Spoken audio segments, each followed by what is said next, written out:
Kim Taehyung faced many challenges in love after parting ways with a girl he had pursued for 3 years, only to see her go after a man who faked his wealth. Kim Taehyung, in his most desperate moment, received a miraculous system. He held an unlimited card in his hand, but the downside was that the money could only be spent on female students. In a single day, he became wealthy, buying the entire stock of a store to taunt his ex-girlfriend and readily spending money on other female students. His ex-girlfriend cried and begged, but he paid no attention and embraced 5 others and embarked on a spending spree to see how things would unfold. My name is Kim Taehyung, and today marks the 1-month anniversary of my relationship with my girlfriend. He dressed somewhat flamboyantly, holding a bouquet with a radiant smile. Jisoo, I really like you. Where shall we go to celebrate later? His girlfriend Jisoo spoke up. Kim Taehyung. She crossed her arms, appearing somewhat aloof. Let's break up. And just like that, he was dumped. Unable to accept the sudden turn of events, he reached out to grab Jisoo. Jisoo, don't go. Before he could reach her, a car swerved in a graceful S shape, making him uncomfortable. Still not understanding what was happening, he looked from afar at the man sitting in the car. He took off his sunglasses. Jisoo, happy belated birthday. It seems this person is Jisoo's new lover. Indeed, she was a woman driven by money. Amidst the bustling crowd, the two clung to each other. Disgusting, why did you just show up now? You got me entangled with him, causing me so much trouble. The man looked at Jisoo with adoring eyes. Let's go, we'll head to the National Jewelry Center, take a stroll, then go to a high-end restaurant and buy you a gift. This man was clearly showing off. He tightly embraced Jisoo, glancing at the other guy. Hey, my friend, if you want to impress girls, you need money. Look at yourself. He grabbed Jisoo's waist and the two walked boldly ahead of him. He couldn't understand why Jisoo acted this way, showing no regard for her ex-boyfriend. He stood there like a statue, clenching his hands, motionless, as the car's exhaust fumes filled the air. Watching the car drive away, people on the street commented, Look, isn't that Kim Taehyung, the famous star of our school? Chasing after Kim Jisoo, working extra hours to save money for her gifts. It's hilarious seeing Kim Taehyung try so hard, only to have a rich guy show up and snatch her away. Well, money talks. Feeling helpless, he knelt down on the ground, looking down with a pitiful expression. Why is it like this just because I'm poor? Foolish enough to chase after a girl, and now my sincere heart is trampled like this. This was truly a deep wound to the self-esteem of a man. He looked at his hands, tears trying to be held back. Even his teeth clenched tightly, he struggled to suppress all the pain within, constantly blaming himself. What have I done in these years pursuing her? I will never be sincere like that again. So the world lost a sincere man. Seeing his pain, a system suddenly appeared, activating the billionaire counterattack system. The system bound a guy named Kim Taehyung, aged 22, with billions reserved for counterattack, personal assets of 138 yuan, agile strength, physique, and intellect. Suddenly, a system fell from the sky, astonishing him. The billionaire counterattack system.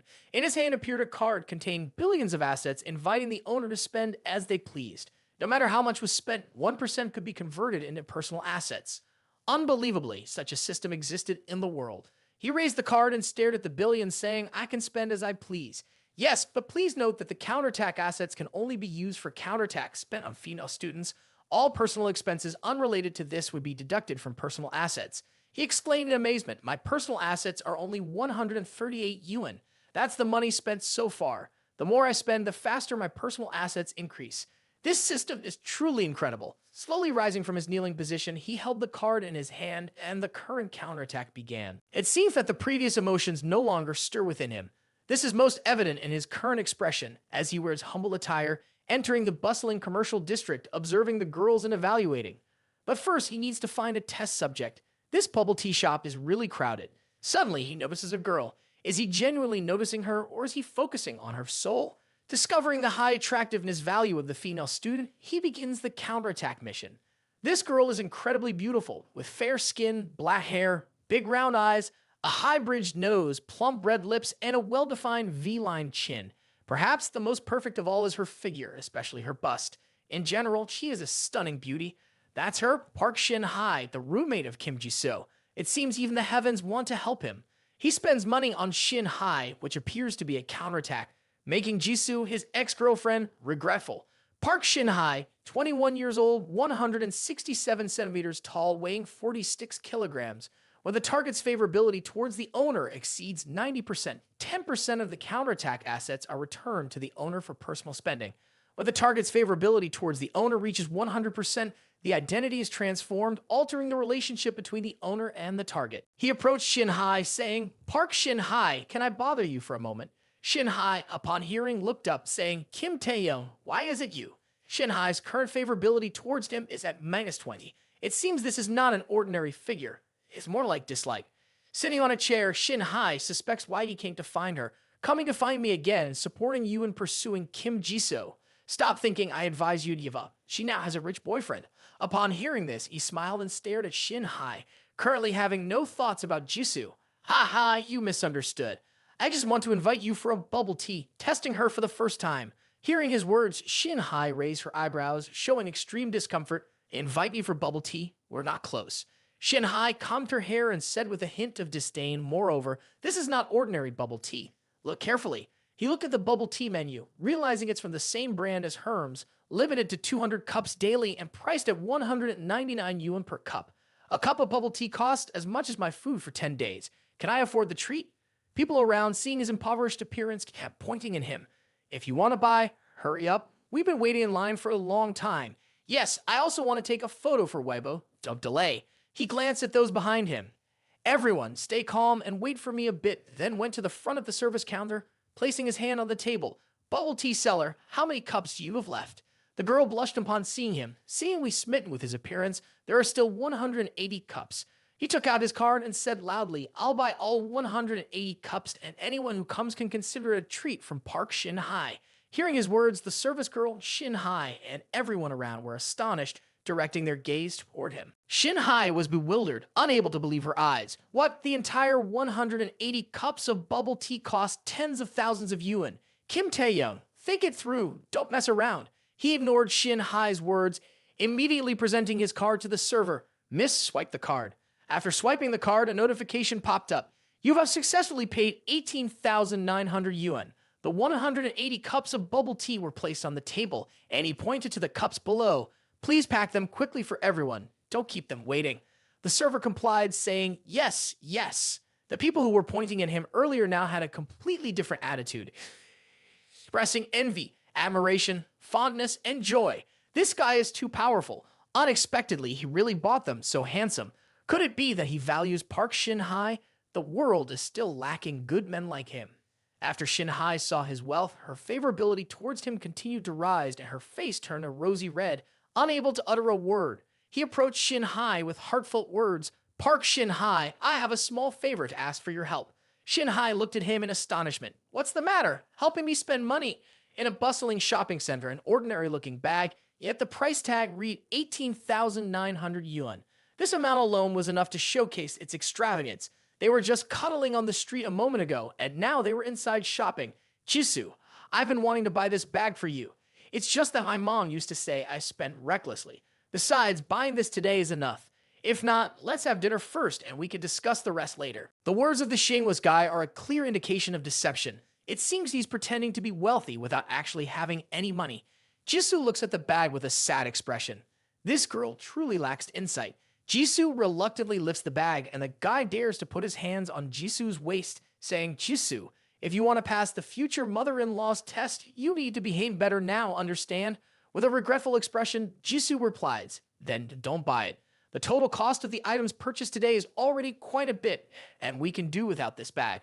To bring him into the family, I have to endure. It seems she's a girl who won't hesitate to use cunning tactics." At this moment, a voice rings out, "Kim Taehyung, what about this bag?" Jisoo, upon hearing the familiar voice and name, turns to look.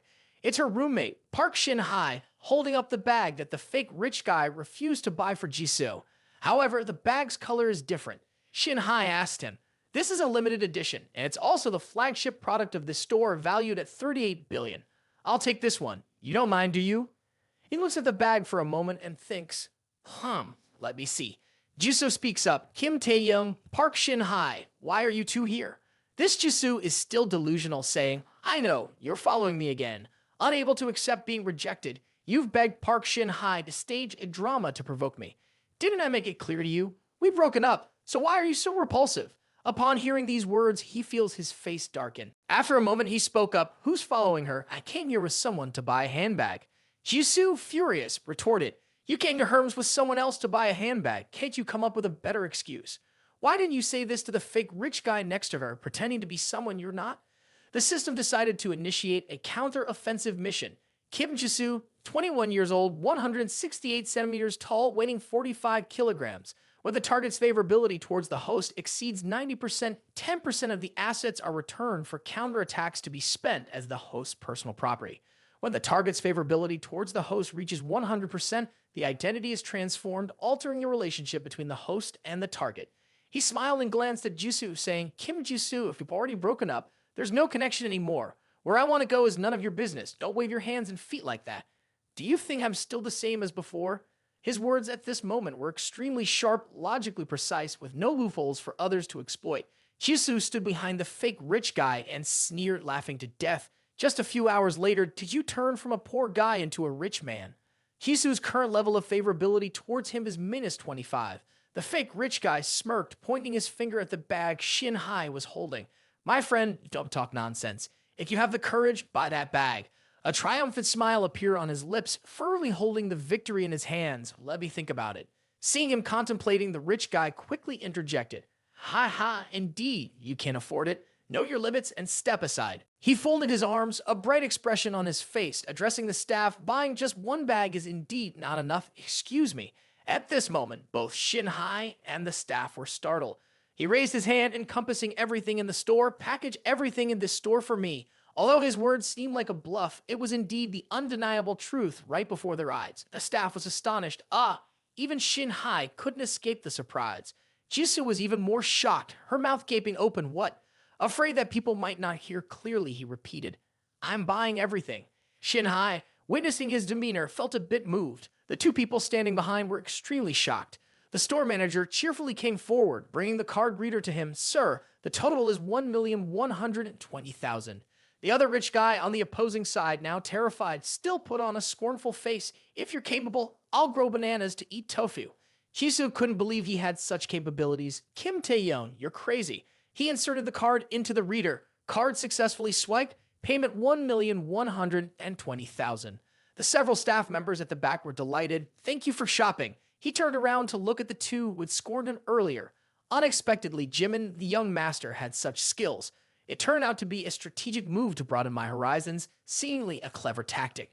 Shin Hai covered her mouth, her eyes sparkling, feeling a hint of admiration. The fake rich guy was astonished, and his words now sounded like nonsense coming out of his mouth. He really bought it. Jisoo and those around couldn't help but be amazed. Shin Hai ran over and hugged him happily. My dear, you're so good. Unlike some people who appear affectionate to their girlfriends outside but don't want to spend a bit of money inside.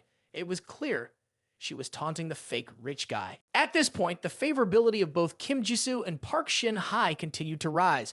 Park Shin Hai's current favorability was 42%. The fake rich guy's face changed. Where did he get the money? Jisoo turned around and grabbed the hand of this fake rich guy, Jimin Young Master. Upon hearing this, the fake rich guy quickly rejected Jisoo. We don't associate with them. Only the rich stand out. Going around boasting and showing off work like this is boring. Two women outside walked by. The chubby woman looked at him and added, a true rich guy like you is modest. Before she finished her sentence, a shout echoed, Park Jimin. The chubby woman had an extremely intimidating face, and when the fake rich guy turned back, he was terrified. Jung Hoseok, why are you here? She slapped the fake rich guy in the face with a resounding sound, clear for all to hear. Shameless person. What are you doing here? I buy clothes, shoes, watches for you, and even lend you a car to drive. You still sneak around looking for a mistress behind my back. You're a deadbeat. The fake rich guy fell to the ground with a thud. It seemed that the strength of the chubby woman was not small. His shoes even flew off, looking somewhat pitiful, yet deserving of punishment. The fake rich guy quickly crawled up, kneeling in front of the chubby woman. He hugged her legs and then pointed at Jisoo, shifting all the blame onto Jisoo. Jung Hoseok, I was wrong. It's all because of this wretched person seducing me. In my heart, there is only you. You must trust me. It's clear he's lying. Jisoo was astonished, unable to believe her eyes. Jimin, young master. People around were buzzing with discussions. Eating melon. Ha ha, this guy dresses so elegantly. Who would have thought he's a nobleman's son licking sugar mama? Oh my, this sibling has such a strong appetite. The chubby woman pointed straight at Jisoo. I bet you don't even dare give you a chance. Slap her twice in the face and I'll forgive you. If not, from now on, our relationship is severed. Horrified, Jisoo stood there. What? The fake rich guy, surprisingly, obeyed the words of the chubby woman. He approached and slapped Jisoo's face, causing clear pain. Jisoo, after being slapped, lost her balance and lay on the ground, disgruntled. You. This scoundrel didn't leave after slapping her. He even reached for the necklace around Jisoo's neck. What you? You materialistic woman seducing someone else's boyfriend. The necklace around your neck belongs to me. This scoundrel not only demanded the necklace, but also hit her. Truly a beast. Looking at Taehyung and Shin Hai, Jisoo turned her head and pleaded. But the two just stood there watching. Jisoo ran to push Shin Hai away and leaned into Taehyung's arms. Kim Taehyung, at this point, all the old feelings and connections had vanished like smoke. Taehyung coldly pushed Jisoo away. Somehow, it seemed like a gentle push, yet Jisoo, the green tea girl, ended up lying on the ground. Kim Taehyung, coldly walking away, Taehyung, with no trace of the past sentiments left. Jisoo, on the ground, looked at him and Shin Hai, her face pleading, but they just stood there. Unexpectedly, Jisoo's favorability towards Taehyung increased despite his indifferent behavior. On the other side, the chubby woman was pinching the fake rich guy's ear, leading him out of the store. Let's go back. Shin Hai stood behind Taehyung, consoling him. I never expected Jimin, the young master, to be like that. Jisoo is truly pitiful. If Jisoo is in such a miserable state, Taehyung won't soften. Taehyung turned his head and smiled. A money-hungry woman doesn't deserve sympathy. Pay no attention to her. Tell me if you still want to buy something. Shin Hai placed a finger on her lips, pretending to be coy. You've treated me so well. I don't know how to repay you. While saying that out loud, deep down she thought, ha ha. It seems that Kim Jisoo has completely lost hope. Taehyung turned around and said something cheeky. So, should you repay me with your body? Shin Hai, upon hearing that, hit his chest, making a pretend annoyed face. Hateful. What nonsense are you talking about? Despite that, her favorability continued to increase, and now, Shin Hai's favorability towards Taehyung was 62%. Shin Hai held his hand. It's impolite not to watch. In return, let me spend a little money for you. Taehyung looked puzzled, not knowing what this girl Shin Hai wanted to do. Shin Hai pushed him into a clothing store. I'll spend money for you. Inside the men's clothing store, he looked around in amazement. The noise here had a somewhat rustic feel. However, Shin Hai was unabashed, pushing him straight into the fitting room. Come on, try these clothes for me. The shop assistant outside felt helpless. This customer. Taehyung didn't care, letting Shin Hai change clothes for him. Shin Hai told him to look in the mirror. You really don't know how to dress up a bit. No wonder some people look down on you. After choosing the clothes, Shin Hai went to the cashier. Wrap all of these for me. The payment was successful, spending a total of 3,899 yuan. After changing clothes, he pulled back the curtain and stepped outside. Unexpectedly, with just a slight wardrobe change, the outside world seemed entirely different. Currently, he looked extremely handsome and charming, with a touch of allure that couldn't be ignored. The girls in the store gazed at him in awe, enchanted. He's so handsome. Shin Hai looked at him dreamily, unable to contain her smile, and quickly covered it with her hand. I never expected him to be this handsome. This guy is surely a treasure, adding another 10% to the favorability, now at 72%. If Kim Jisoo doesn't appreciate him, well, her loss. He looked at himself in the mirror, also surprised at how he had transformed. Moreover, he used to spend money solely on impressing girls, but now Park Shin Hai had genuinely spent 7,000 to 8,000 for him. Later in the evening at the female dormitory, after a joyful day with him, Shin Hai had returned to her room. Shin Hai's room was 504, and she was happily humming as she entered. Inside, Jisoo had just finished showering and was currently blow-drying her hair. Seeing Shin Hai coming in, she quickly put on a surprised expression. Jisoo, is your face okay? Jisoo smiled at that, lifted her hair. I'm fine, thanks to Kim Taehyung. I exposed the true face of Park Jimin. Otherwise, I would still be blindly led by others. Shin Hai held up the bag he bought for her. Exactly. Thank goodness for Kim Taehyung. From now on, you have to be extremely cautious and not encounter someone like Jimin again about this bag. Jisoo turned her head away. If Kim Taehyung bought it for you, you should just take it. The two of them hugged, displaying an affectionate sisterly bond. Then I won't be polite. I was worried you might go hungry. We're good sisters, after all. On the outside, your face beams with a smile, but internally, it's an entirely different story. Kim Taehyung and I have been in a relationship for 3 years. It's not something an outsider like her can interfere with. Who told her she's blind and couldn't recognize that he's a rich man? Now he's mine. Indeed, when it comes to winning a guy, there's no sisterhood involved. On the side of the male dormitory, after a tired day out with Shin Hai, he has returned to the dormitory. Walking down the hallway, his face shows a bit of fatigue. Strolling with my little sister all day is exhausting. Every time I want to pick up a girl, I have to repeat it once. I still need to change my approach. While walking up the stairs, 3 people are coming down. He notices and politely greets, "Hello, headmaster." This troublemaker is Min Youngi. Seeing him wearing all branded clothes, he mocks him. "Oh, Kim Taehyung's disciple seems to spend a lot of money on these clothes." The 2 behind him murmur to themselves, buying some fake brands to wear, really thinking of themselves as tycoons. Poor, but still likes to stick gold on themselves. I've seen this type too often. Min Youngi casually puts his arm around his shoulder. Kim Taehyung's disciple. I heard about today's events. It's eye-opening. He teases and invites him, in my opinion. Chasing after Kim Jisoo costs you so much money and still gets neglected. It's better to go to the live stream room and give gifts. At least the female MC will immediately comply with you. Hearing this, the other 2 introduced give thousands of gifts as you wish, and the goddess will also be won over. But it's not an expense for ordinary people. Disciples like you can play with girls? Ha ha ha. The goddess Jenny is live broadcasting now. He was contemplating what to do with his money when these guys offered a suggestion. He looked at them and smiled. That's right, I can go to the live stream room and send gifts. He placed his hand on Min Youngi's shoulder, his face beaming. Thank you, senior. Seeing him like this, the other guy was extremely surprised. As he walked away, the 3 behind him couldn't understand. Clearly he was mocked. Still, he thanked me. Truly a problem when it comes to chasing girls. Ridiculous. Maybe we should go watch Jenny's live stream. Now that Kim Seokjin has appeared, I'll go check it out. Inside the dormitory, it was a mess, with clothes scattered everywhere. In general, the second male dormitory was not tidy at all. At this moment, a notification sound indicated the completion of the live stream app download. He set his ID as so poor, I only have money to spend to check where the female streamer was ranked. Why was there only 1 ranking list and no one had started streaming yet? This was his first time watching a live stream. He recalled they mentioned a name Jenny, so he quickly searched for her. When he entered the live stream, the girl Jenny was dancing, beautiful, and with a fiery body swaying gracefully.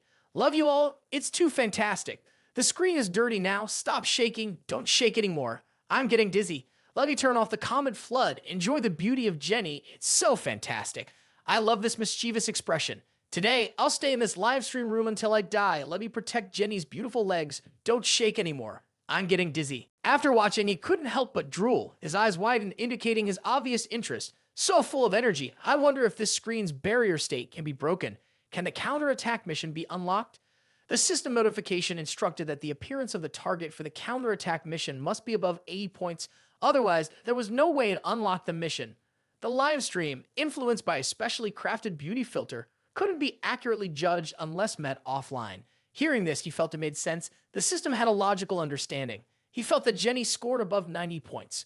After turning off the filter, it probably wouldn't be bad either. No matter what, she was his golden girl, and he had so much gold that he couldn't spend it all. So the hotness of the female streamer was ranked based on the amount of money fans gifted. Seokjin gave a generous gift, and this Seokjin was watching Jenny's live stream from home. Upon receiving the gift, Jenny quickly expressed her gratitude. Thank you for Seokjin's gift. The comments in the live stream kept increasing. Seokjin is truly powerful. The big brother Seokjin, throwing out a whole 10,000 Chinese yuan. Jenny, I love you. You're so beautiful. He lay down watching a live stream. Youngi seems to be senior Min Youngi. By the way, how should I present this gift? The showdown between Jenny and Sang Sang is about to begin. Are my fellow comrades ready? We're ready. The opponent is sure to use some useless tactics, trying to bring some rhythm or something, as I told everyone. Seokjin spoke up, and the others fell silent. First, we don't need to care about what tactics the opponent uses, nor do we need to hold back our strength. As soon as it starts, go all out for me. Jenny wants to top the rankings. How much money does she need? Should I buy gifts first or the billboard first? Damn, who are you interrupting? Seokjin is talking here. This Seokjin guy is both arrogant and dark-faced. Kick him out, Jenny. Jenny sat reading the comments. The PK still depends on Seokjin to win. This whiteboard account is clearly a newcomer. Never gifted me anything and spewing large amounts of negativity. The room admin kicked him out.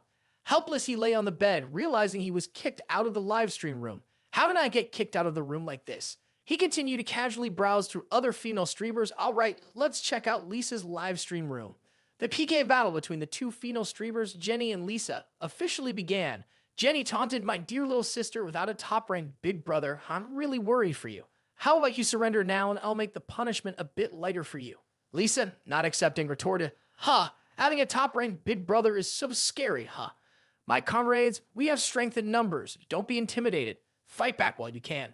And so, the two female streamers struck poses to captivate their audience. Jenny put on stockings, but the pose was quite revealing. Lisa held a baseball bat, winking at the viewers. Moreover, one had a bottle of milk, while the other had a water gun. In this battle, victory was gradually leaning towards Jenny. Brothers, keep it up. Send gifts to Lisa. Stop struggling. Accept the punishment. Jump. Lisa, get up. Jump, you self-righteous people. Lisa, don't worry. I'll loan you some money. Wait a bit. I'll help you come back. 3,000 years ago, I was invincible, giving all the points to Lisa. Hurry up and jump. Don't prolong the time. Lisa noticed the oppressive comments from everyone, so she prepared to jump, saying, all right. However, suddenly, a golden dragon appeared, astonishing Lisa. Even in his poverty, Seokjin managed to gift Lisa a golden dragon. Seokjin, who was at ease moments ago, jumped up in shock. Who's that? At this moment, receiving a golden dragon worth 10 years' worth of wealth. Lisa, delighted with the gift of a golden dragon, expressed her joy, and the person sending the charming hearts was captivating. Thanks for the golden dragon, big brother. I'm so poor, all I have left is money. Jenny at this moment was extremely surprised, her expression unbelieving. So poor that all that's left is this much money, not like a moment ago. Comfortably lying down, he looked at the screen, finally finding the most expensive gift in there. All he needed to do next was swipe this card right. Unbelievably, this system card could remotely load money for the livestream platform. He pressed on his phone, the money is here, now it's time for me to show off. Now Lisa received another golden dragon, and Jenny was shocked, while Lisa was extremely joyful. Who's the boss here? It's been so long since I've seen a golden dragon. During the day, there are so many that it multiplies by 20. Lisa, very happily, quickly grabbed her phone. Wait a minute. Poor little brother, it's just about the money now. In a moment of horror, she forgot. Now, swiping the golden dragon has a bit of a loss. It's better to wait a bit until the scheduled time. The success will double the points when swiping. This Xiaojin guy looked at his phone screen and cracked a sly smile. Upon reflection, he said, weren't you the newbie that Jenny kicked out just a moment ago? Newcomers are still newcomers. If you don't understand the rules of PK clearly, you'll end up in a loss. Ha ha ha. Is this too much concern? This student here is taking his parents' savings to gamble. Liking to play but not being good at it. Feeling regret now, huh? It's too late, my boy. While these people were still talking, he didn't care. He continuously swiped the golden dragon, which had now multiplied by 320. Those who were teasing and mocking earlier were now terrified, and the golden dragons kept pouring in. The number of golden dragons had reached an astonishing 1,600, and he felt extremely satisfied because those who were speaking ill of him had been silenced by him. Seokjin was now in no mood. He shivered all over, gritting his teeth, glaring at the phone screen. Stop, finally stop. I watched Jenny's live stream. She earned over 300 million in the new year. He did all that, and seeing the terrifying number of golden dragons, Jenny slumped in disappointment in her chair, her whole body in goosebumps. 1,600 golden dragons, a total of 2,400,000,000 won. On the other side, Jenny was in despair, while Lisa on this side was extremely happy. Thanks, John's brother. Thanks to John's brother's golden dragon. Love you, love you, love you. Just now, calling someone a little brother, and that person's little brother came over to our side. The opposite team is in deep trouble, right? Ha ha ha. Do they want to fight again? Although it's not useful anymore, do they want to follow PK rules? Do they want to wait for success? Does using many skills have any effect? Our Chairman John only needs one move, swiping money. Chairman John is formidable. Lisa regained her momentum. Jenny's little sister, why are you still sitting there, wetting your pants? If you've wet them, stand up immediately and accept the punishment. Big swings, bending and spinning, horse stands, jump all in one routine. Hearing that, Jenny smiled. Then, following the rules, she commented, this girl's dance looks truly seductive. Brother John, Chairman John, I was wrong. I shouldn't have kicked you out just now. Jump vigorously for me. Hey, the opposing team's leaders still can't catch their breath. What did Seokjin lose? Ha ha ha. Worship Chairman John. Chairman John is amazing. Jenny's curves were extremely seductive. It's infuriating. If not for that Seokjin, those 1,600 golden dragons would be mine. Just a few minutes have passed. Why continue to be lazy laying on the table for me? Another 2 minutes, I'm too tired. At this point, he was the king in this PK battle. He had now reached the Emperor level, and there were only 4 people at the Emperor level truly arrogant, worthy of being an Emperor. It should be said that he's worthy of being Chairman John. System information, grade 24, Seokjin left the live stream room. Shocking, Seokjin left on his own. Chairman John is too amazing, Chairman John. A glorious PK battle concluded with Lisa's victory. After the results were announced, everyone watching the live stream congratulated, "Congratulations, Lisa, we won." Lisa placed her hand on her chest and blinked to express gratitude. "Thanks to Brother John. Thank you for helping me win this challenge. Thank you." You were lying down watching when a call came in. Ring, ring. You were puzzled. What's this? Inside the live stream account that you adore, fan comments announced that everything had reached a perfect score of 99. Indeed, a triumphant battle. Younghee messaged, "Chairman John, I sincerely apologize to you. Just now, it was truly my blindness that led me to mock you. Can we be friends? Do you have a younger brother?" Lisa also sent a message, "Brother John, truly thank you. I don't know how to repay you properly. Can we exchange WeChat? My phone number is 152 stacks." Not only those two messages, even Jenny had one. "Brother John, just now, I was ready to kick Seoul out of the room, but unexpectedly, he took the first step. Can you forgive me, please?" After finishing her jump, Jenny lay on the bed, sweating. "Brother John, the documents show that you are in Seoul, which is a remarkable coincidence. In the next few days, I will coincidentally be in Seoul to take some photos. Can I invite you to dinner to make up for my mistake? The PK outcome is not important. Judging by appearance and physique, you look better than Lisa in every way. As long as I can connect offline with Chairman John, I'm not worried about him not spending money on himself in the future." Seeing this, you scratched your head and smiled. "Sure." Feeling a bit down because the money mission completion wasn't enough, thinking it's not like dozing off on a pillow, you replied, "Okay." Seeing your message, Jenny happily kissed the phone screen. "Shin Hai, I know now. So let's meet Brother John in the next few days. Looking forward to it." The morning had arrived, and you woke up after a long and serene night, stretching and yawning widely. "It's been a while since I had such a comfortable sleep," you thought. At this moment, your phone received a message. Your roommate, who had also awakened, and everyone else in the room were all stretching and yawning. Your friend with glasses called out, "Kim Taehyung, let's go have breakfast." You turned around, looked at everyone, and declined. "You guys go ahead. A girl is bringing breakfast for me." Upon hearing this, unbelievably, someone remarked, "I also want a girl to bring me breakfast." Hearing this, your three roommates were extremely shocked and couldn't believe their eyes. You got up to change your clothes, and your smile didn't seem to fade. The three friends huddled together and whispered, "He's already talking nonsense so early in the morning.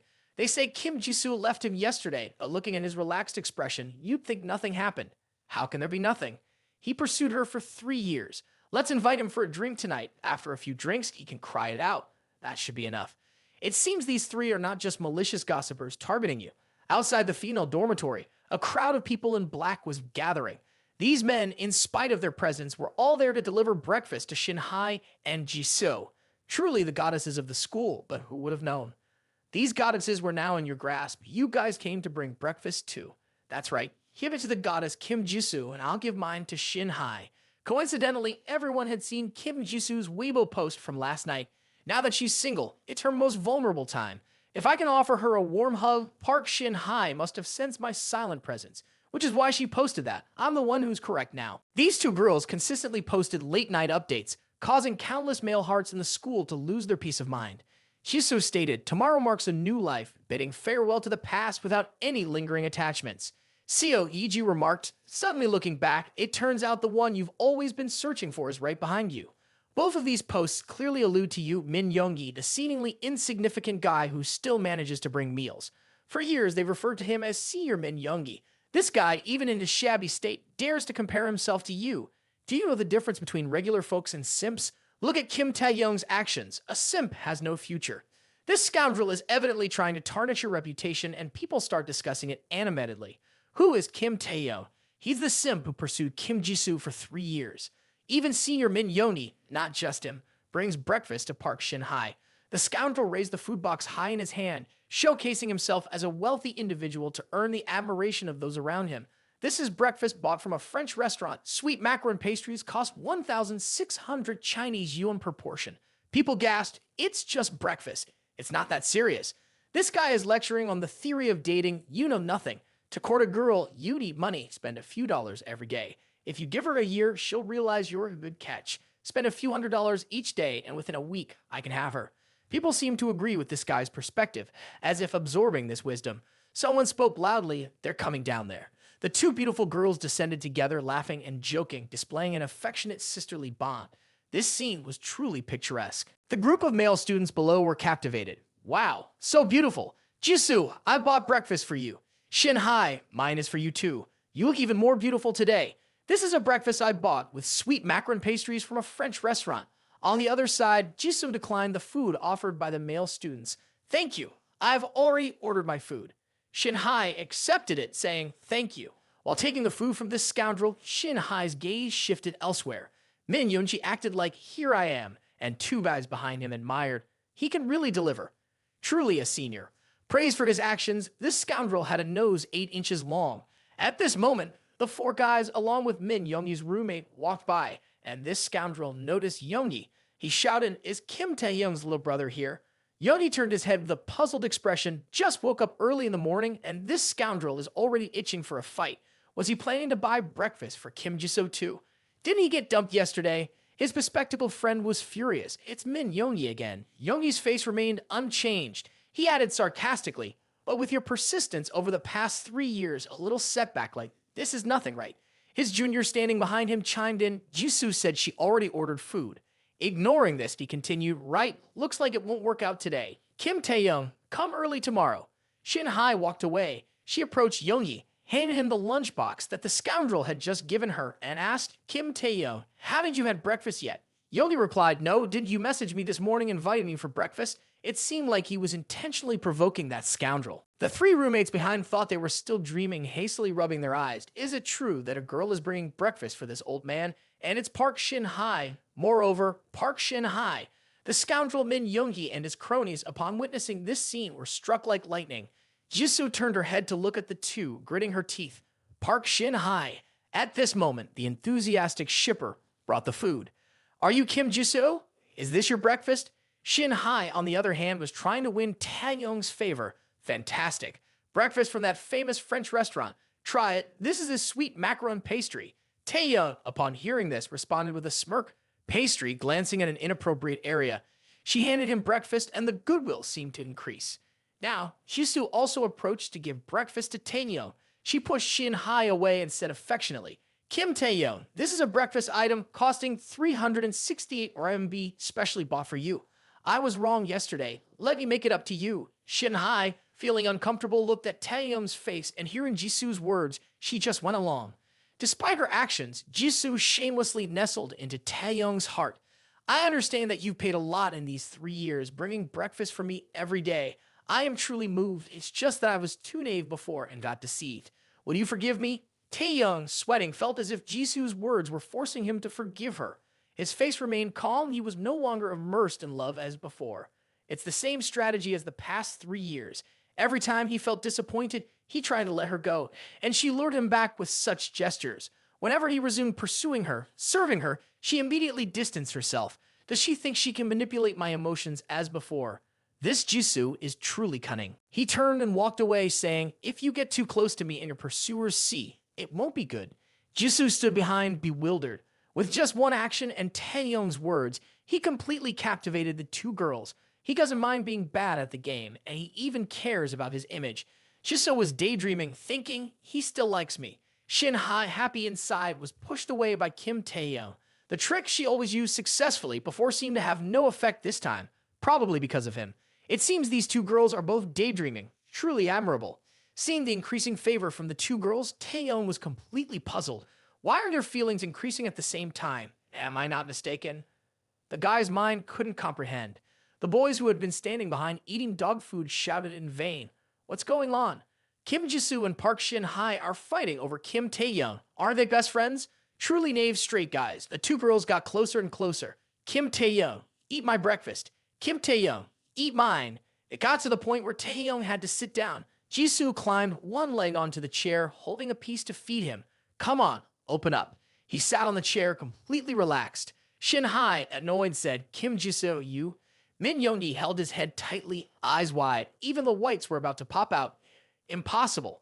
Why is Shin-hai competing with Kim Jisoo for a man, and it's Kim Taehyung at that? What does he rely on? What else does he rely on?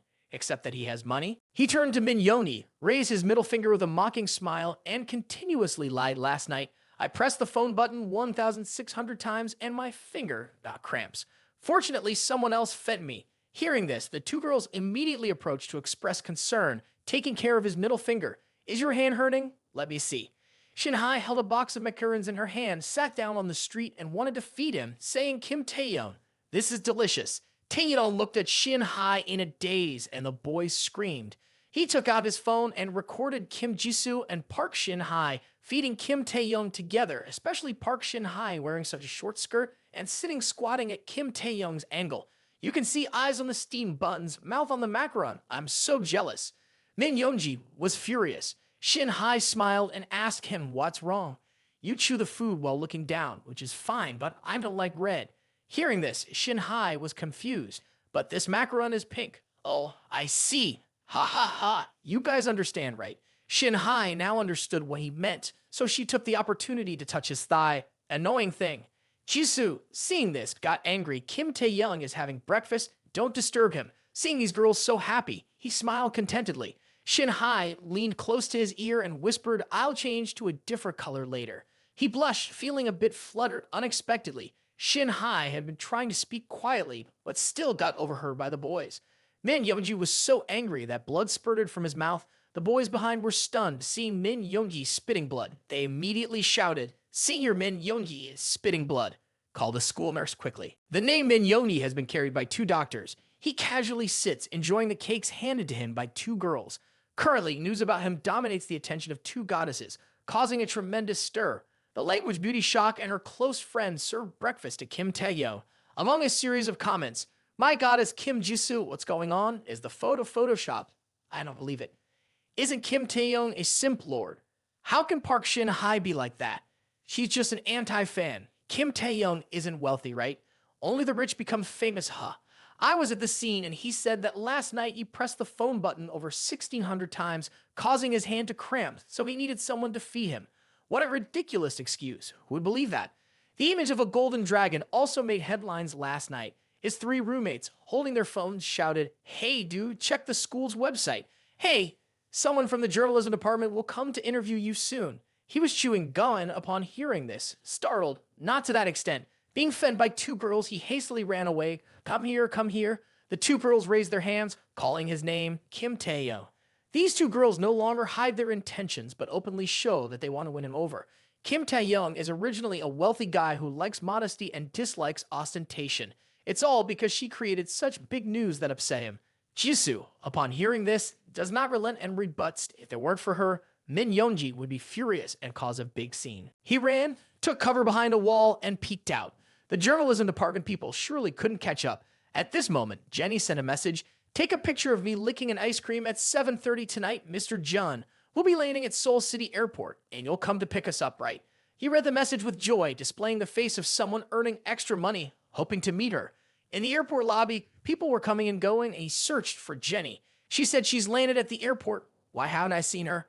Not like those streamers with heavy filters, even her real mom wouldn't recognize her. Now fans behind Jenny had spotted her. He continuously held Jenny's hand and pulled her close to Jenny. Where do you want to go? I'll take you. I'll drive you. Jenny quickly pulled her hand away and refused. Really? It's not necessary. Don't be overly polite with me. He also saw Jenny, who looked just like it in the live stream. Now she had escaped from the grasp of that creepy fan, and he approached to shield Jenny. Jenny's expression was puzzled, and her brother should get his glasses checked. The fan, feeling awkward and unsure of how to retreat, spoke up. Who are you? I've given a lot of gifts to Jenny. Jenny raised her phone and showed the chat between him and her. Jenny happily asked, Little brother, is this you? Your clothes match what you said on WeChat. He looked at the messages and confirmed, Oh, that's me. The fan now knew who he was and had a frightened expression. You're Chairman John. He quickly bowed and apologized. Sorry, Chairman John, for bothering you. The 2 of them paid no attention to him and turned away. Jenny held his hand, saying, Luckily, Brother John arrived in time. The guy over there claimed to be my fan, but as soon as he approached, he grabbed me. I basically don't know him. This Jenny was also a money-oriented woman, no different from other girls. She only gave me a few hundred yuan worth of gifts, drove a shabby car, and still wanted to take me out. Jenny was getting closer to him. I always thought you were a successful businessman. Around 40 years old, I didn't expect you to be so young and handsome. Hearing such compliments, he responded cheerfully. Just call me Kim Taehyung. I also didn't expect you to be more beautiful than when you were live streaming. Jenny exclaimed, Brother Kim Taehyung, you really know how to talk. The system prompted a counterattack mission. This Jenny was truly beautiful, flawless in every aspect. Her name was Kim Jenny. Height 170 centimeters, weight 48 kilograms, and the current favorability level was 30%. In the distance, a man was waving and calling Jenny Jenny. He and Jenny walked up to the man. Why is Chairman Ho Dong here? Little brother here is Chairman Jun. He has given me many gifts during the live stream. The man, as soon as Jenny spoke, replied, Of course, I came to pick you up. How could I let you take a taxi? This gentleman is, Jenny happily introduced, this is the only poor Jun. He felt embarrassed by her statement. Leaving the airport, Chairman Ho Dong invited them onto his car, saying, Chairman John, a battle-hardened veteran, I didn't expect him to be so young. If I had known Chairman John was picking up Jenny, I wouldn't have driven my $500,000 car to embarrass myself. I wonder what Chairman John drives. Honest in his response, I drove a small electric car here. Hearing this, Jenny was startled. Chairman Ho Dong suggested, well, let me give you a ride for a stretch. He agreed, sure, thank you. So about my little electric donkey. On top of the luxurious car, there was a small electric donkey running on the road, causing everyone around to be shocked. Chairman Ho Dong looked at him through the car mirror. This male student looks about 20 years old at first glance, and his clothes are all tens of yuan. Can he really give gifts worth more than 24 million? Chairman John's humility truly surprises me. Is this the avenue to the restaurant? He turned to look outside. Jenny confirms she doesn't mind riding Chairman John's electric donkey. However, with so much luggage, it's more convenient for her to ride in my car. Chairman John, is that correct? He agreed. Chairman Ho Dong has a point. Looking at the scenery outside, he couldn't help but marvel. The night in Seoul is quite beautiful. Jenny looked at him suspiciously. Is this person really Chairman Jun? They had now arrived at the entrance of the restaurant. Jenny opened the door and walked in with a happy expression. Hello, everyone. He and Chairman Ho Dong followed behind. The uncles sitting at the banquet table were cheerful, and the main character had finally arrived. This is the one who defeated Seojin last night in the PK and had to leave. Jenny looks even more beautiful than the last time we met, a penalty of 3 glasses for being late, right? These uncles saw him and put on joyful expressions. Is this really Chairman John, or is it a fake? I've admired for a long time. One of them was even quite surprised. Isn't he too young? He had figured out the intentions of this group. It turned out that they pretended to invite him for a meal as an apology, but in reality, it was a convenient way to set up meetings with some big bosses or reward Jenny heavily on a live stream. This Jenny was truly a cunning woman. This was a dinner to invite Jenny's bosses, indeed, a famous streamer for the newspaper, not lacking a bit of sophistication. Everyone sat down at the table, engaging in lively conversations, but in reality, all the words were directed towards him, twisted to attract him. Chairman Ho Dong said Chairman John drove a small electric donkey to pick up Jenny. Ha ha ha. Isn't it ridiculous?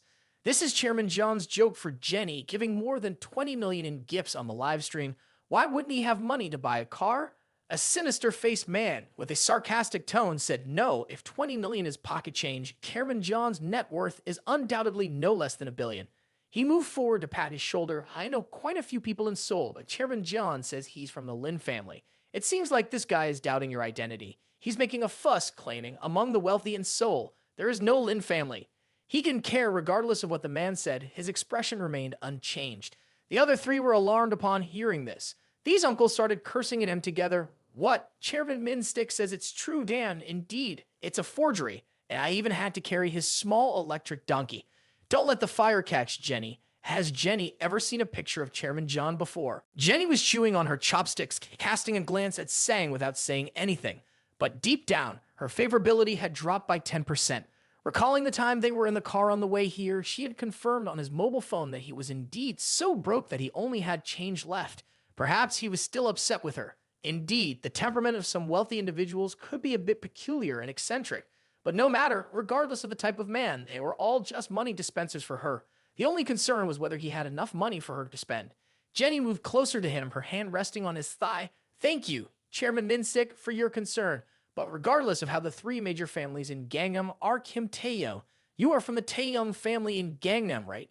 He smiled, recognizing the intentions of this Jenny. It seemed like she was helping him with the conversation, but in reality, she was verifying his identity. Holding a glass of water in his hand, he looked at the people at the table calmly and said, the Taehyung family in Gangnam, I don't know, but in any case, their wealth is not as much as mine. As soon as you finished speaking, those uncles immediately mocked you. Ha ha ha, little friend, you're acting too much. Be careful not to get struck by lightning. I guess Chairman Joan didn't win over 20 million in the lottery. He probably spent it all on Lisa. After that, not being able to make an appointment with Lisa, he could only run to deceive Jenny. That's right. Anyway, you can still use this reputation to deceive someone for a one-night stand, right? Chairman John, you say your money is more than the Taehyung family in Gangnam, so I want to ask a little. What kind of car do you normally drive? How many supercars do you have in your garage? Upon hearing that, you pulled Jenny close to you. I don't have any cars. You looked at Jenny affectionately. Jenny, what type of car do you like? I can buy it for you right now. Jenny looked at you with a bit of confusion. Seeing this scene, those uncles lost their appetite, hurriedly slammed the table. Hey, where are you putting your hand? Trying to pretend to pee to escape? Newly rich, indeed newly rich. Chairman Min's 6 words have exposed you. Now go shopping. Ah ha ha ha. Do you think buying food from the market is enough? Little friend, pretending to be wealthy is not like this. Jenny, upon hearing that, also smiled. Really? Thanks, Kim Taehyung. I like the Ferrari Fago. If you give it to me, I'll reward you with an equivalent grand ceremony, okay? Although she said that verbally, the favorability in her heart decreased by 15%. You looked at Jenny with a sigh, impressive, appearing enthusiastic and cheerful on the outside, but in reality, the favorability has dropped. With this acting skill, if not an acting, it's a waste. Indeed, a real waste. You stood up and walked towards the door, so let's call it a day. Jenny waved happily, bidding you farewell. It was already dark outside. After half an hour, everyone in the audience came out to wait for you. That Taehyung guy indeed escaped. Just a jester after all. Jenny, let's go to karaoke. Jenny, not finding you, agreed. All right. Her face showed a bit of disappointment. Kim Taehyung is truly a scammer. Originally clinging to a glimmer of hope, suddenly a beam of light shone, dazzling those standing there. They were bewildered. What's happening? You stepped out, looking extremely handsome. Next to you was a limited edition Ferrari. Indeed, wealth could make a person handsome. On the road, now filled with luxury cars, people around swarmed to take pictures to post on Weibo. Those who were criticizing you earlier were now extremely astonished. You smiled and spoke sarcastically. Oh, the CDOs are really embarrassing. I blocked your way. Chairman Subgu was so enthusiastic. I said I wanted to buy a sports car, and he insisted on driving the entire fleet here for me to choose from. The neighboring salesman flattered you, a wise choice. The convenience services of our store are well known for their meticulousness. Not to mention that Taehyung's assets are verified with the Black Diamond card. The men who had mocked you earlier now stared with their mouths wide open. What Black Diamond card? The assets have to be over $1 billion. Not fake. Can you just rent these cars for show? No, unacquainted with Chairman Subgu. The only reason he would treat you so respectfully must be because Kim Taehyung is truly a super tycoon. You walked up to Jenny. You arrived at the perfect time. Now I know the Ferrari Fago you chose is only a little over 10 million, too cheap for me not to gift it. Jenny, hearing your words, was bewildered. Too cheap. You glanced at the group around saying, Chairman Donghui said those who like the Ferrari Fago would also like the Ferrari LF, so I decided to upgrade it for you and gift you the Ferrari LF. You swiped the card on the machine, the sound signaling a consumption of 32 million yuan. The men in front of you all had to show respect. Jenny, seeing you make the purchase, was ecstatic. It's really bought. The Ferrari LF over 30 million. The men who had taunted you earlier were now terrified of revealing secrets, 30 million, and still not his entire fortune. In less than 2 days, he spent over 50 million just on trivial things. His financial situation is incredible. Just now, we were still mocking him. Chairman Min Sik, please reflect on yourself. If you lack knowledge, don't pretend to speak nonsense and cause misunderstandings. We've been severely visited by you. The elderly salesman bent down and asked, Young man, are you buying a gift for your girlfriend? Would you like to buy one? You quickly declined. No, a most expensive car I have is this one, and I want to buy something more expensive. Hearing this, the owner apologized. I'm truly sorry to have disappointed you. Jenny stood beside the car, still admiring it. She turned around, her face blushing. Kim Taehyung, thank you. This Ferrari LF is truly my dream car. I've never thought. You nonchalantly responded, It's okay. I just have too much money and don't know where to spend it. Hearing your words, Jenny was moved. Her favorability towards you skyrocketed to 50%. Surprisingly, you didn't get angry at their demands. Instead, you even offered a solution. The men who had approached you earlier now expressed sincere apologies. Chairman John, we misunderstood you earlier. I indeed have eyes like a blind man to doubt you. Please forgive my lack of understanding. If it's true that you plan to buy a more expensive car, we have the top luxury car dealership in Seoul. There are many Hang Sang supercars worth much more than Chairman Min Stick's car. Although we don't know if they will catch your eye if you can visit, I am willing to offer you the biggest discount to show my sincerity in apologizing. You just grunted in response. Jenny ran to hug your arm, kicking away the interfering old man, Kim Taehyung. Can you try the car with me? You Puzzled asked, can't you drive it yourself? Jenny whispered something sinister in your ear. People have thought about it. Of course, the appreciation gift has to be returned. It's just that your gift is too big. I can't repay it all at once. Can we do it on an installment plan? This first time, let's pay when it's just the two of us. Hearing that, you felt your emotions boil, your face turning red. True to your fame as a famous streamer, you always managed to ignite your curiosity. The supercar roared to life, leaving the old men behind in a cloud of smoke, making them cough, cough, cough. The two on the car sped away like a rocket. Driving the car, Jenny handed you a green pen. Kim Taehyung, can you sign on my leg? You were puzzled by her request. Then she lifted her skirt. You blushed, utterly astonished, and couldn't believe your eyes. Underneath the skirt was a line of text, John Bro, sorry. Jenny's face became even more alluring. These are the installment payments. Each time I pay, I'll note down each amount. Are you satisfied, Kim Taehyung? You couldn't be more satisfied. I also wanted this position. It should have been mine. You responded, quite satisfied. If you weren't satisfied at this point, there must be something wrong with you. At the luxurious Carton Hotel, Jenny sat in front of the live stream camera. Hello, everyone. I've arrived in Seoul. Surprisingly, Chairman Jeon didn't say a word, just gave me a car. Truly touching. Everyone, the car is beyond belief. Is it real or fake? Is this not a Ferrari? It seems like more than 2 million, and I know this isn't just any Ferrari.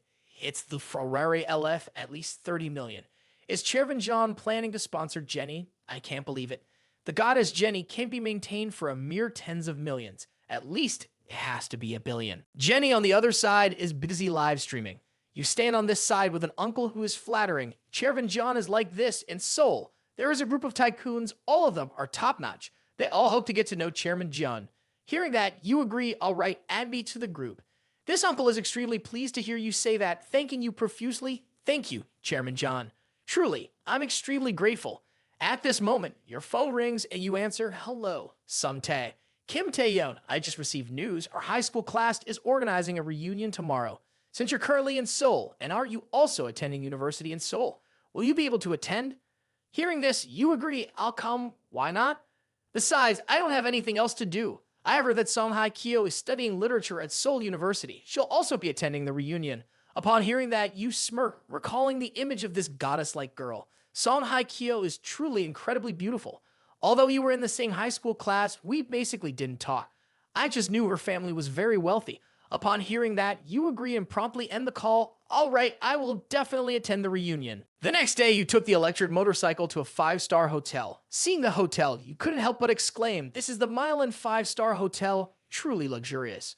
While riding, a voice of a guy called out to you, Kim Taehyung is here. Upon hearing this, you asked, hey Sung Ta, where did Sung park the car? But the two of them didn't know because they only took the high-speed train. I don't know either. I took the high-speed train here. Suddenly, your motorcycle emitted smoke. Alarmed, you hurriedly jumped off the bike. Why is it broken? This is just my luck. Recalling the events from last night, the uncle lifted your bike on his car again, can transport Chairman Jeon's bike for a part of the journey, luckily in life. I didn't expect Chairman Jeon to still be a university student. He's truly humble. I hope to have the opportunity to cooperate in business with Chairman Jeon. Seeing the situation, you quickly expressed gratitude. Oh, thank you. Jenny also drove away, not forgetting to give you a playful air kiss. Kim Taehyung, tomorrow I'm busy with a photo shoot. If you're free, come find me. You were most upset about what happened last night when Chairman Hodong unloaded the bike without paying attention, causing damage. You must make him compensate. The guy behind you looked puzzled. Chairman Hodong is probably a worker carrying the Kang family's last name, Hodong. At this moment, another wealthy show-off arrived in his supercar, saying, hey, it's been a while, everyone. You turned to look, and it was Park Yong-woo, a name that sounded a bit cheesy. He took off his sunglasses, revealing a smirk, and to make things worse, he had a cocky attitude, truly unappealing. People greeted him with excitement. Yong-woo, long time, no see. Seeing your broken car, he teased, Kim Taehyung, car trouble? You replied, yeah, probably last night. Before you could finish your sentence, Park Yong-woo covered his face and laughed. My bad, my fault, as if it wasn't your fault but his. Is he insane? He continued to mock you. I forgot, the Milan Hotel doesn't have charging stations for electric cars. When choosing the location, I didn't consider that one of our classmates would come on an electric bike. I'll be more careful next time. Not sure if he heard this line before. Living means giving, but giving too much can be harmful. At that moment, Sero turned into sorry. Park Young-woo got off and tossed the keys to the valet, saying, "Welcome here." Park is indeed innocent. People approached him, praising, "Impressive. Is this pouch worth millions?" "Ah, Sung, you're out of touch. Milan Hotel belongs to Mr. Young-woo." "What's this?" "I knew Young-woo was wealthy, but I didn't expect him to be this rich." People continued to discuss the hotel, saying the construction cost of Milan alone was over 3 billion. Clearly, with that kind of money, he remains so modest. When it comes to admiration, I only admire Young-woo. You, on the other hand, paid no attention to their conversation, looking for a parking spot for your broken bike. "Go ahead, I'll find a parking spot," you said. While you were struggling with the bike, your phone rang, and on the other end was Shin Hai. Despite being at a nail salon, she was quite insistent. "Kim Taehyung, where are you? It's Saturday. Do you want to have dinner with me?" You declined. "Not today. I have a class reunion with high school friends. How about tomorrow? I only have a bit over 2,000 yuan on me now. Just enough for a meal." Hearing this, Shin Hai agreed. "Tomorrow works. I haven't been very convenient these past 2 days." You pondered. Not convenient, but she's still caring. Drinking warm water and all. Straight as an arrow. Shin Hai happily responded, "Sure." Because of your concern, her favorability increased by an additional 2%. Park Shin Hai's favorability reached 91%, completing the first phase of the counterattack. Spending 1,988,000 yuan on Park Shin Hai was transferred to the master's personal account. Hearing that, you smiled and responded to yourself, "Who says drinking plenty of hot water is useless? Isn't it quite effective? But spending just 113 million yuan is too little. I need to spend more for a successful counterattack." Opening the personal attribute interface, current information displayed: name, Kim Taehyung, age, 22, strength, level 2, agility, level 2, physique, level 2, intelligence, level 2, the reward of 1 additional level for all attributes. You decided to try your luck and draw a prize. Currently, your strength has leveled up to 2, agility to 2, physique to 2, and intelligence to 2. This body seems flawless, like a warm stream spreading throughout, very comfortable. You press the draw prize button. Then came the draw. The expected miracle seems to be approaching. Randomly drawing 3 skills, requiring the host to choose one of the 3 skills within the limited time. Countdown: 7 hours, 5 minutes, 9 seconds. Skill level A, literary appreciation. Skill level C, electro sleep meditation whip. Skill level D, rap jump. Seeing these skills, you were extremely astonished. Your face even turned pale. What kind of demonic skills are these? Practically useless in daily life. Looking at these skills, you could make a choice. So you left it for later, muttering, "Forget it. I'll attend the class reunion first. Want to buy a car, but the counterattack funds can't be spent on personal indulgences." Entering the class reunion, the room buzzed with lively chatter. You approached your seat, asking the friend next to you, "Has Song Hai Kyo arrived yet?" Hearing your question, Park Young-woo sneered, "Whether she's here or not has nothing to do with you, Kim Taehyung. Song Hai Kyo is the beauty of the literature department, and her family background is far from simple. As for you," you turned to the male student beside you, inquiring, "Is Song Hai Kyo's family wealthy?" It's not strange if you don't know. Her family is from a prestigious literary lineage, so she's always modest. People whispered and discussed. I recently found out that the museum in the city is owned by her family. Doesn't that mean they're quite wealthy? So Kim Taehyung and Song Hai Kyo are basically not from the same social class. Honestly, in Seoul, I only see Park Young-woo with the status to pursue Song Hai Kyo. I'm the same. Park Young-woo heard this and smiled, holding a glass of wine, pretending to be nonchalant. The door opened and a beautiful girl walked in, saying, "Sorry, got stuck in traffic." Looking like Elsa, everyone stared in awe. Truly a beauty. Even without makeup, she looks this stunning. Jan 1, this girl was rated 94 points for her appearance by the system. The system was ruthless in giving high scores. Park Young-woo quickly stood up. Kim Ji-won, sit here. However, both sides of his seat were already occupied. He in a wink and gestured, "Make room for me." But the 2 girls sitting there were too engrossed in their conversation, paying little attention. Kim Ji-won is truly beautiful. You waved and called out, "Song Hai Kyo." There's a seat here. The male student next to you seemed a bit uneasy. Ji-won sat down next to you. Not forgetting to greet, "Kim Taehyung, long time, no see." You happily responded, "I thought you forgot my name, haha." Despite her appearance, this girl was different inside. I still remember everyone's names in the class. The system woke up displaying the revenge mission. Song Hai Kyo, 22 years old, 168 centimeters tall, weighing 50 kilograms. Current favorability rating is 0%. You felt delighted seeing the current favorability rating, first step to success. The other male students were astonished. Kim Taehyung dares to have the beauty sitting next to him. Song Hai Kyo sitting next to Kim Taehyung. Furious, Park Yong-woo's face darkened, grinding his teeth. Kim Taehyung is truly audacious. Just then, there was a call. Kim Taehyung, you turned back upon hearing your name. This guy Park Yong-woo was utterly insufferable, so he jeered, heard you're in college and had a girlfriend for 3 years. Why not bring her along? We're all quite curious. Hearing that, you candidly admitted, we just broke up recently. He added more mockery. Breaking up after 3 years of pursuit, is that it? I think you want to pursue Song Hye-kyo. Hence the story right. A few girls chimed in teasingly. This kind of lie can only deceive children. Your image is getting quite unpleasant. Kim Taehyung, we used to think of you as an honest person, but now that you're in college, you become shameless. You couldn't comprehend why these girls thought that way, saying, I'm just telling the truth. Because of their remarks, Jin Won's favorability rating for you decreased by 1%. Feeling awkward, you didn't know what to say. This cunning Park Yong-woo guy smirked heavily. Then he went on to provoke, suddenly remembered Kim Ji-won. Seems like you're quite interested in art and literature. I recently bought David's painting Maria for my collection. Hearing that, Ji-won also showed a bit of interest. He asked, would you like to appreciate it a bit? Jim-won approached the painting and he, in turn, moved closer, glancing at you. Then he whispered in your ear, knowing your humble background, you dare to attract Song Hye-kyo's attention. I can ensure you won't find a job in Seoul, even after graduation. Be afraid, very afraid. Park Yong-woo approached the painting, standing next to Ji-won, saying, Kim Ji-won, you might not know how much I adore this painting. In 2 days, there will be an auction in the city, featuring an angelic blessing painting by the same artist. Moreover, it was obvious that he was buying the painting to impress a girl, and my friend felt embarrassed.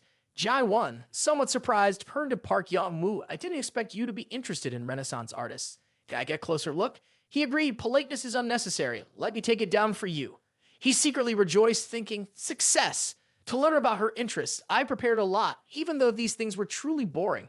This person clearly had no interest whatsoever. Stepping into their conversation, my friend stood up and joined in. Mr. Park, I'm also interested in David's works. Hearing that, Park Yong-woo got angry, but he forced a smile. We can appreciate them together. Currently, my friend was choosing the skill of appreciating literature. It seemed like the system was providing some assistance. Park Yong-woo turned to him with a scornful expression. Of course we can. Despite his outward appearance, he couldn't stop cursing my friend inwardly. Humph, what a fool, willingly embarrassing himself. He stepped forward, holding the painting and examining it closely. Ji-won, observing him, noted that he also liked David. Park Yong-woo, still wanting to play tricks on him, teased. Why don't you share your unique insights into this painting with us? At this point, he spoke up, initiating the literary appreciation skill. He analyzed the inaccuracies in the painting, saying David's later works often use the glaze method, with finely ground pigments mixed with a substantial amount of linseed oil. Each stroke creates a soft, blurred effect. However, this painting deviates as it contains too many hues. Furthermore, David prefers to conceal lines around the corners of the character's mouth and eyes to achieve a delicate and soft feeling. Although these words seemed a bit exaggerated, they were all true. But the lines in this painting seem a bit stiff.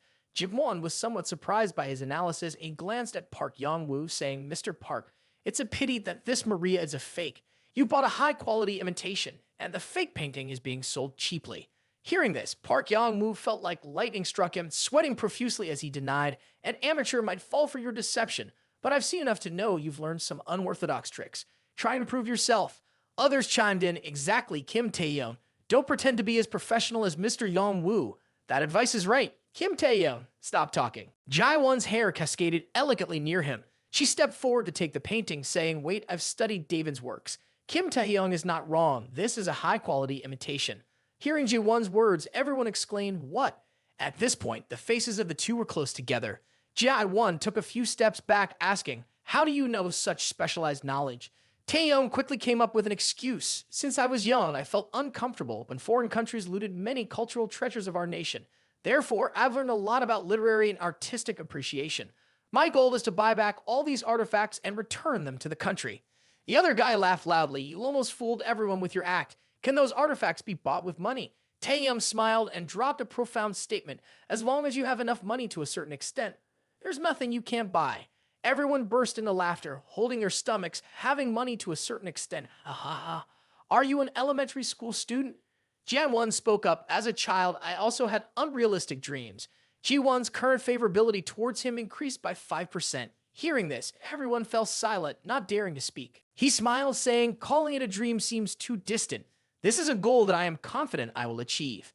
Seeing Jae-won return to her original seat, the other guy gritted his teeth in anger, his eyes bulging with frustration. Kim Ji-won sat back next to Kim Taehyung. He glared at him with intense fury. At present, he harbored nothing but hatred for him, thinking, Kim Taehyung dares to show off in front of me and even wants to compete for Songhai Kyo. I will embarrass you to make you understand the gap between us. At this point, the food was served. People were amazed when they saw the dishes on the table. Wow, it smells amazing. I've never had such a luxurious meal before. Why don't our dishes look the same? He continued to flaunt his wealth. I don't understand. This is a non-fixed menu, and what is served depends on the chef's decision. This chef used to work at a 3-star Michelin restaurant. His cooking style is quite unique depending on his mood. It seems Kim Taehyung's luck isn't that great. In front of him was a steamed bun with a few strands of vegetables. It seemed Park Yong-woo was clearly seeking revenge. People were puzzled. Oh, this is a steamed bun. What happened? Is it molecular gastronomy? Michelin chefs online like making these kinds of dishes, such as this salt-crusted grilled beef or something. He picked up a piece with his chopsticks, put it in his mouth, and said, indeed, it's just a regular steamed bun with vegetables. Not surprising at all. He had anticipated that Park Yong-woo would cause trouble. This guy picked up a piece of meat intending to eat it, but before doing so, he didn't forget to taunt others. Kim Taehyung, how does it taste? Is the Michelin chef's steamed bun good? If it doesn't suit your taste, I'll ask someone to remove the dish and the chef will prepare something else for you. But the chef's culinary creations are quite sophisticated. It can't be cooked in just 1 or 2 hours. The girl next to him teased, if you can eat a Michelin chef's dish, waiting for 2 hours is worth it. After all, going to karaoke on an empty stomach isn't great. We'll go to karaoke in a while sounds good. But he didn't care. He and Ji-won sat, laughing and chatting happily. Park Yong-woo was surprised to see them. The two of them conversed so harmoniously, but it was all a facade. Patterns on both sides of the gold mask are not only beautiful, but also serve to eliminate the creases of the mask. The wisdom of ancient people always amazes me. Jae-won exclaimed, I feel like your specialized knowledge is almost catching up to my teachers. Next time there's an opportunity, I'll invite you to join us for an appreciation outing. At present, this guy seemed like a jester, tossing a flying disc 8 meters away, muttering, ridiculous. A message appeared on his phone. Chairman Min-sik invites you to join the Seoul Prince Charming group.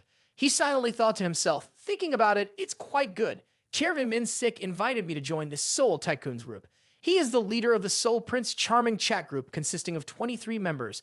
So poor that the only money left it is for joining the chat group.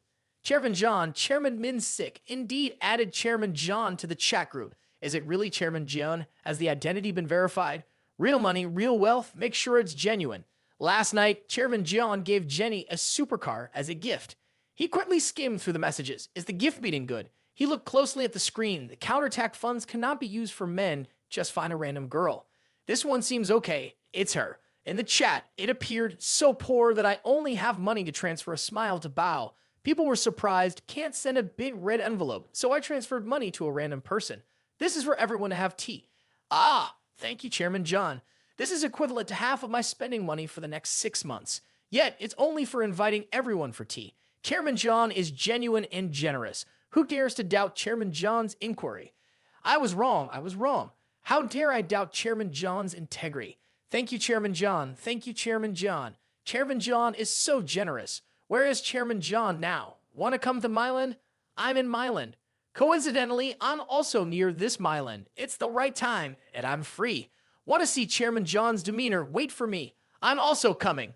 Little more people, the more lively. I'm coming. The guy looked at his phone, smiled, and said, Chairman John, I am Park Yong-woo, the young master of Myland. I'll cover all the expenses for Chairman John at Myland today. Whatever Chairman John wants, feel free to take it. Upon hearing this, he responded cheerfully, Oh, that's not necessary. This is not too coincidental. It's not like a prince showing off. Chairman John doesn't need to be polite. I have nothing but gratitude. After sending this message, he looked at him with a sly smile, saying, You're in trouble, Kim Taehyung. I befriended a powerful tycoon. The network is getting broader. You just wait until the members of the tycoon group arrive. I just need to complain a bit. This guy imagined the scenario, saying, Come on, everyone, let's have a drink. It seems like young Master Park is not in a good mood. It's nothing. I just have a friend from high school belonging to the lower class without eyes and brains showing up here. He envisioned that everyone would scold him for offending Park Yong-woo, which lower class guy is so bold, daring to offend young Master Park. Is this guy Kim Taehyung? I won't let him stay in Seoul anymore, right? We can help. This is a strict order from our HR department. Full-scale expulsion of the guy named Kim Taehyung. Forming an alliance with Chairman John, Kim Taehyung confidently strides forward, creating ripples in a relationship. Each arrow hitting 3 targets, he proves his wit. Rising to his feet, he asks, "It looks like everyone is almost done with their meal. Let me escort you to the karaoke rooms on the top floor. I've arranged a meeting with some of the top socialites in Seoul, so you can mingle with the upper class." Hearing this, everyone praises him. "Young-woo, you're so cool." In the splendid Golden Hall, people gather excitedly. At that moment, a few individuals approach him, shaking hands and inquiring, "Nice to meet young Master Park. How's Suri's business doing?" Clearly, you're flaunting your status, and everyone is astonished. Young-woo looks handsome. It feels like Young-woo is from a different world. Yet he's introducing us to the tycoons. I'll follow Young-woo in the future. He introduces these people to Jae-won and vice versa. Kim Ji-won meet Chairman Dong-yoon Duty, the #1 real estate magnate in Seoul. Chairman Dong-yoon, this is Song Hae-kyo, the jewel of the Song family. Upon hearing this, Chairman Dong-yoon happily says, "The Song family, Song Yi-seo, my niece is acquainted with her father." Ji-won steps forward to greet him with a polite smile. Creating admiration in countless hearts, he remarks, "I have heard early on that Miss Song is extremely beautiful, and indeed." At this point, a server approaches to inform him discreetly, "Mr. Park, there's a request for you." Puzzled, he points at himself and the server nods. "One of your classmates wants to order a bottle of Oligo Cherry White. I'm not sure if I should bring it to him." Hearing this, he speaks loudly, "Kim Taehyung, do you want to order Oligo White series?" Upon hearing this, everyone is astonished, then quickly scolds him. Is Kim Taehyung crazy? This type of wine costs thousands of dollars. Young-woo considers us old classmates, inviting everyone for a meal and karaoke. You shouldn't take advantage of the opportunity to order such expensive wine. Probably just a one-time thing. Kim Taehyung probably doesn't know that this wine is so expensive. Sitting in his chair, playfully asserting once again, right, that Oligo series or whatever it is, no problem, someone invited me. He smirks, really? So Kim Taehyung also knows the rich and famous. Seizing the opportunity, it turns out he doesn't know whom he's harming, indeed causing harm to himself. The wine bottle is open and he remarks, "Even Kim Taehyung knows a big shot. I have no idea how much this wine costs." This guy presents the wine in front of him, teasingly sticking out his tongue. Kim Taehyung, a bottle of Oligo Series White is priced at $250,000. It's already opened. It's too late for regrets now. If your rich friend can't pay this amount, you might have to mine coal on Jeju Island to settle the debt. However, my associate is a coal mining tycoon and can help you arrange a position. Scratching his head, he responds, $250,000? I truly know nothing about wine. He seems somewhat disappointed. I thought the longer the name, the more expensive it would be. This guy cheekily comments, "When you show off, you indeed look handsome. I hope that when you pay, it won't be too embarrassing." He walks over to where everyone is gathering. Is everyone here yet? Isn't Chu Tix John supposed to be at Mile End? Why haven't we seen him yet? People in the group say Chu Tix John mentioned being in the luxurious gold lobby. Surprised, he exclaimed, "Is he here?" At that moment, the door opens and an older gentleman walks in. "Oh, everyone's here. It seems I'm the latest arrival." People cheer. Chairman Minstick. Chairman Minstick is here too. So only Chairman John is missing. He attempts to shake hands with the older gentleman, but the gentleman happily quickly moves past him and goes to his side, taking his hand warmly. "Chairman John, I'm late. Apologies. Turns out you've been here for a while, making Chairman John wait. I'll truly punish myself with 3 glasses. Today, I've mastered the art of flattery." Witnessing this scene, everyone is dumbfounded. Money. Then the crowd erupts. "Chairman John, you are Chairman John. Kim Taehyung is Chairman John." Jian-won, perplexed, doesn't understand what's happening as she doesn't follow gossip news. This guy, his mouth agape, now understands what fear is. What? This can't be. He calmly confirms, "Yeah, it's me." People around him grab his hands, cheering. Chairman John is so young, handsome, and elegant. Does Chairman John have a girlfriend? I'll introduce my younger sister to you. These people are clearly trying to establish connections. His high school friends are extremely surprised. Is Kim Taehyung really that rich? He's surrounded by socialites, flattering him. His attitude towards Young-woo earlier was completely different. The other guys still can't believe it. Impossible. I don't know what tricks Kim Taehyung played.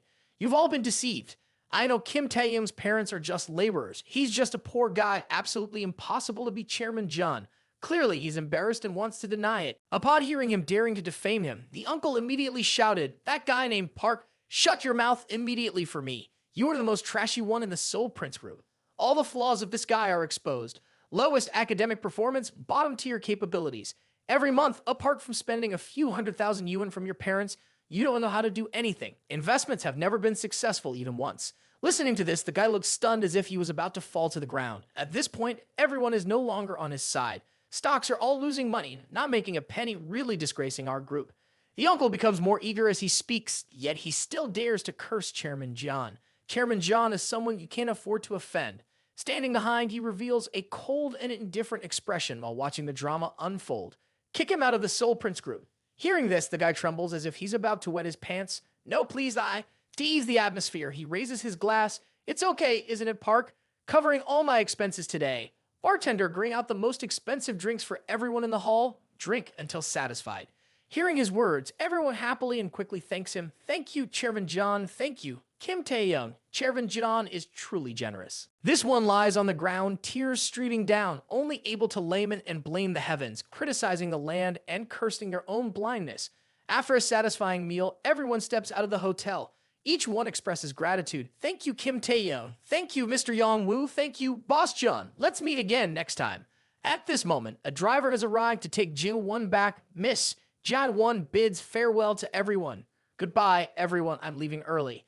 Indeed, a beautiful person with a beautiful personality. The men, seeing the car that came to pick up Jae-won, are astonished. A long version of Rolls-Royce. I envy being so rich yet so modest. If it were me, I would definitely flaunt my wealth everywhere. He looks at Jae-won, unable to help but marvel internally.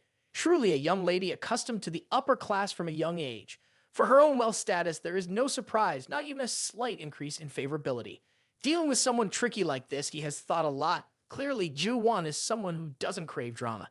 He smiles contentedly within, truly an excellent money-making target. The uncle from earlier rushes over and calls out to him, Boss John, didn't you say you wouldn't look twice at cars worth 30 to 40 million dollars? I found one worth 80 million, only 10 in the world, not even in the country. I wonder if you. He looked at the car, cracking a smile. Doesn't look bad, take it. Upon hearing this, the uncle immediately flew away. No wonder you're Boss John, swift and efficient. I'll get to work and I'll be back in a few days. People looked at him and whispered, admiration overload. Boss says speed is truly fast. Immediately struck a big deal with Boss John. He glanced at the balance in his account, 113,770. A sad expression on his face. Gotta grind some more. In the evening, he walked on the way back to the school campus. While walking, he encountered Jisoo sitting, hugging her knees with her face down. Kim Jisoo. Jisoo sat pale on the ground, looking at him. Kim Taehyung, you're finally back. Sitting like that, not afraid of looking weird, Jisoo ran to hug him, presenting a pitiful appearance, shedding tears. Dad's heart disease suddenly recurred, now lying in the hospital, undergoing surgery, needs 800,000, but my family doesn't have that much money. Can you lend it to me in advance? He felt extremely uncomfortable at this point. It's been 3 years. Do you think I don't understand you? The excuse of a family member being sick has been used many times. Now you're borrowing 800,000 to buy branded stuff online. I won't lend you a single penny. Hearing these words, Jisoo stood frozen, unable to believe her eyes. You. Jisoo stepped forward to confront him. She couldn't comprehend. Kim Taehyung, you spent over 10 million on Park Shin-hye, but you're not willing to lend me 800,000. He was angry because this woman seemed utterly illogical. My money, how I want to spend it, on whom I want to spend it, is none of your business. Am I clear enough? Do you still expect me to be generous? He turned away. We haven't been broken up for a week yet. Thanks to your blessing, I finally lived a few good days. Tomorrow, I have a dinner appointment with someone else. I won't talk to you anymore. Goodbye. Jisoo put on a pitiful appearance. Kim Taehyung, you can't treat me like this. Sympathy level dropped by 20% at this point. He can turn around no matter what she said, feeling sad. After going through Jimin's affairs, I thought she had changed. It seems I thought too much. The favorability level dropped, and I don't need to make money off her anymore. The next morning, the university campus was crowded. He walked while holding the phone with Park Shin-hye's location sent, inviting him to have a meal there. No way, girls can't block his path to wealth. At this moment, there was a notification on the phone. The person you are following, Jenny, is live streaming and greeting you. I am a small assistant from the newspaper. I can arrange exclusive gifts for you. He silently repeated these 3 words in his mind, exclusive gift. The corners of his mouth couldn't hide the smile. He entered the live stream room, and Jenny, upon seeing him, was delighted. Mr. John, you're here. Then this girl doing yoga. Oh my, her body is just amazing. Everyone in the live stream room greeted him. Welcome, Mr. John. Jenny suggested, "Can I dance for you? You can also show some moves. Don't think you can't give me a supercar like Mr. John. I envy you. I envy you to death." So poor that all he could afford was to gift the streamer a God of Wealth is here, a unique gift specially made for someone so poor. The God of Wealth is here costs 880,000 yuan each. People in the live stream were bewildered. 880,000 yuan each. Oh my. This exclusive gift is for the top streamers, straightforwardly priced at only 500,000 each. Jenny was extremely surprised when she saw this gift and quickly covered her mouth. "Thank you, Mr. John." He continued to send them from 1 to 20, and at this point, the number had reached 200. Jenny couldn't believe her eyes, so poor that all he could afford was to gift the streamer 341 God of Wealth is here. Seeing this amount, Jenny was startled, swaying nervously. 341 God of Wealth is here. 300 million yuan, a 20% increase in likability. This person's appearance is just too impressive. Jenny breathed heavily. "Mr. John, you can choose any talent and I'll perform right away." System message. Supreme Emperor level 30, so poor that only enough money to leave the live stream room.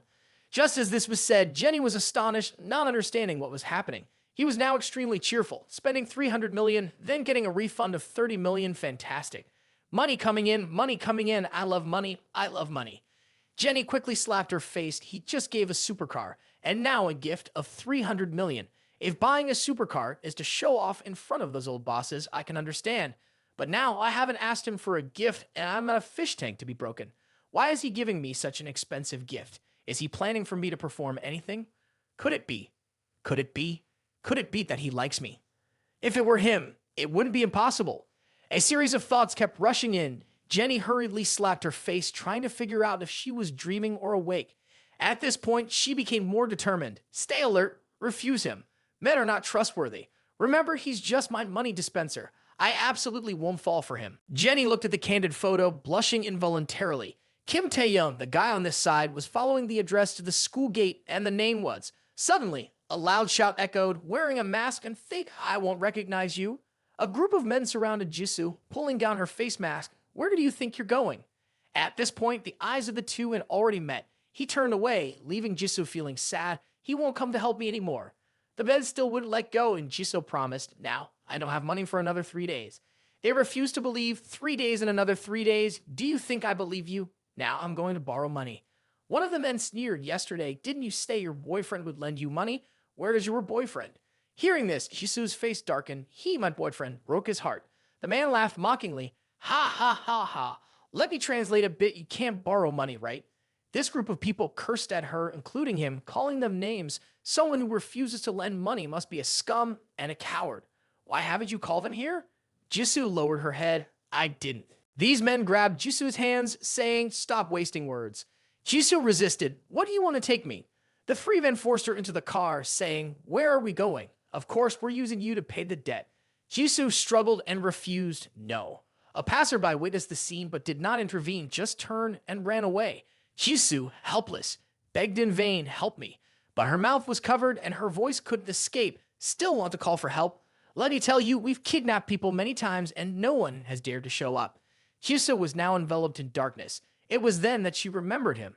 Tears streamed down her face. "Kim Taehyung, I don't blame you. All of this is my redemption. If it weren't for my greed, my vanity, it wouldn't have ended up like this today. I deeply regret hurting you back then. I'm sorry, Kim Taehyung." It seems that by now, Jisoo has realized who truly cared for her. Dragged into the car by these people, she pleaded, "Driver." Suddenly, the car's windows shattered. A punch directly hit the driver's face. He swung the door open, and the remaining men were bewildered. What's happening? He ordered them. Get out of the car. Jisoo felt like she had found her savior when she saw him, cheerful. Kim Taehyung. The favorability level increased by 40%. The group attacked.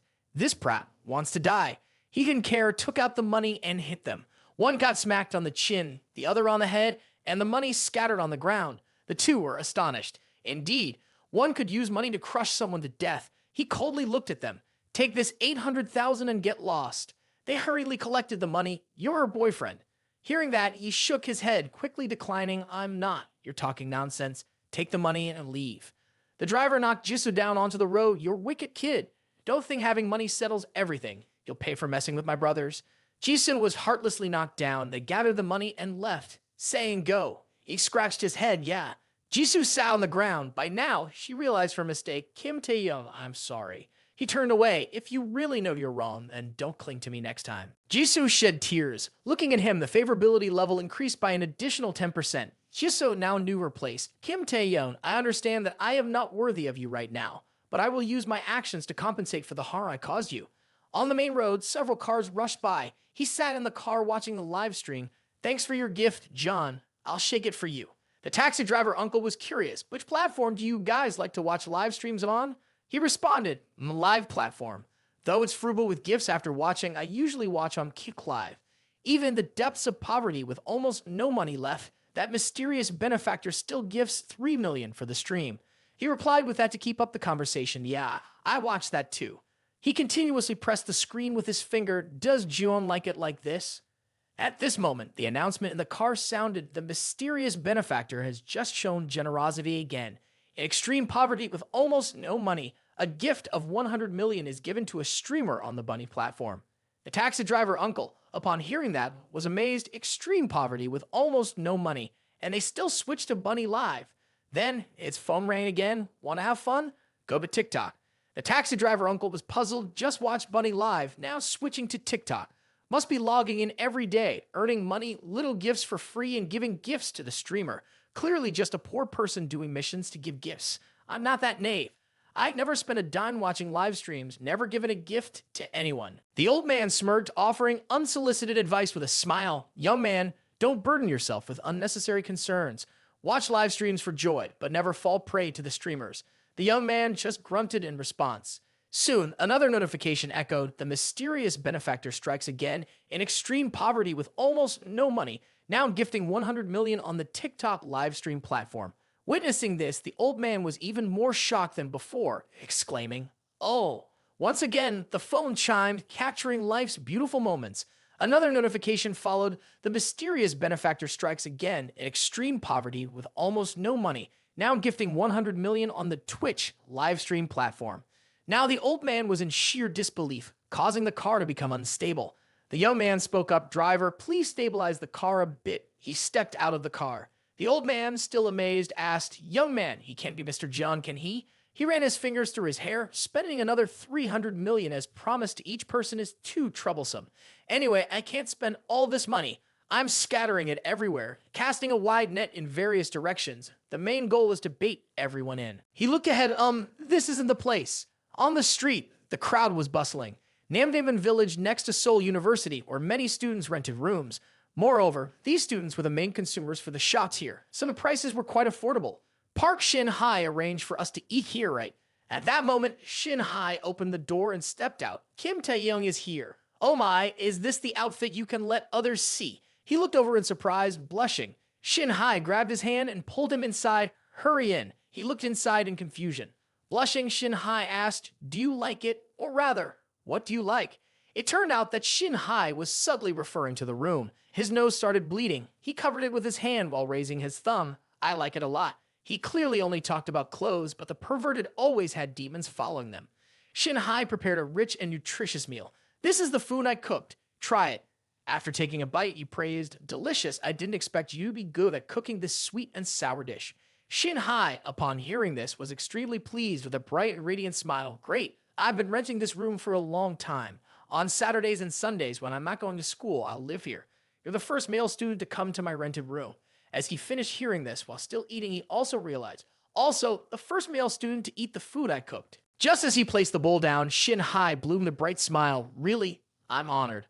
Are the flowers on the balcony lavender?" Blushing, Shin-hai placed a finger on her lips, appearing cute and charming. "Guess because you like the scent of lavender, I bought a pot," as Kim Jisoo suggested. He became vigilant at this moment. What's going on here? Park Shin-hai doesn't seem right today. She's not a money-hungry girl, so I thought she would coax me into buying it. Cooking rice and buying flowers, is this the gentle and virtuous girl? He was too suspicious, hastily reaching out to touch Shin-hai's forehead. "Are you okay? Do you have a fever?" Shin-hai held his hand. "I'm someone who doesn't feel safe. When I was very young, my parents divorced." Shin-hai gently held his hand, leaning her face against it. "So, since I was little, I've seen the world and people move very fast, too fast for me to keep up. Only money can give you the most basic sense of security. However, unexpectedly, from you, I feel the safety I long for. Shin Hai embraced him, leaving him puzzled. I feel safe.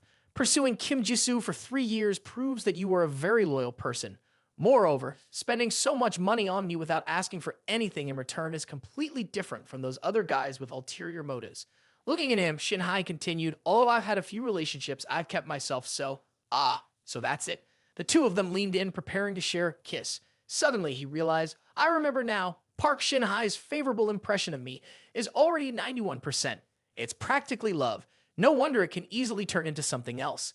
I only thought of it as a complete task, a prank to get extra points, and forgot about this. Indeed, typical man, completely oblivious to the atmosphere. He gazed into her soul, raising his hand to squeeze her, leaning in close. Surely she wouldn't refuse. A man, but still scared of reality.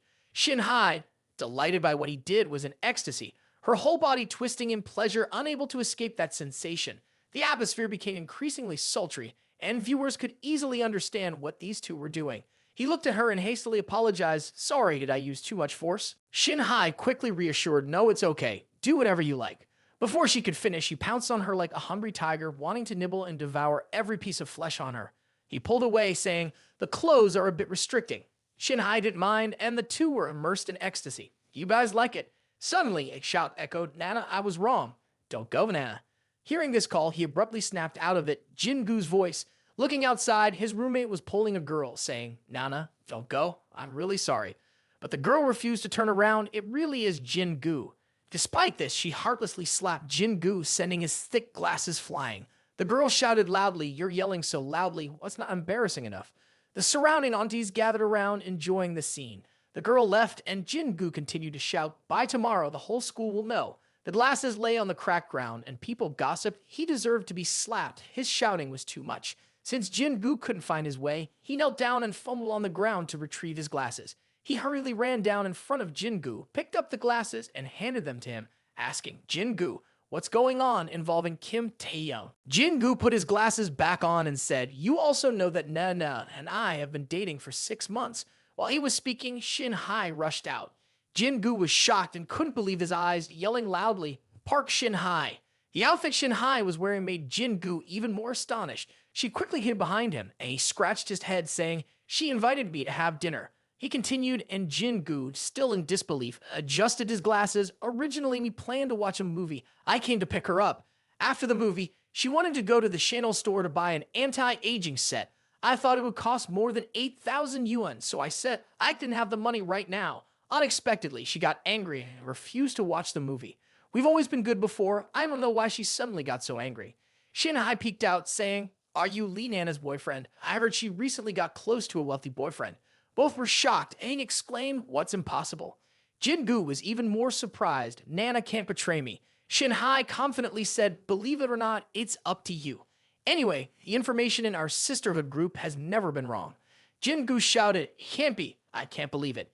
He placed his hand on the guy's shoulder to comfort him. Come on, Jin-Goo, call Lee Nana. Tell her you're buying her makeup. Park Shin Hai, text your sisterhood group, see if they've spotted that man. He seems quite thorough. He smirked. Let's see her true face. Smoke billowed upwards as Park Yong-woo solemnly smoked, his face filled with melancholy. Seeing this, the girl with purple hair rushed over and embraced Park Yong-woo, asking, Yong-woo, what's wrong? Frowning, Park Yong-woo replied, you don't know, life may not be able to turn around for me anymore. Recalling the past, Park Yong-woo remained bewildered. I almost got kicked out back then. Luckily, Kim Taehyung spoke up for me, and I stayed in the prince and princess group. But now, no one in our group pays any attention to what I say. At this moment, Park Yong-woo's mood seemed to fall from the clouds to hell. This was clearly hell. His phone rang, capturing his attention. After checking it, he was extremely surprised, almost unable to believe his eyes. This was a transition from the depths of despair to sudden excitement, and he jumped up, laughing. Ha ha ha, this is the opportunity to turn things around for me. The girl with purple hair sat below, puzzled, and a Prince Kim V and River chat group. Everyone seemed eager for him to visit the newly opened store. It was evident they wanted him to spend money. Upon hearing Park Yong-woo's invitation, he agreed without hesitation. The remaining people in the chat group were full of admiration. The next day, Park Yong-woo drove a luxury car with the purple-haired girl sitting beside him. Park Yong-woo boasted to the girl, now I'm going to pick up Director Jian to discuss today's plan, convenient for you to recognize. The girl, astonished, exclaimed, "Can we really meet Director Jeon?" The most crucial purpose of bringing her along was to make it clear to Kim Taehyung that he dared not entertain thoughts about Song Hae Kyo anymore. Seemingly everything was planned and things were going well today. They arrived at their destination and Park Yong-woo announced, "We're here." Director Jeon sent the location and he should be around. The supercar parked at a street-side eatery seemed somewhat out of place. The girl, excited, pressed close to Park Yong-woo and looked around the food stall, asking, "Where is the legendary Director Jeon?" Park Yong-woo glanced in one direction and smiled. "Ah, there he is, by the street-side eatery." At the moment, he was eating food from a plate, appearing to enjoy manhwa. Dressed in casual clothes and wearing flip-flops, he seemed quite unconventional. Seeing his outstanding appearance, the girl opened her mouth wide and surprised, "Is that Director Jeon?" Park Yong-woo, noting his bright eyes and jubilant expression, lied to himself. Very handsome. Despite the humble surroundings, he shines like a firefly in the dark, truly outstanding. Park Yong-woo led the girl in front of him and remarked, "Taehyung spent over 100 million, yet he chose to eat at such an ordinary place. How miraculous." Upon seeing Park Yong-woo, Taehyung exclaimed, "You're here. The eaters at this place are both quick and delicious, highly recommended. Let's go, we'll talk details about Gapyeong Square on the way." Yes, Taehyung. It seemed that Park Yong-woo had become more obedient and less arrogant. The city itself was beautiful, bathed in sunlight, illuminating the entire metropolis. At Gapyeong Square, people moved about, creating a lively atmosphere. Jin-gu hid behind a wall, observing his ex-girlfriend, following Taehyung's plan to catch her in the act. Taehyung explained, "I'll arrange for Lee Nana to wait in front of the main entrance. Then Park Shin-hae will position her, deceiving that man to come here. After that, we wait for them to meet and see if it's really a romantic relationship." At that moment, where Nana was standing, a chubby man approached. Surprisingly, they started kissing under the broad daylight. It was unbelievable to Jin-gu, and he thought, "No, this can't be real." Angry and furious, Jin-gu approached the two lovers, saying, "This shameless couple, Lee Nana, dares to betray me and even pairs up with an older man like this." Hearing Jin-gu's call, the two turned back. The chubby guy approached, mocking Jin-gu, saying, "You're the poor boyfriend Nana mentioned. Truly, you're both chubby and bad-tempered, not to mention lacking any charisma." Jin-gu, enraged, shouted, "Get out, this is between Nana and me." The chubby guy sneered, "Ha ha ha, what can you use to make me leave? But I can make you leave, believe it or not." The chubby guy turned and called security. A security guard came out asking, "What's going on, sir?" True to the chubby guy's nature, he commanded, "There's someone causing trouble here, affecting my shopping experience." Jin-gu, hearing this, was startled, saying, "What?" The security guard, following orders, stood in front of Jin-gu with a serious expression, saying, "Please leave, sir." Jin-gu, intimidated by the large stature and stern face, felt a chill and broke into a cold sweat. "I can cause any trouble. This person is involved with my girlfriend." Hearing Jin-gu's words, Nana reacted fiercely, running to hug the chubby guy, saying, "Hey, don't say that. Rio here is my boyfriend." The chubby guy, pleased with Nana's words, had a smug expression. Jin-gu, confused and full of questions, thought, "Why is Nana doing this? My 6-month relationship can't compare to an older man. Where did this come from?" These three individuals were clearly bullying Jin-gu without justification. Seeing the security personnel, he couldn't understand. Rio is a VIP customer of the shopping center. That's why he gets special treatment. Why should his girlfriend suffer? Everyone thinks about their own future, and I'm sure you can understand that. The chubby guy, feeling superior due to his age, offered advice to Jin-gu. "Young man, at your age, don't think about love. Focus on making money first. Find a 20-year-old girlfriend when you're 40. That's when you'll be wealthy and able to have a girlfriend. Have you all absorbed this knowledge yet? You only get a girlfriend at 40. Jin-gu, surrounded by 3 towering figures, was now extremely frightened, so much so that he almost wet his pants. No, it can't be like this. At this moment, Park Yong-woo arrived in his sports car, finding Jin-gu being harassed by the three. The chubby guy and Nana, upon seeing Park Yong-woo, said, "The person in that sports car is young Master Park, the heir to the Milan Hotel and the owner of Gapyeong Square. He has collaborated a lot with him." Hearing this, Nana, astonished, covered her mouth with her hand. "Wow, Ryo, you're really amazing. It seems that this girl has a plan to seduce Park Yong-woo." Park Yong-woo approached, and Nana happily said, "Young Master Park is coming over to greet you." The chubby guy was overjoyed. He ran over, intending to shake hands, and greeted Park Yong-woo, young Master Park. Unexpectedly, the situation turned out differently. Park Yong-woo ran over and hugged Jin-gu, still very cheerful, saying, Director O is here for an inspection. How's the operation of the shopping center?" Jin-gu, at this moment, still didn't understand what was going on. Park Young-woo gestured dramatically, saying, "This investment, I hope you can consider it. In the future, 2 more large shopping centers are set to open. Do you know how much I hope to collaborate with you?" Jin-goo, bewildered, didn't grasp the situation, and the chubby guy found it even more unbelievable. He widened his eyes, feeling like the sky was falling. The two of them gasped. Director O is investing for young Master Park. At this moment, the girl with purple hair walked over, dressed provocatively. Indeed, she was quite stunning, but she still couldn't match Jin-goo's harem. Director Park, how annoying, making us wait like this. Hearing this, Nana turned her head, her face in constant shock. The girl approached, still provocatively dressed, truly stunning. However, she was no match for Jin-goo's harem. Director Park, how annoying, making us wait like this. The girl walked over and hugged Jin-goo's hand, pressing against him. You agreed with me before that in the world of handbags, there are 3 style archetypes.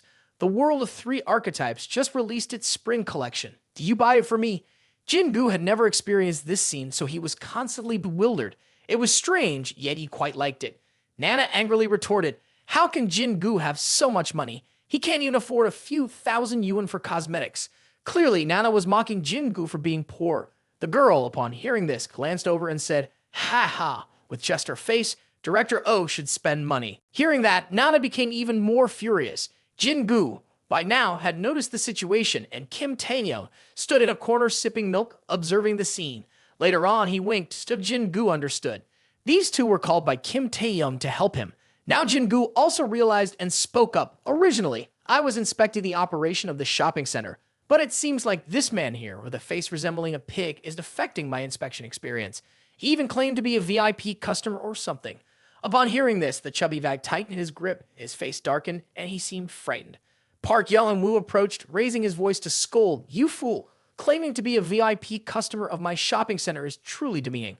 Call the manager here, revoke his VIP membership, compensate him 2 million for canceling the contract, and tell him to leave."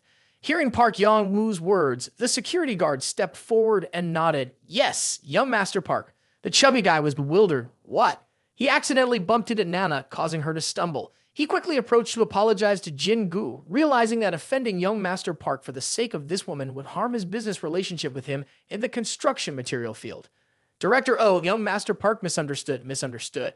I truly didn't know. Director O, I apologize. Please consider my words as if they were nonsense. Jin-goo and Park Young-woo shared a sinister, triumphant smile. They told me to smell something foul, huh? Jin-goo remarked. All right, Director, I'll remember their faces. Put them on the blacklist, permanently banned from entering Gapyeong Square. These two were currently like insignificant ants facing authority.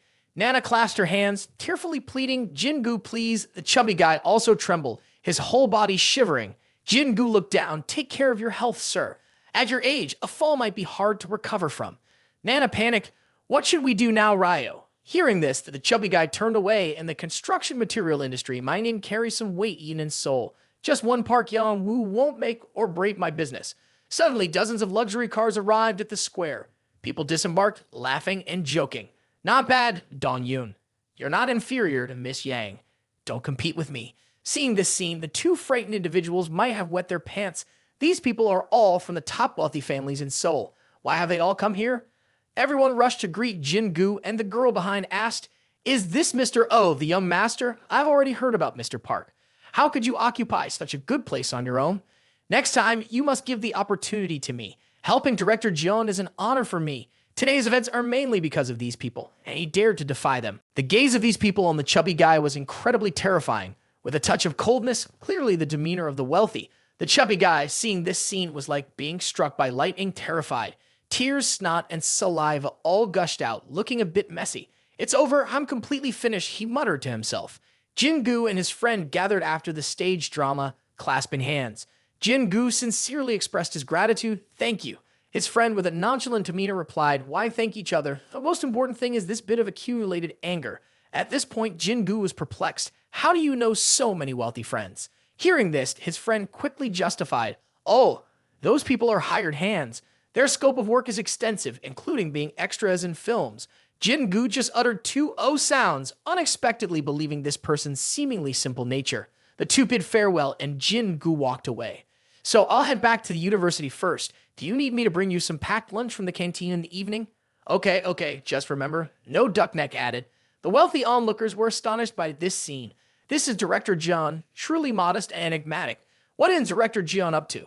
Managing so much, there must be a hidden agenda. At this moment, another beautiful girl appeared. She looked stunning, and her soul was equally round and wealthy. Many girls looked at him. Who is this? Approaching the group, he cheerfully invited everyone. Thank you all for intervening and helping out. I invite you to enjoy some spicy hot pot. Hearing this, the others were surprised but still agreed. Thank you, Director John. Spicy hot pot sounds great. Park Yong-woo approached and draped his arm over him, laughing. Ha ha ha. Director John knows how to joke. Let's go to my bar. It's on the 7th floor of the shopping center. Hearing this, the group became cheerful. That settles it. We must let Director John treat us right. Director John? He reluctantly agreed, certainly, but inside he couldn't help feeling the pinch. I've never been to a high-end bar. Hope it won't be too expensive. At the Gapyeong Square, everyone gathered in a VIP bar. Someone spoke up last night. Director John, within a day, the registration numbers on various streamer platforms surpassed the total for the first quarter. Compared to Director John, I feel like I'm just a poor soul. This person was clearly joking and everyone laughed. I suspect Director John is the heir to some hidden mega fortune in the capital. In any case, we're hitching a ride on this gravy train. The boss turned to the girl and asked, Yang, why aren't you saying anything and just sipping your wine? Glancing at the girl, the boss continued, it's not that I don't want to help you, but your project is burning money excessively. No, it's not just burning money, it's causing chaos. It's a difficult problem. Even the domestic tech giant Qs can't solve it. Relying on your small company, which has been established for less than a year, how can it possibly handle this? In my opinion, you don't need to struggle to start your own business. None of us are short of money. Either bow down to your father or roll with Director John, join the big leagues, and that's where the real money is. Later on, you can just lie down and live comfortably. Travel more, buy more handbags if you like. Hearing this, Yang slammed her glass onto the table with a sharp sound. In Yang Pyong-yoon's dictionary, there are no two words. Give up. She stood up and walked towards him. Fine, my longtime friends are all afraid of my father, unwilling to lend me money, so I can only turn to Director John. Yang's personality is resilient like that. But even for Director John, when he finds out about the imaginative venture she's involved in, he won't be willing to invest. Isn't that right? She's bound to be disappointed. People now surrounded him, raising their glasses. Director John, the big hot nightclub is mine. Every night features spectacular performances, especially in the VIP section. It's an experience you'll surely never forget. Sincerely invite you to come and enjoy it. The nightclub is too noisy. My private yacht hosts luxurious parties, which are the ultimate indulgence. Can I send a car to pick you up tomorrow? Director John, are you interested in gambling? I have an extremely thrilling casino. The atmosphere around him was lively, energetic, and bustling, but he paid no attention to any of it. He felt heartbroken. It all sounds very interesting, but I still prefer spending money. Players are real spenders. Yang approached him. Director John likes spending money? Well, that's perfect. He looked up at her voice, and Yang came even closer, placing her hand on him.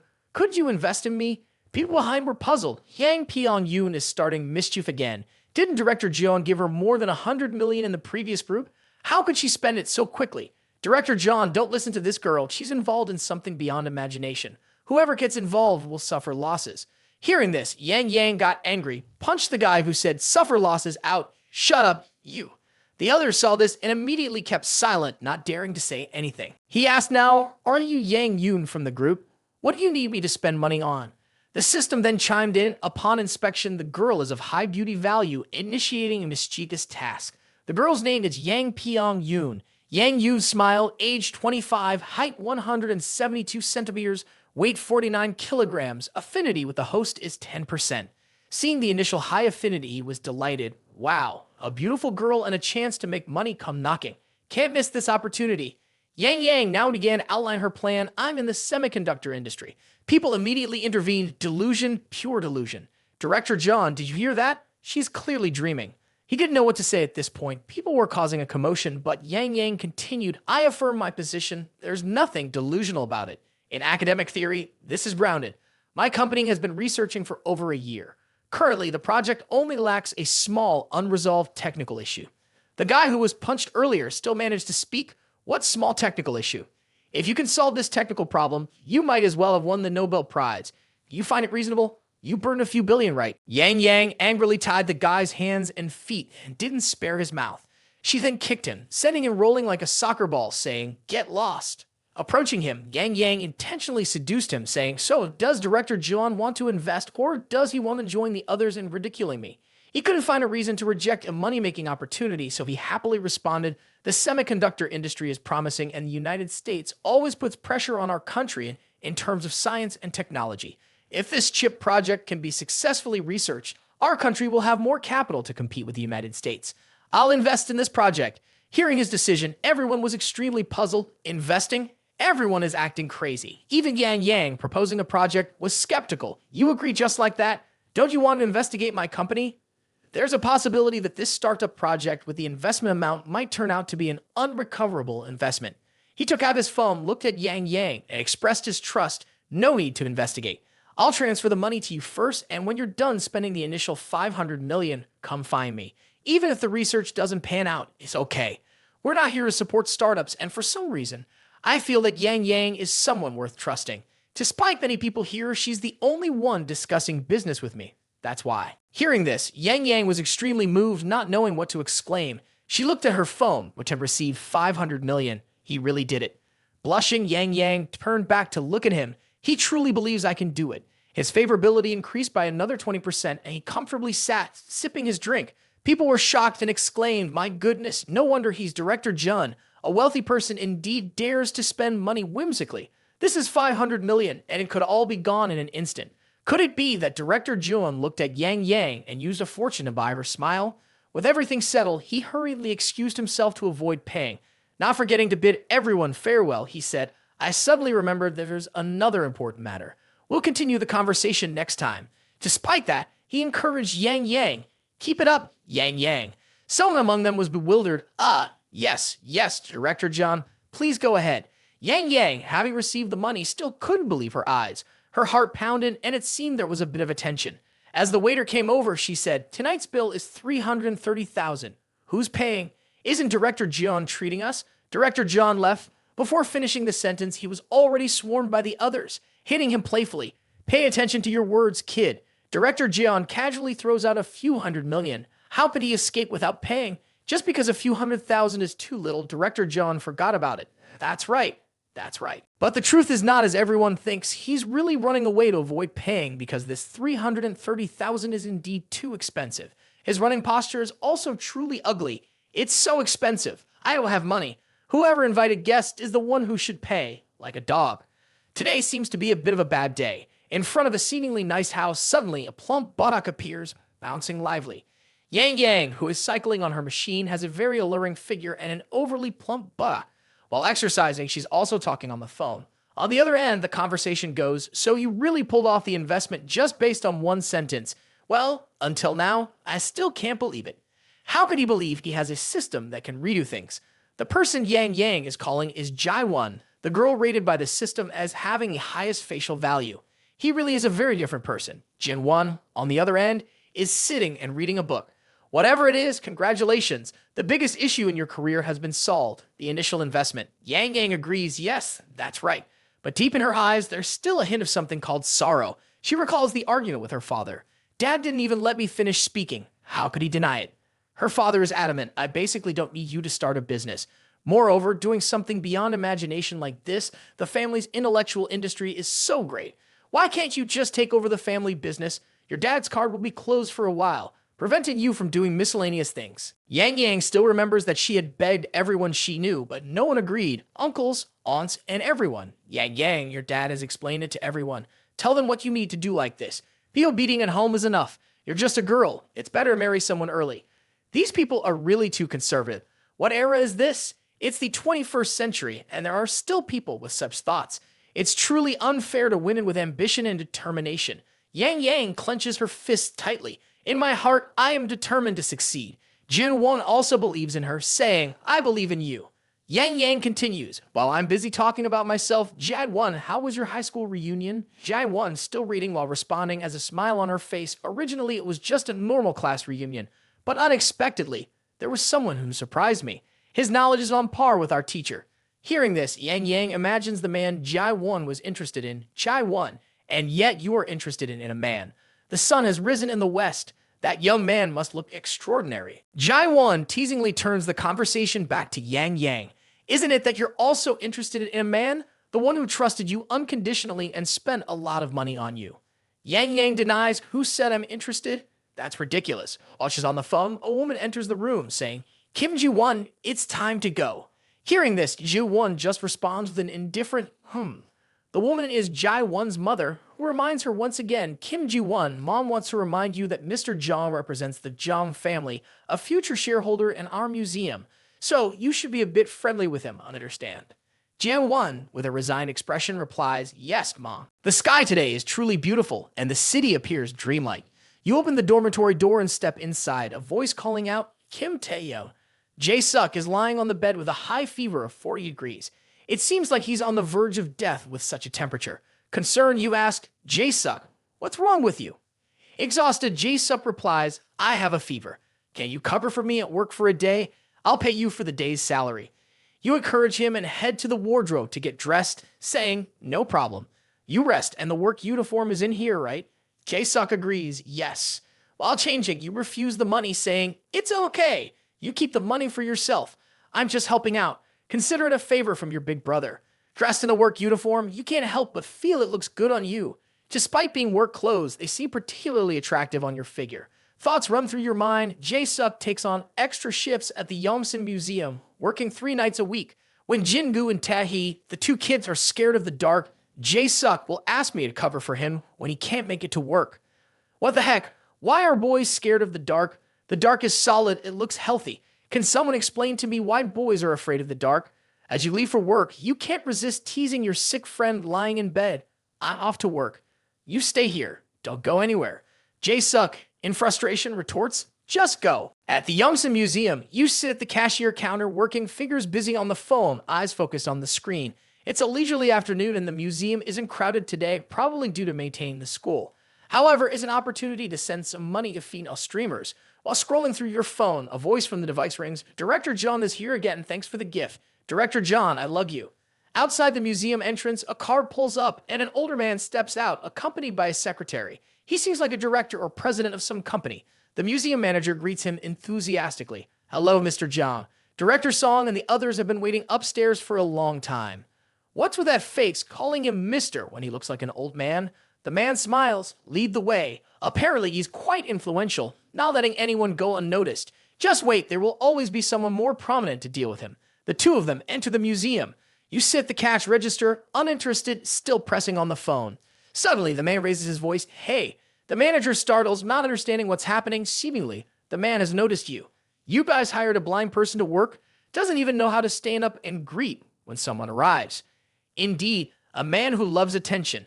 You hear the loud shout and turn to see what's going on. Your face shows a bit of surprise. You quickly stand up, flustered, scratching your head. Sorry, welcome. The manager is a bit clumsy, too shy. Mr. Zhang, he's a part-time student worker. The secretary sneered condescendingly. Look at that pitiful appearance, student. I'm afraid his lifelong career is nothing more than being a security guard. Just a lowly secretary daring to speak up like this. It's true that people are a reflection of their bosses. The old man chuckled. Hey, sorry, no offense. Did your school not teach you to bow 90 degrees? Truly an arrogant person. Just by looking at him, you can tell he's a parasite, wealthy only because of his family. Just a leech, how can someone with such a character build a successful career? Refusing to yield, the student closed his eyes and resisted the pressure. My school taught me not to look down on others, sir. Ha ha ha, I like that a lot. Enraged, the man pointed straight at him, incessantly cursing, You dare to lecture me, a poor guy whose barking mouth can't even spew out an elephant's tusks. Starting from tomorrow, I don't want to see him anymore. The manager beside him, panicked, hurriedly advised, You should shut up, but young Master Zhang still needs personnel. Ignoring the advice, he insisted on following the decisions of those with money, thinking his arrogance was justified. He was so furious that his eyes turned red. Wanting to pop out, Shut up. Principal Song has to listen to me. What is he? Immediately fire him for me. After he finished speaking, he left. The manager invited him to climb the stairs. You were right, Master Zhang. Please come this way. Principal Song is still waiting for you. He looked along, unable to believe his eyes, mouth agape. I won't let Jae-suk lose his part-time job. Wait a minute, Principal Song. The museum won't be opened by Song Hai-kyo, will it? You should quickly go find her and talk. In the exhibition room filled with various ancient artifacts, he marveled at their antiquity. Ji-won's parents happily approached the unfortunate man. Welcome, Master Zhang. He shook hands with Jae-won's father, Uncle Jae. Master Jong has agreed to contribute to the cultural relics. The Song family is very impressed. Jae-won's father called her over. Jae-won, take Master Jong to tour the museum. Jae-won, upon hearing her father's request, agreed yes. Her father glanced at her, not forgetting to advise, Master Jong's investment is crucial. This time you must pay attention. Jae-won walked ahead to guide him, her face expressionless. Master Jong, please come this way. Let me introduce you to the treasures of the museum. He looked around, sure. Approaching a calligraphy painting, Jae-won explained, this is the only surviving calligraphy painting from the Tang dynasty, with over 200 characters. It depicts the heartbreaking emotions of parting with a friend. When it comes to ancient art, Jae-won couldn't help but smile. She looked exceptionally beautiful at this moment, a beauty that words struggle to describe. Carefully appreciate this calligraphy painting. You could even feel the poet's emotions as he wrote this poem, from within the strokes of the calligraphy of the literary master. As Jae-won was speaking, this Master Jong seemed to be stirred up inside, placing his hand on her shoulder as if wanting to embrace her. So beautiful. Jae-won, repulsed, quickly brushed his hand away. What are you doing? Truly a lascivious person, both ugly and old, and still lustful. Absolutely soulless. This guy is putting on a facade like this. I apologize, Kim Jae-won, your beauty just now was too overwhelming. I couldn't control my emotions. Jae-won angrily shouted, I noticed earlier that you had no interest in these cultural relics at all. Why do you still want to invest in the museum? The despicable man smirked sinisterly. Ha ha ha. As long as I can make money, that's enough. Why bother having an interest? Jae-won scolded. Just a little understanding would reveal that these cultural relics cannot be measured by money alone. My father, despite being wealthy, wouldn't invest in someone like you. The wretched man put on a lecherous expression as if he wanted to devour Jae-won alive. Looking at his face, one might just want to punch him a few times. Ha ha ha. Miss Song, do you live in a fairy tale world? But it's because of that you have a kind of aura that other girls don't have. I really like it. At this moment, Jae-won's father arrived. The despicable man turned around, pretending to be sophisticated. All right, let me show Miss Song what the real world is like. Uncle Ga here is a bit dissatisfied with this museum, but I'll use 600 million to buy it on the condition that Song Hye-kyo has to marry me. This vile man clearly was a toad wanting to eat swan meat, a jasmine stuck in a buffalo dung field with painted lips. Jae-won's parents were surprised to hear this. Master Jong, this matter. Jae-won, standing behind him, furious, dream on, there's no way I'll marry you. Jae-won looked at her parents. Mom, Dad, call security. Jae-won's father stood as if rooted to the ground, but 600 million. Jae-won's mother called her husband Uncle Ga. Is this old man trying to sell our daughter for money? If that's the case, then, despite his education, he's just a contemptible person. Jae-won's father looked at her. Jae-won, the situation has come to this today. I can only tell you the truth. With 2 consecutive years of losses, the Yongsan Museum can no longer continue its operations, standing on the brink of bankruptcy. This time, Master Jong is not here to invest but to buy. Hearing this, Jae-won was shocked. What? The vile man stood behind Jae-won, interjecting, I know you've been looking for many investors and buyers. I am the last hope, right? Don't worry, young lady, marry me, and her future days will be better. Jae-won approached her mother. Mom, are you really going to sell your daughter like this? Jae-won's mother tightly held her hands, apologetic in pain. Jae-won, I'm a useless mother, but I'll leave the decision to you.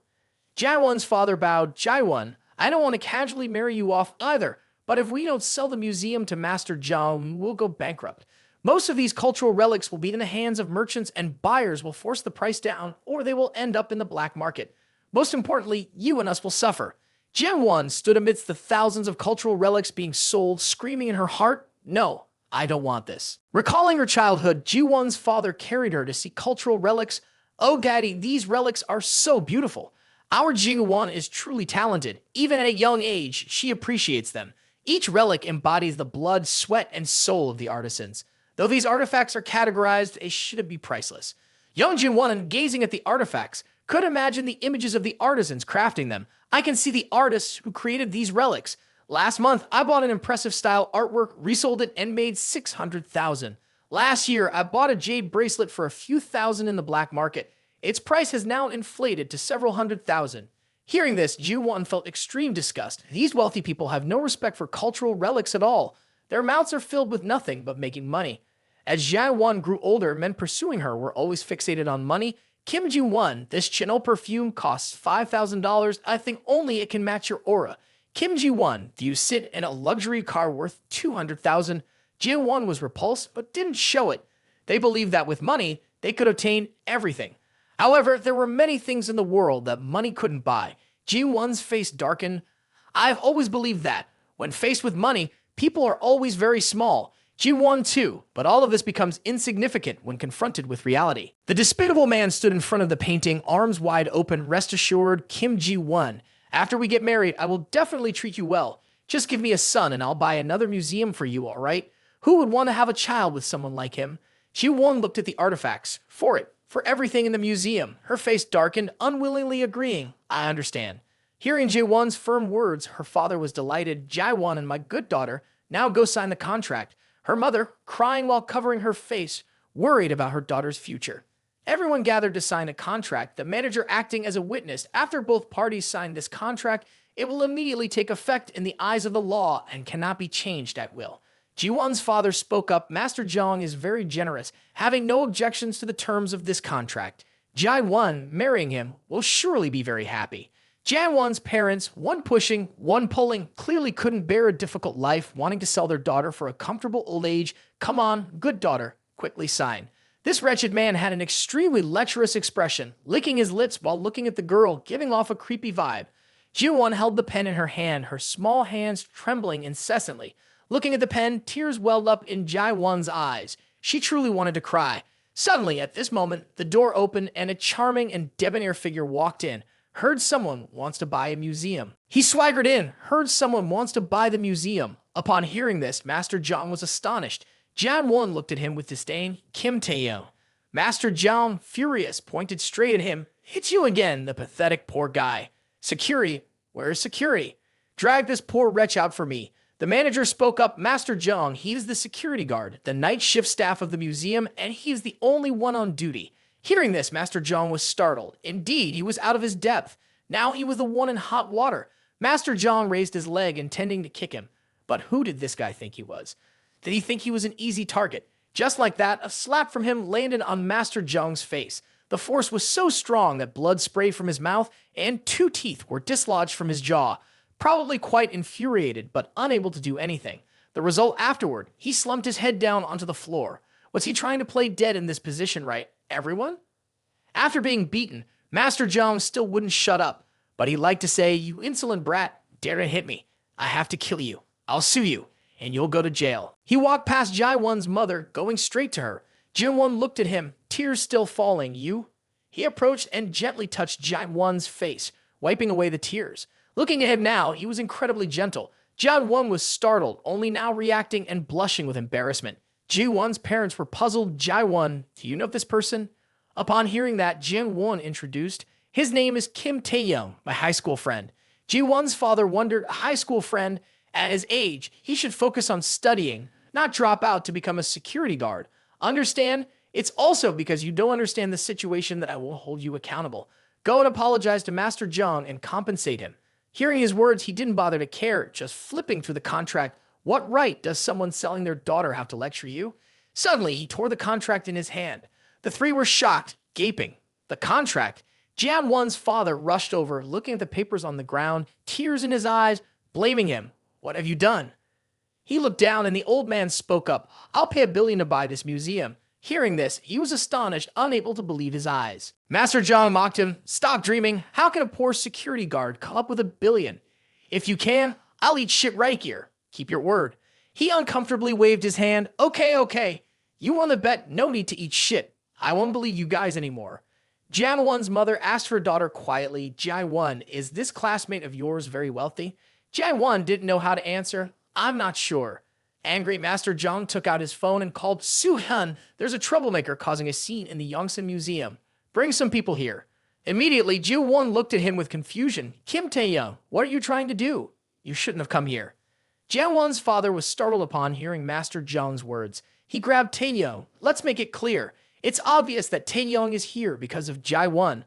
I won't beat around the bush. If you can ensure you can come up with $1 billion, the initial amount not less than 500 million, then both Yongsan Museum and Ji-won will be yours. Upon hearing this, Master Jong angrily shouted, Song Chang-wook.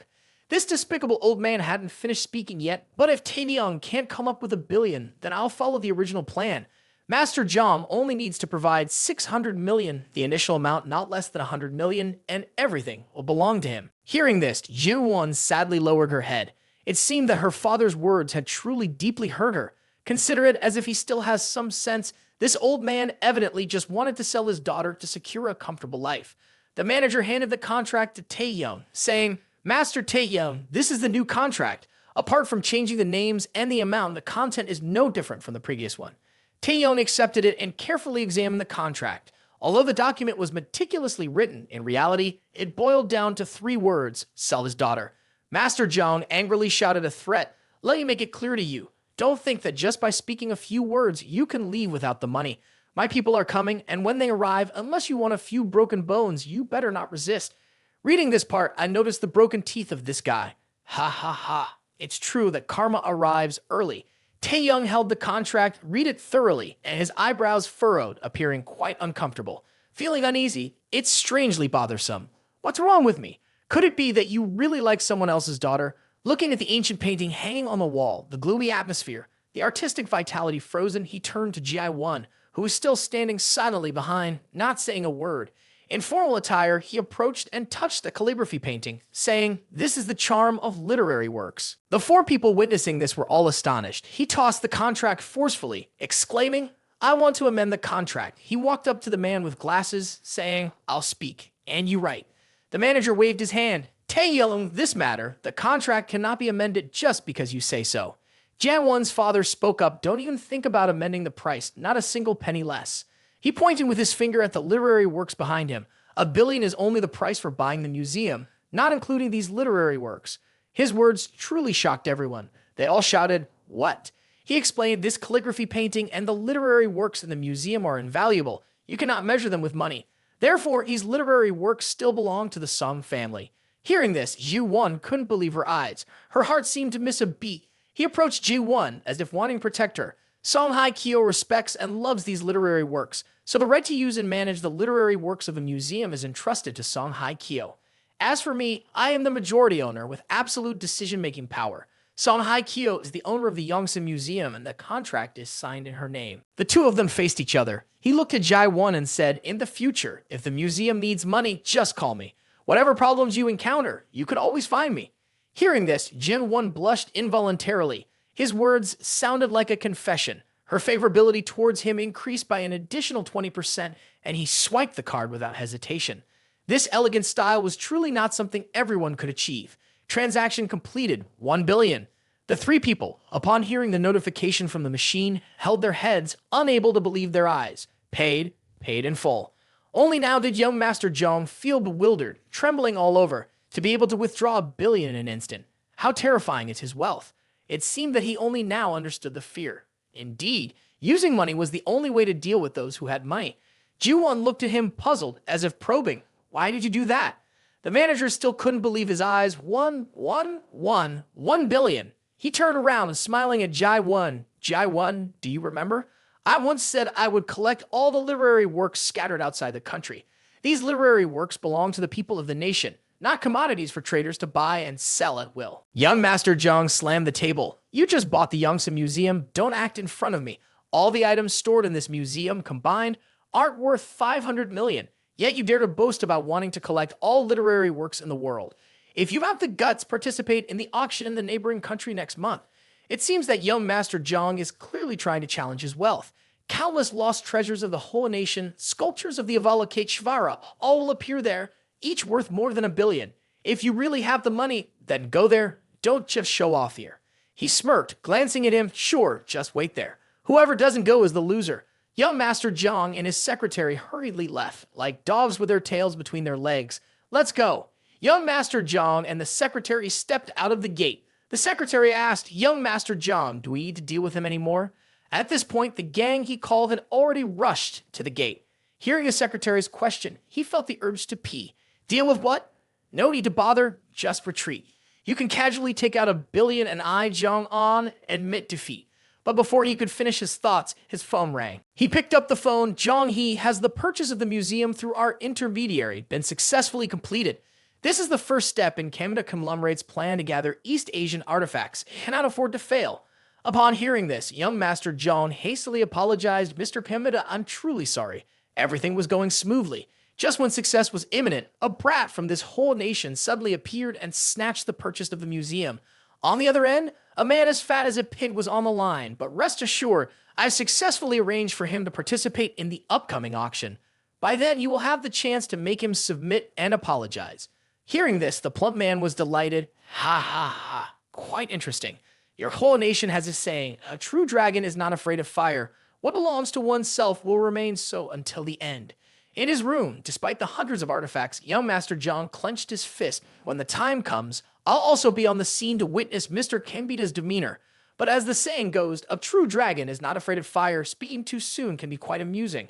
At this moment, the contract signing in the museum had been completed. Now, Taehyung, as the sole and largest shareholder of the Yongsan Museum, held the power. Jian-won's parents, one speaking, the other acting, even pushed Jian-won forward.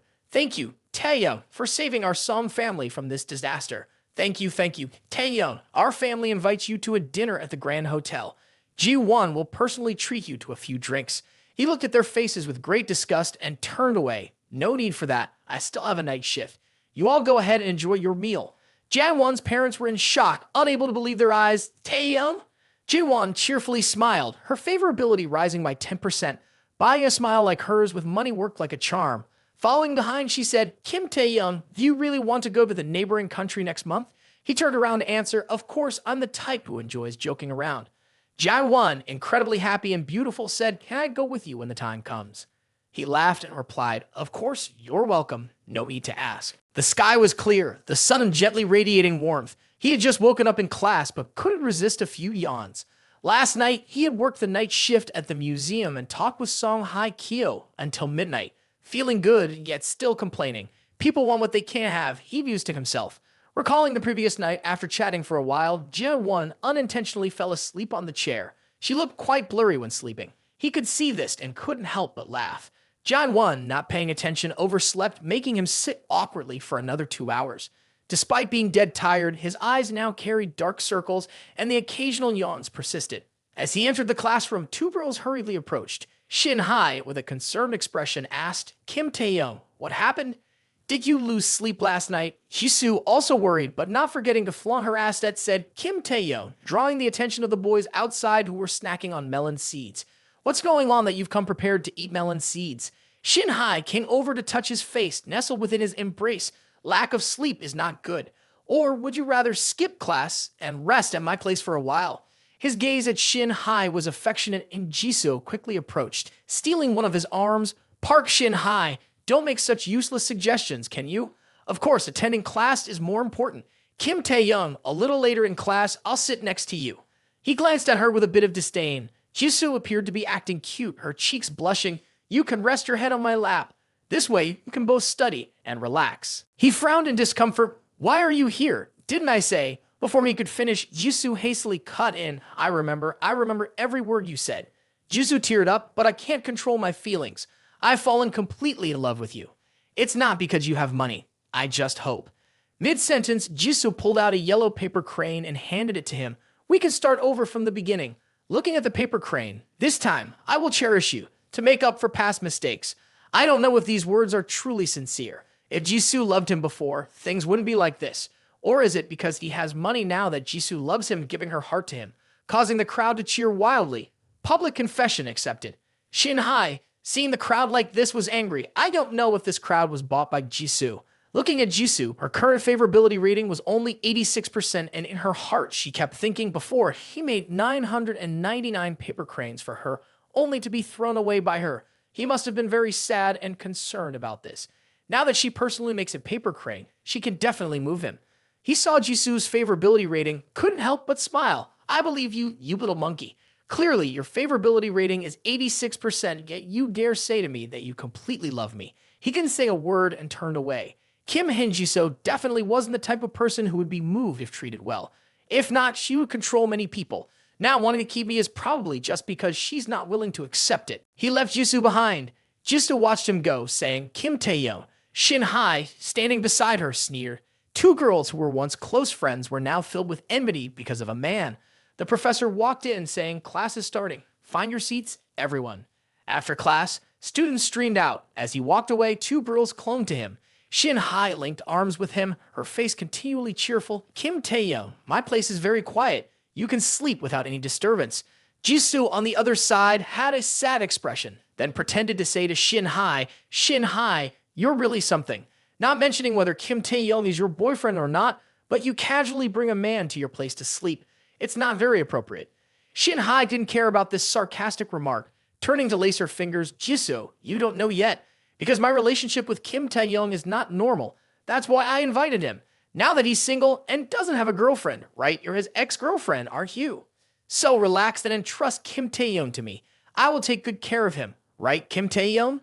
He stood in the middle, sweating, watching the two girls argue. The two girls pressed their faces close to each other, continuously fighting over him and severing the intimate sisterhood. We're just having a little argument, right? Last time, Kim Taehyung even helped me. He's such a kind person. Even a small wounded cat on the roadside, he will help. But Jisoo, a good horse doesn't eat the grass it has passed. If the ex-girlfriend manages too much, it's not good, right? Thank you, Shin Hai, for your concern. I've also heard a saying, a rabbit doesn't eat the grass near its burrow. If it's all grass, of course, whoever smells the best, it will eat that person right. That's how the two girls stood in the middle of the road, arguing with each other. People passing by looked at the three of them, constantly gossiping. He stood in the middle, embarrassed and unsure of what to say. He helplessly said, if you two are arguing, don't involve me. I don't want to become famous all over the school because of this. It's really exhausting with so many girls. Suddenly, from a distance, there was a loud noise. A red Ferrari raced towards them like lightning, driving straight through everyone while continuously honking the horn. People quickly stepped aside, and some even fell onto the road. Suddenly, at this moment, he found himself lying on his sister's lap in the car, his face showing confusion about what was happening.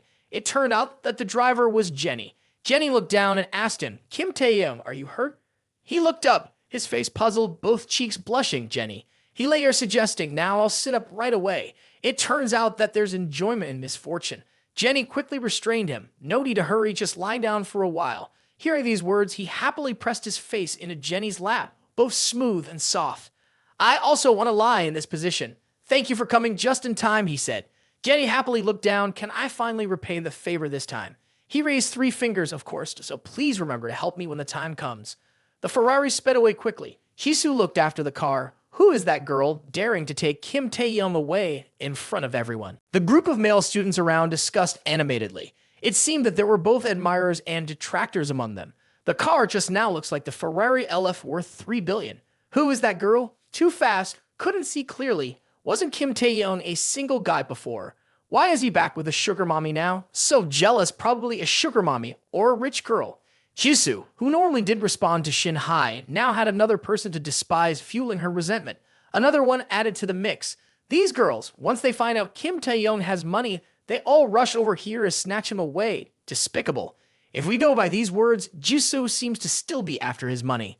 Shin Hai satisfiedly smiled. Before, you didn't care about Kim Taehyung, and now that he's out of reach, any regrets? Too bad the opportunity is gone.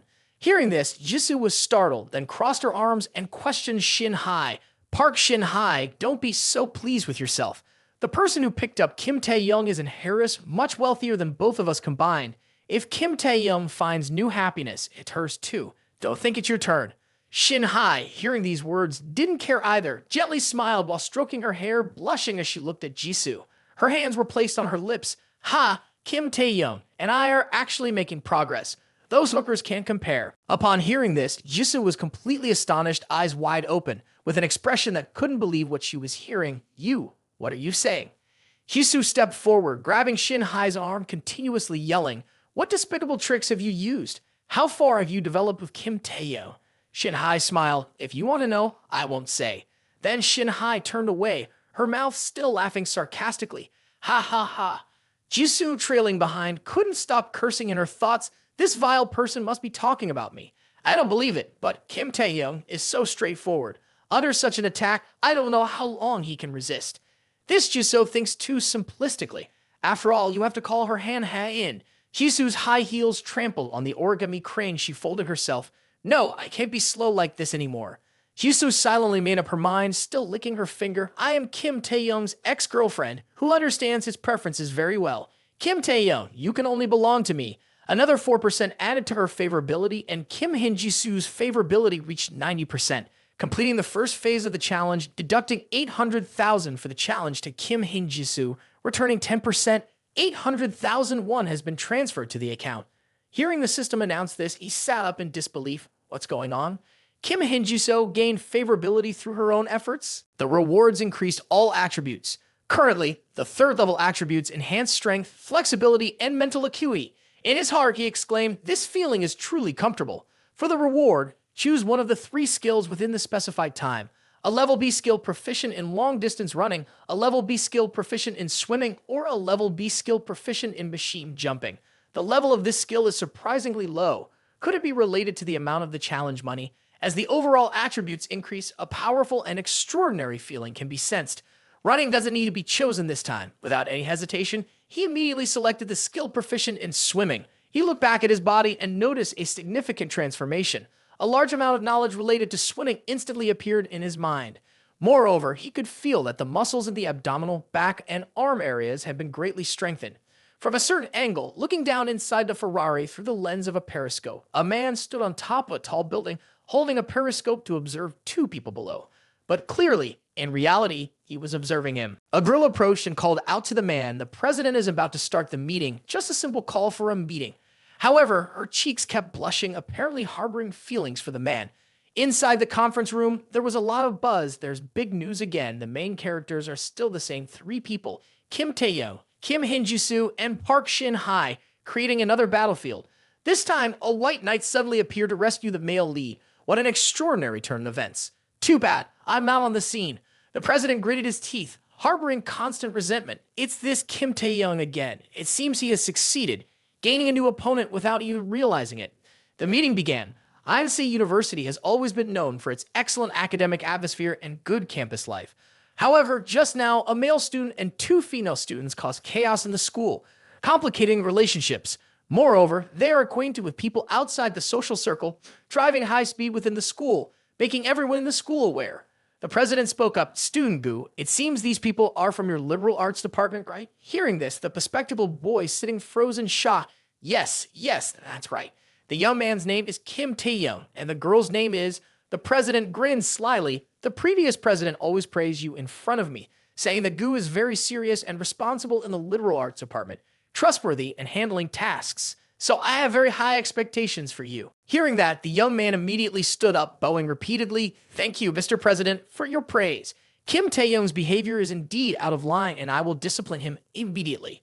The president smirked, his eyes continuously mocking. "There's no need to go that far. Our student council serves the entire student body. As long as he sincerely reforms and doesn't repeat the offense, our purpose is achieved, isn't it?" The young man shouted loudly, "You're absolutely right. I'll get to work right away." The next afternoon at the swimming pool, people were bustling around, swimming, applause resounding, laughter filling the air, loud cheers of "Come on." He and Yi-jin walked to the pool, holding a floor-cleaning brush in his hand. Yi-jin complained, "The student council is too much. Not only did they give you a warning, but they also made you clean the pool for an entire semester." He turned and smiled at the girls behind him. "It's okay, my friend drove too fast in the school, indeed violating the school rules." But as he looked inside the pool, this punishment wasn't bad at all. The pool was full of beautiful girls laughing and playing, all of them soaking wet, really quite a sight. This punishment wasn't too bad after all. Yi-jin exclaimed, "Wow, there are so many beautiful girls in swimsuits." Amidst the scorching summer weather, many girls headed to the school pool to swim and cool off. As for the young men at the pool, it's safe to say they were mostly there to admire the girls. A girl with pink hair was wearing the school swimsuit for easy movement, radiating youthfulness. The girl behind her admired her voluptuous figure and couldn't help but exclaim, "Jin, your physique is truly beautiful." However, she couldn't resist touching Jin-gu's body, and feeling annoyed, Jin-gu sighed, "Don't touch randomly." The girl pulled Jin-gu aside and whispered in her ear, "There's a guy over there, looking at Jin-gu with deep affection, captivated by Jin. Look at Song Kang, he keeps staring at you. He has been pursuing you for a long time, hasn't he?" Jin-gu had an innocent expression, not understanding what the girl was talking about. "So what?" she asked. Hearing that, the girl exclaimed, "Jin, your gaze is high, finally understanding what kind of guy you are only by looking at you." Hearing this, Jin-gu replied sincerely with a typical boy's attitude, "Swim faster than me. Any of you brothers who can swim faster than Jin-gu, step up and claim your prize, or else Kim Taehyung might snatch her away." The girl couldn't help but exclaim, "What? How is that possible?" You're a national level athlete competing at the provincial level. In our school, who can swim faster than you?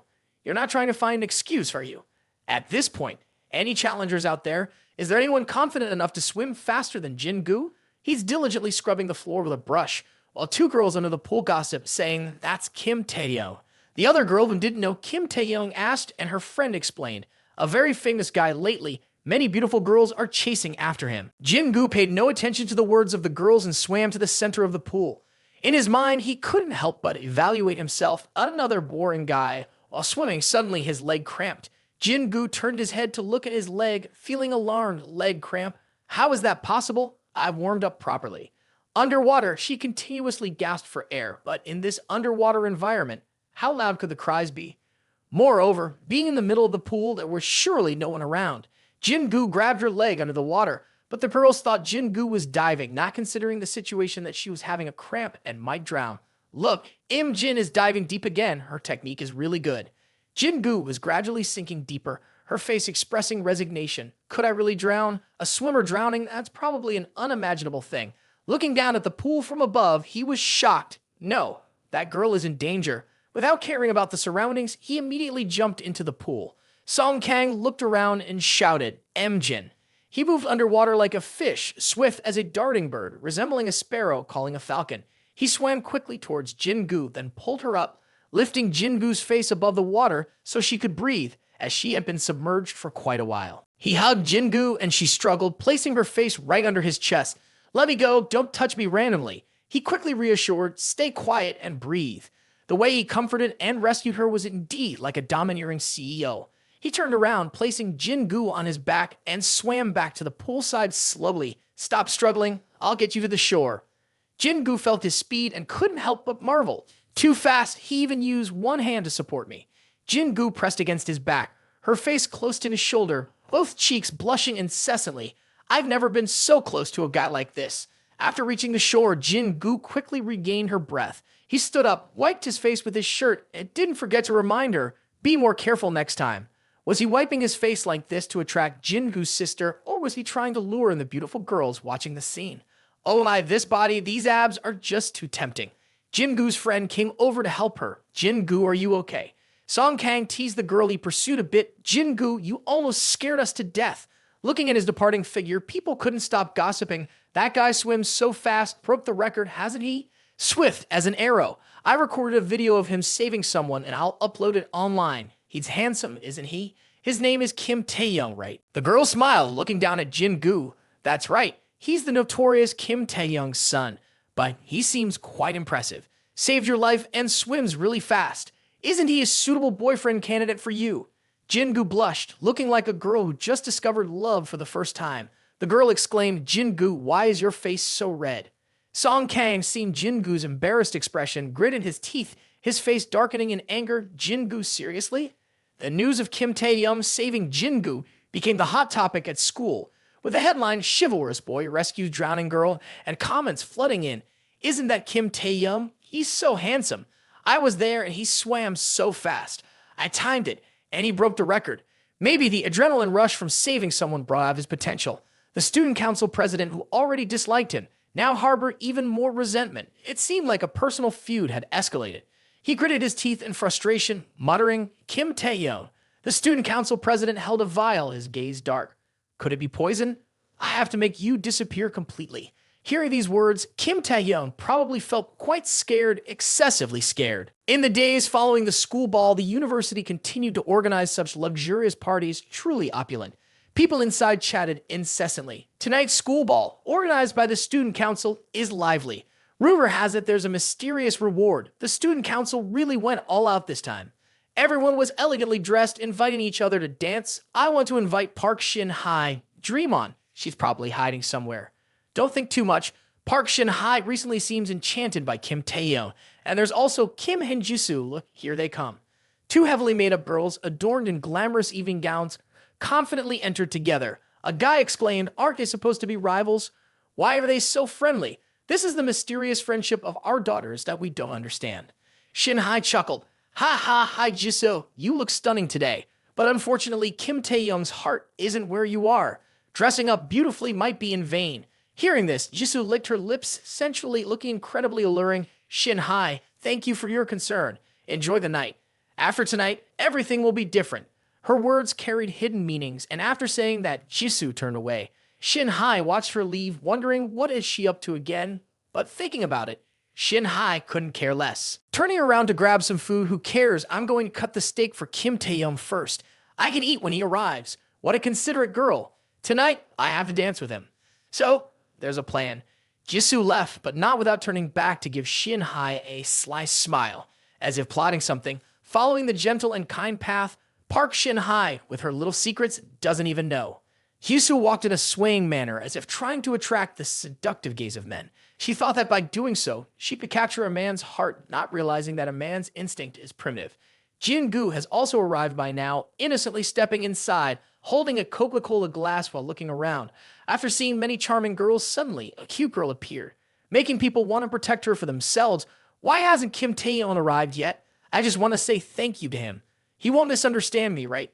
Conveniently, may I have his contact information? Jisoo came from behind, but before that, there was still an obstacle that needed to be cleared. If he wasn't there at that time, I would have been early. Jin-gu was embarrassed by his own thoughts, holding the Coca-Cola glass in hand and pursing his lips. Jisoo, sneaky as a fox, stood behind, her face resembling a demon. Isn't this just Kim Taehyung casually rescuing a shrimp?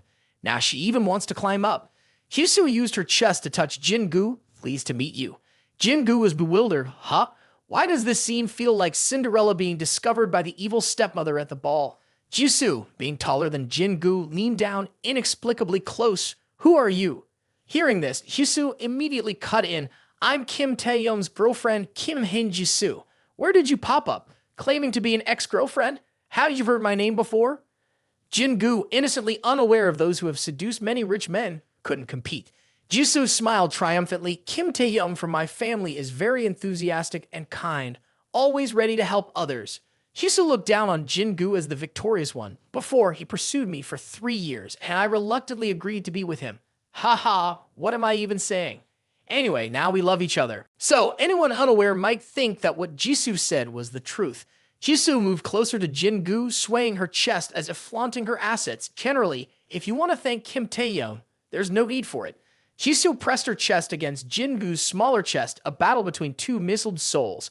Because tonight, he has a date with me. Jin-gu was astonished by Jisoo's actions. Next, Jisoo chased him with the face of a devilish woman. Do you understand? Innocently, Jin-gu hurriedly left the party, feeling awkward. I understand. A few guys intended to intervene, but they froze. Jisoo watched Jin-gu's fleeing figure, triumphantly self-satisfied, challenge me, and add 1 point to the favorability. Clearly, Jisoo is using you for her self-promotion. You over here are playing a game, and when you see the system pop up, the current favorability of Kim Hin-jisoo is 91%. Seeing that, you couldn't help but be confused. Why did it increase again? Why? Lazy to play the game, yet the favorability can still increase. Jin-gu's roommate, dressed lazily, held a cup of water. Kim Taehyung, the party is about to start. Why aren't you getting ready? Hearing this, he didn't want to go lazily. What's there to prepare? Am I not in charge of picking up trash? The student union is so annoying, always assigning our class to do things, and then the class president sends me. Your friend nudged you about this. It could be that you've offended someone. Hearing that, your expression became serious. Oh, tell me more. The night had fallen, and you were dressed extremely handsome, truly impeccable. Rich on the outside, cold and unpleasant on the inside towards the world, only gentle with a few girls. You walked to the party, so the student union president is Yeon Han-dul. He seems to have started liking to borrow positions, targeting those he doesn't like. It seems Tae was also manipulated like this before. Interesting, then I'll go meet him. Looking at the text message on your phone, Kim Taehyung, come to the party now. Because of the incident where you saved someone, the student union president said he wants to have a small award ceremony for you. Hurry up, everyone is waiting for you, Oak. This was clearly a plot to set you up. You cracked a wicked smile that mesmerized the people. Award ceremony? I think trap is a more fitting word. Touch me, and I'll touch you back. Tonight, Yeon Han-dul, I'll have some fun with you. He strode boldly into the hall, precisely in a deserted area with no one in sight. Song Kang hid behind the bushes, holding a brick in his hand, his face full of anger, staring at him with pure resentment. Found you, Kim Taehyung. That day, I clearly saved M. Jin. Fame and beauty should belong to me. Indeed, being overshadowed by a girl can cloud one's judgment. Song Kang tightly gripped the brick and the veins on his forehead became prominent. You suddenly appeared on the road and took credit, taking Jin from me. First, I'll knock you out, then chop off one of your legs. Song Kang emerged from behind, his face looking demonic, raising the brick high, intending to smash it onto his head. Watch how you steal my girl. He continued to walk unperturbed, and Song Kang swung the brick down. He exerted all his strength, but in the end, it only hit the residual image of him. It seemed like he already knew Song Kang was hiding behind the bushes, so he relied on his nimbleness to evade the attack. With his long arm, he reached over Song Kang's armpit, looped it around his head, and placed his hand on the top of his head. Song Kang, feeling this, was bewildered. Ha! He used only one move to defeat Song Kang, and he looked quite dashing doing it. Song Kang was knocked down, and now his whole body lay flat on the ground, his face acting as a support, realizing that it hurt just by looking at it, not to mention experiencing it. After finishing the fight, he finally learned the identity of the person you are. I remember now, you're that girl's classmate. He crossed his arms and looked down at Song Kang, questioning, why did you sneak attack me? Song Kang, lying on the ground, still hadn't realized how strong he was. Unable to retreat, he kept babbling. How dare you injure my face and steal my credit and my girl? He was confused, your girl. This guy was clearly making things up and falling madly in love. Song Kang's face swelled on one side, his eyes wide open, with red streaks, continuously growling loudly as if he wanted the whole world to hear. It's that jerk Jin. I've been pursuing her for so long, and she still doesn't like me. His face was hateful at first sight. Who could stand him? Not to mention he had no talent. Meanwhile, the girl he pursued was the top swimmer in the country, attracting attention wherever she went. Don't climb too high and fall painfully. He continued, you don't even know her name, yet she blushes because of you. Laughing at how people choose their partners is their business. Getting angry about someone else's status is unnecessary. This jerk usually acts so high and mighty. I should have just pushed him into the water. This was the type of person who couldn't handle criticism. As soon as he finished speaking, he couldn't tolerate the disgusting words pouring out of his mouth, so he used his foot to kick him in the face. Fortunately, the rock was in the middle of his face, likely wearing glasses, and he kicked him until he fainted, then tossed him into the roadside garbage dump. Looking at him now, it seemed like this was truly his rightful place. After finishing, he walked away, his index finger constantly picking at his ear. Garbage should be thrown in the trash. School dance, and suddenly a few girls appear a bit surprised, especially Shin Hai, whose happiness is evident on her face. It turns out you came here. Shin Hai approaches you asking Kim Taehyung, why are you here? Hearing that, you only state your purpose for coming, because I heard there would be a great performance. Hearing this, Shin Hai is curious, waiting for you for so long I thought you wanted to dance with me. Hearing that, you comply with Shin Hai's suggestion, pulling her close to you, sure. Your action makes Shin Hai feel a bit embarrassed. The two of you dance together, truly a handsome couple. Kim Taehyung, turns out you're good at dancing. You silently think to yourself, after increasing all attributes, there are many advantages. The author is quite favorable to you. The two dancing together looks very appealing to the audience. People standing outside, even those who are dancing, can't help but turn their gaze towards the two. Wow, so handsome. And the dance is beautiful. After finishing the dance, a girl in a charming pink dress steps forward, capturing the attention of both of you.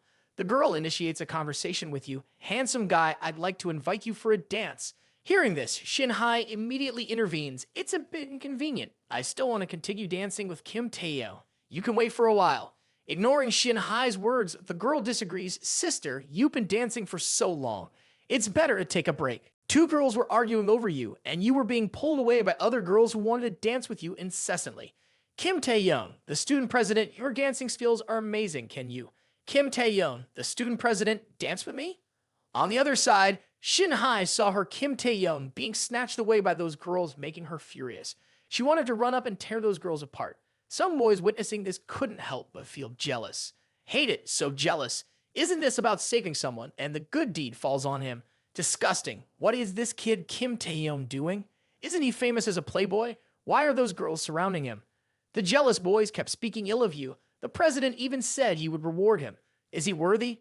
Right? The president is too good. The student president, holding 2 beer cans, approached. Don't say that. Kim Taehyung really saved someone, right? This student president was truly good at buttering people up. He approached you, handed you a beer can, which seemed to have been tampered with by him. Kim Taehyung, the school needs excellent students like you to set an example for us. I am Yeon Hae-nul, the student president representing the student council and all students. Cheers to you. You looked at the beer can in his hand, suspicion in your eyes. Even though you knew he had played some tricks, you remained silent. The student president noticed that you hesitated to take the beer can for a while, so he asked, why? The guy behind you smirked, lips curling, president, offering a toast. He doesn't want him to show off. People behind you couldn't stop gossiping and continuously commented, indeed lacking a bit of courtesy. You took the beer can with a smile, saying, the president personally offers a toast, how can I refuse? Then you drank the beer in one go. The president was extremely pleased. Well done. Shin high. Seeing you like that. Got worried. Are you okay? Some girls watching were enchanted. Great drinking capacity. As for the jealous boys, they were irritated. Ha! Acting like it's something. A moment ago, someone said not drinking is impolite, and now they say drinking is showing off. Truly excessive. Don't know how to please these people. The student president wore a sly smile. After you finished drinking, he immediately invited you to the rest area. Kim Taehyung actually have something to discuss with you related to the student council. Please come this way. You satisfied him by following, curious about what scheme he had in mind. I'll socialize with the president for a bit. In the conference room, you and the student president entered. As soon as you stepped in, you were taken aback. The president, with a cunning smile, revealed the situation. On the sofa lay Jin-gu, seemingly drugged and brought here by the president to execute his plan. It turned out to be the innocent girl from the swimming pool. Her face looked flushed. You approached, using your hand to support your head. It seems she has a fever, and I'm feeling a bit dizzy too. The student president behind you, the solemn gaze advanced. Suddenly, you collapsed next to Jin-gu. Could it be that he had managed to knock you out?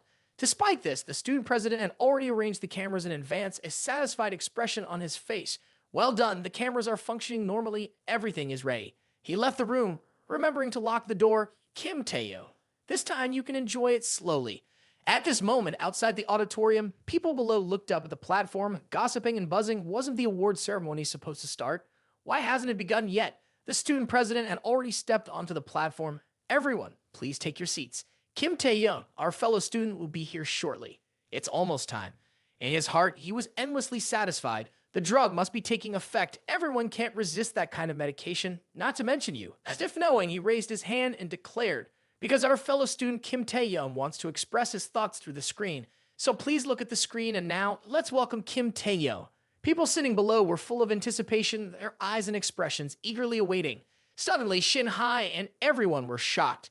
Up there, those two, a guy and a girl, are embracing each other in the room with constant heavy breathing. The girl is Jin-gu, but who is the boy? It's a pity for an innocent girl to fall victim to someone else's scheming. It truly goes beyond decency. This incident could shatter a lifetime and the self-esteem of a young girl. A boy below pointed to the screen. President, take a look quickly. Hearing that, the president hurriedly turned around to watch. He even put on a shocked face as if he had no connection to the situation at all. Oh my God, Kim Taehyung, what are you doing? The president on the upper floor shouted, this is live, I know you're comfortable, but can't you restrain yourself a bit? Clearly, this person was adding fuel to the fire, and people below were disgusted with you. This guy is too disgusting. Quickly go to the conference room and arrest him. It's truly maddening. People kept blaming you. I knew Kim Taehyung was this kind of person. This Kim Taehyung, growing up poor and inexperienced, saved a classmate by chance, gained fame, and immediately turned immoral. This is the beginning of becoming rich and engaging in unethical behavior. Just by looking at his appearance, I knew he wasn't a good person. These people were obviously biased. Isn't he still ambiguous with a female student? Disgusting. In our school, we can't tolerate people like Kim Taehyung. These male students cursed excessively, and the president pretended, covering his mouth with his hand. Kim Taehyung, you disappointed me. The crowd below reacted, that's right. Quickly expel Kim Taehyung from the school. Make him drop out. This president was truly cunning. He had a satisfied smile. This smile seemed as if it had never been laughed before. Indeed, he was savoring this feeling. This was the ultimate enjoyment. This president might have some madness in him. Suddenly you appeared smiling. It seems like I missed the good performance. A foot stepped down and the president, who was joyful, also became astonished. He was now confused. His eyes clearly showed the veins popping. It seemed that things were not going according to his plan. You casually stepped onto the platform. I just went to the restroom. Why is it so lively here? You asked, knowing exactly what was happening. Seems like everyone wants someone to drop out of school. You stepped out in front of everyone in a very relaxed state. What's going on? Why does the president look terrified when he sees me? The president stood in front of you like encountering a ghost. People below were curious, confused about what was happening. What's going on? What's the situation? The president was sweating profusely, with a pale face, anxiously and nervously asking you, "You're here, so who is in there?" You smirked, confidently acting as if it had nothing to do with you. How would I know? This is not the performance the president arranged. You wanted to pressure this president to reveal the truth. Looking back at the screen, the camera had shifted to the video inside and was Song Kang. He was hugging a dummy resembling Jin Gu, pressing his body against it and speaking passionately. People below pointed at the screen. "Look, that person is the one. Isn't that Kim Taehyung?" Song Kang was getting closer to the dummy. He wanted to embrace the dummy he imagined as Jin Gu, wanting to kiss it. "Are you comfortable, M. Jin? Is it true that you won't leave me anymore? Has the last woman finally become sincere?" People around below screamed, not knowing who Song Kang was. "Who is this guy? I recognize him. His name is Song Kang. He has been pursuing M. Jin for a long time. Why is he here?" You looked at the screen, involuntarily smiling, recalling what happened 10 minutes ago, after you were drugged by the president. But no one knew that you had a golden hand system capable of detecting poisons, activating high school level passive physical skills, and antidote synthesis. The effect of the poison had worn off, and the cooldown time for this passive skill was 12 hours. After being detoxified, you stood up confidently in the room filled with cameras looking around. The girl was unconscious, the cameras were in place, and there was a locked room. It was clear that they wanted to harm you. Presenting the situation like this was quite blatant. However, being a mature young man, you carried Jin Gu. Then you effortlessly opened the door with a bang, using almost no strength. Yet, with the strength of this high school level body, the door felt like glue. Entering the bathroom, you gently sat Jin Gu on the tub. Jin Gu was still unconscious, unaware of what was happening. It seemed she had been given a substantial amount of sleeping pills and couldn't wake up in a short time. Placing her in the women's restroom, you ensured Yun Hamnul and his gang wouldn't easily find her. Afterwards, you went back to the trash area where Song Kang was still hugging the trash can, his face showing signs of distress, muttering, "M. Jin, M. Jin." Seeing him like that, you crossed your arms in satisfaction. Well done. This is the actor's self-discipline. Acting skillfully while unconscious is quite impressive. You placed Song Kang on the sofa as before. He remained oblivious, unconscious, having no idea what was happening. The actor was in position. You even brought out the beer can that had been spiked. The president has put in a lot of effort, arranging a grand performance for himself. How can we let him waste this effort? And just like that, you had him finish the entire beer. Then you placed a fake wig resembling Jin Gu's hair on him. With everything set, you dusted off your hands. The fake wig had transitioned from the dressing room, even having a similar hairstyle. You casually commented, "Now, all we have to do is wait for the fun to unfold. The great performance is about to begin." You and the president both looked up at the screen. You even casually draped your arm over the president's shoulder.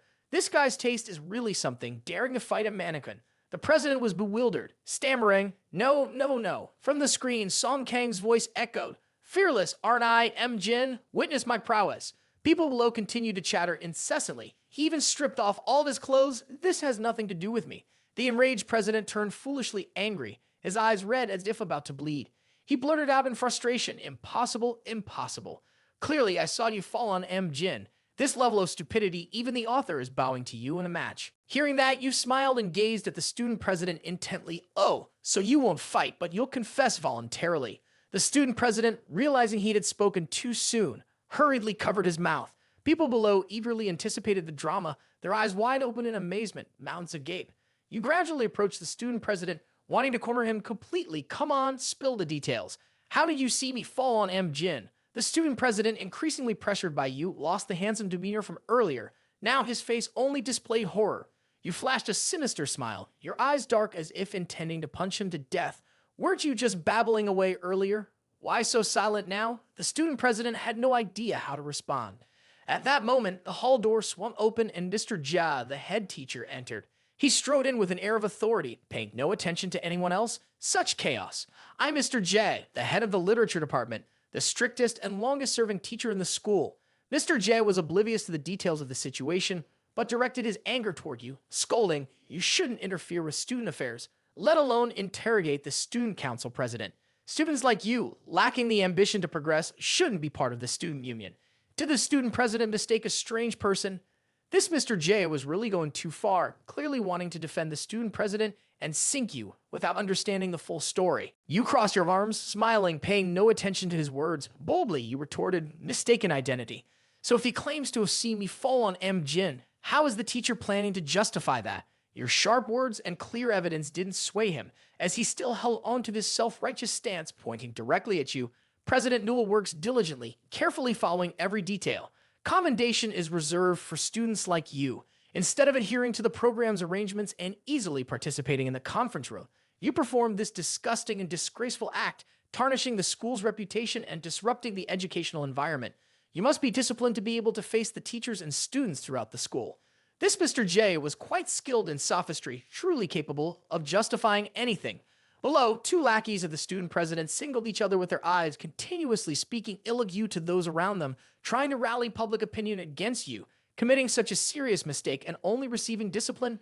We can't accept it. We think the president is undeserving. Kim Taehyung must quit school immediately. You must stop attending to vent our anger for everyone. Up above, you crossed your arms, looking down at the people below, unaware of the continuous chant, "Quit school, quit school."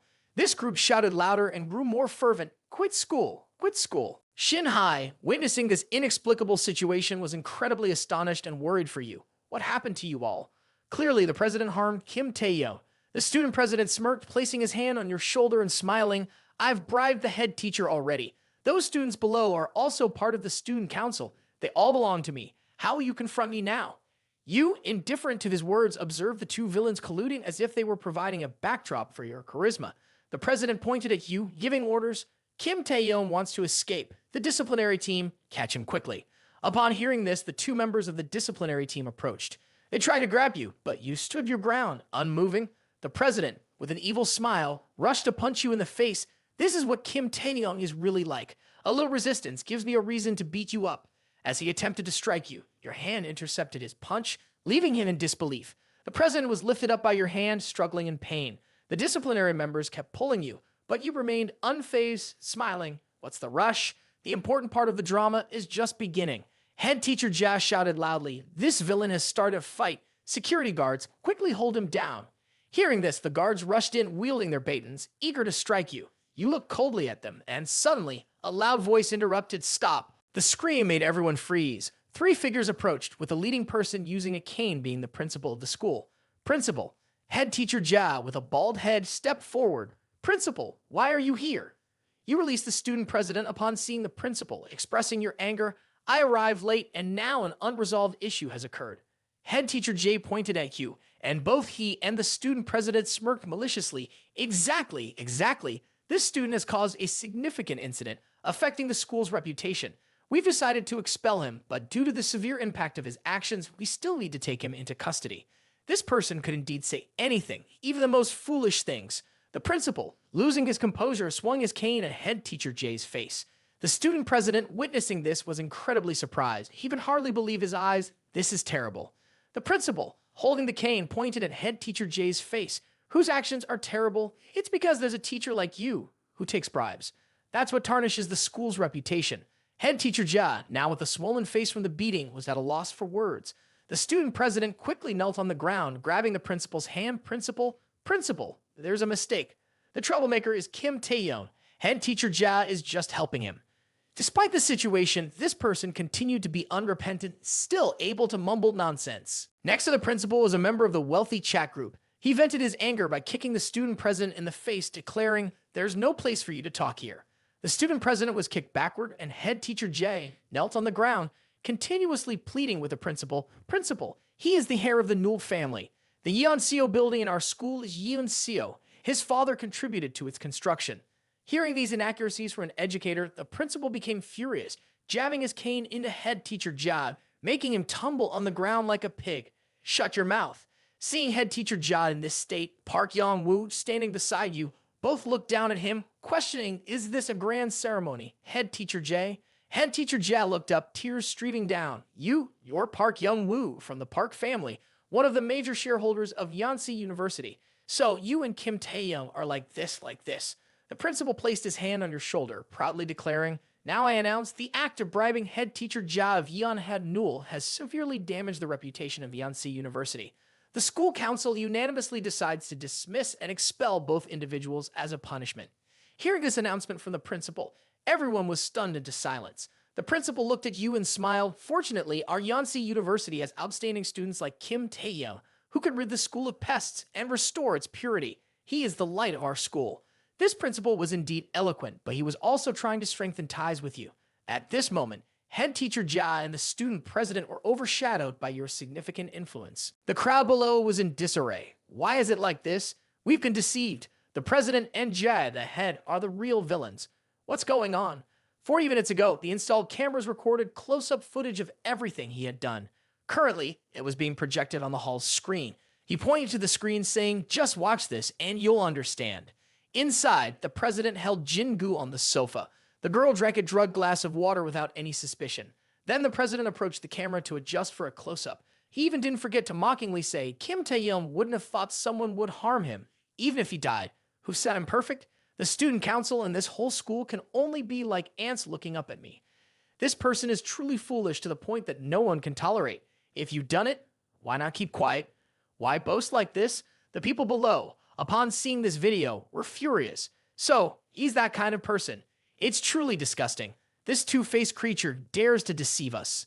People kept throwing things at him, wanting him to leave. I've always suspected he's a malicious scoundrel. Indeed, he is. I've also been victimized by him, but without evidence, I endured. Enjoy pretending, huh? Tear his face apart, expel him from school. No forgiveness. Let him sit in jail, a beating is inevitable. The student president was being pelted with garbage at this moment. He knelt down on the ground and the whole world seemed to have collapsed for him. He had no words left to deny or defend himself. It's over, I've lost everything, all because of Kim Taehyung's betrayal. It's not like he hadn't caused harm, for what goes around comes around, and in the end, he would face consequences. The current student president, devoid of reason, wanted to vent his anger on him. Drawing a knife from his person, he lunged forward, intent on stabbing him. Kim Taehyung, I'm willing to die with you. He remained frozen, showing no reaction. Swiftly, he used his agility to snatch the knife from the president's hand and kicked him down the platform. He exuded an air of confidence and dominance. His gaze descended upon the fallen president, a triumphant smile on his face. President Newell, it's time to step down from the stage. The president lay sprawled under the stage, surrounded by onlookers. He lay there dazed, and what goes around comes around. The people he had harmed tore his clothes, pulled his hair, and yanked down his pants without holding back. Enjoy playing the victim, pay for it now. Tear him apart and see how you perform.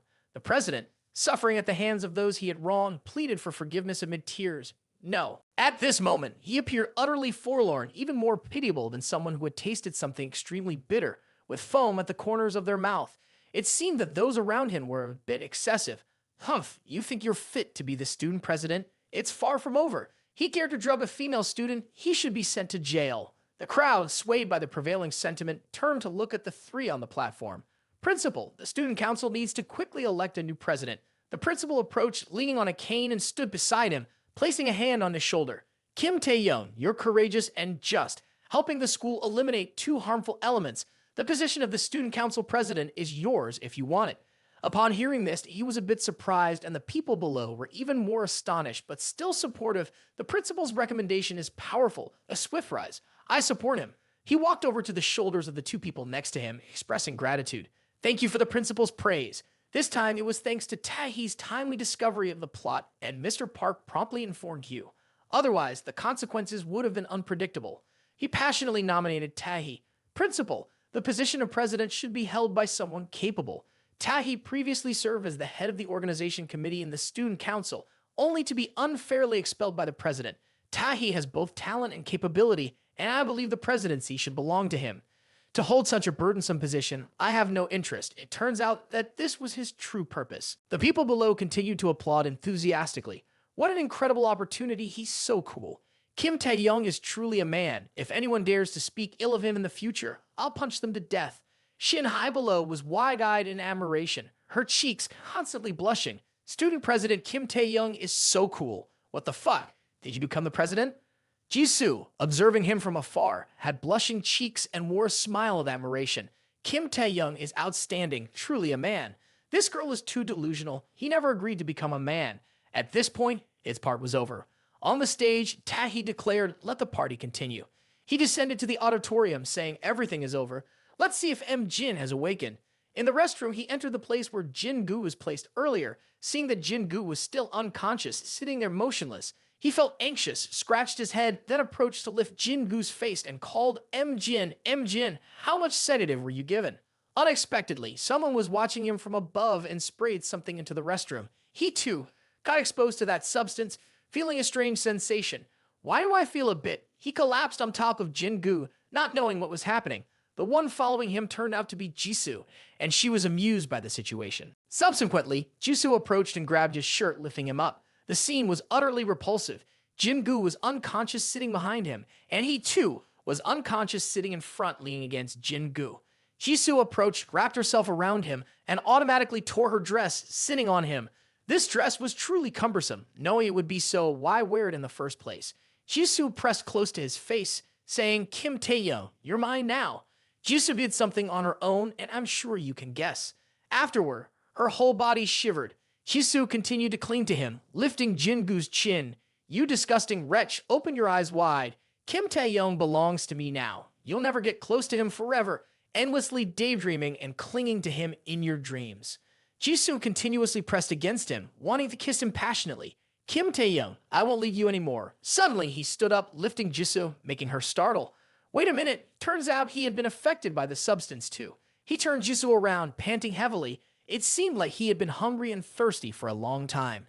Jisoo, in pain from his actions, said, "Wait, Kim Taehyung," just calling his name, and this girl jerked her whole body. She was penetrated by something large. Kim Taehyung, he's not sober. He kept moving continuously. Could this be the primal instinct of a man? Damn it, I want to wait. Jisoo jerked, her body full of pleasure. Sounds of stimulation echoed from the restroom. He woke up at this moment, realizing that the effects of the drug had worn off. Looking at the current situation, Jin-gu was sitting on the toilet, Jisoo lying on the floor. He stood in the middle and was utterly bewildered. What is going on here?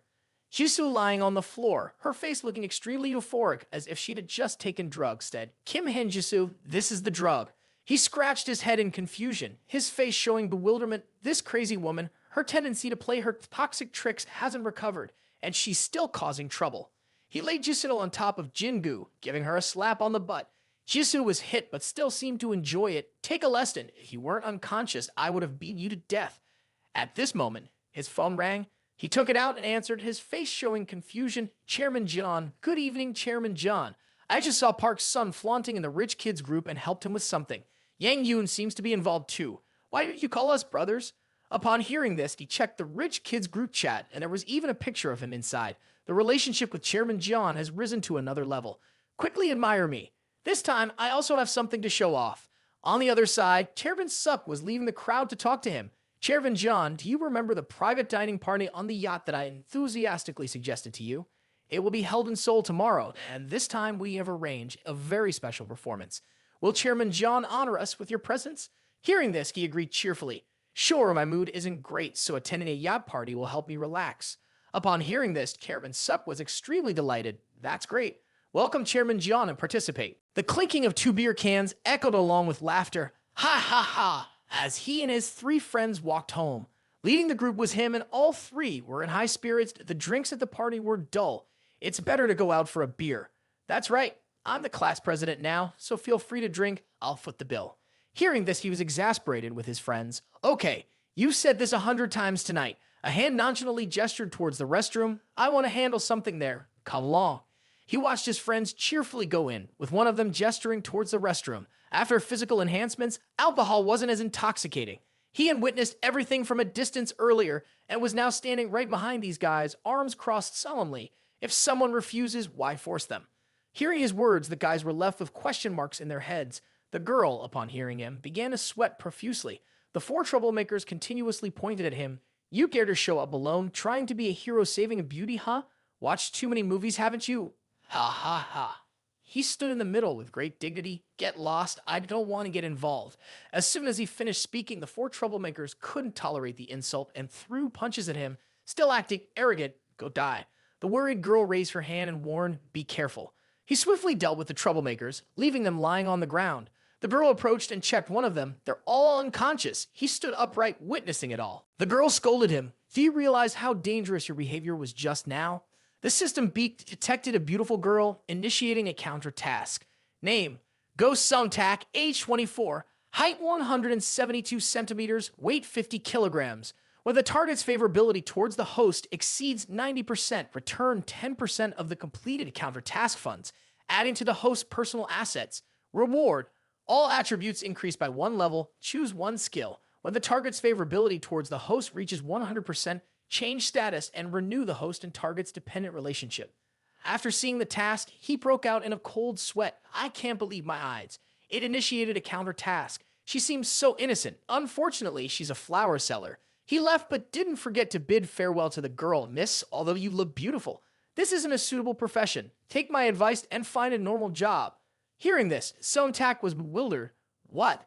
The girl sitting on the ground replied, where did this guy come from? He unilaterally tried to be a hero, almost ruining my plan. The unconscious troublemaker, still not awake, tried to grab Sontak, but before he could say anything, Sontak stepped on his face, knocking out a tooth.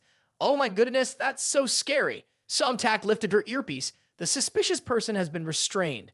Notify Team 4 to prepare for capture. Yes, Captain Tack. It seems Sontak is either a police officer or a special agent. Sontak, above, answered the call, and below, she stepped on the man. Truly a beautiful sight. The next day, he sat on the yacht, brought there by someone. He boarded, and the person following below waved, saying, Director John, have fun. I'm heading to another yacht for some business talk. He waved back, sure, go ahead with your work. The blonde guy threw money at Sontak and having a lot of meat these days. Today, I want something pure, restrained, maybe a gentle tease. Pay up and come over here. He licked his lips. Serve me well. He pointed at himself, making Sontak blush. Suddenly, he appeared, blocking Sontak. This esteemed gentleman, our place does not provide special services. By the way, a reminder, your actions are against the law, and you're not worthy of respect. The blonde guy couldn't help but laugh, angrily shouting, a waiter like you dares to confront me. Calmly, he responded, oh, I'm not a waiter. The owner of this yacht invited me to join the party. Hearing this, the purple-haired girl next to him immediately stood up and taunted him. Dressed like that, you're not a servant. You're even poorer than a guest. We've attended many parties, but never seen you. Why suddenly play the hero saving a beauty today? Where's your invitation? He didn't care about her words. A waitress passed by, and he casually grabbed a grape, putting it in his mouth. No invitation. The yacht owner invited me. Why don't you go ask the yacht owner? Upon hearing this, the people around couldn't help but sneer. To join this party, you need to pay a fee of $10,000 per person. You're saying you got invited by the yacht owner. Who are you? Revealing your tale, aren't you? A poor guy sneaking onto the yacht, either a servant or a thief. Throw him into the sea. Two of them were surrounded. Let us teach you what the rules are for those with money. Sontak looked at him with some concern. The main target hasn't made a move yet. If we capture him now, it will result in some losses. Currently, although he has some martial skills, he can't handle multiple people like us. He smiled triumphantly and raised his phone. So, your point is, whoever has money can enjoy freely, right? Well, now I'll call Chairman Suck. Hearing this, the blonde guy and the two girls beside him couldn't help but be amazed. He lifted the phone to make a call, and suddenly, the space fell silent. Only the sound of his phone echoed. The number you are calling is temporarily unavailable. Sweat broke out on his forehead when he realized no one picked up the call. Chairman Suck is in a business meeting with clients. Probably, he doesn't have time to answer the phone. Seeing that no one answered his call, the people around couldn't help but mock. Ha ha ha, you're a pretending kid. Calling Chairman Suck, and I actually got scared. Not much, just scared for 3 seconds. These old guys were quite mouthy. The green-haired girl sat on the yellow-haired guy's thigh. Whether you're poor or not, just buy this yacht, and then we all have to follow your orders. Hearing this, the yellow-haired guy smiled triumphantly, pointing at him. If you buy this yacht, this servant will be yours. Consider tonight as my gift to her, but can you afford it? This guy really knew how to provoke. He had nothing to say. Money was the only thing he lacked. Hearing that, he smiled, finding the opinion of the girl not bad at all. He called another waitress over. Waitress, bring your captain here. The waitress hesitated upon hearing that. This matter. The yellow-haired guy, eager for some excitement, quickly told the waitress to go. Although the owner is not here, a captain can still decide on buying and selling. I remember his name is Ah Sung, right? Let this desperate poor guy perform with him a bit. At this moment, the captain came out from the cockpit, greeted the yellow-haired guy with a cheerful face, but ignored the presence of him, Chairman Cha. The yellow-haired guy pointed towards him. He wants to buy this yacht. It's a big deal, so entertain him quickly. The captain, upon hearing this, smiled. Chairman Cha is just joking. This yacht, owned by Chairman Suck, has great value. Even you found it expensive, let alone him. The captain said this while glancing at him with a disdainful look. He didn't care about the glances from the people around. Holding up a black card, don't waste your words. Giving the price. Seeing the black card in his hand, the surrounding people couldn't help but be surprised. That black card seems to be from Dragon Harmony, but it's slightly different. It seems to be even more high class. The girl standing next to him covered her mouth with her hand, mocking. Looks like a genuine item. Ha ha. Sontak stepped forward, grabbing his hand, expressing concern. Why don't you go first? There's no need to do this. You can't make him offend so many people for your sake. If the mission tonight fails, we may have to give up. Having just spoken, he turned with a handsome demeanor, rest assured. Hearing his caring words, Sontak blushed involuntarily, and his favorable impression increased by an additional 5%. The captain stepped forward, presenting the boat sale papers in front of him. So, it turns out this gentleman really wants to buy. Well, this boat is priced at $700 million, with $100 million for the procedures, making a total of $800 million. All the necessary paperwork is here. Just sign your name, sir. The people around kept urging, sign it now. If that card really has $800 million, I'll immediately jump into the sea. Ha ha, my chairman shot. You better not waste time with him anymore. It's a big loss. As for this farce, play it however you want. The captain quickly spoke up. Does the gentleman need to swipe the card? If you truly want to buy, please swipe the card. He returned the signed contract. Of course I won't sign. I know and just find it amusing. Enough with the act. No need to continue. Truly, a fake pretending to be a duck. Before they could smear him any further, he pushed Sontak forward, and she will sign. Hearing his words, even Sontak was surprised. Those guys were more shocked than ever. What? He, nonchalantly, I'll swipe the card and she will sign. I'm buying this boat for her. He glanced at Sontak. Right, I haven't learned your name yet.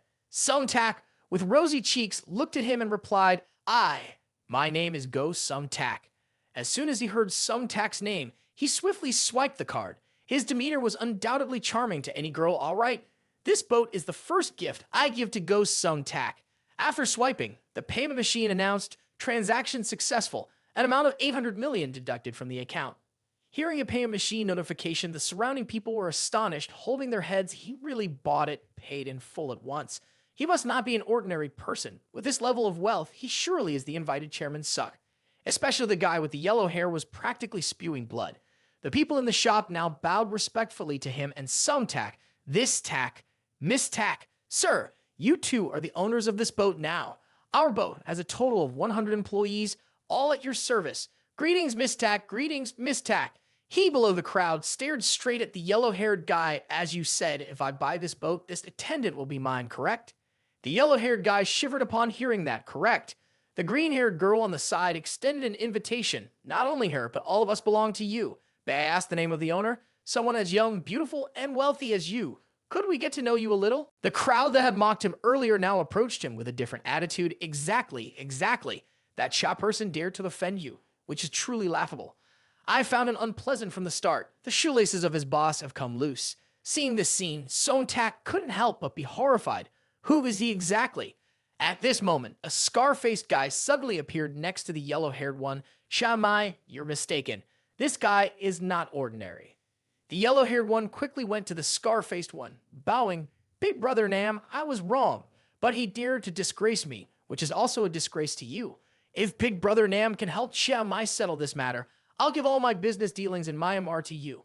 The scar-faced guy, still smiling, said Chamai's agreement is hard to refuse. All right, let me handle him. If the fat lamb is brought to the mouth, it should take a big bite. Approaching him, the scar-faced guy said, this young master is truly generous. Sontak, seeing the scar-faced guy, was shocked. His face was incredibly cruel. I'm Nam Gil. People usually call me Big Brother Nam. How should I address you, young master? Hearing this, he responded politely, my last name is Taehyung. Sontak on the side was shocked at the scar-faced guy's identity. Nam Gil, the leader of the Lion Black Gang, specializing in smuggling from Myanmar and Laos. He has built 2 underground warehouses for illegal goods. In recent months, the headquarters has been constantly tracking his traces. The goal of tonight's operation is precisely him. The scar-faced guy approached, inviting him. The atmosphere tonight is great, young Master Taehyung. Would you like to play a little game? Hearing that, he quickly declined. I don't know how to gamble, and besides, gambling is illegal. I won't play. Hearing this, the scar-faced guy sneered, really? Someone who spends $100 million like young Master Taehyung has never gambled? What if that $800 million is your entire capital? The girl who played Daisy next to them chimed in. Big brother Nam is just joking. Even if young Master Taehyung runs out of money, he's still the owner of a luxurious yacht. How can you say that? He smiled, narrowing his eyes. Of course, I have money, but... Hearing this, the scar-faced guy approached even more. With money, it's not just about having enough courage. Unable to hold back, he raised his eyes to look, and the yellow-haired one walked over. Enough, Big brother Nam. Young Master Taehyung may have a lot of money, but he can't stand losing. Even if he loses 1,000 or 2,000 yuan, he'll be so uncomfortable that he won't be able to sleep. I'll play with you. Sumtak behind him whispered to him, don't let them provoke you. I heard that guy Namgil only gambles in billions. Even if you have up to 20 billion, it's not enough to play with him. Hearing this, he replied, lose 200 billion. Hearing that, his eyes lit up. That's perfect. Sumtak, hearing this, was horrified. What? After hearing about his extravagant betting style, he couldn't resist speaking up, hey, big brother Nam. Suddenly, I feel like playing a bit. It seems quite interesting.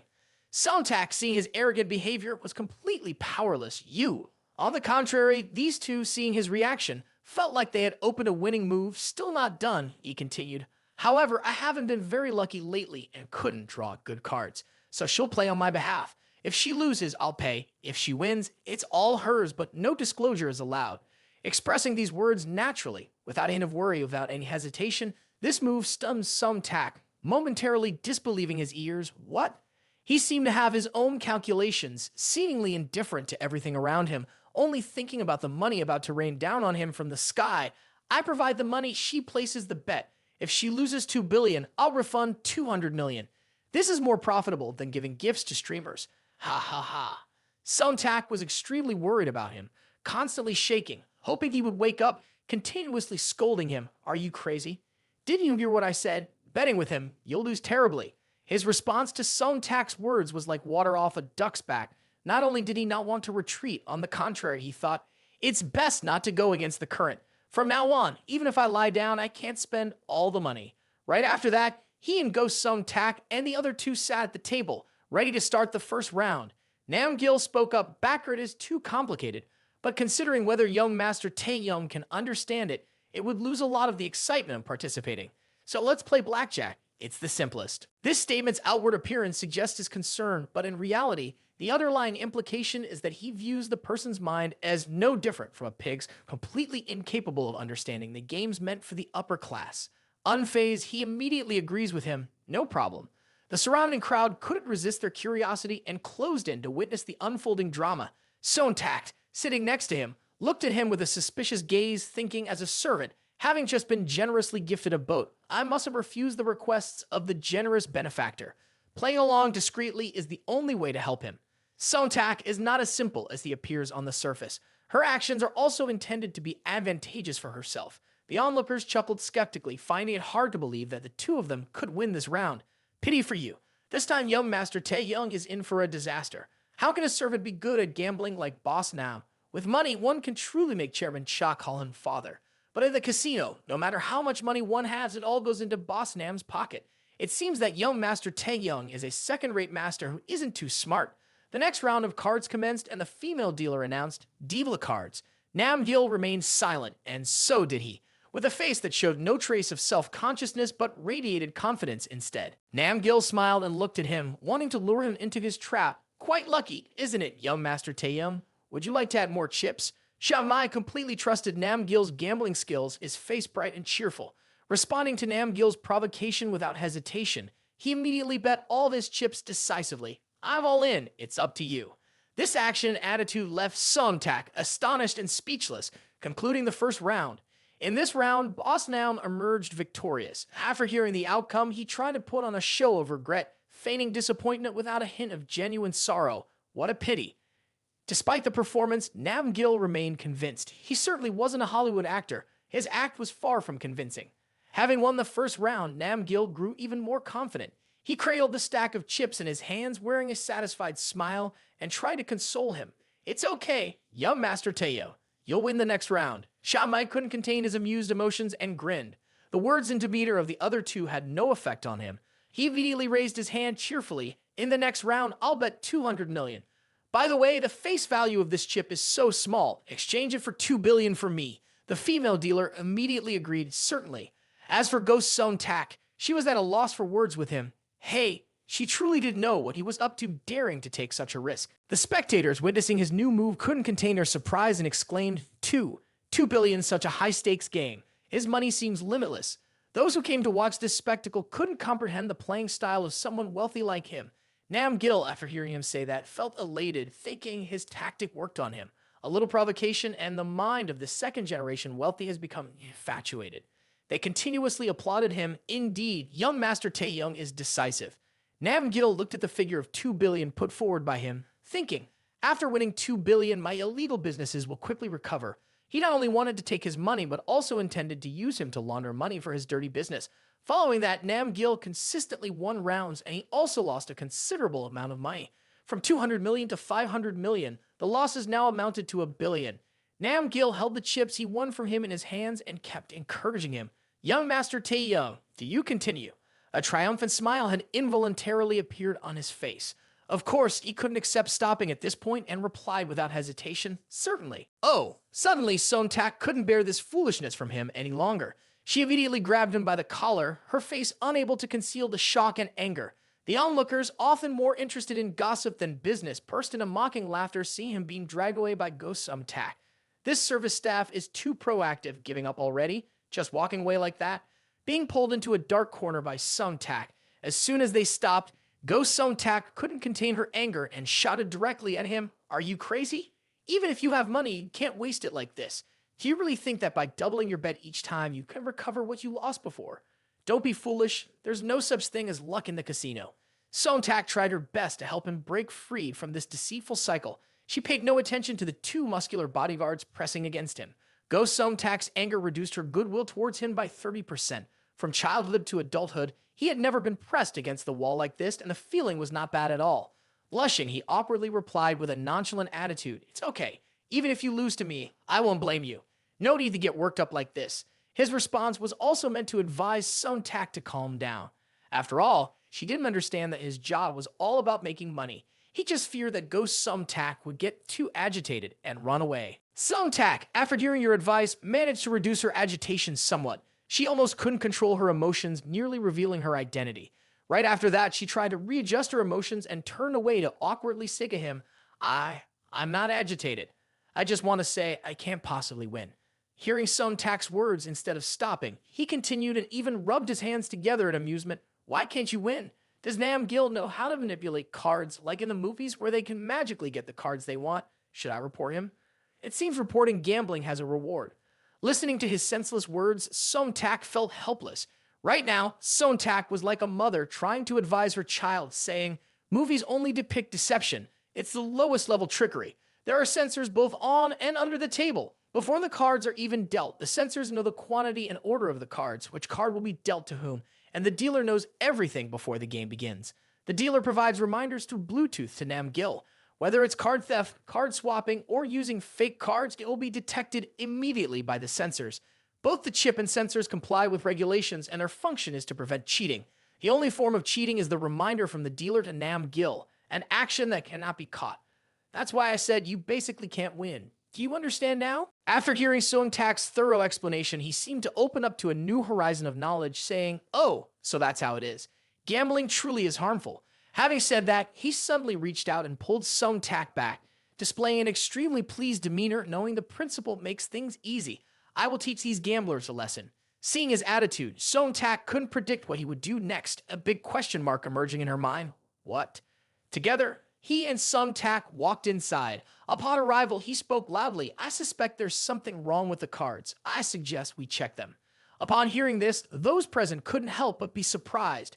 Nam Gil, without a hint of fear, thinking he was just a young man, couldn't possibly do anything, said, "No problem, go ahead and check. Let Taehyung admit defeat wholeheartedly." Some spectators, not knowing their place, even sarcastically commented, "He's getting anxious now, losing all of his money, probably over 1 billion. Now, apart from this ship, he has become poor. Luckily, I haven't dealt with him." He, with a calm demeanor, approached to inspect. The female server, without showing any concern, said to him, "Taehyung, however you want to check, it's fine." He reached out to examine the table and with a composed tone responded to the server's willingness, "Thank you, I have checked this table already. We can check your clothes later." After a bit of fumbling, his power increased to level 3. Then he appeared perplexed and said to them, "It seems there's no issue." Nam Gil and Xiao Mai looked at each other with satisfaction. After realizing he found nothing unusual, he continued, "Well then, let's continue. Too bad it gets boring the more we play." Hearing these words, everyone was quite surprised. He looked at Nam Gil and provocatively remarked, "Big brother Nam wins so much money, but each time he's so hesitant with the chips, only daring to bet a few dozen million." This taunt, seemingly too powerful, completely stirred up his anger. His eyes widened, and he couldn't contain himself. The wind was blowing in the direction it favored. Seeing Nam-gil succumb to public pressure, the crowd chimed in, afraid of losing. Gambling a few dozen million is not small. We also need to consider who the opponent is. Nam-gil, unable to withstand the public opinion, immediately fell into his arrogant trap. Every time Taehyung plays, it's in the hundreds of millions. Comparatively, Mr. Nam is indeed stingy. All right, then I'll play big with Taehyung, 1 billion. It seemed like he, the money-hungry demon, thought that he couldn't possibly win, so he boasted like this. The game swiftly commenced after that. The waitress drew a 9 of clubs, and as soon as it touched the table, he spoke up, "Stop." Observing his reaction, Nam-gil couldn't help but be surprised, poking his head out with curiosity. Without saying anything more, he gestured with his hand and said, "Deal of cards." Nam-gil looked at the perplexed waitress and was impatient.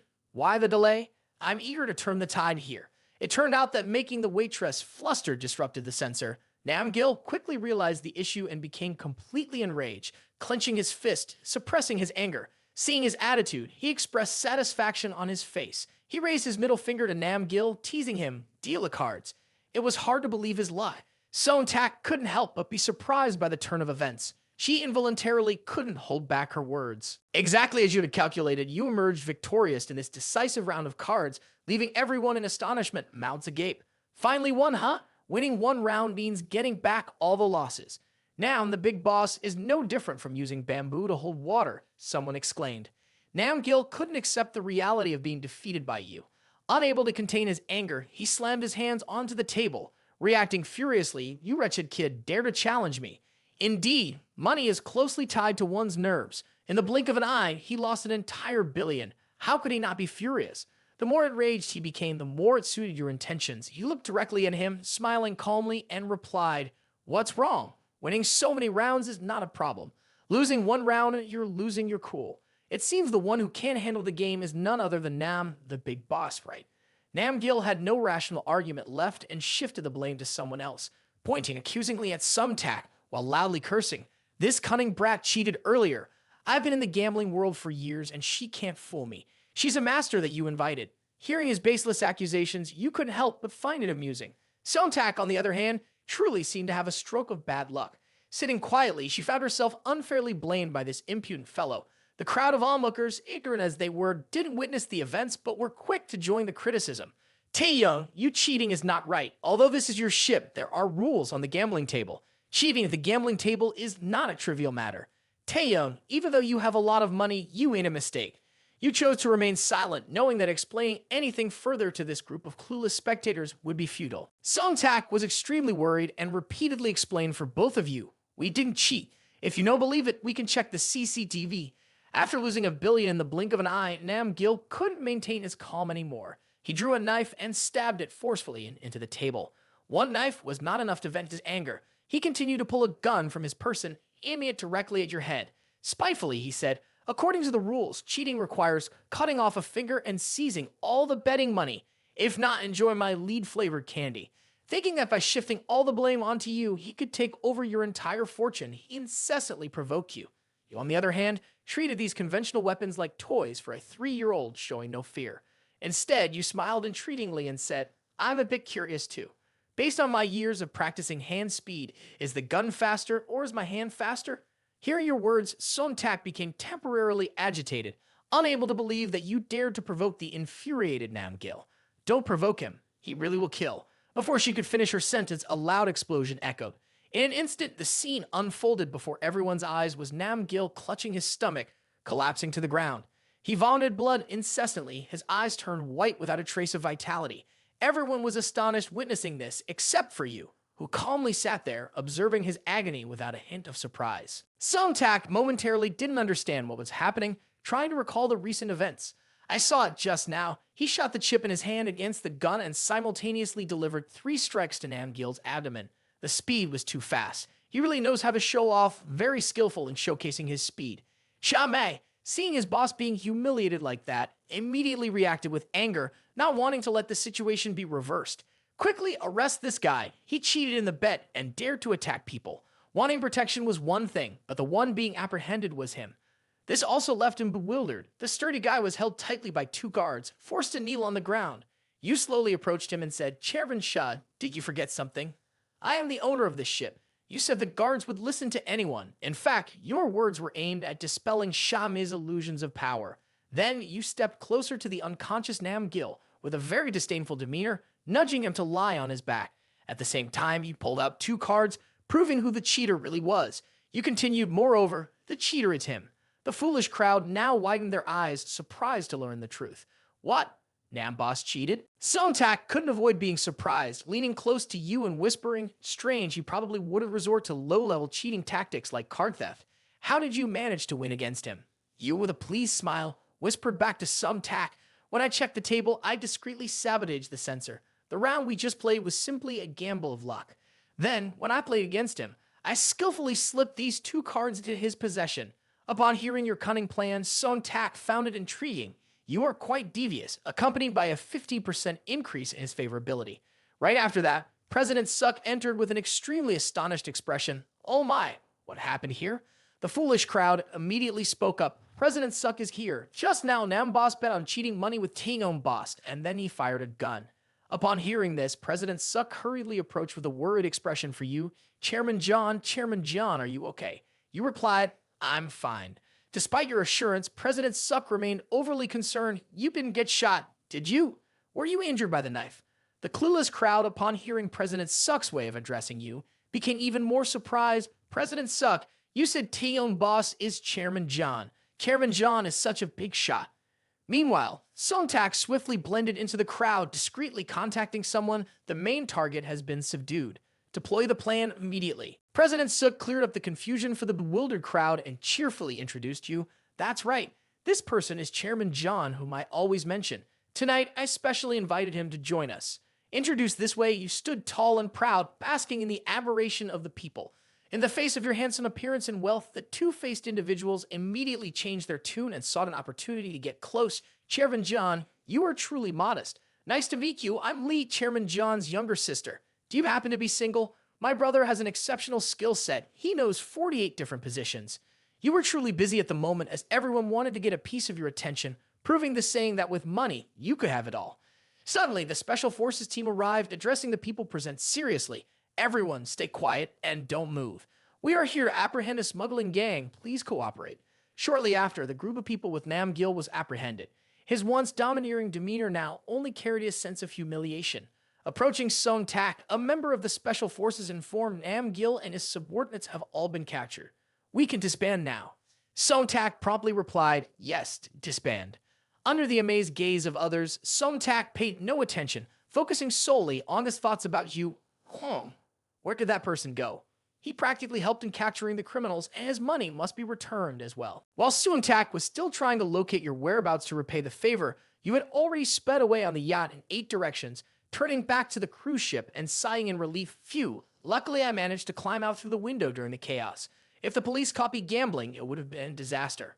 You thought that your gambling escapade would lead to many consequences later on, but unexpectedly, the person helping you gamble turned out to be an actual police officer. Life is truly ironic. Back at the female dormitory, Shin Hai lay sprawled on her bed, daydreaming about you. Where did Kim Taehyung run off to? Why isn't he responding to my messages? I wanted to invite him to my rented house for dinner tomorrow, but it seems too direct. Shin Hai spoke with embarrassment, twisting her body, then regretfully recalling that day, all because that day got unexpectedly interrupted. I have to find another opportunity.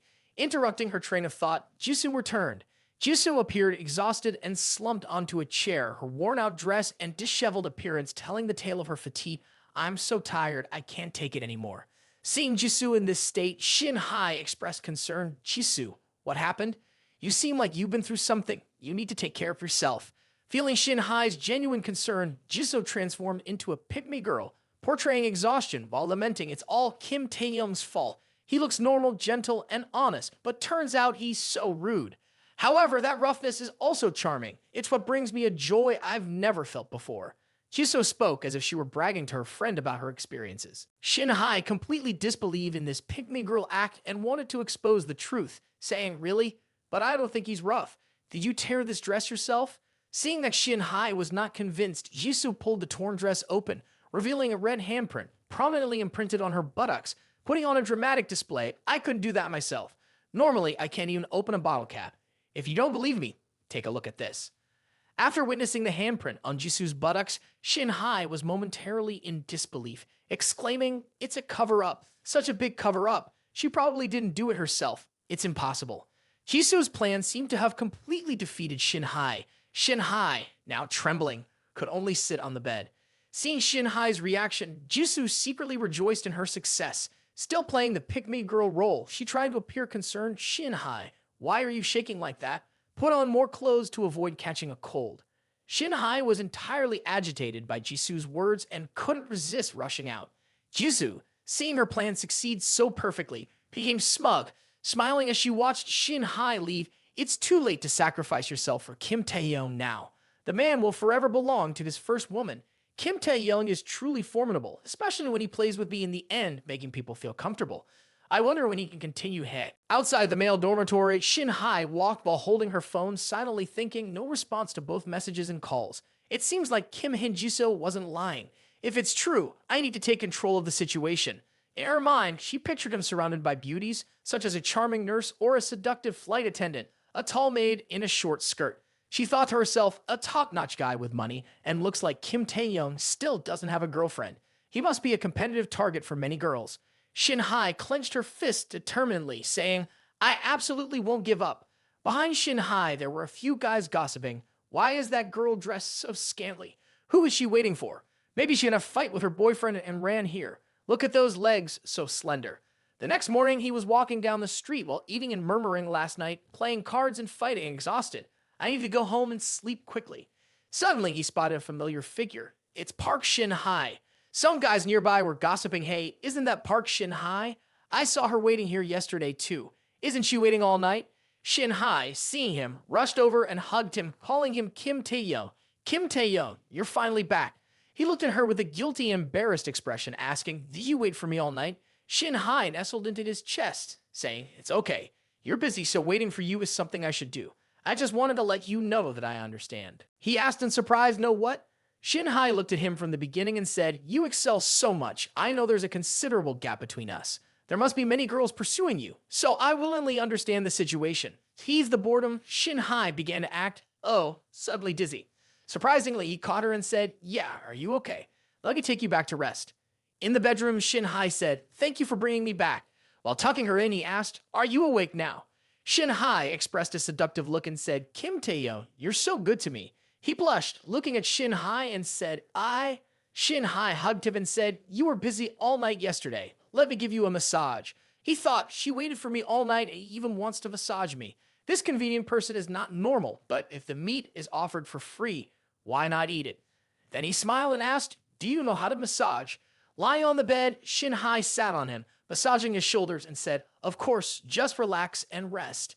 He closed his eyes, enjoying it, and said, "So comfortable." Hearing this, Shin Hai raised her leg and started massaging. He blushed, enjoying it. "This place is a bit far from the school. In 2 days, I'll take you to buy a room near the school." He thought, this is a chance to spend money. Shin Hai happily embraced him and then kissed him on the cheek, exclaiming, "Oh my, really, you're so good to me. I love you so much." The system's sound echoed with a 4% increase in favorability, and Park Shin Hai's favorability rating was 95%. She then hugged him in a somewhat ambiguous posture, surrounded by a pink atmosphere. Her hand was placed beneath him as she said, "From now on, can I give you a massage every day?" He replied very quickly, "Of course you can." In the room, the sound of heavy breathing filled the air. After a while, they stopped. At this point, Shin Hai texted her friend, engaging in conversation. "Jisoo, what should I do now? Kim Taehyung just said he wants to buy a house for me. He gave me $1 million before to buy a bag, and now he wants to buy a house. I feel uneasy about it. What should I do? It's really bothering me." Upon reading Shin Hai's message, Jisoo on the other end shouted in anger, "What? Kim Taehyung wants to buy a house for that convenient person? Does she deserve it?" Scheming, Jisoo replied, "Oh really? If he gives it to you, just accept it. Anyway, Kim Taehyung has so much money he can't spend it all. Taking care of these shadowy figures, I can't be bothered with how he spends his money." Shin Hai quickly replied, "That's true, so I'll agree with him. Kim Taehyung and I haven't been together for long. Him giving me so much money doesn't feel right. Besides, I've never heard of Kim Taehyung spending money on you. As sisters, you're hiding things too well." Jisoo cursed silently, but still responded calmly, "Money is just a worldly possession. It's not a big deal. What's important is the harmony between Kim Taehyung and me. Shin Hai, she doesn't understand our relationship. Shin Hai read those lines and smiled, laughing to death. Wait until Kim Taehyung buys me a house, I'll take a selfie with him on the sofa in the living room and send it to her. She can continue being crazy in her indignation. In the afternoon, he walked out with a relaxed expression. There was still a white cloth around his neck. After the massage this morning, I had a pleasant nap. Suddenly, his phone notified him. He opened it and saw the notification. Who sent the message like that? In his chat framed were only beautiful women. Yesterday's message from Hanne read, Kim Taehyung, where are you? I have something to tell you. Following Shin Hai's message was Jisoo's. My waist still hurts now, but how about we go out for dinner sometime? Accompanied by a seductive photo of herself. In today's updates, Yang Yoon smiled and said, Boss John, I've found a professional team and the chip development is more stable. If you have time, I'd like to meet you at 11:24. Next was a message from Song Hai Kyo. Today, I went with the professor to arrange storage at the museum and I found it at 13:02. Jenny's message at 13:58. Kim Taehyung, I've finished shooting and am preparing to leave. Before I go, I want to meet you. He exclaimed, oh, why so many messages like this? I only didn't check messages for a day. He scratched his head, saying, before I used to send messages to girls and they didn't bother to reply. Now it's the opposite. Oh my, it's tough dealing with so many girls. Where can I find the time to chat with all of them? One message that caught his attention was from his boss, Minsik, the car dealer. Boss John, the car you ordered today has arrived. When can I deliver it to you? He sighed, so many tasks lately that I forgot about this. But I still haven't saved up enough money for the car yet. He replied to the message, it's all right, Boss Minsik. I'll pick up the car myself. He rubbed his chin, saying, afternoon has no tasks, might as well go there. Let's see if the car looks as good as in the pictures. The Seoul Auto Exhibition was vibrant with dozens of people inside, showcasing luxurious supercars and captivating car models.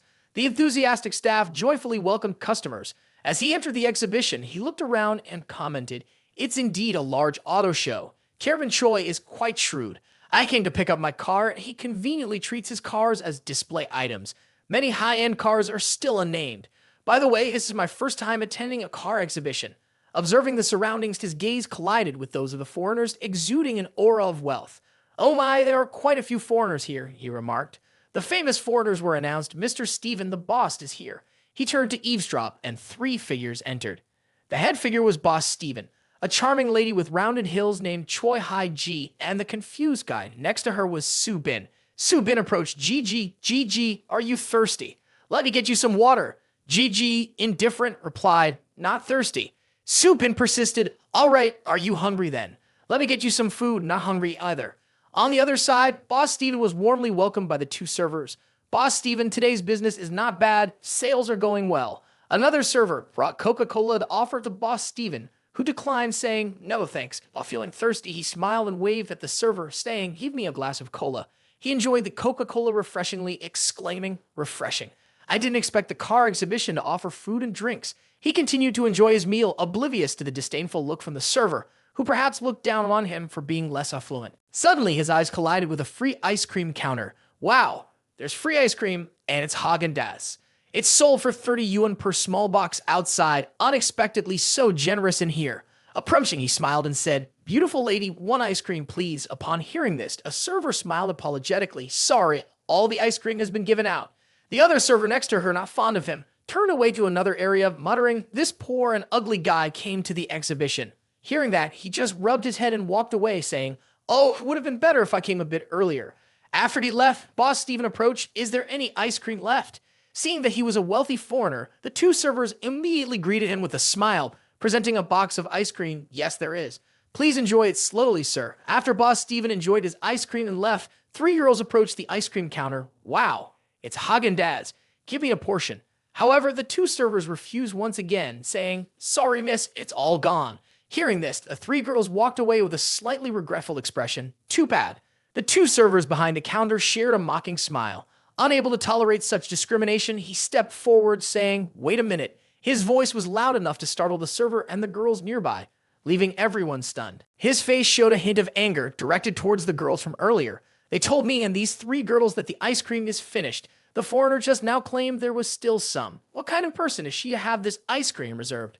The girls behind overheard and looked towards him. Then they glanced around, and one of them discovered, oh, there's something going on here. Did you see those 2 foreigners? They both have ice cream. What's happening? The two surfers wore a diplomatic smile. Sorry, there's a limited quantity each day, only provided to a few special customers, they said. Though they uttered these words in their hearts, they cursed everyone for being a nuisance. Truly, their words were different from their thoughts. He looked at the smirking server and sarcastically remarked, special customers, only those from abroad, right? Hearing this, the server's face turned dark with anger, glaring at him. He persisted, do you still have any ice cream for us? It's embarrassing to have missed the last batch earlier. I don't believe you've run out. I bet you could open the box to show me. The commotion on his side caught the attention of those nearby. Boss Steven inquired, who's causing trouble in my exhibition area? Su Bin, upon hearing this, hurriedly tried to pacify Mr. Steven. It's these foreigners causing a disturbance. I'll handle it. Gigi, on the side, remained absorbed in her phone, indifferent to the commotion around her. Su Bin left, but not without waving a farewell to Gigi. Gigi, even your brother's business, how Chairman Choi influences it, don't worry. You have me here. Janji remained indifferent, focusing on the phone, silently cursing, this Su Bin is such a bother. If it weren't for his collaboration with my brother, I really wouldn't want to pay attention to him. Su Bin approached the group, asking, hey, what's all the fuss about? The two serving girls explained in unison, Su, it's under your responsibility. He clarified, so I'm in charge here right on time. These two servers only give ice cream to foreigners. Local people don't get the privilege. Su Bin moved closer, mocking, is there a problem? Foreigners have money. What about you? He looked down on him disdainfully. People who come to car exhibitions freeload, drink, and eat for free, just like you. Don't cause trouble here. Hearing this, he responded candidly, you've disappointed me. I came here to pick up my car. Upon his words, the two serving girls and Su Bin burst into laughter. Ha ha, hey. Perplexed, he questioned, what's so funny? Su Bin and the serving girl looked at him with a mocking gaze, a guy who's both poor and ugly like you, claiming to buy a car worth 60,000 TLUD, can't even tell a convincing lie. In the Seoul Auto Show, there's no car priced lower than 100,000 TLUD, understand. This guy was indeed ugly, so much that it made dogs close their eyes in sympathy. While calling him poor might be acceptable, labeling him as ugly was beyond tolerable. To call him ugly when he looked like this was an insult, even to dogs. People around started discussing what's happening over there. This guy seems to be both poor and ugly, sneaking in here, eating and drinking while causing trouble. What audacity. Kick him out quickly. Su Bin approached him even closer, saying, what are you pretending for? Your face is so thick. The people around kept mocking his poverty, so he helplessly took out a card from his pocket, finally found it. Chairman Choi gave this to me this morning. He pulled out a black VIP card, raising it high for everyone to see. The crowd that was gossiping earlier was now stunned. I can't be mistaken, right? This is a VIP card from Big Bang. Only 5 of them are given out at the Jiangnan Auto Show. The VIP card from Big Bang, someone who has spent over $1 million at the auto show and has a net worth of at least $1 billion, is the only one qualified to possess. He held the card in his hand. At this moment, his gaze seemed to be looking down on ordinary people. Finally, he could pause and listen to what others had to say, right? Indeed, you could only have a conversation if you had money. The two serving girls who were handing out ice cream earlier now became timid, continuously bowing and apologizing. I'm sorry, we were wrong. We didn't know you were. Before she could finish her sentence, he interrupted, did you make a mistake? The person you should apologize to is not just me, but all the Chinese people at this auto show. The cause of this issue is these foreign-born girls with no relation to whether I can afford a car or not. The girls behind him felt it was right to speak up. That's right, ice cream is just a small matter. Do you think we really care about a small tub of ice cream? What we noticed was that you knelt for too long and didn't learn how to stand up properly. People around cheered and applauded. Well said, little sister is really awesome. The car boss should give us a reasonable explanation. He turned to the girl talking, little sister, you're really cool. Like for you. Seeing the blushing girl, it was clear he wasn't just casually flirting. Su Bin was sweating bullets, gritting his teeth in frustration. Suddenly, Gigi appeared out of nowhere. Without hesitation, she rushed towards him, Mr. Kim Taehyung. Still bewildered, he looked down at Gigi. You are. Blushing, Gigi looked up, Mr. Kim Taehyung. Why did you come without any notice? You are an important guest. Please wait a moment. When the ribbon is cut, you must stand in the center. He, still confused, responded, what? Gigi pressed closer to him. I forgot to introduce myself. I'm Choi Hai-ji, the younger sister of Chairman Choi. I always listen to my brother talking about you. I really admire you. He, still bewildered, said, hello. I didn't expect Chairman Choi to have such a lovely sister. Su Bin's face turned pale. Gigi, who is this person? Suddenly, you run over and take Hai-ji away. Gigi looked at Subin. Hey Subin, these two are from Steven's car business. How should we resolve this matter? I don't need to say, right? Subin was bewildered. It's troublesome. I didn't expect it to cause such a big commotion. To avoid affecting my business, I can only... Subin pointed directly at the two female employees. These two are temporary employees. They did this on their own. I am also extremely angry about it. Steven's car business will immediately remove these two to express our attitude. The two service girls spoke up. Sue, this is not our fault. However, Subin ignored his loud scolding. Shut up. People around couldn't help but disgust. If they can hear, that's enough. These two are already very suspicious. Gigi stepped forward, holding his hand. Wait a minute, is demotion the only consequence? The nearby service girl, a bit frightened, stuttered, What do you want, Mr. Kim Taehyung? Do you need me to call security to give him a beating for you? But he didn't care, no need to pay attention to them. Gigi looked down at the two service girls. Consider yourselves lucky. Chairman John generously forgives you. Now, get lost. The two girls quickly bowed and thanked profusely. Thank you, thank you. After that, they hurriedly left the car exhibition. However, one of them stumbled and fell to the ground due to their haste. The two girls became the laughingstock of the exhibition, with people around continuously mocking. Ha ha ha ha ha ha. The crowd was buzzing. Who's Chairman John? I've never heard of him. But how come Chairman Choi's sister actively sticks to a man she just met for the first time? You don't know how your goddess took the initiative. Every word from the people around made Subin stand angrily in a corner. He gritted his teeth, shivering uncontrollably. So it's him. He humiliated me on the live stream before, and now he's snatching Choi Haiji. Taehyung and Gigi stood in the midst of the crowd, where everyone constantly leaned in to chat. Taehyung wanted to rely on a large sturdy tree nearby. Miss Haiji, you just mentioned that this guy is Chairman John. This is Chairman John, who spent tens of billions on that live stream platform. Any room for pretending? I've admired Chairman John for a long time. I'm from the Giant Bean Consumption Company, and I am. Subin approached Steven, bowing with a respectful attitude. Mr. Stephen, I'm truly sorry. Originally, this matter was easy to resolve, but unexpectedly, the other person is Chairman John, a recently famous second-generation rich kid who flaunts his money and likes to cause trouble everywhere. Definitely a social delinquent. This scoundrel clearly wanted to tarnish Taehyung's image in Steven's eyes. He pointed at Taehyung. This time, he definitely intended to cause trouble, affecting our booming luxury car consumption business. Hearing this, Steven agreed, all right, I'll handle him. Steven approached Taehyung, and in a loud voice, he called out, Chairman John, right? Steven crossed his arms with a slightly uncomfortable and angry expression. I'm Steven. I heard Chairman John is extremely wealthy, spending money like water. Why do I feel it's a bit fake? I smell the scent of a Ponzi scheme around here. Hearing Steven's words, Taehyung scratched his head in confusion and asked again, what is a Ponzi scheme? Seeing that Taehyung didn't understand at all, Steven didn't know what else to say. Gigi stepped forward and whispered to Taehyung to explain, Mr. Kim Taehyung, a Ponzi scheme is a fraud originating from abroad. Basically, it's an empty-handed wolf in sheep's clothing, deceiving investors. Hearing that, Taehyung just smirked mockingly, so it's the invention of you foreigners. Steven, enraged, pointed directly at Taehyung's face. The biggest characteristic of a Ponzi scheme is that the scammer is very cunning, always present in the upper class, and acts very generously. The main purpose is to deceive as many wealthy people as possible to invest. This is not something you always do. Hearing him say that, the people around couldn't help but be amazed. It seems quite accurate. Many times looking for him to invest. Turns out Chairman John is a truly frightening scammer. I was almost swindled. Gigi stepped forward to break the encirclement for Taehyung. Mr. Stephen, do you have any evidence? If not, please don't accuse Mr. Kim Taehyung. Stephen had no evidence, but he liked to talk without proof, saying, so does he have evidence to prove that he is not a scammer? Taehyung didn't care, turned away, yawned, and showed an attitude of dissatisfaction, not bothering to acknowledge him. This is boring. I'm getting sleepy. Going to grab a drink to wake up. Hearing him say that, the man behind could only stand gaping, knowing he couldn't do anything to Taehyung. So Stephen turned to point directly at the girl from earlier. These three girls are your accomplices cooperating with each other. The girl, angered, spoke out without thinking. You shut up. Stephen approached the girl, eyes wide open, and threatened. If you don't honestly confess, I'll call security. Taehyung couldn't endure it any longer, so he slowly stepped forward. Stephen, isn't it? He challenged. Congratulations on successfully provoking me. Let me play with you.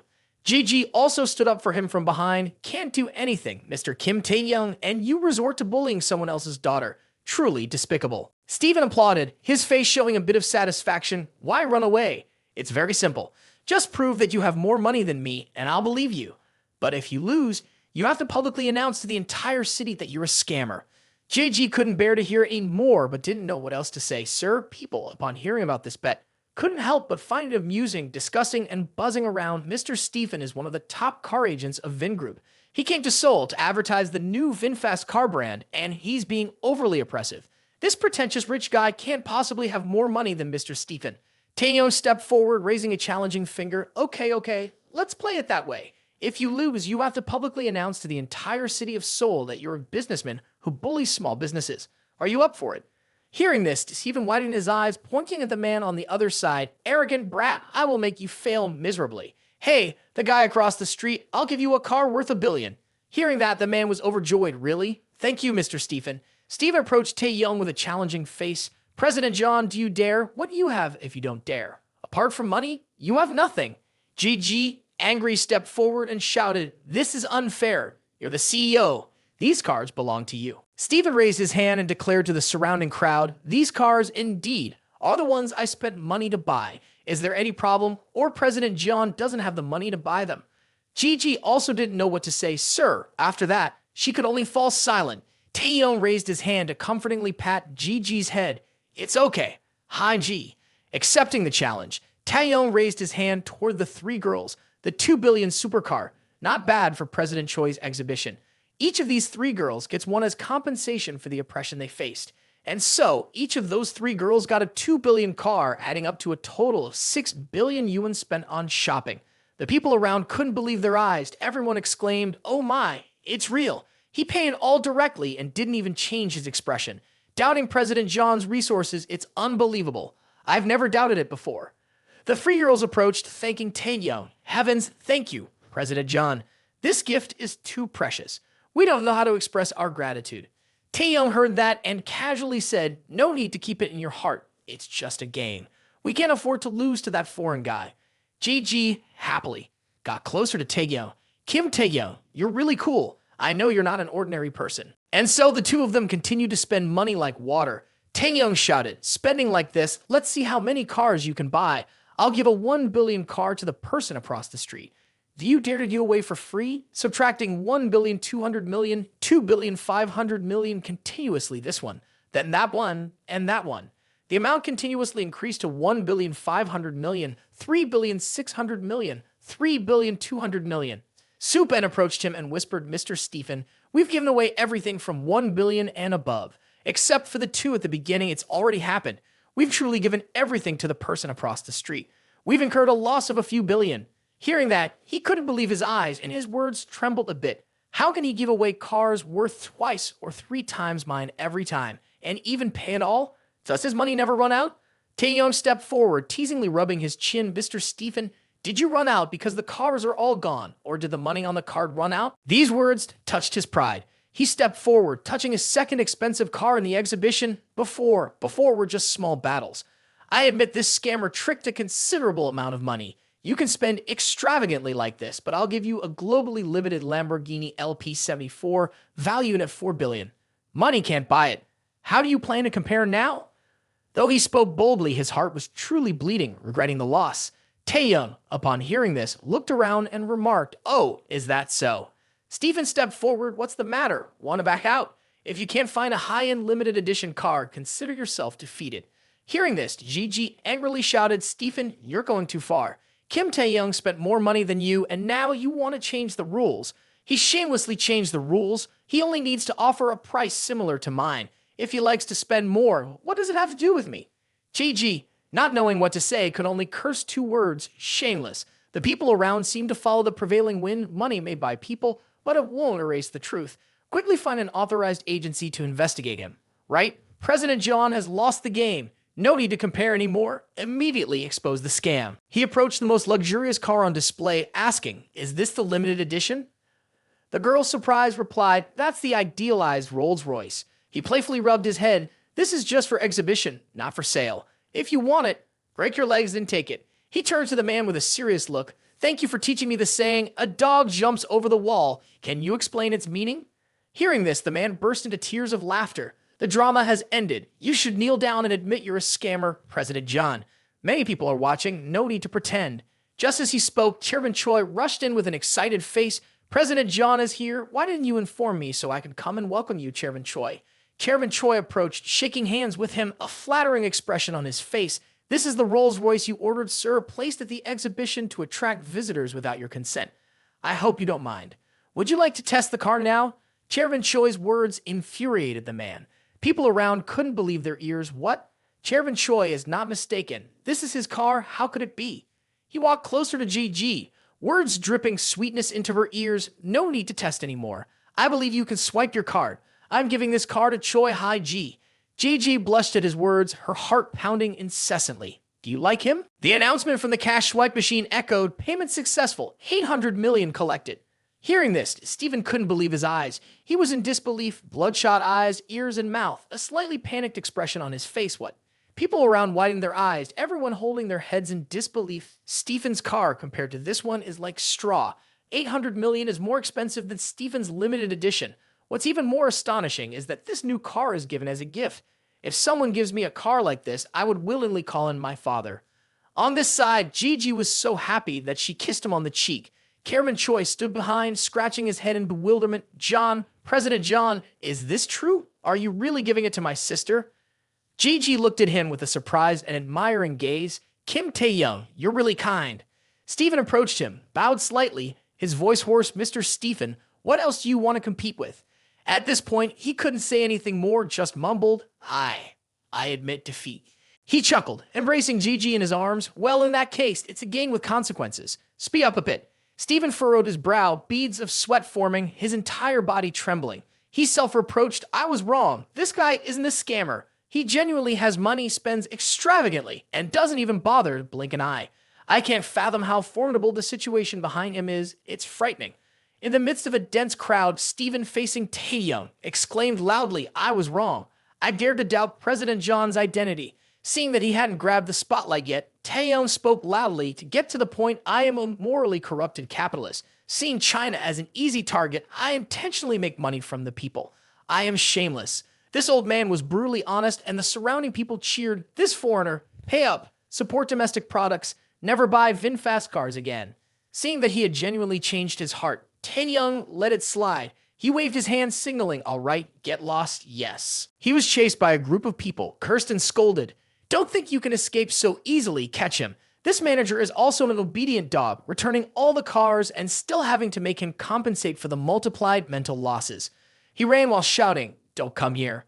After the crowd dispersed, there was still a group of people surrounding him and GG, continuously praising, thanks to President John for helping us see the true face of that foreigner. President John, do you lack jewelry? You're so cool. You helped us vent our anger. At this moment, his phone also rang. He took it out and answered, hello. On the other side, Gigi was thinking about something. Kim Taehyung has a real charm. Although it's our first meeting, I really want... What does she want? Gigi, with her loving gaze, turned to Taehyung. Kim Taehyung, I want to date you. But before she could finish her sentence, she noticed he was no longer beside her. Where did he go? Seeing her like that, the people kindly pointed he's on the phone, ran over to the other direction. Unable to express any words to him, and unable to invite him for a meal, Gigi angrily stepped forward and punched President Choi in the face, hitting his body. Oh, with such a good opportunity just now, I shouldn't have hesitated. It's infuriating. President Choi, confused by the attack, asked, why are you hitting me? Meanwhile, Taehyung was standing outside the exhibition area waiting for someone. Unexpectedly, the person he was waiting for turned out to be Yang Yoon, who waved at him. President John is here. He cheerfully and playfully responded, Yang Yoon, you look even more beautiful after just a few days without seeing each other. Hearing this, Yang Yoon blushed and felt happy. Really, it's strange. When other men compliment me, I find it repulsive. But when President John compliments me, it brings a bit of joy. Liking someone, what else can you say? The favorability rating increased by another 2%. He approached her, scratching his head. It's a bit embarrassing. The university requires us fourth-year students to intern. Just bothering you to help me find a company, not a big deal. Others may think that President John, with so much money, doesn't need to earn a few internship credits, but I understand you. You must be like me, not agreeing to take over the family business and wanting to build a new career on your own. That's why you're interning to gain experience. Seeing her talk about so many unrelated things, but he cheerfully brushed it off. Exactly. The main thing is that if you lack a few points, you will graduate, but it makes people think you're long-winded. The two of them continued their conversation in the car. President John, I've arranged a position for you as a director with a monthly salary of 600,000 plus a 5 million annual bonus. Hearing this, he declined. No, no, lower it. Being an employee with a 5,000 monthly salary is enough. All right, that's the true President John. Meanwhile, in a tall skyscraper building, people in the company were discussing the new employee. Have you heard? Among the new employees who arrived today, one was arranged by the CEO. Oh, we must take advantage and strengthen our relationship. Maybe there's a chance for promotion in the future. Hopefully, he's a handsome guy. While chatting happily, a girl appeared. A boss is here. Quickly get back to your positions. This girl was Soo-min, the team leader. She ordered everyone, but in her heart, she felt a bit dissatisfied. A bunch of ugly people daydreaming in broad daylight. What am I doing here with these people? In the distance, two people whispered, "Did you see Soo-min today? Dressed especially hot." It seems like this Soo-min girl is also trying to attract some men. The director led the two newcomers in to introduce them to everyone in the company, saying, "Attention everyone. These two are our new colleagues. Why don't you introduce yourselves?" One guy, flaunting his style, ran his fingers through his hair and proudly showed off his luxury watch. "Hello, everyone. I'm Park Hyun-bin." The other guy introduced himself as well. "Hello, everyone. I'm Kim Taehyung, a fourth-year student at Seoul University." Seeing this, Soo-min, the girl, burst into laughter. One is a poor student, and the other is someone with a Rolex. Just by looking, you can tell Park Hyun-bin is the one arranged by the CEO. This girl really has an expressive face. Park Hyun-bin glanced at the director. "Rest assured, son. The only one getting officially promoted this month is definitely you. Unfortunately, the company doesn't allow family members to work in the same department, so I have to be modest." It seems this guy has some ambitions. After the two newcomers sat at their desks, Soo-min immediately assigned tasks. She placed a stack of documents on Kim Taehyung's desk, saying, "New guy, this is your task for today, yes." Then she went to Park Hyun-bin, but unlike she looked sternly, arms crossed. "I'm the team leader, you're a team member. Follow the distribution. Any problem? Are you questioning my decision?" Hearing that, he didn't bother to argue anymore. "Fine, it's not easy to work as an employee. On the first day, I'm already underestimated." She turned away with disdain. "Also, don't overestimate yourself. Unfortunately, I'm the bright moon you'll never reach." This girl seems to have a massive self-delusion. She approached Hyun-bin, deliberately showing off her curves and hot body. If there's anything Hyun-bin doesn't understand, feel free to ask me. I'm not very familiar with this team leader position. She leaned in, her face excited. "Which part?" Hyun-bin, without much concern, glanced at her cleavage, inwardly impressed. This woman is something very attractive. By 6 o'clock, he had completed his work and brought it to her attention. "Team leader, the work is finished." While she was reviewing the report, he called her back. She looked at the documents, eyes wide open, mouth agape. The completion progress is too high. How can you be so capable? It seems you also have some real talent. She looked at him with a sharp gaze and then brought the pile of documents to Hyun-bin. "Hyun-bin, I've helped you complete these tasks. Submit them to the supervisor for approval." Hearing this, he happily reached out to take them. "Sure, thank you, team leader." He stood behind, bewildered and unsure of what to say. Unable to contain his anger, he stepped forward to question Soo-min. "What do you mean by this? I complete the task and he gets all the credit." This Soo-min woman felt no shame. Instead, she proudly smiled and then, with a mocking look, glanced at him before responding. "An undergraduate like you should focus on improving. Many others didn't even have this opportunity." Hearing these shameless words from Soo-min, he couldn't help but burst into laughter, asking her, "Your brainwashing retort is quite impressive. Aren't you afraid the director will find out?" Soo-min, far from feeling any fear, responded provocatively, "Laughable. Do you still want to meet the director?" Finding her lack of reason amusing, he no longer cared and turned away, saying, "All right, I hope you can maintain this arrogant attitude." Shortly after, Soo-min dispersed as well, leaving the company gate with that shameless man. The two walked intimately together, showing no regard for anyone around. He walked alongside Soo-min, flattering her. "Team leader Min, thanks to you. Everything is stable in my world today." Soo-min, enjoying the flattery, responded, "No need to be polite. Just call me Soo-min." He then took the opportunity to invite her. "Soo-min, would you like to have dinner with me?" Without hesitation, Soo-min agreed, thinking to herself, this wealthy old man has 10 chances out of 10. Indeed, the two seemed well matched like a horse and carriage. After Soo-min agreed to dinner, he excused himself, saying, "I'll go get my car. Wait for me there." At the same time, he also left. On his way out, he encountered the two individuals who were like a horse and carriage. Soo-min happened to stand right next to his car, making him feel unlucky, really unfortunate. "Why is she standing right next to my car?" Despite her presence, Soo-min seemed to have some connection with him. Even when it was time to leave, he couldn't avoid encountering her face. In any case, due to the circumstances, he had to approach her and say, "Excuse me," for a moment. Surprisingly, Soo-min showed no sign of shame. Assuming he was attracted to her, she turned away dismissively, mocking, "Ha, I knew it. Back in the office, arguing with me in front of everyone was just for show. Now that you have the chance, you come over here to talk to me." Her arrogant attitude and delusional words frightened him. He never expected her self-absorption to be so severe. Unable to contain herself, she continued to taunt him, "Look at yourself. You think you can feast on a swan when you haven't even looked at your own appearance. It's laughable. I admit you have some ability, but unfortunately, you're still an undergrad with no money and no backing. In today's world, you simply have no advantage." Helpless, he sat there listening to her nonsense, wanting her to realize the issue and keep her distance. He didn't want to reach a point where it would be embarrassing, and he'd have to face the world without any dignity. "I think you've misunderstood." She continued her taunts, trying to appear superior. "Want to be a spare tire? I'm sorry, you haven't met the standards for being my spare tire." Seeing that she refused to listen to his advice, he decided not to waste more words on advising her. No matter what he did, it would be like pouring water on a duck's back. Right after that, he stepped forward, pulled his car out bluntly, and said to her, "Step aside. You're blocking my way to get my car."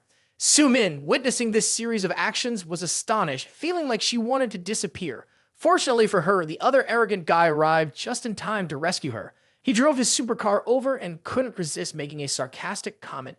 "Kim Taehyung, you're driving this wreck? How do you even manage to get around?" Released from the encirclement by that guy, she continued to display her arrogant demeanor, stepping onto his car while saying, "Let's go like this. Hyun Bin is taking me out to dinner. I can conveniently drop you off along the way. This is a rare opportunity to ride in a luxurious car, you know." She had just been embarrassed by him, but now she continued to be arrogant and taunt him like this. Truly, she was a shameless woman. The other guy chimed in, "If Soo-min said that, I can give you a ride too." Ignoring their annoying remarks, he simply made their words fall on deaf ears.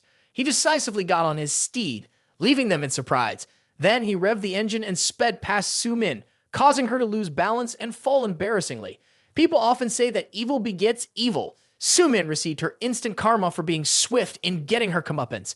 The radiant protagonist was certainly not easily bullied by these individuals. Seeing her fall flat on her face, the other guy immediately stepped down, expressing concern. "Soo-min, are you okay?"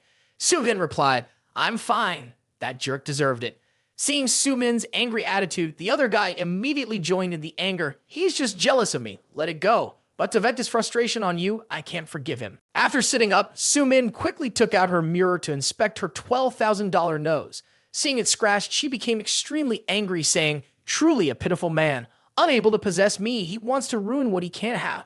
He must be chased away." The delusions of this girl, Soo-min, were truly getting out of hand. If not treated promptly, she might soon start thinking of herself as the queen of the world. After causing her to fall embarrassingly, he happily left on his steed, saying, "Let this couple continue their antics for another 2 days. The more arrogant they are, the more painful their fall will be." The next day at the company, Soo-min, upon seeing him, couldn't resist seeking revenge. "Kim Taehyung, buy coffee for all colleagues in the department. Do it now." He, of course, wasn't willing to easily tolerate this tricky woman who was 8 tails and half a catty. He immediately responded, "Why ask me to buy?" Seeing his attitude, she furrowed her brows in anger. "The new person buys coffee for colleagues. It's a rule." He immediately retorted, "Oh, so why doesn't Park Hyun-bin buy?" The guy Park Hyun-bin, who was protected by Soo-min, didn't hesitate to sit smugly, mocking him without any fear. Soo-min, countered by him, had no other argument left and said, "You buy today and he can buy tomorrow. What's the problem?" Park Hyun-bin, that guy, couldn't resist butting in. "Students are just students. They don't know anything about society, only focusing on study, ignorant of social dynamics. Now the team leader is giving you an opportunity, or are you basically saying you don't want good relations with colleagues?" This statement from Park Hyun-bin successfully influenced the remaining colleagues. Though not saying anything aloud, their eyes looked at him in a very different way. Even though unspoken, the pressure was already mounting on him.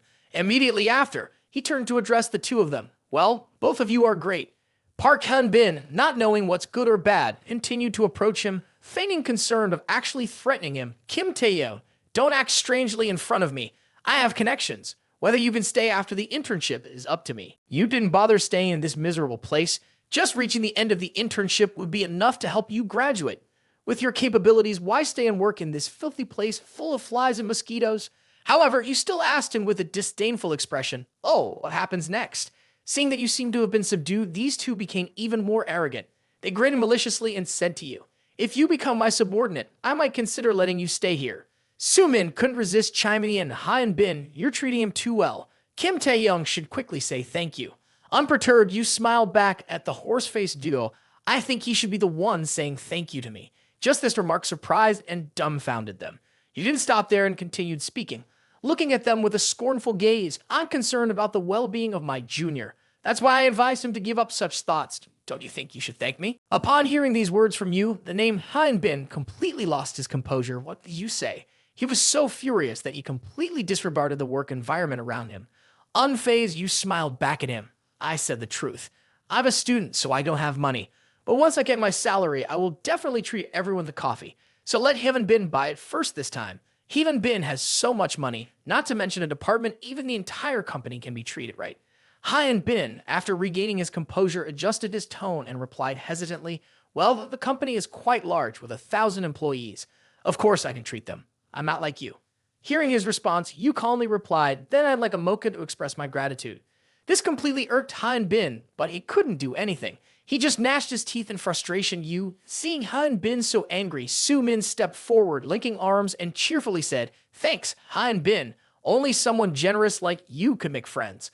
Unlike someone poor and ignorant of office etiquette. Other employees chimed in with their thanks. Thank you, Han Bin. The team leader is right. After receiving these expressions of gratitude from everyone in the room, Han Bin seemed to have no choice but to reluctantly say, thank you, everyone. It's my honor to buy coffee for you. Seizing the opportunity, you added, that's great then.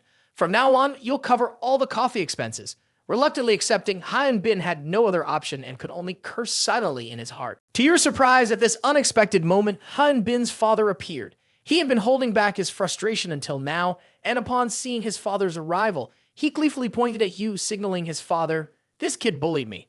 The dynamics between these two father-son figures were truly sharp.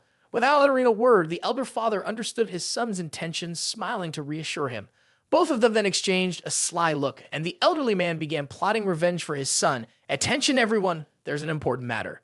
Su Min, upon seeing Han Bin's father, immediately asserted her authority over the remaining employees. The manager is here, get in order. Once everything was settled, the elderly man continued to address the issue he was discussing.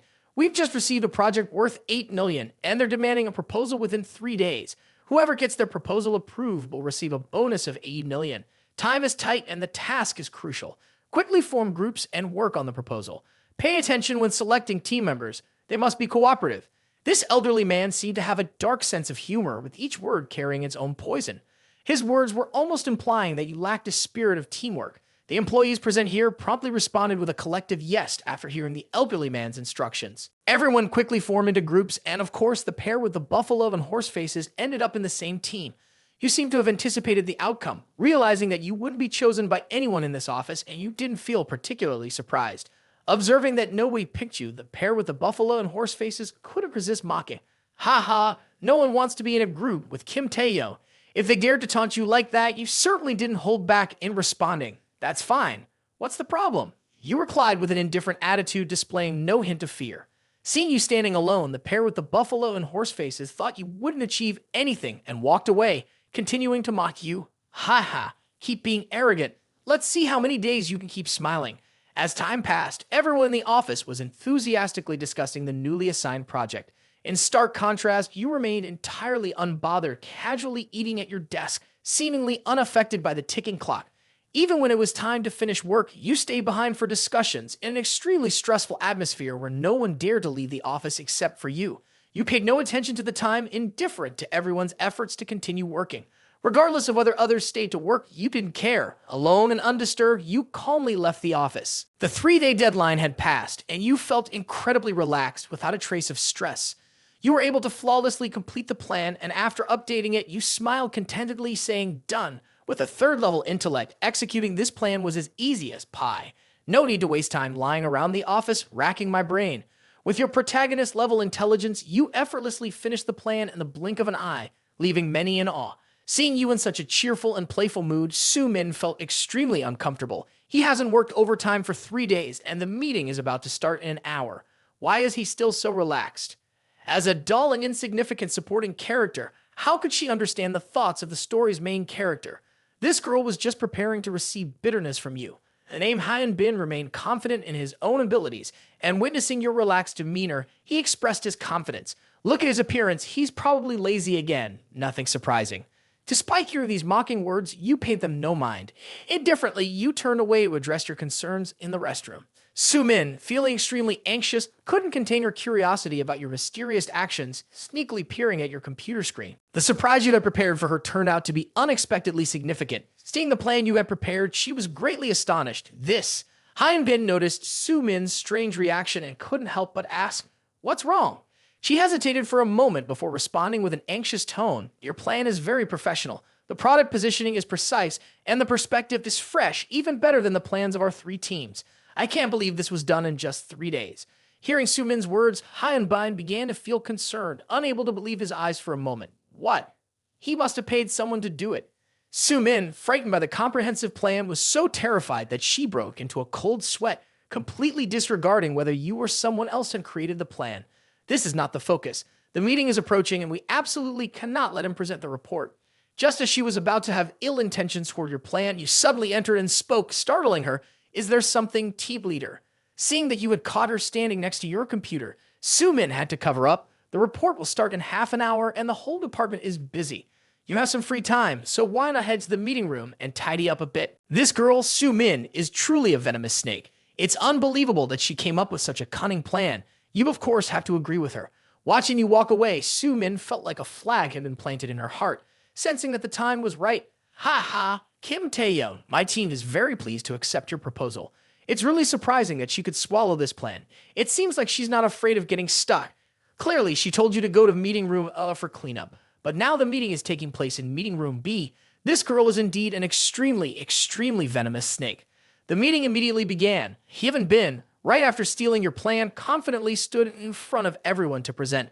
The pod urban development model, park-oriented development, is thriving. Following the ecological infrastructure directions such as the park and hill water system, this model can support and promote new consumption, the new consumption hotspot in education, and upgrade the surrounding areas. While he was passionately presenting, suddenly your name appeared on the slide, making him startle. The cunning mouse immediately flipped to the previous page to avoid others noticing that he had stolen your plan. Seeing that everyone remained completely unaware, he started silently celebrating in his mind. Too close. Luckily, no one has seen anything. Director Ah and his father were joyfully discussing his presentation. Very good, very good. This plan is much better than the others. Your employee has great potential. Upon hearing his son being praised, the old man was secretly pleased. That's too much praise. If Director Ah is satisfied with the project, that's good enough. Feeling the director's approval, he happily smiled and said, "Well, I graduated from MIT, so I must have the competence to match the school." Soo-min also chimed in with flattery. Hyun Bin, I didn't expect you to have such outstanding academic achievements. You're amazing. Director Ah, upon hearing the prestigious university's name, praised him. So, you're a talented student from MIT. With such a perfect plan, I have no suggestions for any modifications. Seeing his son being praised like that, the old man felt as if he had blossomed. Looking at his son with a secretly satisfied smile, he praised, "Success, my son. You did very well." The old man then presented the contract and said, "If that's the case, can we sign this contract?" Director May is very pleased with this plan, and there's no reason to refuse. No issues. The cunning old man, upon seeing Director Ah preparing to sign, revealed his malicious intentions. With this contract in hand, the process of my promotion to director becomes simple. The duo with the faces of an ox and a horse, upon witnessing this, harbored their own calculating thoughts. The 800,000 reward, I can pay off the remaining balance for the Rolex. Hyun Bin and I can split, each getting 400,000. Immediately go buy the new spring collection of Chanel handbags. Just when this group was feeling delighted, envisioning a bright future ahead, suddenly you burst in and shattered their dreams, saying, "Stealing someone else's plan, you really have no shame." The old man, upon seeing you appear, was extremely shocked, saying, "Kim Taehyung." Director Ah, after hearing your words, also felt extremely surprised, completely unaware of what was happening. Upon seeing you enter, that guy Hyun Bin immediately felt uneasy and signaled his father, "Dad." Quickly kick Kim Taehyung out. The old man instantly grasped the situation, changing his angry tone to scold you. "Nonsense, such an important meeting, and you dare to come late, moreover, causing a disturbance when signing the contract. Get out from me quickly, don't think leaving the room will solve everything. After signing the contract, I'll settle the score with you." Feeling the old man's irrational speech, you promptly exposed the truth. "Late? If you hadn't tricked me into meeting in room A, then I would be the one signing the contract now, right?" You furrowed your brows, turning to reveal the true faces of the duo with the faces of an ox and a horse. Sumin, Han Bin, you stole my plan and dare not admit. Seeing that everything was about to be exposed, the old man couldn't contain his anger any longer and burst out loudly. The intern, shut your mouth for me. Director Ah, standing nearby, completely puzzled by the situation, turned to ask the old man, what is he talking about? The old man still didn't lower his voice. On the contrary, he spoke even louder. The team leader's capability, everyone can see it. Why steal his plan and falsely accuse a colleague? Immediately pack up and leave right now. You completely ignored the old man's words and immediately approached the thieving Han Bin step by step. Park Han Bin, do you dare to open page 11 for everyone to see who signed it? Seeing you approaching more and more, Han Bin became extremely anxious to the point of sweating profusely, and he began to stammer, why should I open the page? At this moment, Su Min suddenly rushed forward, wanting to reverse the situation. Listen to me, everyone. Here's the thing. When I was discussing the plan with everyone that day, Kim Taehyung unexpectedly made a constructive comment, so I recorded it. I also wrote down this plan under his name, considering it a face-saving gesture for him. Now, he wants to use this as evidence, claiming that we chose his plan. Unexpectedly, this cunning woman could spin such a wild story and turn the situation around. It's truly admirable. Hyun Ben, seeing Su Min launching this counterattack, seemed to regain his smug demeanor. People around, right after hearing the story woven by Su Min herself, paid no attention to how the situation unfolded. They immediately unleashed sarcastic remarks like Kim Taehyung has been leaving work on time for the past 3 days. We haven't seen him working overtime at all. Can't you really come up with such a good plan? Who would believe that? Unexpectedly, he is not only lazy, but also wants to snatch the hard-earned achievements of his colleagues. These people are truly going too far. Without even knowing the whole situation, they spoke harshly to you. Even though they criticized you based on a story fabricated by them, to shift blame onto you, you showed no concern. Raising an eyebrow, you said, I must say, the team leader does have some urgent crisis management skills to come up with such a story, but my computer still has several draft plans. How will team leader Min handle this? Hearing this daring move from you, Sumin was completely helpless and didn't know how to justify herself, standing silent as if struck by lightning. Suddenly, the cunning old man cracked a wicked smile. Then, he pretended to be shocked and shouted loudly to attract everyone's attention. I lost my watch. After that, he turned his accusing finger towards you. Kim Taehyung, are you the thief? Hearing the old man accusing you like that, you were momentarily speechless. He didn't give you a chance to think. He searched your seat, and with his son Hyun Bin acting in perfect harmony, immediately checked your belongings, saying, yes, manager. Unexpectedly, he found the old man's watch right there in your place, found it at Kim Taehyung's place. It indeed was stolen by him. This family is indeed sly. They seem determined to destroy your reputation. After being trapped in such a tricky situation, you now truly realize the cunning nature of this father and son. Indeed, their cunningness reaches extraordinary levels. Playing games like this and still managing to succeed deserves a salute. Even though you find yourself in this awkward situation, you can't help but praise. Diverting attention like that, you guys sure know how to play. The reaction was quite something. While you and Sumin were talking, that cunning old man discreetly removed his watch and handed it to his son, Han Bin, pretending to look for it at your place. Even if someone were to figure it out now, it wouldn't make a difference. Like father, like son. The satisfaction on the faces of these two is uncanny. The old manager proudly displayed a smug expression, looking at you with a scornful smirk. The evidence is clear. What else can you refute? But because I am a good person, if you kneel down and beg me, I won't involve the police. However, termination is inevitable. Is it really being a good person? Or is it just to avoid revealing that his worthless son stole your plan, saying such things without feeling any shame at all? The whole group of employees had no idea about the right or wrong, the beginning or the end of the story. They stuck their noses in and ridiculed you. No mercy from the manager. We should report to the police and fine him. It's terrifying to have people like this as teammates. Who knows when something will be stolen? You sat there listening to the weak criticism from those people. The fire of anger burned fiercely within you. Clearly, you were the victim, so why should you endure such contemptuous words from them? Your eyes at this moment were filled with resentment, staring intensely at the cunning old man. The gaze seemed capable of killing him right there. Seeing the sharp look you directed at him, the old man immediately panicked, no longer daring to pretend. He shouted loudly, "Get out! Aren't you supposed to protect? Drag this person out!" The two security guards, upon receiving the order, immediately rushed forward, ready to use force on you. Yes, boss. This old man then crossed his arms and stood there looking extremely pleased, thinking that this threat was about to be resolved. Just as the two guards were about to approach you, a shocking voice rang out suddenly, "Stop." Both security guards immediately looked bewildered but had to halt according to the command. Seeing their astonished expressions, it seemed that the person about to appear played a crucial role in this matter. A graceful lady entered, exuding an extremely elegant appearance. Immediately, both sides stood very seriously to welcome her. She was the director's secretary. The old man, upon seeing the newcomer as the director's secretary, eagerly greeted her as if a dog had found its owner. "Why are you here?" Surprisingly, it didn't stop there. Following the secretary was the director with an imposing aura that made everyone tremble with fear. The old man instantly dared not show arrogance anymore, humbling himself like a dog in front of the female director. He approached with deference. "Oh my, why did the director come without saying a word? Let me welcome you." The director paid no attention to this scum, not even sparing a glance. The female secretary, on behalf of the director, replied, "The director will come when it's time." Her response was a strong blow to the old man's face, making it clear that no one dared to make a fuss. The old man could only try to please the director. "Quickly bring a chair here, and you make my West Lake Longjing tea promptly." Director Ah, upon seeing the female director's arrival, immediately stood up to greet her. "Boss Yoon, greetings. I am from Vinhome's Real Estate Development Company. It is truly an honor to meet you." The secretary, on behalf of the director, replied, "I apologize, but the director has urgent matters to attend to." The female director completely ignored these individuals, not sparing them a glance, focusing her attention solely on him. She gradually approached him. The old man, after preparing the scene, cheerfully spoke, "The tea is ready. Please have a seat. By the way, I just negotiated a large project worth $8 million with Director Ah, and I'm about to inform the boss." He remained joyous, welcoming the female director without noticing the current situation had been reversed. He then confidently took the seat prepared for the director. The female director beside him graciously presented the tea, saying, "Please enjoy your tea." He responded with authority, "Yes."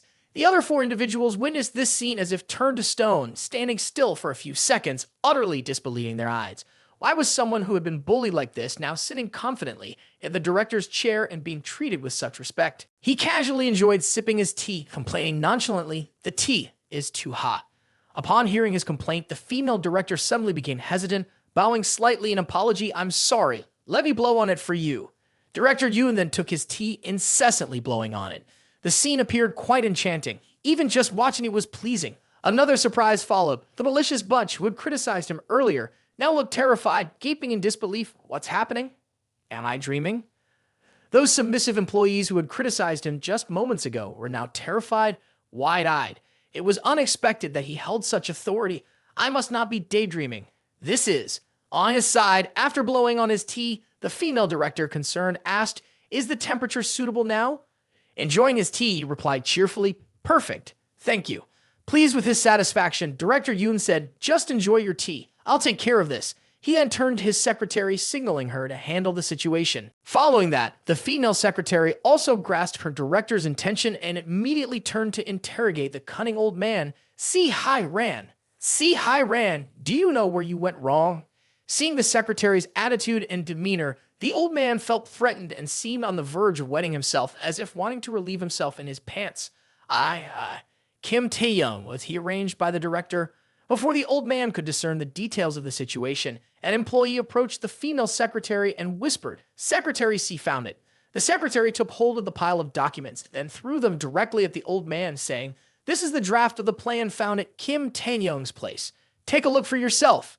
The old man clutched the trembling stack of documents, kneeling down in fear and stammering, "Kim Taehyung made the plan. I wrongly accused him." The meat group of employees, upon learning the truth, looked stunned and realized they had blamed the wrong person. After hearing the old man's confession, the female secretary declared colluding with subordinates, embezzling others' hard work, abusing authority to favor Soo Min, promoting Soo Min, unqualified to team leader, affecting department efficiency, violating company regulations, secretly placing her son in the department. Behind the company's back, he has done quite a lot, hasn't he? Every word uttered by the female secretary felt like a deep-cutting knife into the souls of these three individuals. All truths had been laid bare, and they could no longer maintain their arrogance, only experiencing an overwhelming sense of fear. The remaining employees, upon hearing this truth, couldn't escape their astonishment. What? All of this was orchestrated by the management. The female secretary approached the old man, who was still kneeling, and said, "Now that you offended Boss John, your luck has run out." Upon hearing the name Boss John, the old man was bewildered, thinking he must have misheard, and spoke up, "Wait, Boss John." The secretary looked towards the one sitting confidently in the chair and said, Boss John, who invested $500 million in the company, is now the largest shareholder, namely Kim Taehyung. Through the secretary's words, it became clear why he held such favor in the company and received such respect from Director Yoon. His face at this moment appeared remarkably triumphant, reveling in the surprise on their faces. The other three, upon learning his true identity, felt as if their mouths were about to bleed and die on the spot. How could this be? He can't possibly be Boss John. They say that karma often catches up with the wicked, and now they were tasting the bitterness of life. This shock was truly too immense for them, and they found it difficult to come to terms with it in an instant. After all the things the old man had done to him, upon learning his true identity, he seemed on the brink of madness. The female secretary immediately declared loudly, "See Hairan, Sumin, Hyunbin, dismiss them right here." The old man, shocked by this revelation and now facing termination, grabbed his head and screamed, "No." The guy named Park Hyun-bin, realizing the consequences, immediately shifted all blame onto Sumin, looking at her with a bitter gaze. It's all because of this shameless woman. He then turned to confront Sumin directly. "You shameless person, you even have a vague relationship with my father, and you came to the hotel with me." Upon hearing him speak like that, Sumin didn't hesitate to spill the truth. "What did you just say? I'm the one suffering the most here. I thought you were arranged by the director. Turns out you're just the son of an owner. You pretended to be wealthy for what?" The once united couple was now betraying each other. The showdown of the three antagonists unfolded immediately. All three engaged in a chaotic brawl, pulling hair, hitting relentlessly, and constantly blaming each other. "Shameless person, you dare to seduce my son. While mom is working hard at home, dad is fooling around with subordinates at the office. Dare to hit me? This troublemaker and this shameless woman, just die already. You dare to hit me? I'll talk to your wife." This series of chaotic scenes was truly embarrassing. The truth is always heartbreaking, but who would have expected it to lead to a family brawl like this? The buffalo-headed horse-faced duo, along with the cunning old man, caused such disorder trying to escape the office that the secretary could no longer bear it. She immediately called the security. "Shut up. Security, take these three away." As the two security guards entered, all three individuals were dragged away, screaming and shouting incessantly on the ground. The oblivious group of employees, upon learning the true identity of the man, immediately changed their attitude. They bowed and apologized loudly. "Director John, I apologize for my ignorance. It's all C. Hairan, who deceived us. I've never liked Sumin. Thank you, Director John, for helping me vent my anger. I've always been on Director John's side."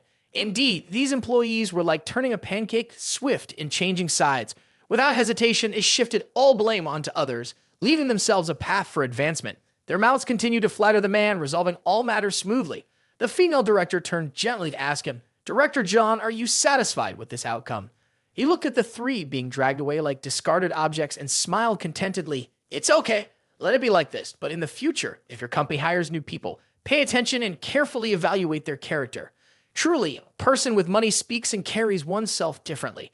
Now hearing him speak, no one would think he was just an ordinary employee. The father and son duo still clung to hope, unwilling to abandon their future in such a pathetic manner. Tears streamed down, hands grasping onto the floor, desperate to stay in this place. As he observed their pitiful state, a sense of satisfaction washed over him. The female director then gently lowered herself and said to him, "Before, I wanted to appoint you as the director, but you refused. Now that you're infuriated, I find it amusing." Hearing these words, he chuckled. "Ha ha, I am a humble person." With everything resolved smoothly, his identity now revealed, he no longer needed to hide. He confidently turned his back and walked away. The female director, seeing him leave, gracefully followed, saying, "Kim Taehyung, do you remember when I mentioned finding a professional team? Their research has made significant progress and I'd like to show you." He replied with a decisive yes. The scene at that moment was unknown to those outside. The woman walking behind him was, in fact, the director. The other employees, witnessing the unfolding scene, found it hard to believe their eyes. Am I not seeing things? The legendary powerful female CEO has a vulnerable side. Immediately, you and the female director walked into her beautiful office. As you stepped inside, you couldn't help but observe the surroundings. The luxurious office prompted you to exclaim, "Your office is truly extravagant." Now, the female director seemed like just another colleague. As she entered the room, she sat at her desk working excellently. Being both a beauty and a director, her presence was unmatched. While continuously typing on the computer, she spoke, "Most of my time is spent at the tech company. It's been a while since I came here. This is our latest achievement." The female director was very confident in this accomplishment and wanted to show you. You quickly approached her to admire it. As you looked at the computer screen, a sense of hesitation came over you. Oh, I don't understand, but it looks fantastic. All the information consisted of figures and codes, none of which you understood. Clearly, you had no need for such things. Handsome on the outside, wealthy on the inside, why bother with these details? To remedy the confusion about the financial figures, even though you had no understanding of the data, you, with nothing but money to offer, immediately withdrew your phone and transferred 500 million. Overall, well done. I'll invest another 500 million for you, Yang Yoon. The female director sitting beside you was astonished by your decisive money transfer, seeing your monetary indulgence as quite remarkable. Her favorable impression increased by 10%. For you, 500 million was like a fallen leaf or a shed hair from a cow. It couldn't go on like this for long. Yang Yoon immediately struggled to stand up. Seeing her trying to move despite her numb legs, you stepped forward to offer help. Your dress is torn. Seeing your concern, Yang Yoon signaled that it was unnecessary to speak. It's okay. I have a dressing room where I can change into another outfit. Both of you then entered Yang Yoon's luxurious dressing room. As you stepped in, your amazement couldn't be contained. Oh my, there's even a luxurious dressing room in the office. Being poor really limits my imagination. You toured inside, suddenly spotting a beautiful dress and couldn't help but exclaim, "This dress is gorgeous." Seeing your admiration for the dress, Yang Yoon immediately chose it to drape over her exquisite figure. I'll change quickly. Please wait a moment.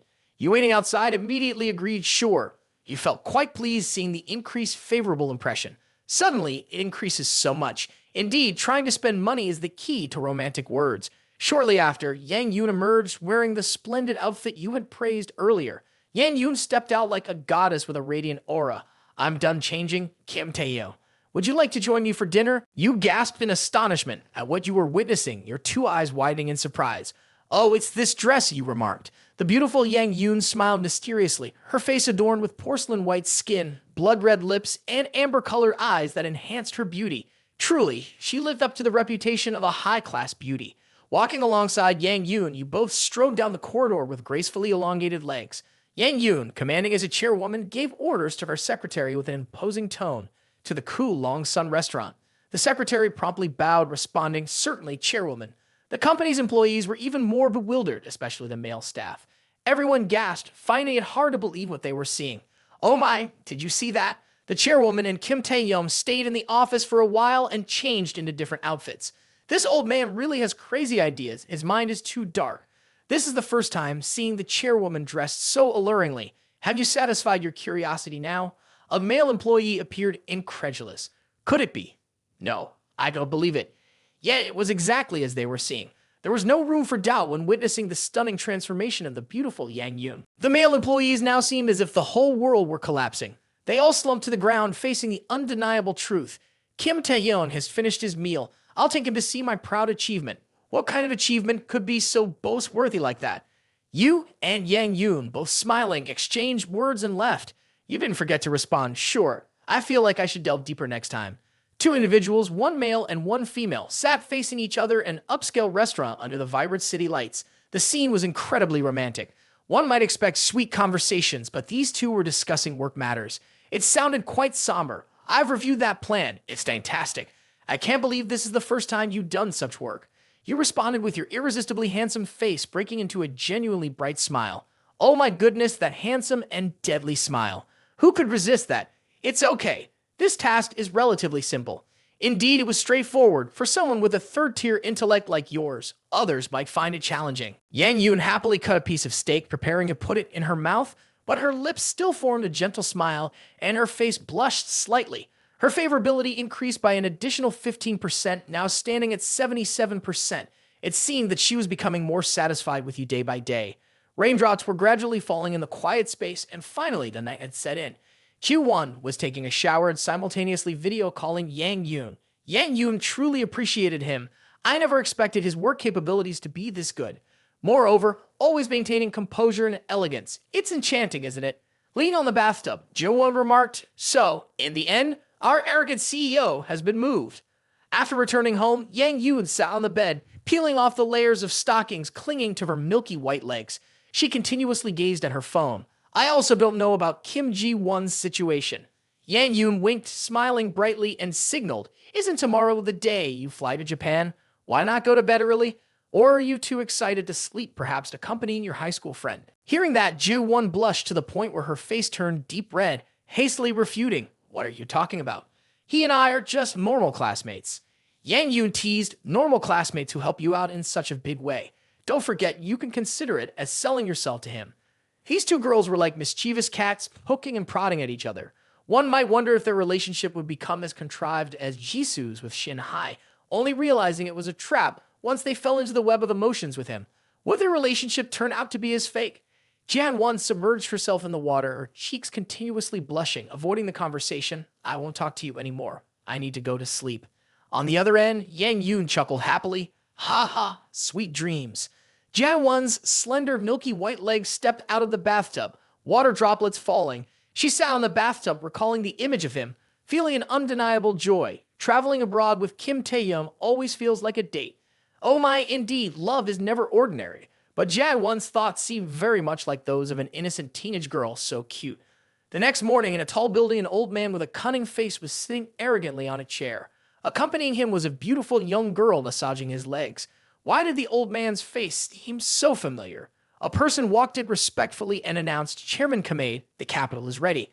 Upon hearing this, the old man asked, how much? The man bowed his head, but his eyes remained lifted to observe the old man's reaction. Enough for you to buy anything you want at the auction next week, he confidently stated. Smart move, getting humiliated by him now would be embarrassing, better straighten up. The old man, satisfied with the response, remarked, that arrogant foreigner. John, he added, he has already booked a flight, quite daring. He dared to offend the Kamade financial conglomerate, humiliated him at the previous auction, and then, who humiliated whom at that auction? Well, we'll find out soon enough. The old man looked at his bull-headed, horse-faced bodyguards and stated firmly, let him stay here permanently. 10 days later, as the plane soared through the sky, a news alert popped up a minute ago, 2 days after the largest auction, held once every 4 years in Japan, officially opens. This auction also attracts the attention of collectors worldwide. He glanced at Jai-won, saying buying the ticket was too late, almost didn't make it. Luckily, there were still seats in economy class. Noticing him in his handsome blue shirt was quite captivating. Detecting something off in Jai-won's expression, he immediately inquired with concern, what's wrong, Kim Ji-won? Jai-won looked up at him with a deeply concerned expression, excited but also tense. Excited because I can see extremely valuable artifacts, and tense because I heard Jong-hee works for the Kamade financial conglomerate, which is very famous in Japan.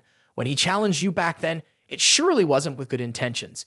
If you lose in the auction, I'm afraid he'll. Before Jai-won could finish her sentence, he reassured her, it's okay. Whether there's a bet with him or not, I will still buy the cultural relics of Hoaguo. Hearing his words, Jai-won gradually felt more at ease and responded with an affirmative sound. While the two were happily comforting each other, a little boy appeared, shouting, Ultraman attack! The little guy even had a missing front tooth, which added a touch of humor. Just as they were enjoying the moment, the boy accidentally bumped into Jai-won, who was sitting and using her phone. Did this kid unintentionally collide with the love goddess? The man sitting in front looked at the boy with a stern expression. The boy quickly jumped behind Jai-won and pushed her forward. He seemed to be overly excited. This show startled Jai-won, making her jump in surprise. Could this be the way kids express affection, teasing and playing pranks on the person they like? Jian-won turned around and gently said, little friend, kicking the back of the chair is not appropriate. Nevertheless, the boy continued kicking persistently. Apparently, this kid wasn't one to heed others' words. The blushing boy exclaimed, hey, you're so beautiful. Let me see that thing of yours. Hearing this, Ji-won couldn't believe her ears. Are you saying inappropriate things? This little boy, so young yet uttering such vulgar words, reached a level of perversion.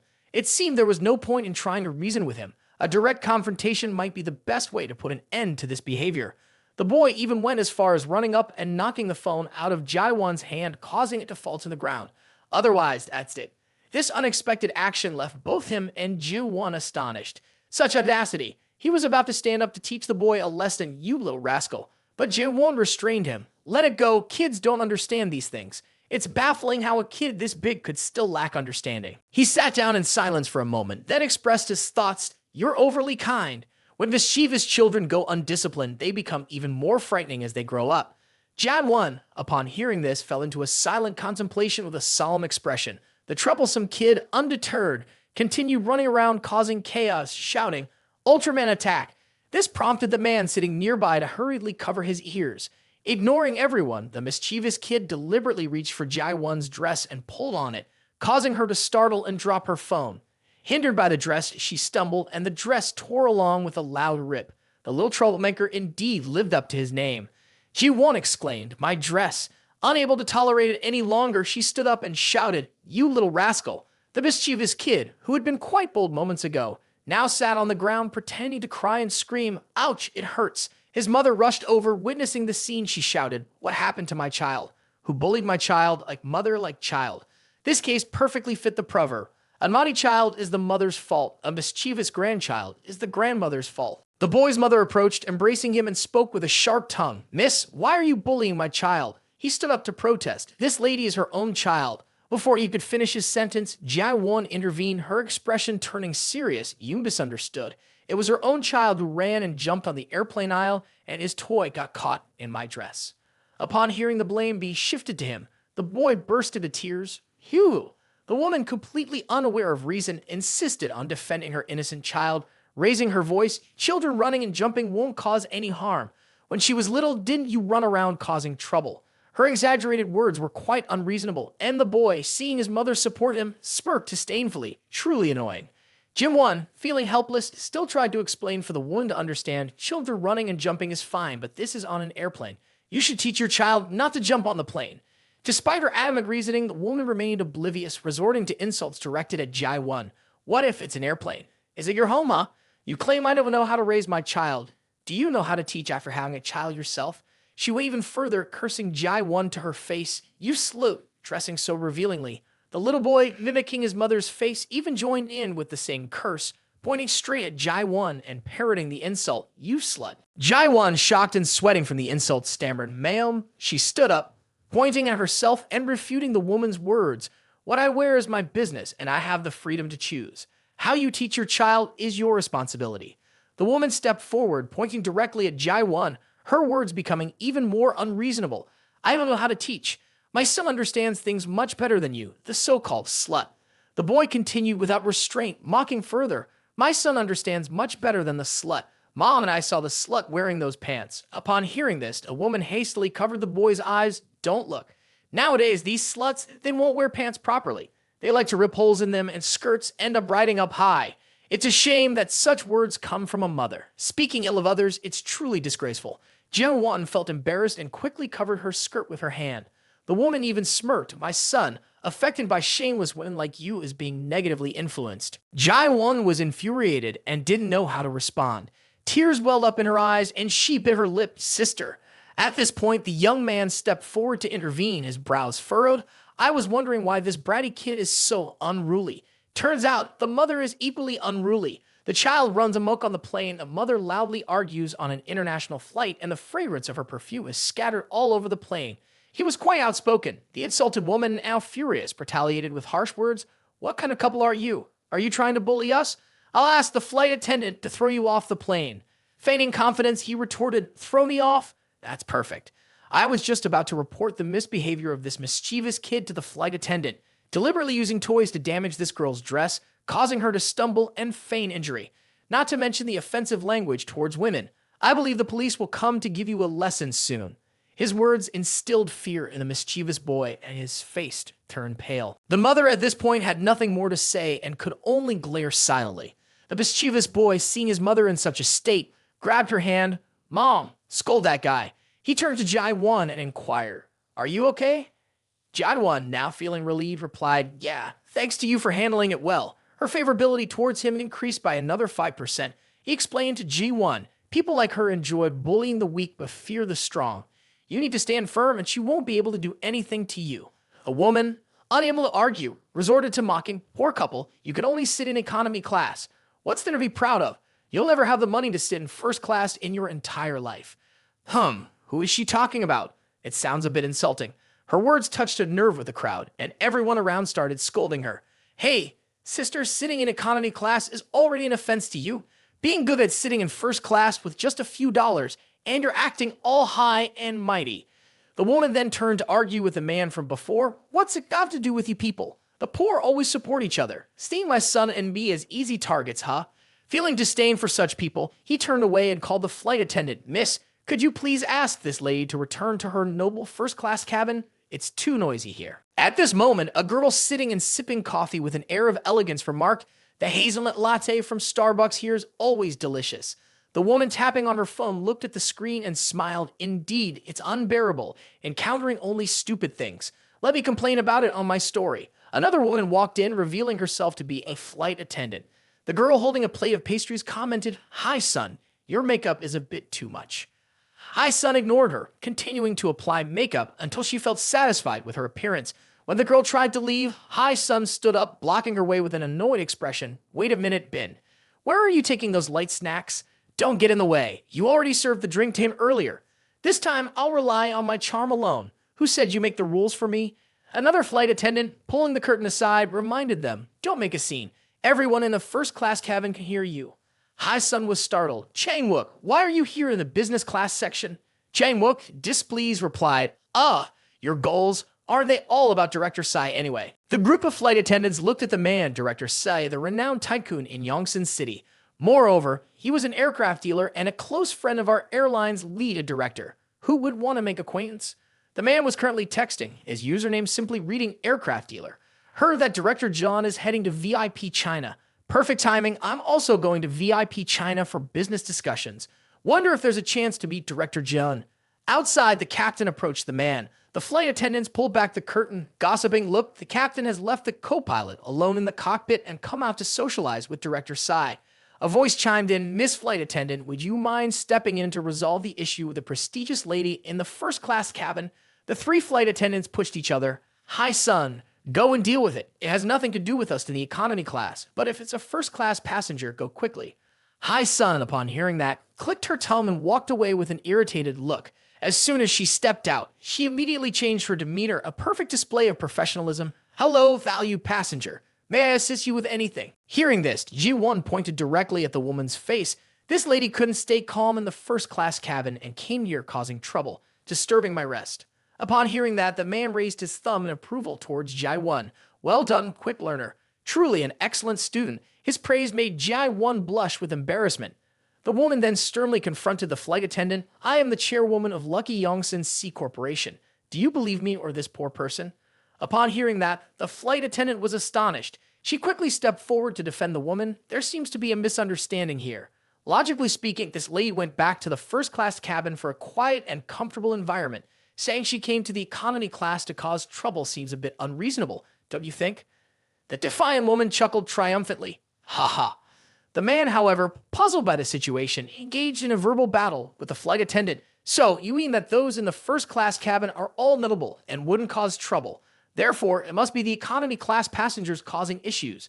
The flight attendant remained silent, thinking to herself, well, sitting in the economy class doesn't make it clear either. The defiant woman laughed loudly.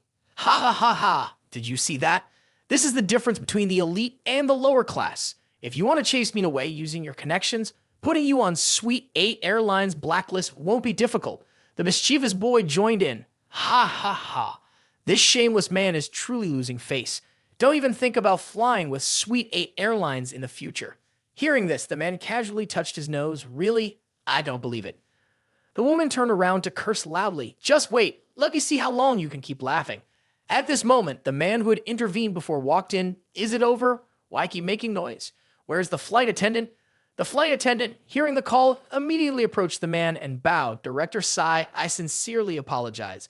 There's a passenger in the economy class causing trouble, and I'm handling the situation. It has affected your flying experience, and I'm truly sorry." The woman continued to taunt. "Ha ha, you're in big trouble now." Whether he was in trouble or not remained to be seen. Director Sai is a well-known figure in Yongsan City from a family in the aircraft business. He has connections with the chairman of Suite 8 Airlines and often discusses business during flights. I'll ask him to put you on the blacklist now. The woman approached, wearing a smiling face, seemingly eager to shake hands. "Hello, Director Sai. I am the wife of the chairman of the conglomerate, and luckily, we met at the party last week." She glanced at the man and gave a sly smile. "Just now, these troublemaking individuals were causing a scene. I've advised them, but unfortunately, they seem unwilling to listen." The man paused when he saw you. "You?" Behind him, one looked disdainful, and the other seemed cheerful. Then the man approached, expressing joy on his face as he greeted you. "You're Director John. Finally, I get to meet you in person."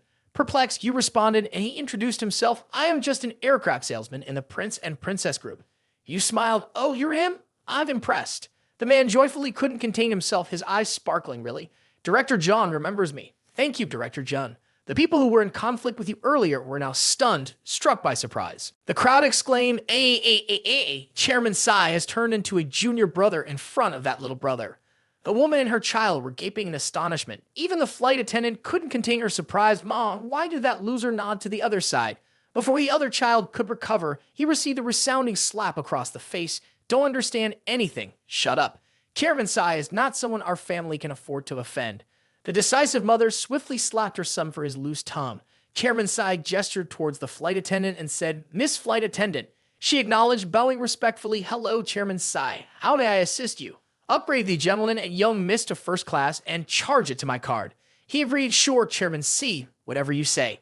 The trio covered their faces in disbelief once again. You smiled, your eyes gleaming. Thank you for Chairman Sai's kind intention.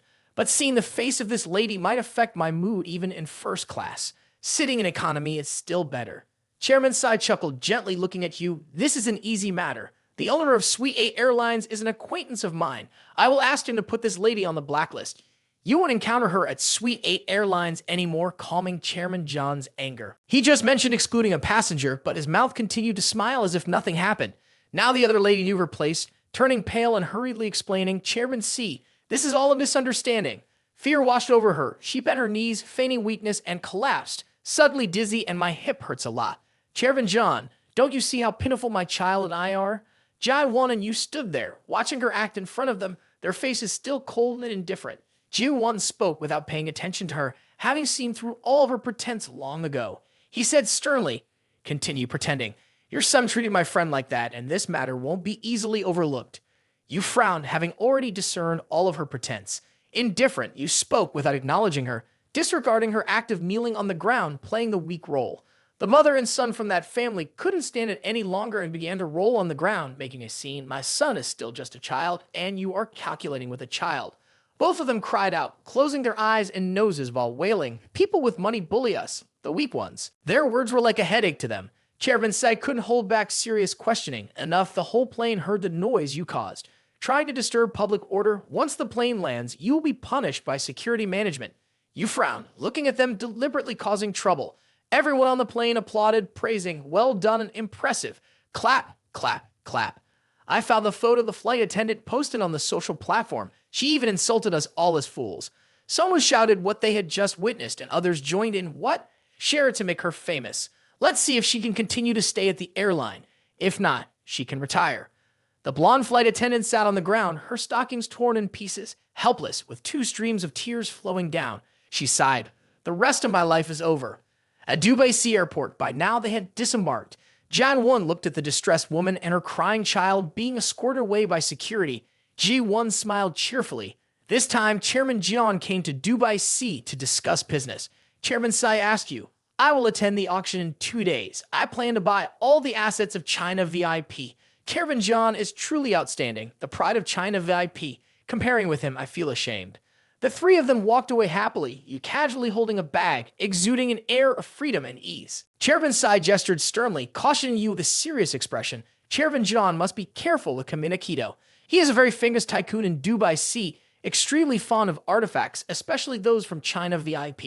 In every auction, as long as it's an artifact he likes, no one has ever been able to win against him. He's cunning, and he seeks revenge for any grievances. First, he will use his financial resources to crush his opponents, and then he will humiliate them. In the following days, those people will suffer unexpected severe injuries. Although there is no evidence, rumors suggest that the ninjas and samurais he hires are responsible for these actions. It is highly likely that this time Chairman John will face off against Kim Mikito in the auction. Ji-won expressed concern, saying, No wonder John On used a tempting strategy to bring me here. It turns out his purpose is to make me clash with Tycoon Kamada. John On is too ruthless. Kim Taehyung, shall we return? If I leave, China VIP's artifacts will fall into Kamada's hands.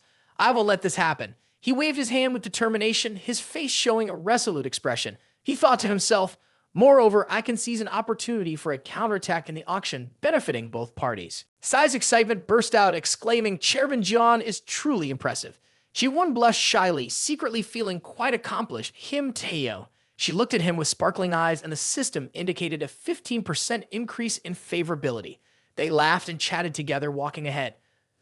The group of passengers behind them left one by one. Among them, a girl with pink hair wearing a mask looked particularly mysterious. The girl seemed to recognize something, furrowing her brows. Target identified. She recalled the instructions given by her superiors before leaving. According to intelligence, Song Hai Kyo will appear at the airport with a wealthy China VIP man. What should we do? Kamita Kito, sitting confidently in his seat, swirled a glass of red wine in his hand and commanded, "Shadow Ninja Sago Topi, my most capable subordinate." The pink-haired girl bowed down on the floor obediently. "I will make that ignorant China VIP realize what a Japanese tycoon and the Kamita family are. Don't worry, I won't kill him. I'll just give him a warning. He must survive for the auction," she asserted confidently to her master. "I will personally kneel before you." She reached out to adjust the headphones on her ears and communicated with someone on the other side, saying, "That's Song Hai Kyo, and the person next to her is the target, the Chinese VIP millionaire. I'm a bit thirsty. I'll go buy a bottle of water. Do you need anything?" He suggested, "I don't need anything, Kim Taehyung." "Well then, I'll head to the waiting car," Ji-won said gently to him. The assassin girl sensed the perfect opportunity, wearing a peculiar ring on her finger, and quietly thought, "This is a great chance." She reached out to look at the ring a few times, and behind her, he was standing examining the mobile water vending machine. Using the poison ring, gently pat on the back. The specially brewed poison can make the target weak, causing nausea and diarrhea. It takes a whole day to feel better. This is the gift from the master for you. She didn't know when she had closed in behind him. He remained calm, reaching into his pocket to select a few rounds of water, seemingly very focused. She was right next to him. Suddenly, he exclaimed, startling her as she took a few steps back, thinking she had been discovered. "What is this?" 80 yuan for a bottle. This costs only 2 yuan in the country. Is Japan crazy to forcefully sell water? Does it have to be so expensive? This vending machine only has this type of water. His hand gripped the glass door of the vending machine as he shouted abruptly, "Public wash basin." While yelling, he suddenly looked to the side and saw a small wash basin for passersby at the airport. He ran over, extended his hand to release the water, listened to the gurgling sound, and drank away. The girl who had witnessed everything couldn't understand what he was up to, completely bewildered by his actions. Tap water is still very good, and most importantly, it's free. He proudly stroked his hair, laughing, feeling like a thrifty and clever individual. The assassin behind had darkened her face long ago. Is this the China VIP tycoon? The one who bought a $1 billion museum here? Very suspicious, need to observe more. She speculated and reassured herself. He ran towards Song Hai Kyo, stretching out his hand, calling her Hai Kyo on here. She leaned to one side, pretending to read a newspaper, eyes constantly glancing toward him. Ji-won turned back, smiling gently, a smile as refreshing as spring. "I told President Tsai's car to go ahead. This time, going out with you. I want to experience different lifestyles." She blushed, secretly entertaining different thoughts. "Actually, I wanted to be alone with you for a while." Her sparkling eyes focused on him. "All right then, let's call a cab." A taxi pulled up to the two of them, and he raised his phone with the address towards the driver, asking, "How much to this address, sir?" "Hi there, the starting price is 152 Ho yuan. Quite expensive, isn't it?"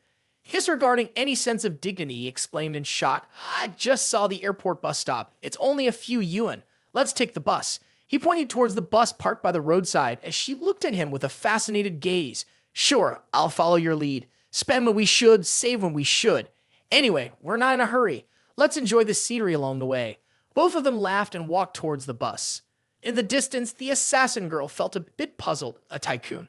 She raised an eyebrow, trying to understand. The two of them arrived at the hotel lobby, and the girl was already seated in the waiting area, awaiting their arrival. The hotel staff, with a polite smile, said, "Sir, your discount voucher does indeed provide a 10 yuan discount." "That's good. I have another one you can use right away." As he spoke, he presented the discount voucher and handed it to the hotel staff. The staff member smiled satisfactorily. "If you use this discount voucher, you'll save an additional 13 yuan. He turned to boast to Song Hai Kyo, as if he had saved a significant amount. However, she didn't seem to mind his frugality and even chuckled along, saying, "Nam." But there was someone else who found him annoying. The assassin suddenly cursed him. "Penny pincher, always exploiting the smallest things. This guy definitely isn't a millionaire. Judging by his appearance, he looks more like Song Hai Kyo's assistant." She secretly affirmed what she believed to be true. "So where is my target, the Chinese VIP millionaire?" The pink-haired assassin removed her mask, revealing a seductive smile. her sharp eyes harboring many mysteries. I guess I'll have to ask this assistant a bit. At 10 p.m. in the hotel room, he sat cross-legged, engrossed in his phone. Sounds of triple kill and quadra kill echoed incessantly from the phone. Suddenly, there was a knock on the door. He approached and peered through the peephole, asking softly, "Who's there?" "Hello, I'm a hotel staff member bringing your late-night meal." Outside, the female assassin had changed into a hotel staff uniform. Her long, pink hair cascaded over her slender shoulders, and her eyes, glistening with moisture, locked onto him, inviting and enchanting. She had a courteous smile on her lips. He promptly opened the door, smiling, "Please come in." Ignoring the fact that he was still shirtless, the assassin gracefully entered the room, holding a tray of food. Although he appeared casual on the outside, he found it a bit puzzling in his heart. Did I order this room service? She placed a fruit plate on the table, courteously saying, "Please enjoy." Unconcerned about etiquette, he opened his mouth wide and took a big bite. As he was chewing, he suddenly paused, and the mechanical voice of the system resounded in his head, confirmed the presence of poison. Passive detoxification skill initiated. The effect of the poison has truly been neutralized. He chewed a few more bites, his gaze filled with suspicion, scrutinizing every move of the woman. He raised his question. "This medicine, isn't it something used in the military?" He frowned, putting her under suspicion. "This person, she must be sent here by Kamina, right? Is the medicine real? If so, I'll play around with her a bit." After deciding, he pretended for a moment, closing his eyes, resting his head on his hand, and exclaimed, "I suddenly feel a headache." The assassin stood by, waiting to see the medicine take effect. A triumphant smile appeared on her face, feeling that it was easy to drug him. There was a hint of disdain in her eyes, discovered that women seemed to be pretty, initiating the sabotage mission. The system's voice echoed slowly again, and at this moment, she gracefully revealed her seductive curves, and a faint fragrance lingered in the air. She swept her hair behind her ear with her hand, lowered her gaze, and asked, "Tell me, where is the wealthy Taehyung, accompanying Son Hae-kyo, participating in this auction?" He glanced at her, and the system displayed her basic profile. Name, Sato Tobi, age, 20 height, 1.6 meters, weight, 46 kilograms. When the target's favorability towards the host exceeds 90%, deduct 10% of the salvage fee into the host's personal assets. When the target's favorability towards the host reaches 100%, switch identity and change the host and target relationship. Current favorability towards the host is -30. I like people with innocent faces and big breasts. He pretended to be foolish, his mouth watering, arriving here and still being able to initiate a sabotage mission. She noticed him staring at her, then suddenly startled. Using her hand to cover her embarrassment, she exclaimed, "It seems that some people have an extremely weak will. After taking the true serum, they lose the ability to self-control and blurt out their inner thoughts, no matter how mean-spirited they may be." She turned around, returning to her sweet and innocent demeanor, fluttering her eyelashes, and spoke sweetly to him. "But why do people also like you so much? Can you tell me where the rich person is? I'm really hungry, and I can't remember in the meantime." She leaned closer, just for a moment. He smugly spread his legs, tapping his thigh with the bottle, signaling her to come over. "Come here, I'll feed you and then tell you." He lounged comfortably, giving her orders, enjoying the situation. She approached, sitting on his lap without hesitation, whispering softly, "Of course I can."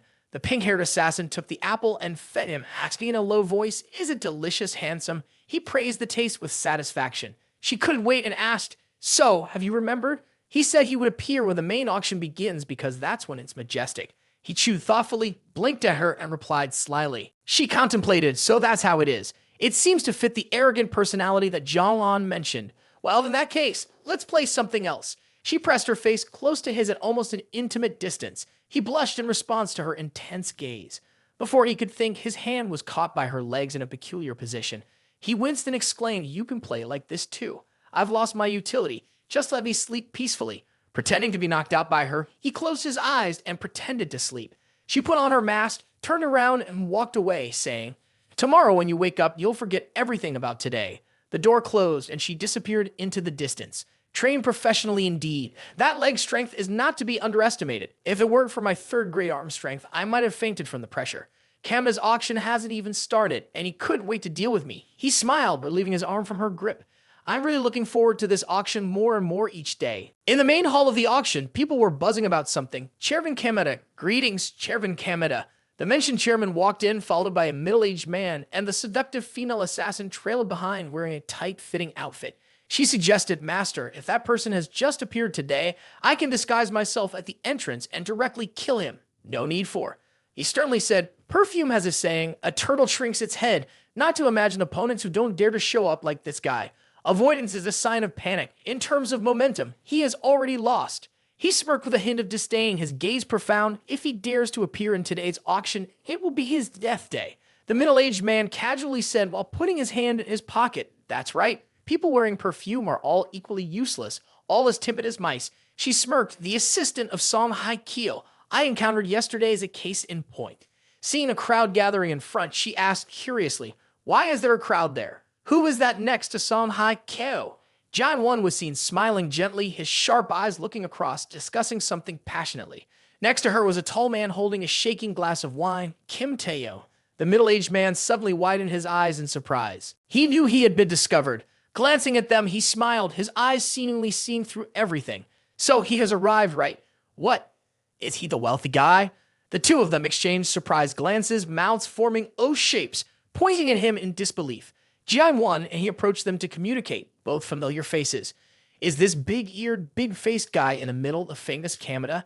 He nonchalantly said, their faces looking darker than a storm. Got fooled for real. Why didn't the truth serum work?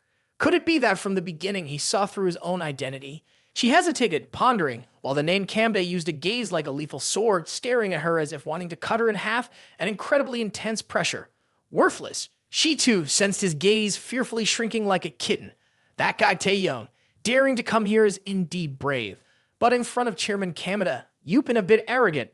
He pointed at him mockingly.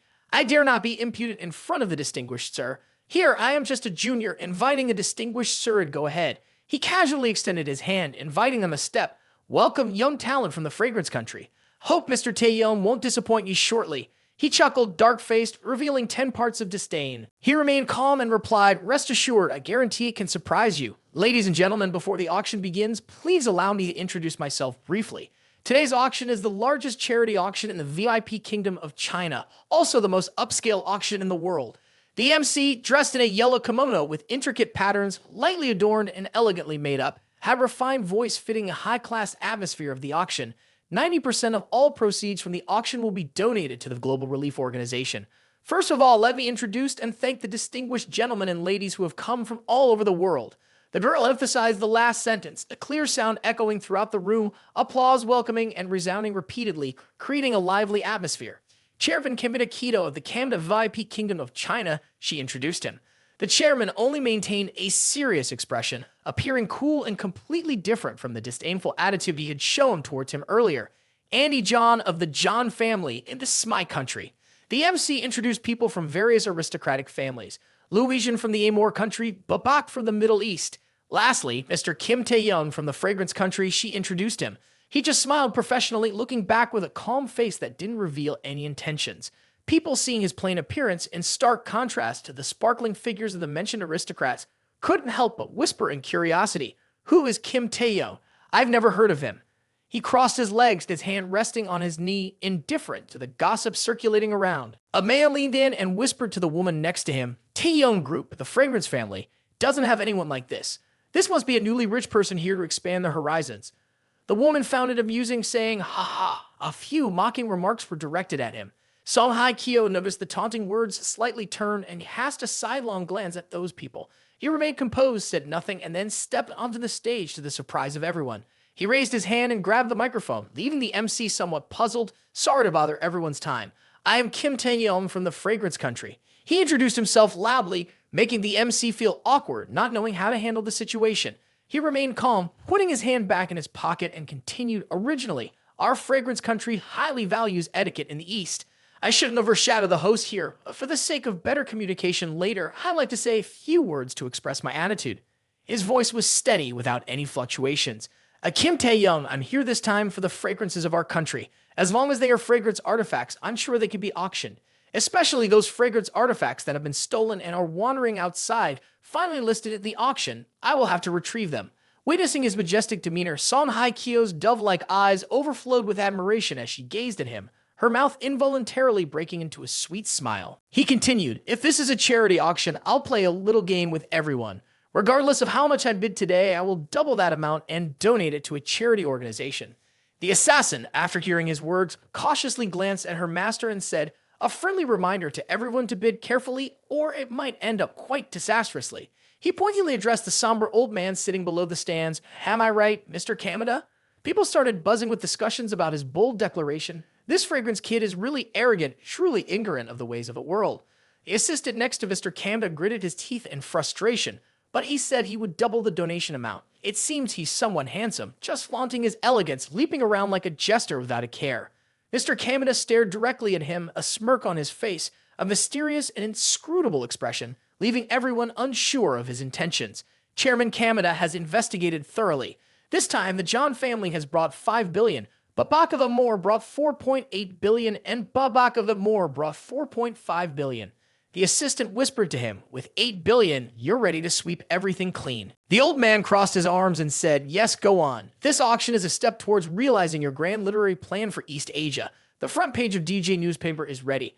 After this auction, your handsome image will be immediately published, coinciding with the global announcement of your magnificent literary plan. At that time, Kamina Group stocks are sure to skyrocket. With the support of the tycoons, Mr. Matsumoto has the potential to become the president of this literary academy. Hearing this, the old man stroked his beard and chuckled triumphantly. Excellent, conveniently swatting a stinky ant on the path towards my grand future. The old man imagined the scene, playfully laughing as if you were toying with him. The official auction begins, starting with the vintage incense with a starting bid of $8 million. The MC pointed to the dazzling golden incense, set on the stand, $3 billion. The assistant next to Kamda raised the bidding board, and the MC with an expressive voice declared lot number 001 at $3 billion, asking if anyone wanted to bid higher. The old man turned slightly to look at him with a hint of doubt, but he remained indifferent to the scrutinizing gaze. Instead, he flipped through the small auction item list and discussed with Jai-won beside him. This is a statue of Lahan, sold during the fragrance era of the VIP Kingdom of China.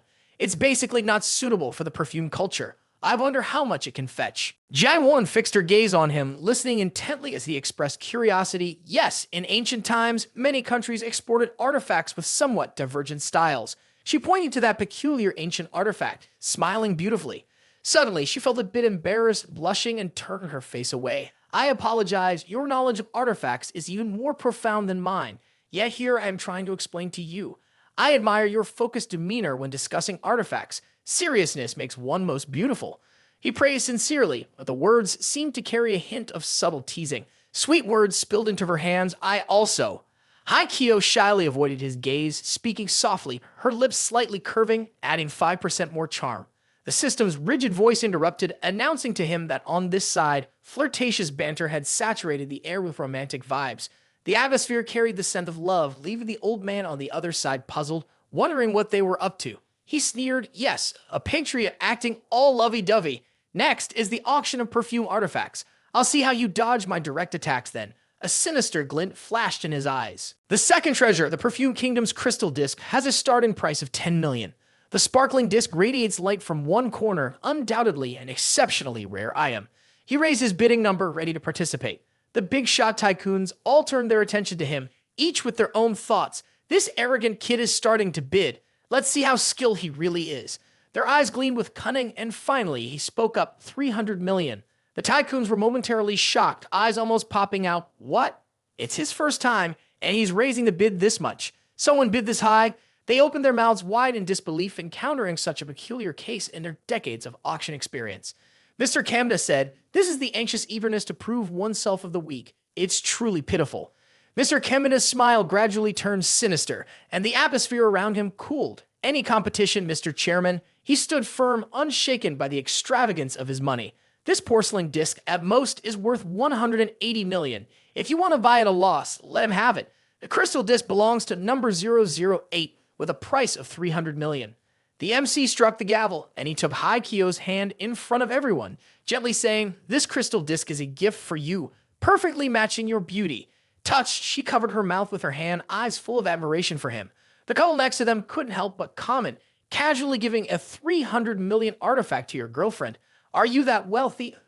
The girl exclaimed, while the man beside her showed a different emotion, shaking his head disdainfully. It's just an item. No need to show off like that.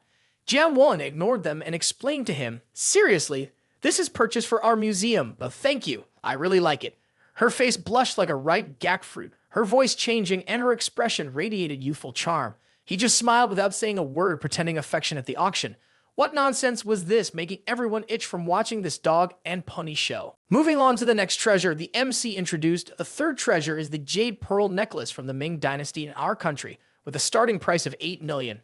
Mr. Kamada raised his hand, his satisfied face speaking loudly, 2 million. He, with a calm expression, raised his bidding number, but uttered a colossal figure, 5 billion. The young man with a beard retorted, didn't he say he only buys China VIP treasures? He's intentionally trying to provoke the guild leader. The assistant, also angry, chimed in, Humph, truly foolish, spending so much money just to make himself angry, such childishness.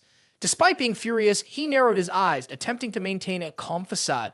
The MC adjusted the microphone and declared number 008 bids 5 billion for the Ming Dynasty jade pearl necklace. Then she struck the gavel. This jade necklace is a gift from Miss Sato. He turned his hand, smiling confidently, his words laced with sarcasm. Thanks for your refreshing massage service. The red-faced assassin was perplexed, jerking back in confusion. Mr. Kamada reacted faster than anyone, restraining himself, his brows furrowed as he sternly scolded, You told him your real name. She was slightly frightened by his tone, trying to explain, I didn't reveal it voluntarily. He must have used some means to discover my identity. I assure you, I'll refuse that precious jade. He turned around, his voice chilling decline. Why refuse? This is a gift I'm giving you. I order you to accept it. She, with a melancholy face, lowered her gaze and replied softly, Yes, master, like a rain-soaked cat with a drooping tail. The system chimed in with an announcement, positive sentiment plus 10%. Using money as a tool to make someone lose goodwill, truly rare. Moreover, you get to enjoy the twisted expression of that guy. Haha. Satisfied, he smiled triumphantly, his gaze fixed on the face of the other person. The assassin, Sago, clenched her fist, glaring at him with resentment. What do you want in the end? Unreasonably giving me things, causing misunderstandings with my master. She threw in a murderous look like a bullet. She pondered, but this is also the first time someone has given me a gift. Her face blushed, biting her nails, unwilling to admit it, but feeling quite pleased. The system quickly appeared, notification, plus 5% goodwill. On this side, he couldn't help but be surprised by the unexpected increase. What? Why is it rising?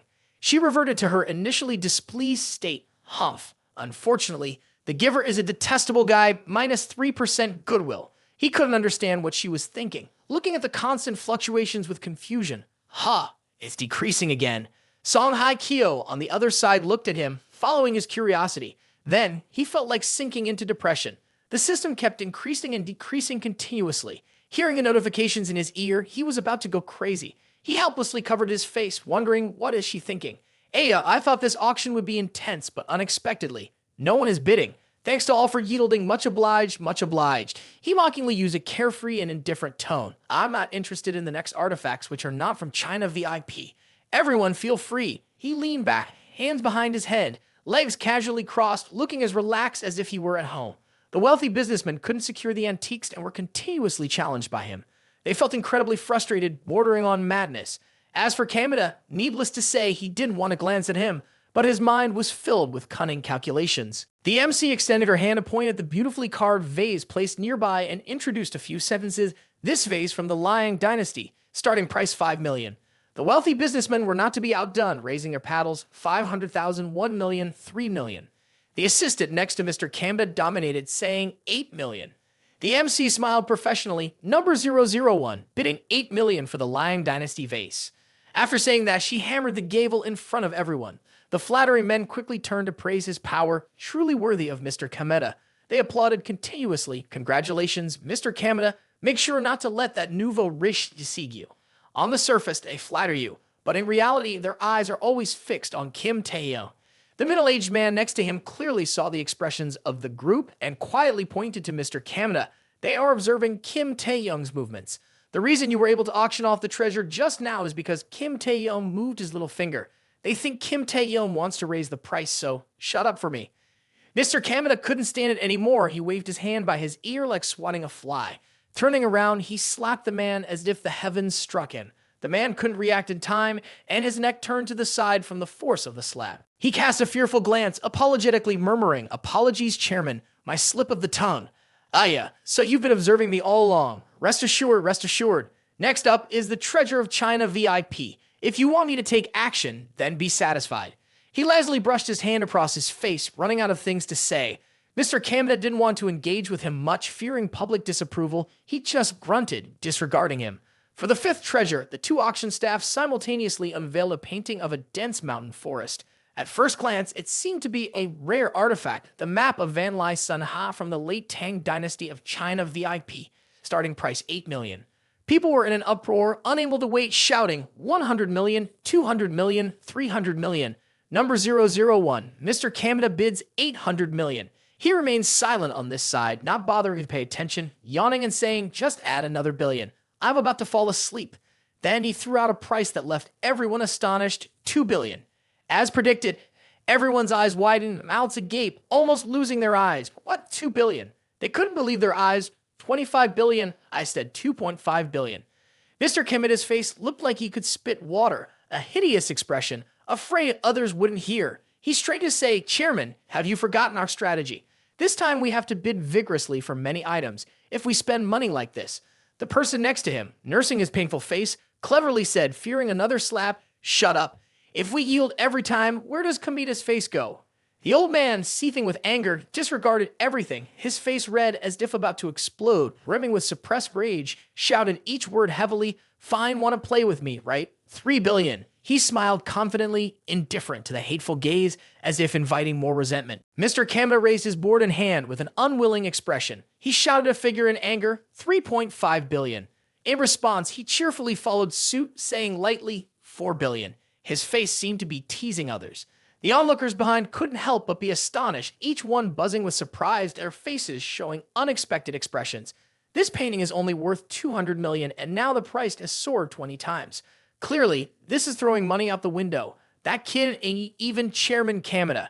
The female assassin stood up to dissuade him, her hand reaching for his worried face. Chairman. He was about to raise the bidding board, but was stopped by two men beside him. He smirked cruelly, then immediately dropped the board, looking like he was giving up. He turned around with a mocking smile, a dark face with a sinister grin glancing over at him. I'm not biting anymore. This painting belongs to you now, Kim Taehyung. It seemed that he clearly wanted to see if he could handle this price. As the people around heard him speak, they sneered and mocked him, and in the end, it became a laughter that no one knew who was laughing at whom. So Chairman Kameda, he pretends to be excited and engages in a bidding war. It's all just to make Kim Taehyung spend more money. Kim Taehyung's finances are not unlimited. Just by raising a price like this, he won't last long. While it's easy to come up with ways to curb Kim Taehyung, it also requires the bidder to be patient and endure strong psychological qualities when facing risks. Indeed, Chairman Kameda is truly extraordinary. This person really doesn't know anything, but keeps talking too much, truly skilled in speculating. Two competitors, one old and one young, fiercely confront each other. He turns his head to look at him, a mocking smile on his face, a hint of disdain in his eyes. Is this how you like to play? He looks at him with a wrinkled face, but also unrelenting in his victory. I can see Mr. Taehyung. Above, the MC immediately slams the hammer down on the table, also declaring, number 008 has bid 4 billion for the painting Van Lai Sun Ha.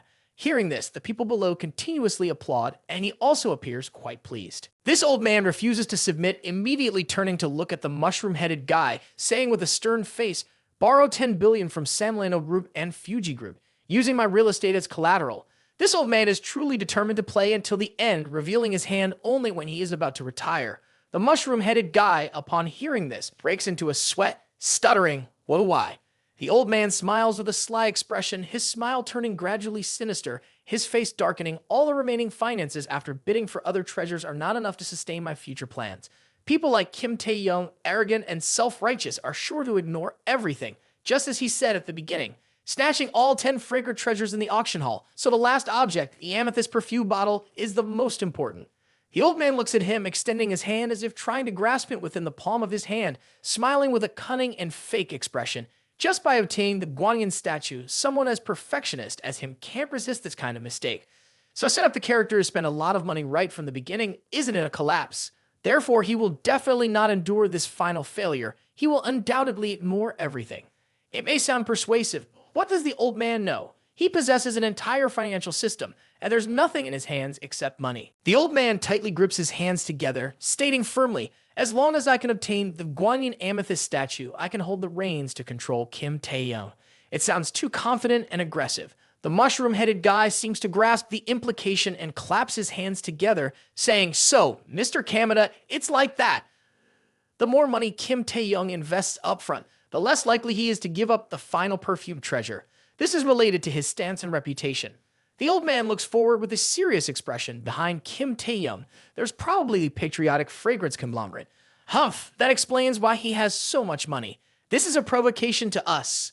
The female assassin sitting behind observes the three in the conversation ahead. This battle can only be won, not lost. The other guy agrees, so it seems. The female assassin blushes, placing her hand on her lips as she turns to look at him. It appears there's a hint of affection. So he represents the fragrance, appearing sarcastic on the surface, yet he's the representative of the fragrance. The likability score increases by 5%. Afterward, the female assassin turns her head again, adding a bunch of thoughts. Humph. Whoever he is, as long as he's an enemy of the master, he's an enemy of mine. Likability decreases by an additional 2%. This girl is indeed a puzzle. He's on this side, dealing with a headache from her likability score. The system keeps announcing increases and decreases. No idea what's going on in her mind, so many fluctuations. Helpless, he mutters. Here we go again. What is this woman really thinking? A statue of the Buddha is brought up by the MC for announcement. The sixth item is a royal escort perfume artifact, starting at 100 million. As soon as the MC makes the announcement, the two below immediately start bidding. He bids first 500 million, and the old man, not to be outdone, promptly says 1 billion. The surrounding crowd buzzes with discussion. Here we go again. Kamada and Kim Taehyung starting a fierce competition in this situation. He shouts a number to the sky, 1.5 billion. The old man immediately retreats, a triumphant look on his face. I withdraw. Hearing this from the old man, the surrounding crowd can't help but marvel. Capturing the price, a perfect withdrawal timing. Mr. Kamada truly gets sharper with age. Another man concurs with that, mockingly saying, if Kim Taehyung continues like this, it will become futile. The two men, each with their own thoughts, quickly face the situation of intentional bidding inflation. Kim Taehyung has successfully bid on numerous perfume artifacts, pouring an enormous amount of money, reaching the staggering sum of 6.8 billion. Meanwhile, Kamada has bid on various other artifacts, not perfumes, and with borrowed finances, he has 12.8 billion left in hand. The time has come, nearing the end of the program. The MC solemnly announces the final artifact, the statue of Guanyin from the era of the Perfume dynasty. A Guanyin statue is presented before everyone, exuding an air of elegance. The MC shouts the starting price, 400 million. In this old man's imagination, he is wielding a large sword, a sinister face preparing to strike down on him. At this moment, he feels like an ant waiting to be crushed. It's here. This is the final artifact of perfumes, the very thing that Kim Taehyung must regret.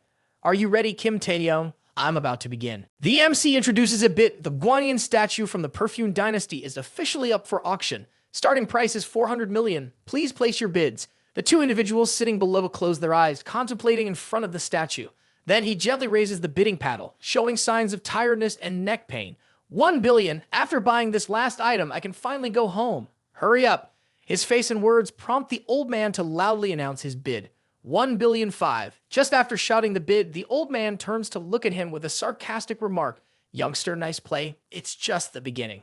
Upon hearing this, he knows to respond with a smile. Oh. The surrounding crowd, witnessing the spirited interaction between the two, cheers enthusiastically. Finally, Chairman Kamada has taken action. The girl next to him gleefully comments, gathering for so long is indeed extraordinary. At this moment, the two seem like dragons and eagles engaged in battle. Truly a fierce and intense confrontation. This old man is evidently a cunning eagle. Perfume kid, you've encountered a nuisance. It's unclear who's truly the one facing the nuisance. He turned to mock, tauntingly provoking, hope Mr. Kamada can always maintain this serene state. The whole time just nodding, truly fitting for your name. If the final item still loses, then you. He looked up arrogantly to the sky, his gaze treating the situation like looking down on a tiny ant. It will be a joke for the entire China VIP kingdom, won't it? Without hesitation, he raised his bidding paddle, 3 billion. The old man laughed, and his face at this moment looked somewhat terrifying. Keep talking, bit. You've already spent 8.3 billion. The remaining amount can't surpass mine. Then the old man immediately raised his paddle at the number 4 billion. He sinisterly looked over, a sly smile forming. So that's what you think, then let's continue. His words made the old man extremely furious. He clenched his teeth and pressed his lips tightly. The two men continued their relentless bidding war. Calmly, with an indifferent expression, he casually raised the bid. $5 billion. Mr. Canada became more enthusiastic, $6 billion. The back and forth continued, and he looked at the old man with a disdainful expression, $7 billion. The old man by now was a bit strained, glancing at him with a wary look, muttering, $9 billion. As the prices soared, he expressed his satisfaction cheerfully, $12 billion.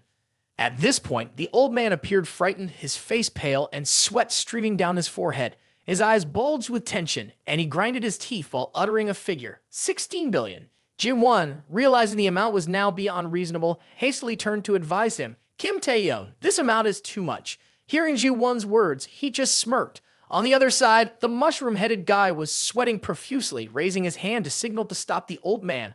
Our financial chairman has only $12.8 billion. It has exceeded the limit. The old man frowned, muttering with each word, this is related to my reputation, just a few billion. I still have stocks and various assets. At this moment, the audience in the theater began to panic, wide-eyed and open-mouthed. Are fairies fighting? The MC on the stage also became urgent, quickly grabbing the microphone and announcing loudly, 16 billion once, going twice. The old man had run out of money, but still turned to challenge him with an angry face. Come on, kid. Are you scared? The MC held the auction hammer, ready to finalize the bid, 16 billion twice. The mushroom-headed man looked terrified, and he exclaimed loudly, Chairman, those shares and pills are your last assets. Is it really worth using those things to exchange for an artifact? This has far exceeded its original value. Even if you manage to buy it, you'll go bankrupt. Hearing this, the present view of this old man was like that of a fool who, just for the sake of prestige, was willing to sweat away all the effort he had put into building up. Indeed, foolish to the extreme. The old man held the bidding paddle in his hand, sweating profusely. Only by defeating Kim Taehyung, with the wealthy conglomerate behind him, can they think of a way to buy back this artifact. By then, not only will I not have to spend a penny, but I can also gain a lot from the perfume industry. Several other fragrance museums in the plan can offset my debts. This is my true plan. Though it may seem so, encountering you is truly unlucky for a few lifetimes. The two followers of the old man seemed to ease up a bit, echoing in unison, so that's how it is. The female assassin behind them expressed her opinion. If on Kim Taehyung's side, they no longer need this artifact, then what? Isn't it game over? Before she could finish, the old man turned around, scolding in anger. Are you doubting me? Just wait and see. Kim Taehyung will definitely need it. He will kneel down like a dog, begging me to give this artifact to him. Ha ha ha. This old man was truly foolish beyond words. His words left the female assassin stunned in place. At this point, the young man didn't bother to resist anymore. He happily turned his hand toward the old man with a satisfied expression. Aya, I give up. I'll let Mr. Canada have this precious one. The MC above immediately closed the bid, banging the hammer in her hand strongly. Lot 001, 16 billion. The auction of the Guanyin statue with the flowing elixir is concluded. Everyone below in the stands applauded, congratulating the old man. It was a record in the history of future auctions, something that couldn't be surpassed for the next 50 years. The troublesome guy looked over at the old man. Chairman, you've won. At this moment, the old man seemed like a tiny ant lured into a massive trap, surrounded by people full of schemes. With fake smiles all around him, he couldn't retreat. The old man had become frightened, his face looking like a stab rat, wanting to brush off what he had just done. I've won. After the auction ended, footsteps echoed through the corridor. The old man approached, accompanied by his two lackeys and the female assassin. Arms crossed, he looked down at the young man with disdain. Ha ha ha ha. Kim Taehyung, didn't you say you would buy all the treasures of the fragrance country? Why did you bring so little money? And the most crucial Guanyin statue elixir isn't bought. You have to explain to the fragrance magnates how you failed to keep your word. The young man looked up at the old man with a cheerful face, while Ji-won didn't look pleased. She became uncomfortable with the old man's words. The old man looked down at the two and uttered a scornful remark, questioning the national pride of others. Your patriotism is basic to worthless. With a flick of her finger, the female assassin reached the end of her victim, producing a Japanese sword. The old man took the sword, revealing a sharp and shiny blade. Following the spirit of the warriors of the VIP Fragrance Kingdom, failure like yours. As he finished speaking, the old man tossed the sword right in front of the young man. The only way to atone is by cutting off your hand.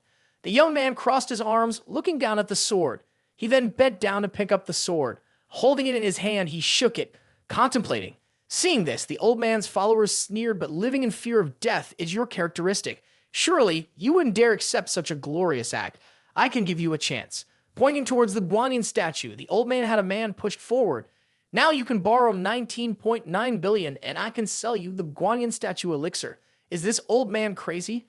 Why is he making up such bizarre scenarios? The old man squinted at him. You completed the mission. There's no need for such humiliation, right? Cheerfully, he pointed directly at the old man's face. Not of all, I just want to witness this glorious moment of yours. After saying that, one of the old man's henchmen pointed straight at him, angrily cursing, you lost, and yet you act so arrogantly. The old man, no longer pretending to raise the bid, said, not even a penny less. He just looked at the two henchmen performing before him, smiling without any signs of anger. Then he rose from his seat, standing in front of the old man. With an air of nonchalance, he adjusted his tie, looking down on the old man like an overseer observing a tiny ant. Mr. Kamina, your laptop is truly worthless. Hearing these words, the old man became frightened, confronted by the casual demeanor of his opponent. He retreated fearfully, asking, what do you mean? Did Jialan tell you that I would buy all the fragrance artifacts? I guess it was correct. Upon hearing his words, Jialan was astonished. So now, are you scared and want to take back your words? Walking around the Buddha statue, he spoke to him. Remember what I said back then. For clarification, the artifacts being sold abroad are from the ancient times, not the fragrance artifacts. He angrily shouted, at that time, you said you would collect all lost artifacts abroad, including the fragrance artifacts, didn't you? Kamina, hearing this, was shocked. He turned and slapped Jiang An on the ear, causing him to fall to the ground. Jiang An held his face in bewilderment, asking Mr. Kamina.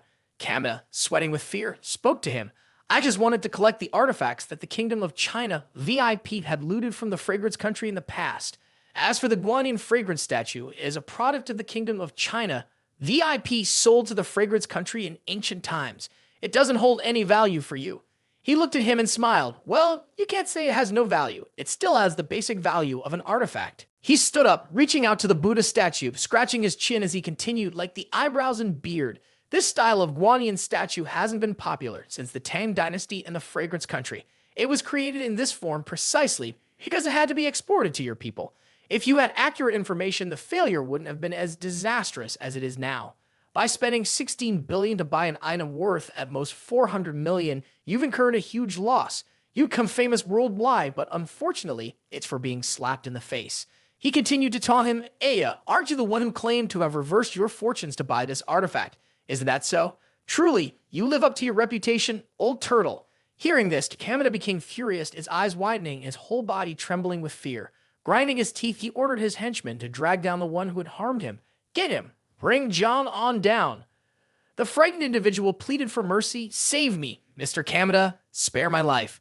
The girl next to him, who had also been deceived by him for a moment, calmly walked over to him and said, you scare me to death. I thought you would compete with Kamina for this Guanyin statue. While momentarily failing to realize that this was an export item, he awkwardly scratched his head and said, sorry to deceive the enemy. You must first deceive your own people. At this moment, a group of entrepreneurs gathered around him. They eagerly introduced themselves and invited him to meet Mr. Taehyung. I am an art collector from Mexico. Mr. Taehyung, I am a curator at the neighboring country's museum. Mr. Taehyung, do you plan to stay in the VIP Kingdom of China for a few days? I can be your tour guide. Are you free tonight, Mr. Taehyung? The group of entrepreneurs kept asking him, paying no attention to the person who had spent $16 billion to bid on a seemingly unworthy statue. They turned back to glance at Kamina with disdain. It turned out that these people had long despised him, so they were cheerful and warmly welcomed Taehyung. Many auction blocks echoed with comments like, finally, someone has defeated Kamina. Big news. This auction will be famous. Kamina remains the most famous, right? $16 billion for that Guanyin statue? Ha ha ha ha. Hearing the sarcastic remarks of those individuals, Kamina was infuriated, trembling with anger, but there was nothing he could do to them. In the midst of the chaos, a provocateur deliberately took the opportunity to strike at him. He extended his hand and delivered a powerful blow to Kamina, causing him to lose balance and stumble forward. Struck by the unexpected punch, Kamina's heart condition flared up again. He raised his trembling hand, clutching his chest, and collapsed to the ground, gasping for breath. Suddenly, a pair of feet approached him. It was Taehyung. Passing by, he kindly inquired, Mr. Kamina, are you okay? You should take care of your health. Kamina, still trembling, looked up at him. After Taehyung walked away, he angrily gritted his teeth. Glaring at Taehyung's receding figure, Kamina reached into his pocket, took out a phone, and furiously made a call to his martial artists and ninjas. All of Kamina's fighters and ninjas immediately went into action. Retrieve all of Kim Taehyung's artifacts. I want him to see the sun tomorrow. The ninjas and fighters swiftly carried out the orders. The scene shifted to another location at the embassy of the fragrance country in the VIP Kingdom of China. Taehyung and the girl had arrived to meet with the embassy officials. The three of them sat down at a table for a conversation. Surrounded by dozens of bodyguards, the fragrance country's embassy delegation arrived to meet Kim Taehyung. The ambassador said, "Taehyung, I'm fully aware of the situation. You spent a considerable amount to acquire precious artifacts from foreign fragrance countries. On behalf of the embassy, I sincerely express our gratitude. We've heard about Canada's cunning tactics, and we assure you that we'll do everything to ensure your safety." Taehyung shook hands with the ambassador, expressing his gratitude. "Thank you very much. However, I have urgent matters to attend to. Could you lend me a vehicle?" The ambassador, with a hint of concern, asked, "Do you want to leave the embassy?" The girl beside him, worried for his safety, pulled on his sleeve. "Taehyung, can't you stay? It's dangerous outside. I'm afraid." Taehyung turned to her reassuringly, saying, "I promise nothing will happen. Trust me." Despite her lingering fear, she reluctantly agreed, "Okay." Shortly after, Taehyung descended to the parking garage to retrieve a car for his departure. "Trying to escape, huh? Canada has really gotten on our nerves," he said, turning the ignition key. "If we don't take him down this time, it will be a futile trip." Unexpectedly, two throwing stars flew towards him from behind, but he easily dodged them. Behind him, the girl, often seen with Kamada, approached with two knives, ready to attack him. He turned around with the same cheerful expression as predicted earlier. "You're here so quickly. Why did you bring the magatama I gave you?" The female assassin, blushing and somewhat embarrassed, responded, "Why should I bring it? Why are you mentioning it?" Her blushing and awkwardness made her genuinely cute. Not bothered by her reaction, he complimented, "I find it suits your eyes very well." Her demeanor turned serious at this point, recognizing that despite the banter, they were still opponents. She stated, "I don't know why you gave me the magatama. If you're trying to recruit me, it's useless. The Sado ninjas only follow the orders of their master." Through her words, her loyalty became evident. He, in response, remained unperturbed and even appeared more cheerful, raising two fingers. "So, it's a master-servant relationship. That makes things easier. I'll hire all the Sado ninjas. Whatever Canada pays, I'll pay double." His words carried a hint of underestimation towards others. The female assassin felt that his words were a slight to her, so she became defensive. "You are insulting the Sado family. Do you think we would casually break our contracts and kill our own master?" He looked at her with a somewhat provocative gaze. "So, if the master dies, the contract disappears, right?" Unable to tolerate his somewhat contemptuous words any longer, the girl proactively rushed forward, attempting to strike him down. "Shut your mouth." He, however, wasn't one to be easily caught, having the advantage of a buff physique. He deftly avoided the girl's blade with a calm and handsome face. Pretending to be lucky to have evaded, he staggered as if in fear. Close call. The girl landed lightly after gliding past him, not forgetting to glance back to see how he played it out. "He looks like he knows nothing about martial arts. How could he dodge all my attacks?" She observed him with a sharp, cold gaze. A certain thought seemed to cross her mind. If that's the case, she swung her arm, holding the knife, and a ball resembling a thrown bomb shot towards him at lightning speed. He was startled at the sight of the bomb. Then the projectile rushed towards him and exploded, creating a white smoke screen. Quickly, he raised his hand to shield his face. Anything was fair game, but he had to protect his handsome face. After the smoke dispersed, he looked around in the hazy space created by the bomb's white smoke. Suddenly, he felt something hurriedly looking up. To his surprise, the girl descended from above, kicking him in the neck. Holding two knives, she stared at him with cold eyes. The weight of her pressed on his shoulders, causing him pain and furrowing his brows. Hastily using his hands to resist, she gripped two Japanese swords, aiming to thrust them straight down at him. Her gaze seemed to signify the end of something, perhaps his life. He felt the two sword tips approaching his eyes and realized the gravity of the situation. Sweat streamed down his face. Then he no longer concealed his strength, decisively using his hands to grasp both of her wrists, preventing her from stabbing down. Her actions made her pause, visibly astonished by what he had done. Her two hands, holding the two swords, were tightly gripped by him to the point where both arms shook continuously. She seemed to be in pain, furrowing her brow. His strength is overwhelming. Normally, this defensive posture would be the most difficult to exert force against, she commented. It appeared that she had underestimated him.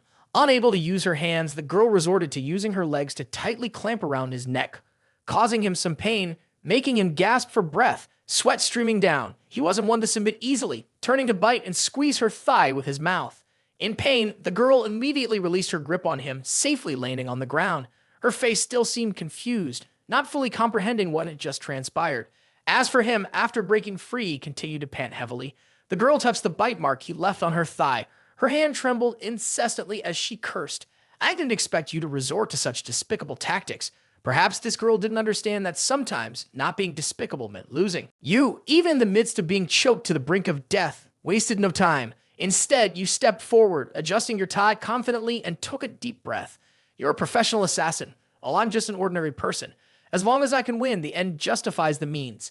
The girl listened to your words, only giving you a glance without saying anything.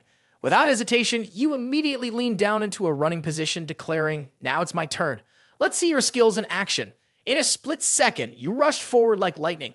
The girl had no time to react, and her face turned pale with sweat. Unable to prepare herself, she hastily raised her two swords to defend. Her face showed an indescribable shade of green. You swiftly approached and neatly grabbed both arms holding the swords. Then, with force, you pushed her strongly into the car behind her. She felt a bit of pain from the impact. Holding her arms tightly in a straightforward lock, you cheerfully declared, "Caught you." Your actions and words left her embarrassed and blushing. She, however, wasn't one to accept defeat and immediately used her leg to strike at your sensitive area to immobilize you. But someone as crafty as you wouldn't overlook such a possibility. You quickly moved backward, teasing, "Oh, you still want to attack my little brother." After speaking, you immediately used your head to strike the girl's forehead, leaving her astonished. Only someone successful would have such a distinctive style. Indeed, successful people often have their unique ways, but one must also marvel at the hardness of your head. The girl, hit in the head, dropped the two swords she was holding, falling to the ground unconscious. You rubbed your forehead with your hand and sighed, finally dealt with. Level 3 attribute. Now I can reluctantly win against a ninja. You were genuinely worried about your future, to the point that you were sweating. But if you had to deal with many ninjas and fighters, you would surely lose. You had to think of a way. After a while, you left the girl lying on the car and thoroughly searched through her belongings. You took the girl's sword and rubbed your chin, contemplating as you looked at her. You also found a vial in her chest, saying, "This is medicine." Honestly, she hid it well. You pulled your mask down and put a pill into the girl's mouth, your face revealing a hint of cunning. "Now, ninja girl, tell me the truth." After a while, the girl woke up, catching a glimpse of your figure. "Wake up, don't sleep anymore, I'm in a hurry." She opened her eyes gently, still a bit dazed. "Ha." Then she realized she was tightly tied up with her hands in a very embarrassing position. Furthermore, you were getting close to her, making her blush and startle. "I gave you the medicine, honestly. Now it's time for interrogation." The girl raised her eyes to look at you with an expression and a helpless gaze acknowledging defeat.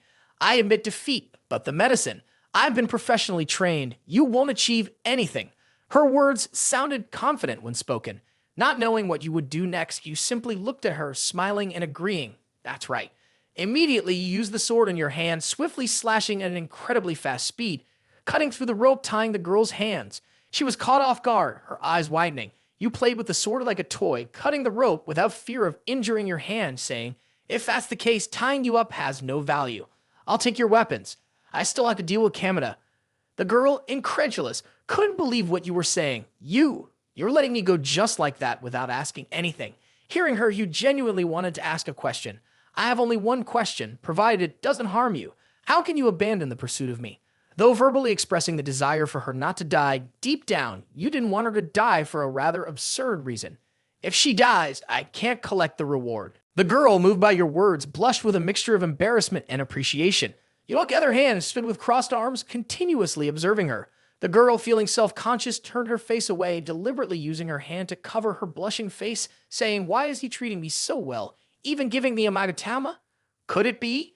And then, another idealized image of your romantic interest was born. The girl's favorability increased by 10%.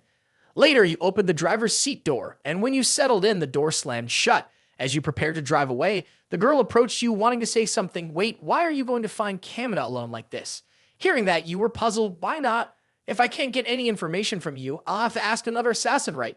Clearly, you were using a soft binding technique to emotionally manipulate the girl. Hearing your words, the girl, with a horrified expression, turned pale.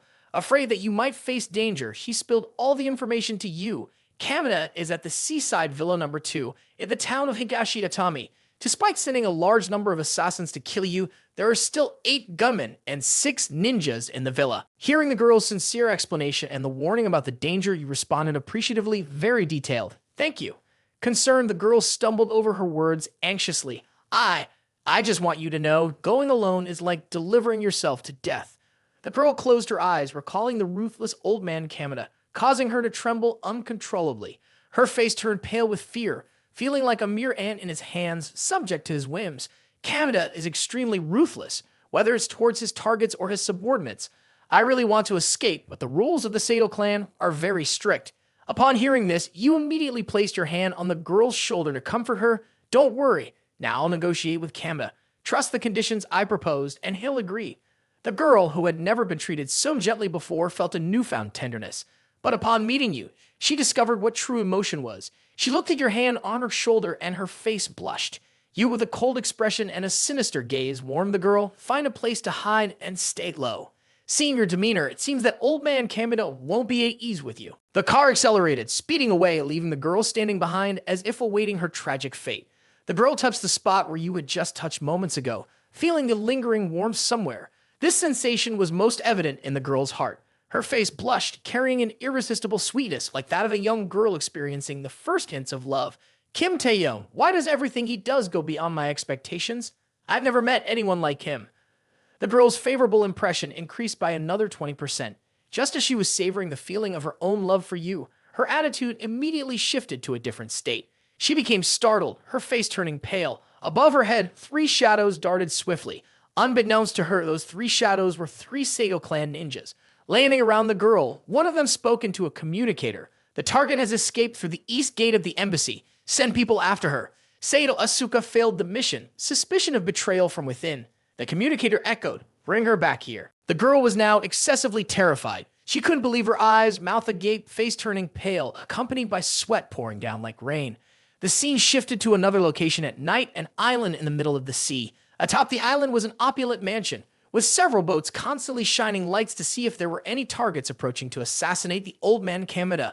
Old man Kamada stood in front of a large glass door, holding a walkie-talkie in his hand. He's disappeared. The response on the other side came, we thought he would come here, so we ambushed along the route. But he switched to another road. We found his car, but he's no longer in it. Enraged, old Kamada cursed into the walkie-talkie, useless. If it's useless, do it yourself, old man. Capturing someone now and cursing useless, despicable. Dispatch all the ninjas from the embassy to search thoroughly for me. The girl was now tied to a chair, both hands tightly bound with ropes, and her body covered in electrical wires. After making the call, old Kamada looked over. This old man was also truly malevolent. Old Kamada approached, grabbed the girl's hair, and by looking at her expression, one could sense his extreme malevolence. Old Kamada interrogated, speak, where has Kim Taehyung gone? The exhausted girl replied, I don't know, I really don't know. His master took away all my weapons and didn't share any plans with me. Old Kamada pressed a remote control, increasing the intensity. Do you think I'll believe that? He will release you unharmed like this? The girl was shocked by the high-intensity electric shock, and her entire body convulsed as she let out a loud cry. Ah! After the electric current subsided, the girl trembled and slumped down.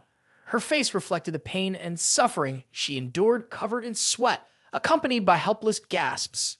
Old Kamada twisted the girl's face, threateningly saying, I have many effective interrogation methods, but I won't use them on you. Do you know why? Because I have to ensure that your flawless body has no injuries so that I can sell it at a good price.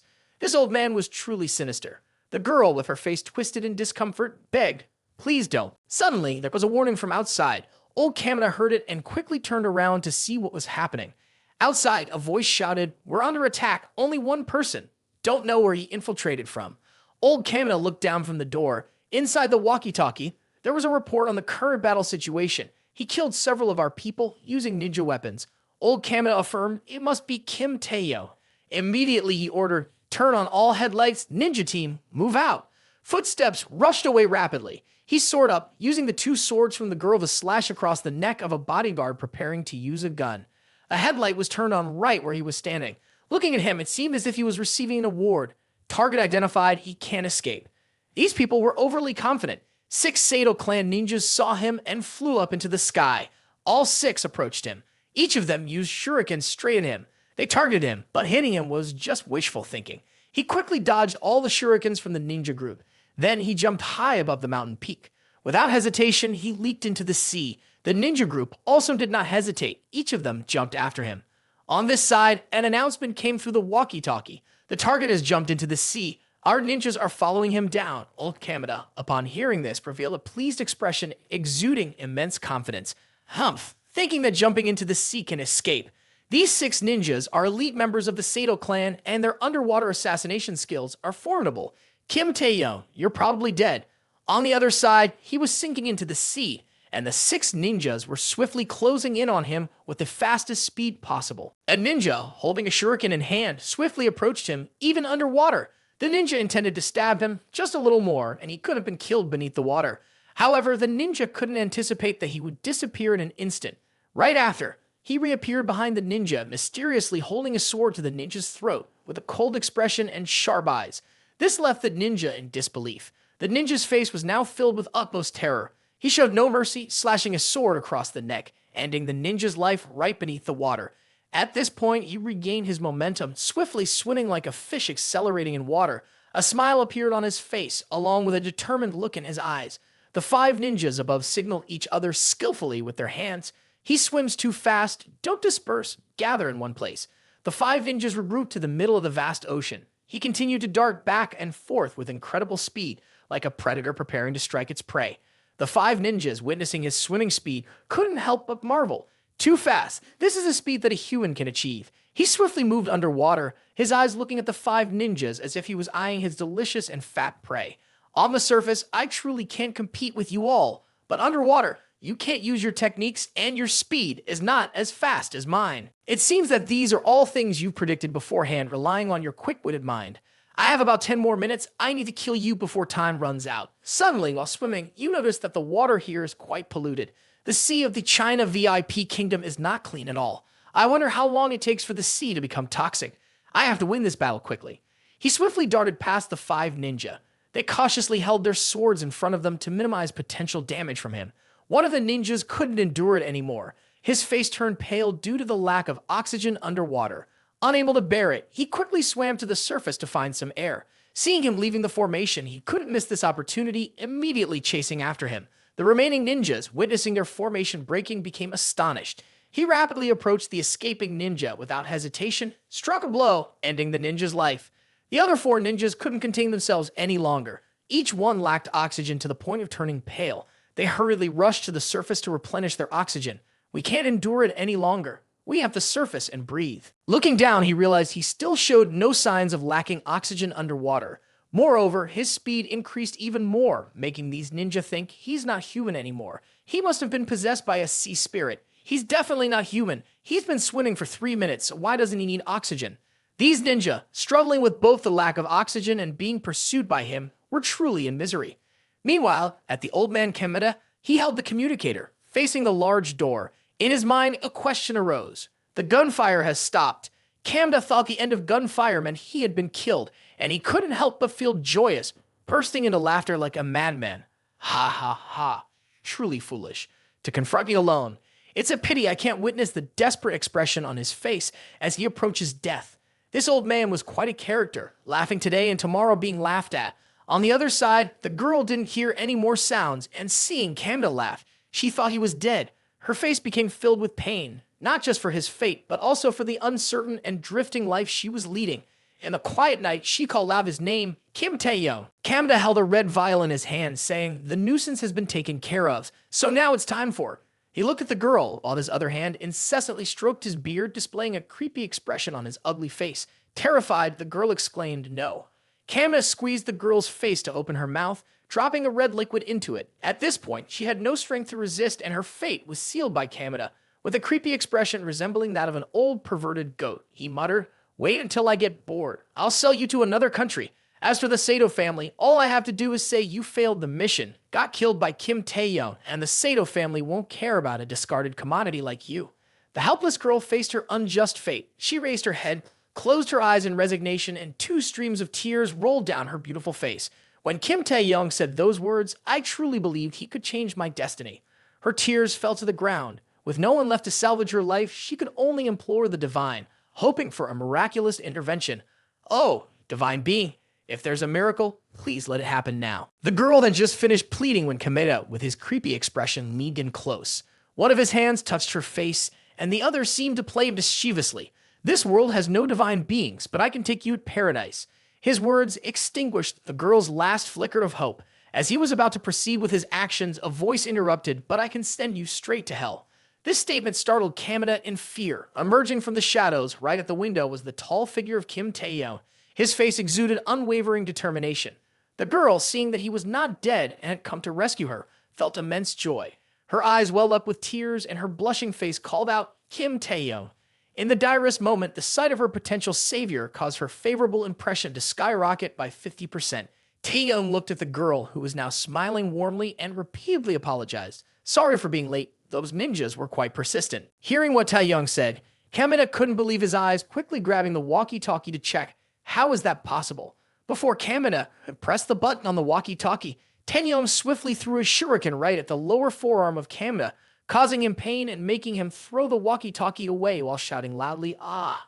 Taehyung, agile and decisive, quickly lunged forward, forcefully driving his knee into Kamina's abdomen, causing him to spew blood. Taehyung enlightened Kamina about the current situation. Apologies to your fighters. They are still clueless on the surface, guarding against the ninja underwater. Kamina, writhing in pain, couldn't endure it and collapsed onto the floor, assuming a kneeling position, drooling and moaning in agony. Aha! Taehyung cautioned him, you better stay quiet, don't disturb others. Moving behind the girl, Taehyung used his sword to cut the ropes binding her. Kamina, trembling, crawled under the floor, slowly getting up, then turned to question Taehyung. Why? How is it even possible that you're still alive? Taehyung, nonchalant, responded with the truth, probably because of my excellent swimming skills. He embraced the girl, helping her stand, using his body as support. The girl's face turned blush, breathing heavily, possibly due to the red liquid the old man had given her earlier. Taehyung gently handed the sword to the girl, inquiring, do you want to handle him yourself? Hearing Taehyung's question to the girl, the old Kamina, now aware of fear, quickly kneeled on the ground, begging the girl. If she didn't want something terrible to happen, it was best not to act at the moment. He repeatedly apologized, pleading for forgiveness. Please, I was wrong. I apologize. I'm sorry. Please spare me. But given the old man's actions, forgiveness seemed unlikely. The girl used her hand to open the lid of the vial containing the red liquid from earlier, approaching and pouring the entire content into the old Kamina's mouth without any mercy. After forcing him to drink the entire vial, she disgustingly dropped the vial to the ground. As they left, they couldn't help but look at the old man with contempt. Killing him with a sword might be too easy. This vial was enough to make him die a gruesome death. After having the vial poured into his mouth, the old Kamina relentlessly clawed at his throat, vomiting red fluid rapidly onto the surface, the canoe speeding away. The two sat on the canoe, returning to the mainland, leaving the island of death behind. On the canoe, Taehyung couldn't help shivering at the sight of that vial. Chap, chap, chap. This medicine is truly terrifying. The girl sitting on the boat continuously gasped, holding onto Taehyung's hand, her face turning red as if affected by the drug. Sensing the girl's unusual behavior, Taehyung turned his head to ask, what's wrong? Kamina just forced me to drink that thing. The girl rushed forward, using her two hands to grip his neck, pressing herself against him. I'm sorry, I can't resist it anymore. Perplexed, Taehyung asked, what? Next, whatever happens will happen. Feel free to speculate, my friends. The boat sways aimlessly on the boundless sea, and the sky is gradually brightening. The sun is rising to welcome a new day. You sit back on the boat in a relaxed state. In your arms is the girl who, after a tiresome night, has fallen asleep until morning. Holding the girl and admiring the beautiful sunrise, it's truly a moment of enjoyment. At this moment, the girl wakes up, suddenly recalling many things that make her feel sad. Kamina is dead, the mission for my master has failed, and I have to return to the Sato house to face punishment. You gently console her, as if advising her, don't be a ninja anymore. Live and die peacefully. It's not good for a young girl like you to live in constant danger. Hearing your words, her eyes become teary, but I don't know what else I can do. We are ninjas, all orphans adopted by the Sato family from a young age, rigorously trained from childhood. Being a ninja is our only destiny. You pay no attention to what she says, immediately pulling out the VIP black card, illuminating the sky like a beacon. You handed the card to the girl, scratching your head while looking at her with a playful expression. You wanted to give her an opportunity. If you don't know what you want to do, then go explore. Here, there's $1 billion, and you can slowly find what you want to do. Become the person you want to be. From now on, live for yourself. Upon hearing these words from you, the girl's face turned bright red, tears streaming down her beautiful and delicate face. Thank you, Kim Taehyung. Her favorability increased by an additional 45%, and Sato Asuka reached 90%. Having completed the first stage of the beautiful sea scene, the girl couldn't contain her emotions and rushed into a tight embrace. The system rewarded, spent 1 billion years of rehearsal for Sato Asuka, refunding 10% of 150 million yuan, already transferred to your personal account. Attribute reward currently at level 4. Choose one of the 3 skills within the allowed time. Mastering piano skill, grade A. Mastering hand dance skill, Grade D. Mastering somersault skill, grade D. In the city, the announcement echoed throughout. President Kamina Kento of the Kamina Corporation passed away last night in his mansion. According to witnesses, the crime scene is extremely horrifying, to the point that the descriptions are blurred. His security guards also suffered casualties, with preliminary speculation pointing to a ninja assassination suspected to be the work of a rival tycoon.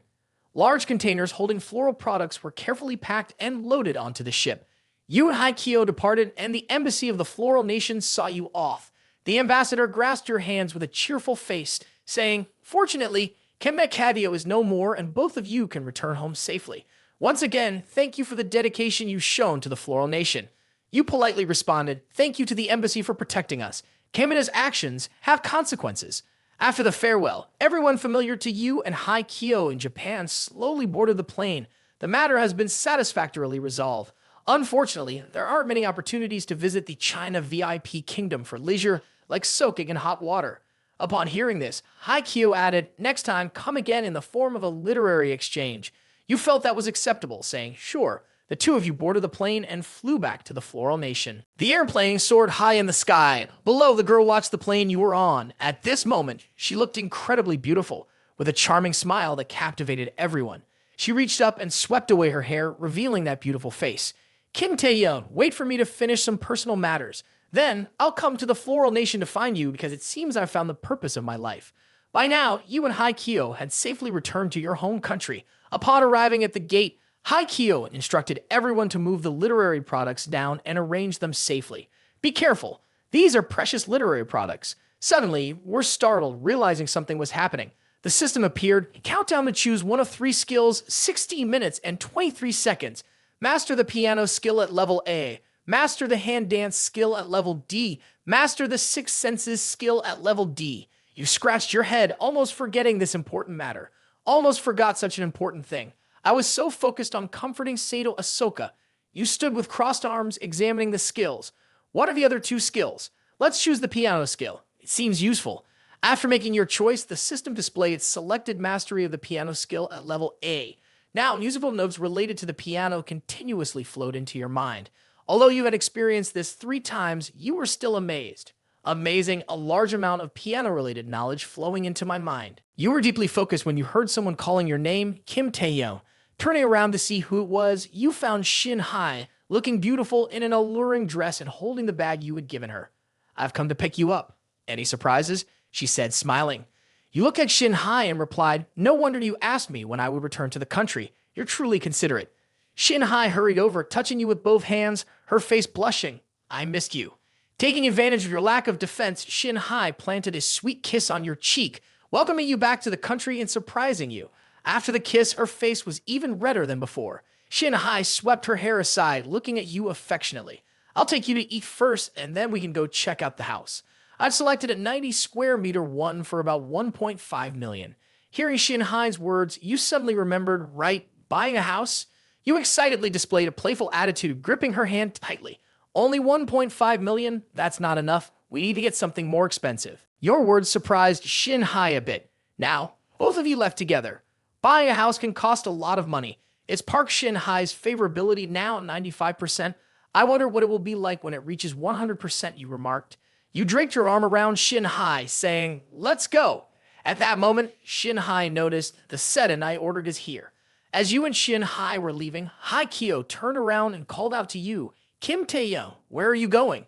Hearing Haikyo's question, you startled. You explained, "Oh, that's I'm with friends." By the time you looked back, Shin Hai was nowhere to be found. You were bewildered, asking, "Huh, where is she?" Shin Hai was blending into the crowd ahead, calling a taxi. Haikyo, blushing and beautiful, looked at you and said, "Is your friend here to pick you up?" You two must be good friends. A significant misunderstanding. While you were standing there, Haikyo took the initiative to give you a peck on the cheek.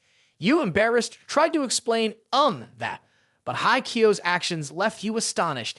After the kiss, she lowered her head and said, "This trip to the VIP kingdom of China has been tough for you, facing danger like this." Just as she finished speaking, Haikyo shyly ran off, saying, "Now let me take care of organizing these documents." You blushed, sweating with your thoughts, does this count as an indirect kiss? Shin Hai in the taxi waved to you. "Kim Taehyung, get in the car." You scratched your head and mumbled, I managed to avoid a conflict in this lifetime, huh? You took Shin Hai to a luxurious and renowned real estate agency. Standing before the opulent Heimish Pool Villa, Shin Hai couldn't help but exclaim in awe at the wealth it exuded. Here it is, Heimish Pool Villa. As they stepped inside, Shin Hai, witnessing the grandeur, was so amazed that she gasped, her mouth agape, and had to cover it with her hand. Kim Taehyung, you, without much surprise or awe, found it quite ordinary. Yeah, I asked the friend you introduced me to take a look here. Before coming, you had inquired about the princes and heirs at the group chat. They enthusiastically provided directions. Chairman John wants to buy the most expensive villa. Go to my Heimish Pool Villa. Power Max #1 is the most suitable for Chairman John's status. You and Shin Hai walked through the waiting hall. Observing the surroundings, Shin Hai, based on the information she had heard, commented, "But I heard even the cheapest villa here cost at least 100 million. The real estate saleswoman noticed the arrival of the two guests and greeted them with a joyful smile. "Sir, miss, hello. How may I assist you both?" Upon hearing the saleswoman's greeting, you straightforwardly expressed your intentions. "I want to see Power Max #1. The saleswoman, upon hearing your request, had a disdainful thought. "Oh, another group of people coming here to film a live stream. So annoying. Just pass them on to another colleague." The saleswoman probably didn't know that her thoughts had cost her a substantial commission. Despite thinking so, she maintained a professional demeanor to pass the clients on to someone else. "Yes, sir. This is the sales representative for Power Max Dragon #1. Please wait a moment. You can preview the design board for Power Max #1.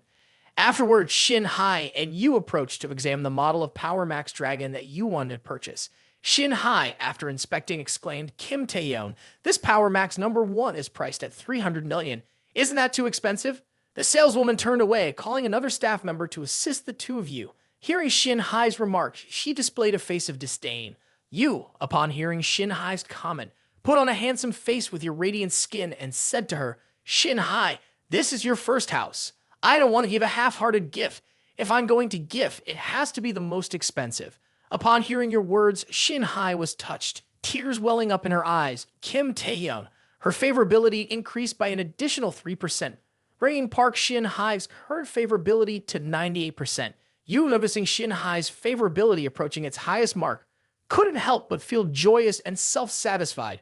"Oh, ha ha ha ha, I'm strong." Making money and increasing favorability at the same time, you're the happiest, truly the happiest. While enjoying ourselves, the sound of two pairs of footsteps, one belonging to a man and the other to a woman, approached. A portly man, adorned in the ostentatious style typical of the wealthy elite, with a condescending gaze, carried a bag brimming with money, gold chains around his neck, a designer belt, and expensive red leather shoes. By his side, he had a girl, somewhat attractive, with curves in all the right places, but it was uncertain whether her demeanor matched her appearance. Upon entering, the portly man flaunted his wealth, exclaiming, "Today I'm here to see the luxurious Power Max #1. The girl beside him, delighted, praised the plump man, saying, "Chairman Shut, you're so impressive. Do you want to buy that condo?" In response, the portly man was non-committal. "It's not certain. If it can please me, buying it would be a spontaneous decision." Indeed, he spoke with an unceasing flow of lies as he approached and laid his hand back on the table. Glancing over to the guy, "Did your brother also buy a mansion?" Without waiting for an answer, Shin Hai enthusiastically showed a photo to him. "Oh my, Kim Taehyung, look at this balcony and pool. It's expensive, but truly beautiful." Seeing Shin Hai so satisfied, he couldn't help but break into a cheerful smile. You were happily enjoying yourself when two annoying individuals without eyes or ears appeared. The portly man arrogantly crossed his arms, his face exuding disdain. Coincidentally, the younger brother is also eyeing Power Max #1. The girl accompanying the portly man chimed in with a mocking laugh. "Ha ha." Seeing this, you and Shin Hai felt a bit uncomfortable. You feigned foolishness and spoke, "I'm also here for Power Max #1, so that's quite coincidence." Shin Hai, holding a book, wore a slightly serious and annoyed expression. "Apologies, but we've already decided to buy Power Max #1. You two can check out Power Max #2 or 3 directly." Upon hearing this, the portly man lowered his glasses to get a better look at your face, chuckling mockingly, "Is that so? The younger brother is still so young, unexpectedly already a billionaire. In that case, we'd naturally have to yield to the two of you. Let's confirm with Doohee." The woman hiding behind the portly man then revealed her face. "Of course, although we want to buy it, let's consider it a gift of friendship." After saying that you didn't care much, feeling a bit uncomfortable, and went to ask a store employee, "Excuse me, which way to the restroom?" The employee pointed towards the restroom. "Go in this direction and turn right." Shin-hai stood there, observing the house, finding the portly man detestable. Disliking him, she grunted in frustration. At this moment, in the men's restroom, you were right by the sink, washing your hands after finishing your business. You thought the portly man would stay behind to inspect the house without causing any more trouble, but to your surprise, he followed you all the way to the restroom. This portly man seemed like a sky-high level of weird. He cheerfully opened the restroom door. You noticed someone entering and glanced to see who it was. Unexpectedly, the portly man approached the sink, turned around, leaned against the sink's edge, and took a cigarette from his pocket, saying, "When your brother charges forward, you have to follow suit, right?" While you were washing your hands, you heard the suggestive words from the portly man, leaving you puzzled. He lit the cigarette, and smoke billowed up, filling the restroom. He turned to look at you mockingly. "Your girlfriend is quite feisty. I can see you can't control her." Ah, so he had his eye on Shin-hai. Indeed, an old bull likes to chew on young grass. Confused, you asked with an uncomfortable expression, "What do you mean that I don't quite understand?" At this point, he exhaled smoke through his nostrils, pointing to himself with one hand, while the other hand held the cigarette, pointing it at you as he winked. "You're pretending to be a wealthy person so convincingly. I just have to worry about what your fate will be shortly. Look at me, the newly rich must play their part flawlessly." So he was a fake and enjoyed putting on airs. Having just heard that, you feigned astonishment, breaking into a sweat, and muttered, "Oh, truly, I've grown up, and I've never encountered a situation like this before." The portly man draped his arm around you and revealed his scheme. "I find you quite appealing, so I'll generously share some free tips with you. Come, take a look at the keys to my Porsche and Lamborghini." He spoke while pulling out a few keys to show you. Observing this, you looked at the portly man. "These are keys to expensive cars." After you said that, he burst into laughter. Then he raised his hand, revealing it was just a key-shaped lighter. "Ha ha ha! These are all props I use. Doohee, the girl outside, happened to spot my Lamborghini key, so I easily lure her into holding it." Afterward, the portly man stood swaying and placed his hand on your shoulder. "Your appearance, you can't intimidate anyone with that. A wealthy person must dress like one. Just by looking, one can tell you're a newcomer." He continued to boast with a proud expression. Leaving you feeling helpless, I also deceived Doohee, saying I was going to buy a mansion. Seeing you expressing interest, I immediately borrowed this story to appear on the stage, portraying an emerging wealthy individual without financial constraints, happily expanding established relationships. Isn't that quite skillful? That's adapting to the situation. There's much for you to learn, my friend. By the way, I have a 30-day crash course on sale for 998 yuan. Whether it's a beautiful woman or a mistress, both can be easily lured. Soon, coordinate with me so that you have a reason not to buy this mansion anymore. Indeed, an honest and foolish portly man. Outside, Shin-hai was still attentively examining the house with an extremely joyful expression. Seeing Doohee looking bored, she also glanced over. Doohee's gaze immediately fell onto Shin-hai's bag, and she sarcastically crossed her arms, looking down on it. "Your handmade bag looks quite authentic." Hearing this, Shin-hai's face became irritated. "This is genuine, purchased from the Herm store." The other girl stubbornly refused to believe, even flipping her hair with her hand. "Little sister, don't misunderstand. I'm not your enemy. Our goals are the same. It's just that you're too inferior to recognize people." Perplexed by Doohee's words, Shin-hai asked, "What goal do I have?" Doohee replied with a proud expression, feigning elegance to catch a wealthy man. Shin-hai, in disbelief, exclaimed, "You?" Ignoring her disbelief, Doohee continued to emphasize the core of her story. "Can't you see it?" Doohee proudly displayed her sparkling bag. "My level is very high. I was able to hook Chairman Cha. The newly rich spend lavishly. This genuine channel bag was also bought by him. Each costs 120,000. Oh, unfortunately to tell you, your wealthy boyfriend is fake. Talks the talk, but doesn't walk the walk. Claims to have a certain demeanor, but lacks it. Truly don't know why you fell for him." These two were indeed quite foolish and naive. The girl patted Shin-hai on the shoulder, but said, "It's okay. In a little while, I'll expose his true face for you, and you could easily discard him." Hearing this, Shin-hai felt helpless. "Thank you for your concern. I think Kim Taehyung is really nice." After Shin-hai spoke, the girl held Shin-hai's hands and comforted her. "Little sister, you're being too stubborn. Wait a bit, and I'll introduce you to the high society group in Seoul. Buying designer bags, joining afternoon tea meetings, you'll find it all there. I guarantee you can step into the upper class within a week." While she was speaking, you and the portly man also came out from the restroom. Shin-hai saw this and looked over. "The more I look, the more I like Power Max #1. Without hesitation, you turned to the staff with a confident air. "Hello, I want to buy Power Max #1. Please proceed with the paperwork for me now." Upon hearing you, both the staff and the portly man were astonished. The staff asked again, "Oh, do you want to take a look inside first?" You decline, and the staff immediately got to work. "All right, I'll get everything ready right away." Both scammers had a common goal: to deceive the other person. Now, one wanted to help you break free, and the other wanted to expose the truth. "Come here, look here, little brother, I'll help you break free.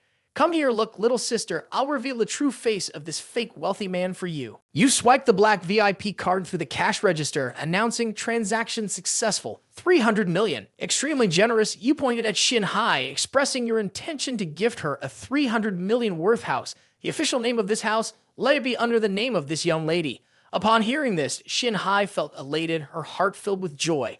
Immersed in a rosy dream with you, she clasped her hands to her face, continuously fantasizing, "A 300 million mansion is mine with Kim Taehyung." On the other side, the two scammers fell apart. Even the female staff member wore a shocked expression. All three exclaimed in unison, "What?" The orange-haired staff member bent down, ushering the two to Power Max number 1. "Please follow me this way. I'll take you to Power Max number 1. The two individuals who had earlier deceived others now found themselves shattered. The tables had turned, and even the female staff member wore a shocked expression. All three echoed in disbelief, "What?" The orange-haired staff member, who had played along with the deception, bowed and escorted the two to Power Max number 1. The mansion area was incredibly luxurious and splendid, and no words could truly capture its vastness and opulence. The staff member handed the key to Power Max Dragon number 1 to you, saying, "Mr. Taehyung, here is your key. From now on, you are the owner of Power Max number 1. You reached out to take it, saying, "Thank you." At this moment, the gatekeeper was extremely drowsy, sinking into sleep in a perfectly upright position. It was unclear how many years of training it took to master this skill. As he slept, the sound of approaching footsteps woke him abruptly. The gatekeeper quickly stood up, ready and alert.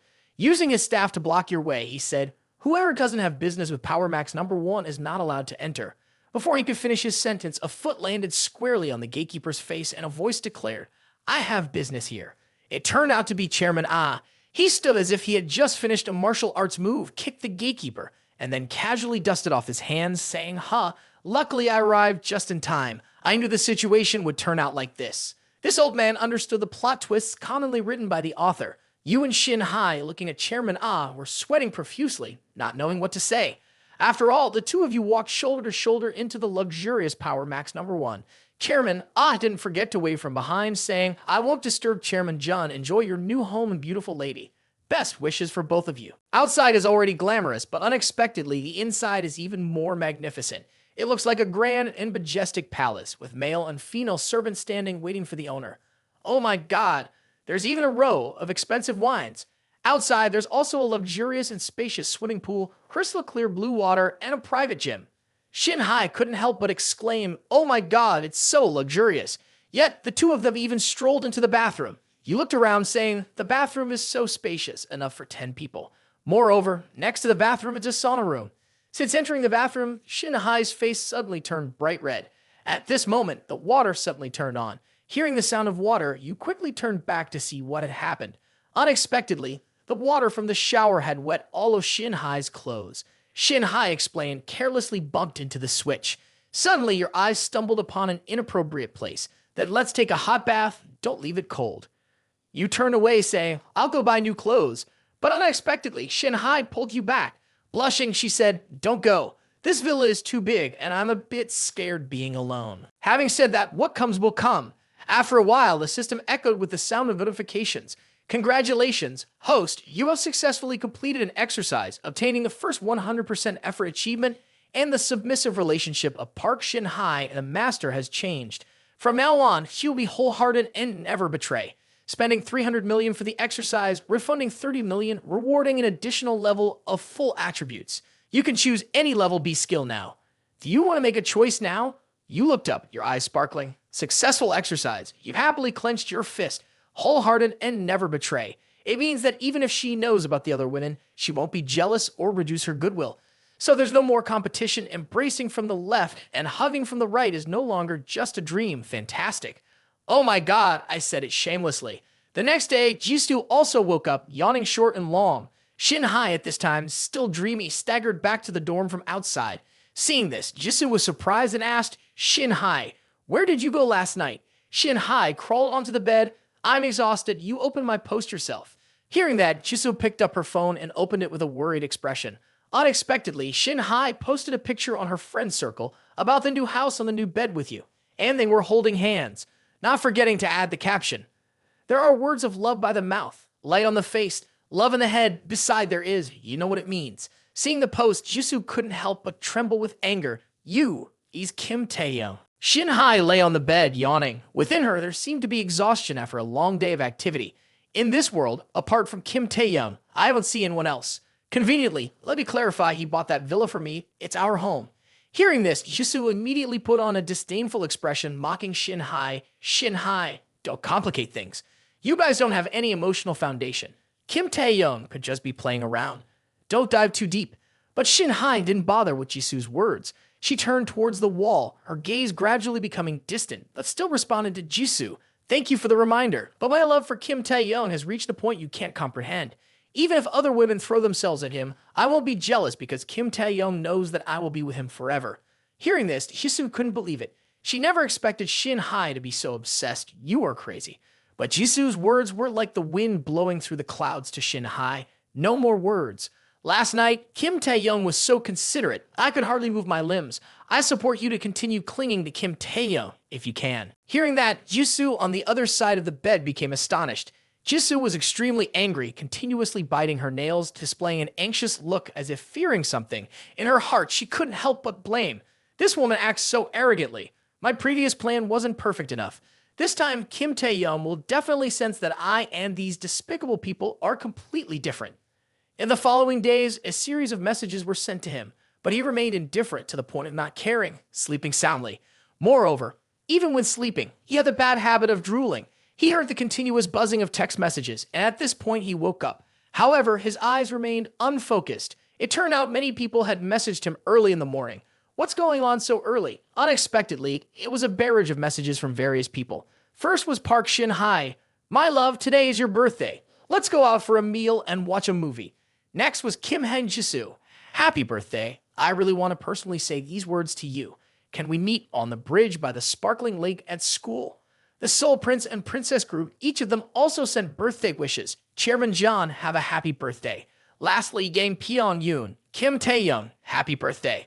Luckily, Park Yong-woo mentioned it in the group, or else I wouldn't have known. You are my major shareholder. Not inviting you to a meal would be unacceptable. When he read dozens of birthday wishes, he couldn't help but be moved. Tears welled up, and he joyfully looked at his phone, saying, Oh, I even forgot my own birthday. I've never had any girl wish me a happy birthday before. After being touched, he quickly composed a reply. Thank you. I'm really touched. But I already made plans with my roommates to go out for a meal today, so next time, okay. After sending the message, his attitude did a 180-degree turn. He threw the phone in his hand and continued to sniffle, his eyes like those of a dead fish. What a joke, healing with so many girls in one day. It's annoying to death. Not some time management guru.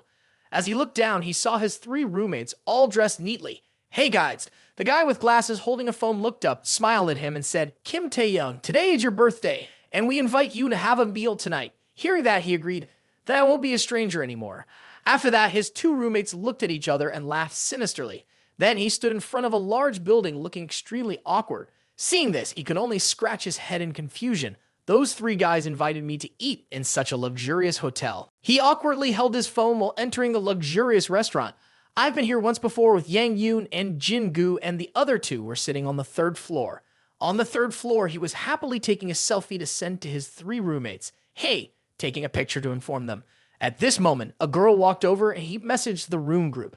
I'm at the entrance of the 3rd floor restaurant. Have you guys arrived? While texting joyfully, the girl immediately turned to accuse him. Why did you secretly take a picture of me? Deleted immediately, apologized to me. He was confused when he heard that. I didn't secretly take a picture of you. The girl with an ugly face smirked. Every guy who takes a secret picture says the same thing. Afterward, the ugly girl pointed straight at his face. Do you think I'm stupid? I'll count to 3. If you don't delete it, I'll call the police. The girl's words made the server on the other side evaluate him. The ugly girl even stood in the crowd and spoke loudly, indeed troublesome.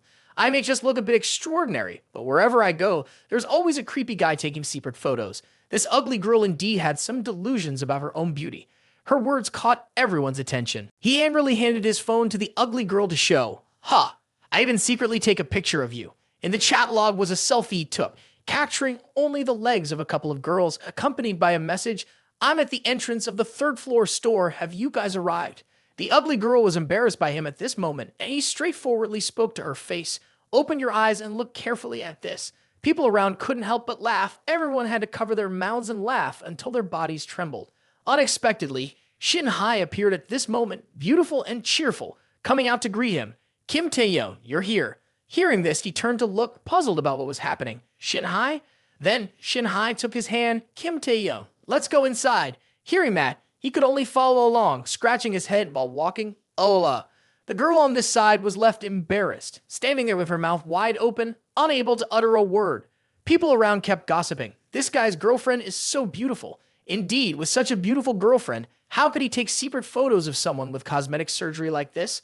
Ugly people like to show off. The ugly girl was furious, her face contorted with anger, fists clenched tightly. A bunch of blind people. Or can't compare with that cunning Sun Huddle. "I'm so beautiful. And yet he dared to take pictures of me. This man is really..." He followed Shin Hai to a prearranged table. Puzzled, he asked, "Why are you here? Where are Jin Gu and the others?" Hearing that, Shin Hai explained his confusion. "Today is your birthday, and they wanted to celebrate it with you, so they asked for some help." Seated at the table with Shin Hai, he quietly realized no wonder those three could come to such a high-end restaurant. Shin Hai looked at him. When I told them, they agreed very quickly. They truly are your close friends. Now he could imagine the faces of his three roommates. "Guys, our dads can only help us get here. No need to go home tonight. You understand that, right?" He could only curse silently. Shin Hai took out a birthday gift for him. "Kim Taehyung, have a happy birthday." Seeing it was a birthday gift for him, he reached out to accept it, saying, "Thank you." It turned out to be a luxury watch. At that moment, he couldn't help but feel, this is a good thing, but the competition is not a good thing after all. Suddenly, a familiar voice called out, "Kim Taehyung," and Jisoo appeared before him in an alluring dress. She quickly presented her gift and wished him a happy birthday, leaving him surprised and bewildered, not understanding what was happening. He exclaimed, "Kim Hin Jisoo," while Shin Hai hurriedly stood beside him, asking, "Why are you here?" Jisoo approached him without hesitation, saying, "Kim Taehyung, this is a Versus leather belt. I think this belt suits your style." As she spoke, Jisoo pushed her gift in front of him. At this moment, Shin Hai, unwilling to be outdone, pushed her gift forward and said, "Is this belt only 50,000? This gift is too cheap, Kim Taehyung. And the latest Omega watch costs 200,000. Jisoo also refused to back down, pointing to Shin Hai's watch and saying, "No, not really, Park Shin Hai.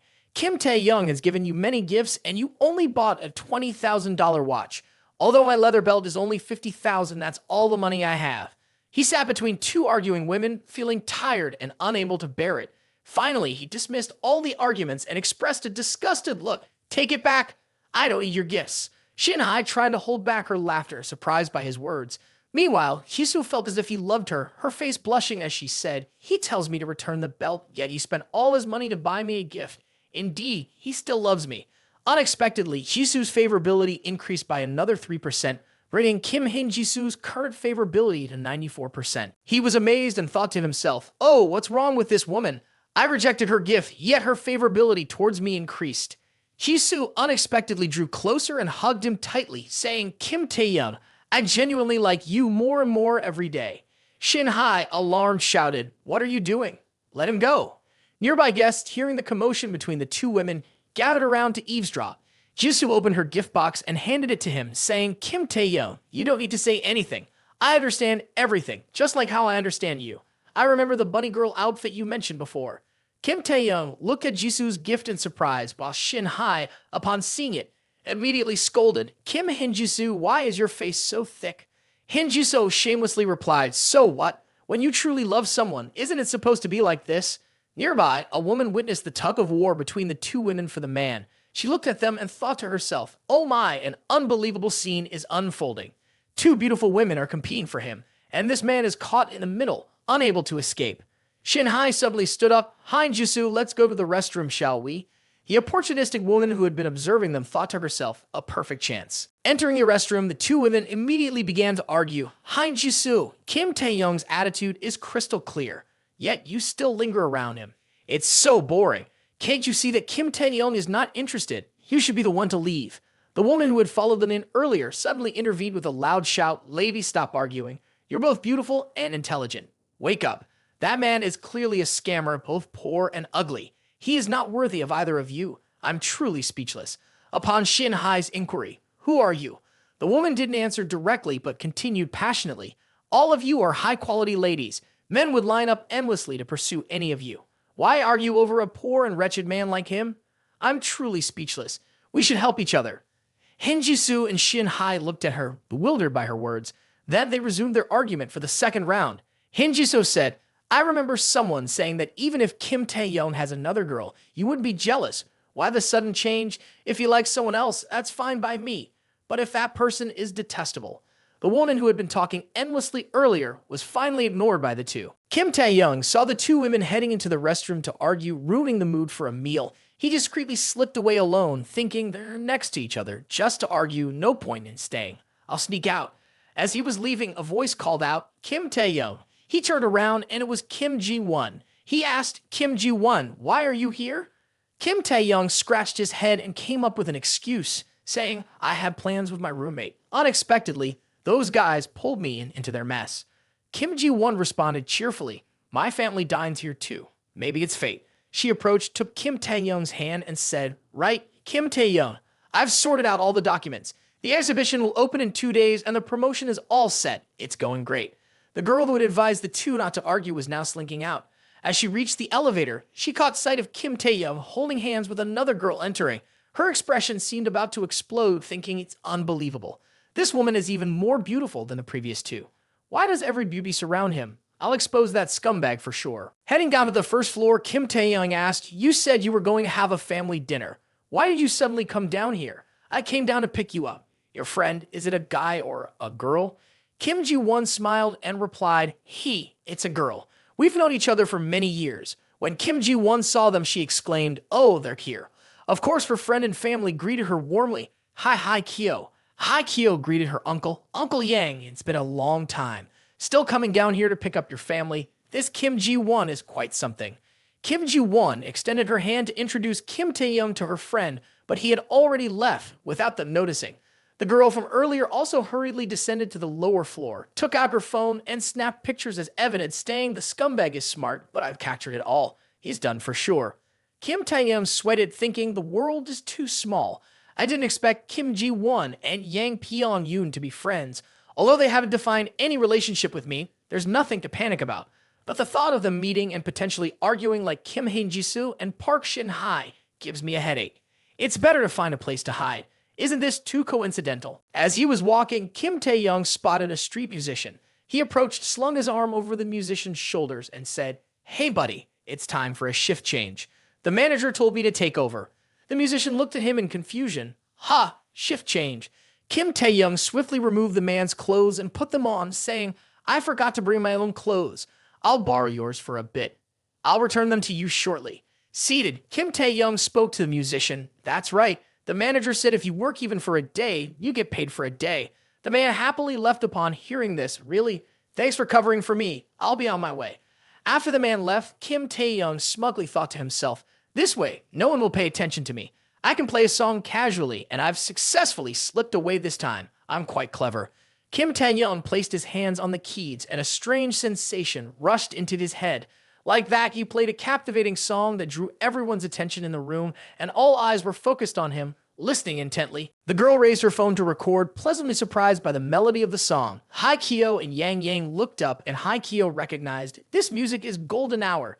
Kim Taehyung at that moment was immersed in his own musical world, closing his eyes to feel each note.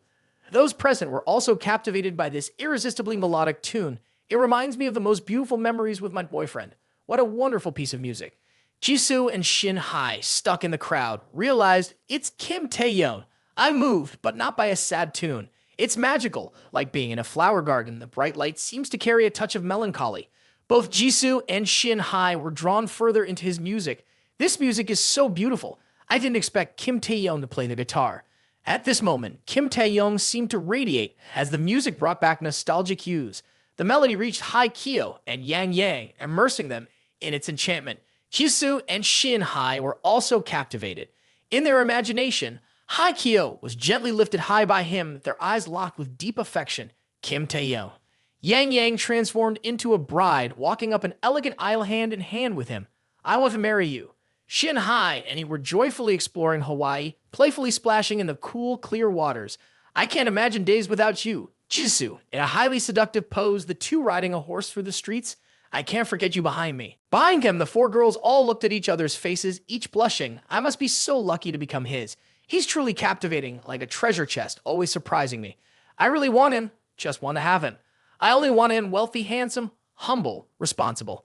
A man of excellence like him, I feel completely unworthy of him. The admiration from the four girls continuously increased.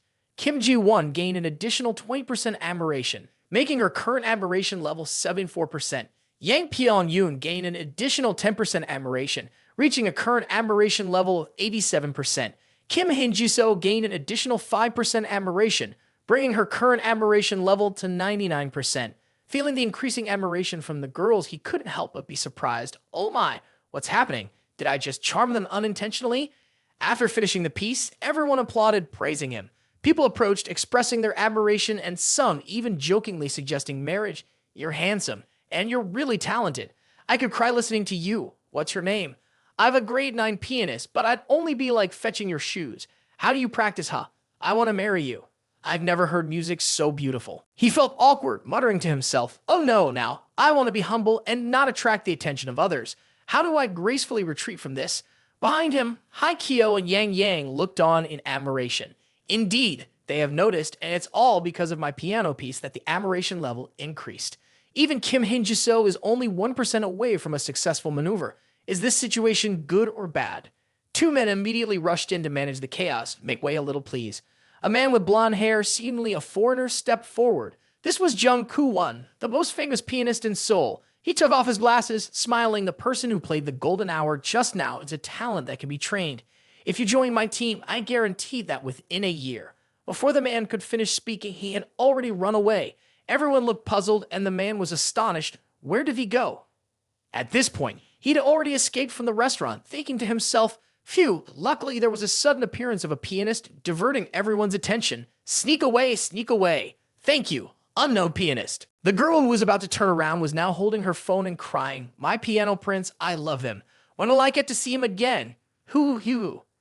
He glanced back at the restaurant while running, thinking they probably won't chase me all the way out here. As he ran, a voice echoed, be careful. Perplexed, he turned around just as a girl on a large motorcycle zoomed past him, causing him to scream in fear. Ah! Both he and the girl fell onto the road, and he worried. Oh no, I hit someone. Frantically, he ran toward the girl, asking, are you okay? The girl lying on the motorcycle noticed him and exclaimed, ah. Recognizing each other, they said simultaneously, it's you. He approached with concern, are you able to get up? The girl in pain replied, my leg got trapped, can you lift the bike for me? But this bike is quite heavy. As he lifted it, he had to turn the bike to the other side before raising the tail. Before the girl could finish speaking, he effortlessly lifted the bike, saying, lifted it. The girl was astonished. She approached him and asked, how could you lift this 170 kilograms bike? He scratched his head and smiled. Perhaps it's because of my strength, haha. Looking down at the girl's injured leg, he remarked, you're injured. Leaning on the bike, the girl replied, it's okay. These small wounds are common. Last time, I even broke a bone. Anyway, my profession. Hearing the girl speak like that, he couldn't help but be surprised. Oh my, you are so daring, working in such challenging conditions as a modern woman. The girl crossed her arms and conversed with him. Thanks for the ride on the yacht that time. After that, I couldn't contact you anymore. By the way, the yacht you gave me, I want to return it to you. Actually, I am. Before the girl could finish her sentence, he quickly made his escape, used that money to contribute to children in difficult mountainous areas or those in challenging circumstances. No need for thanks, I'm a man of few possessions. Seeing this, the girl called after him. Hey! He hurriedly ran away, thinking while running, his dead fish eyes continuously sweating. This girl worked until she broke her bones. A seemingly frail and miserable girl turned out to be so strong. I need to get out of here quickly. He raised his arm, touching the muscles full of strength on his arm. He recalled the image of the girl with a horrified face when she saw him lifting a 170 kilograms heavy bike. How did you do that? That thing is heavy, around 170 kilograms. Looking at his own hand, he smiled. I don't know the current strength level of my 5th tier. I'm a bit curious. I definitely have to go to the gym tomorrow to check it out. The next day at the gym, he was outside, stepping in step by step, observing everything around. People were diligently training to lose weight. Everyone was sweating. He walked past, looking at everyone, seeing them all trying their best to lift weights at the gym. In his heart, he couldn't help but exclaim, "It's early in the morning, and so many people are already exercising. It's really lively." Suddenly, he looked at a girl lifting a small dumbbell. Ah, that thing. Suddenly, a man approached, asking him, "Isn't it beautiful?" Hearing the loud question from an unfamiliar person, he turned his head in confusion. A muscular uncle appeared in front of him, appearing to be the gym instructor for this room. The man spoke, "I can help you get her info." However, before he could respond, the man laughed loudly as if understanding the intentions of others. "Ha ha ha ha. We're all men. Why pretend? Don't worry. I'll help you get her info right now." The uncle looked at the muscles on his body, patted his shoulder reassuringly, and then flexed his own powerful muscles, seemingly teasing or comforting. "With this body of yours, you can get her now. Girls who work out regularly don't like weak guys. You have to be like me." Hearing this, he laughed awkwardly. The uncle introduced himself to him. "Let me introduce myself. I'm Yu, the coach who won the gold medal at the Olympic gym. I can customize a course for you and help you get firm muscles in 3 months. All it costs is 8,000 yuan. Hearing this, he quickly smiled and declined. "I don't need to thank you." However, the man persisted. He raised 2 fingers towards him, saying, "Don't refuse so quickly. I can let you try 2 sessions first, and you can decide later after you finish the trial. How about that?" Despite the offer, he promptly declined once again, stating, "I feel it's not effective. I'll stick to training with equipment." Seeing his repeated refusals, the man lost interest and turned away with an unpleasant attitude, saying, "Fine, I won't talk to you anymore because I still have classes to teach. If you've thought it through, you can come find me anytime." In the man's mind, he sighed, "Poor thing, too impoverished to afford private lessons and gym fees. If you won't pay to train, you'll remain weak." A while later, he approached a fitness apparatus, looking at it with confusion, scratching his head, unsure of how to use it. "How do I use this thing?" he wondered. In his state of confusion, a passing girl caught his attention. He turned to her and asked, "Excuse me, do you know how to use this equipment?" The girl, with her platinum blonde hair and well-proportioned figure, looked exceptionally beautiful. The kind-hearted girl stepped forward to adjust the equipment for him, making it easier to use. She further explained, "This is a reverse bite. You have to sit here, pedal this lever, and both handles on the sides can be controlled." He, scratching his head, thanked her. "Oh, I see. Thank you." At this moment, the incredibly beautiful girl looked up. Although wearing a mask, her beauty was still evident. The system announced commencing training mission.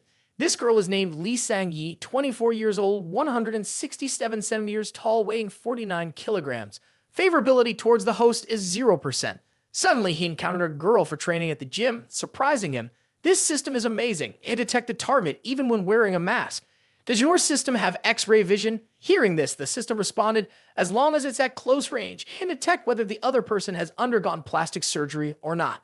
After finishing with the system, he continued to approach the machine, adjusting the weight for strength measurement, saying to himself, "Well, let's try the highest weight first." As he spoke and adjusted his actions, Sang-yi was extremely amazed. After finishing the adjustments, he immediately climbed onto the machine to test his strength. The speed at which he performed was incredibly fast, leaving everyone around passing by in awe. Sang-yi, still trying to process what she saw, quickly turned away without forgetting to sigh. As predicted, he is a newcomer and knows nothing about these devices. Sang-yi entered the training room and greeted the trainer, the same man who had earlier invited him to enroll in the course. Glancing at Sang-yi, the trainer said, "All right, let's warm up first." Sang-yi removed her hat and mask, hanging them on a hook. The trainer looked at Sang-yi's physique and thought, "She looks gorgeous, even with a hat and mask. Could this girl be an artist?" While Sang-yi adjusted her clothes, unaware of the scrutinizing gaze upon her, she began her workout, starting with exercises for the buttocks. The trainer, impressed, couldn't help but exclaim, "Not bad. Squat a bit more, shift to the left a bit." Meanwhile, as Sang-yi focused on her routine, the trainer approached, a perverse thought crossing his mind. He quickly moved closer to Sang-yi, saying, "Push your buttocks a bit further back.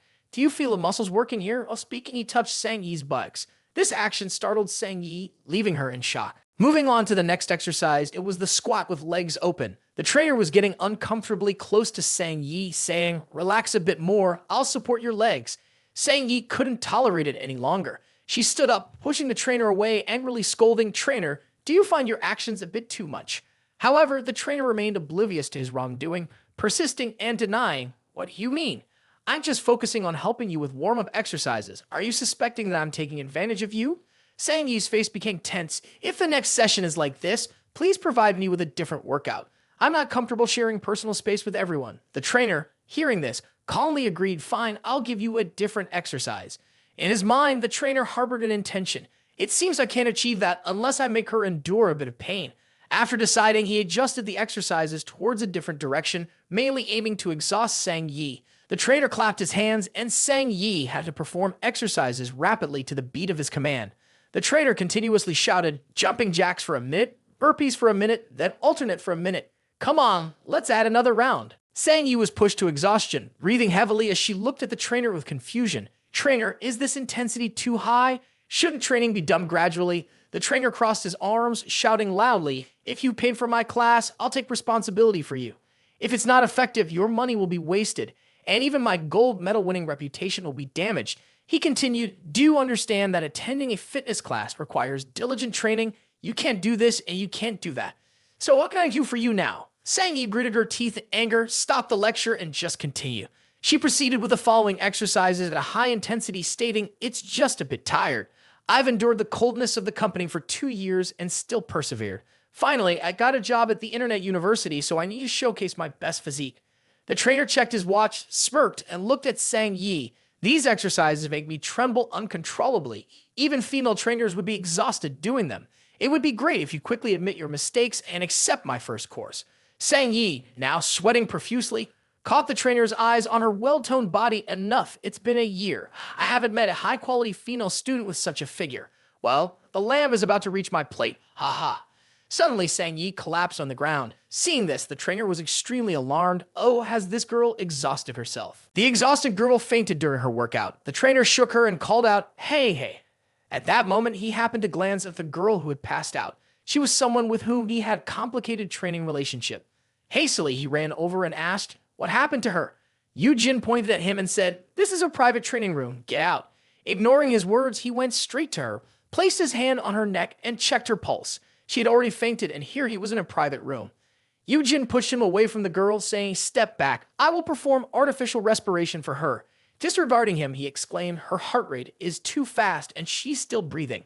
Do you even have basic knowledge of artificial respiration? The gym goers outside gathered to watch, whispering to each other. Suddenly, the girl convulsed, startling everyone. Those present panicked, saying, it's just exercise. Quickly call for emergency assistance. He anxiously paced around, realizing that even the fastest ambulance would take 15 minutes to arrive, and it might be too late. In response, he opened the system and urgently requested, system, I want to choose a skill. Give me a skill that can save her right now. After selecting the skill, the system immediately infused medical knowledge into him. Overwhelmed by the influx of information, he clutched his head, exclaiming, too much knowledge, it's giving me a headache. Absorbing all the information, his eyes gleamed, able to see through the girl's body to observe the veins inside. The vital energy was stagnant, inhibiting the flow of blood, and her vital essence was deficient. Having assessed the situation, he applied acupuncture points all over the girl's body.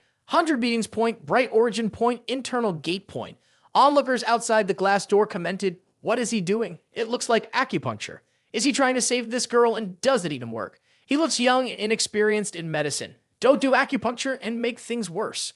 After a while of acupuncture, the girl finally regained consciousness. Slowly opening her eyes, the observers were astonished, their mouths agape.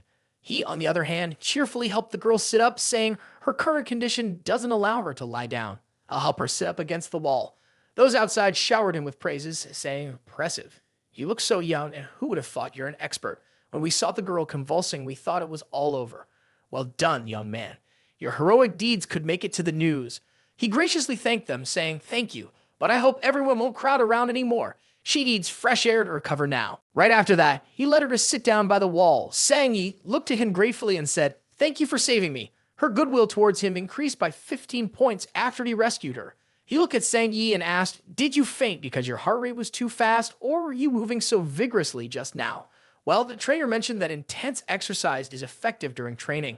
Hearing Sang Yi's explanation, he turned angrily to the trainer named Yu and said, as a trainer, shouldn't you know your students' physical fitness and the appropriate level of exercise?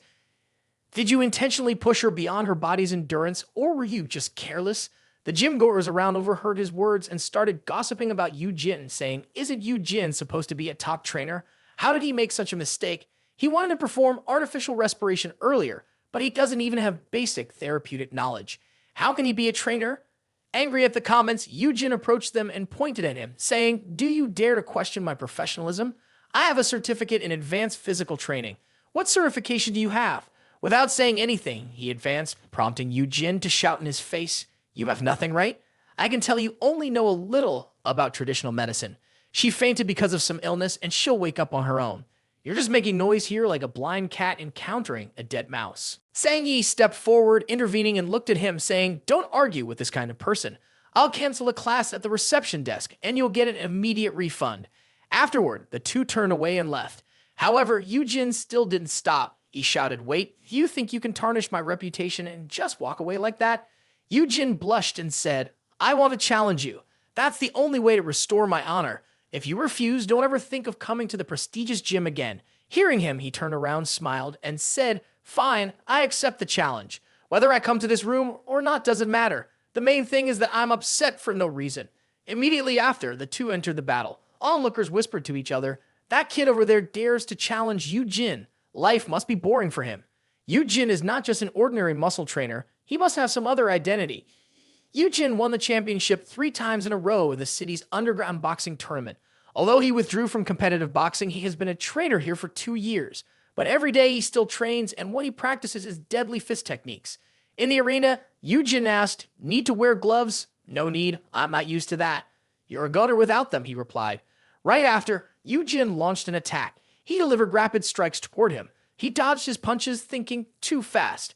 Eagle-eyed movements at a distance are easy to block, but his boxing style leans toward close combat.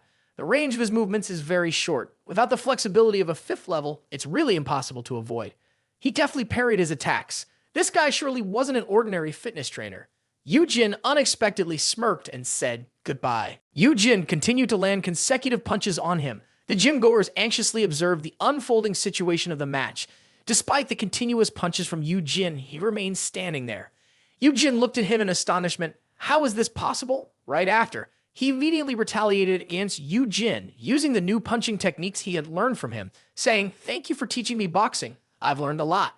He landed a blow that brought Yu-jin down to the floor. The onlookers were astonished, gaping in disbelief. What?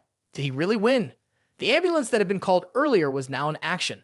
Unexpectedly, the ambulance that was dispatched to rescue the girl was utilized at this moment. After the match ended, Sang-yi pulled him aside. "I have something to discuss with you." Sitting on a gym apparatus, Sang-yi spoke, "I have a request. It might not be fair to you, but please consider it. I will give you 60,000 yuan. This is my compensation to you, to keep today's incident confidential. The remaining amount is a token of gratitude for saving me. Due to the sensitivity of my profession, I don't want this matter to be interviewed by the media and spread. I know this amount is not much, but it's all the money I have saved. I just hope you can keep this secret. The fact that I fainted in the gym might become negative news and affect the major online series I am about to start filming in a week. My current situation cannot tolerate any surprises. I only hope that you, as a decent person, will accept the money and act as if nothing happened. I'm just afraid that you might refuse and then go looking for reporters." He cheerfully took out his phone and said to her, "Don't worry, I will keep the secret after receiving your money." Immediately, the amount of 60,000 yuan was transferred into his pocket. The received amount was 60,000 yuan. Sang-yi bowed in gratitude, saying, "Thank you once again." At this moment, her goodwill increased by another 5, a total increase of 5%. The scene shifts to another place where a girl currently live streaming is broadcasting, "Thank you, everyone. Thanks for your advice. Goodbye." After finishing the live stream, she sighs while looking at the live stream history. Kim Taehyung didn't watch the live stream today. Even if he doesn't send gifts, at least come and watch. She sits there pondering, when a businessman invests, he should ask for a refund. Kim Taehyung has spent so much for himself, but has never asked me for anything. Does he expect me to actively deliver it to him? He's just my personal ATM. I won't actively seek him out.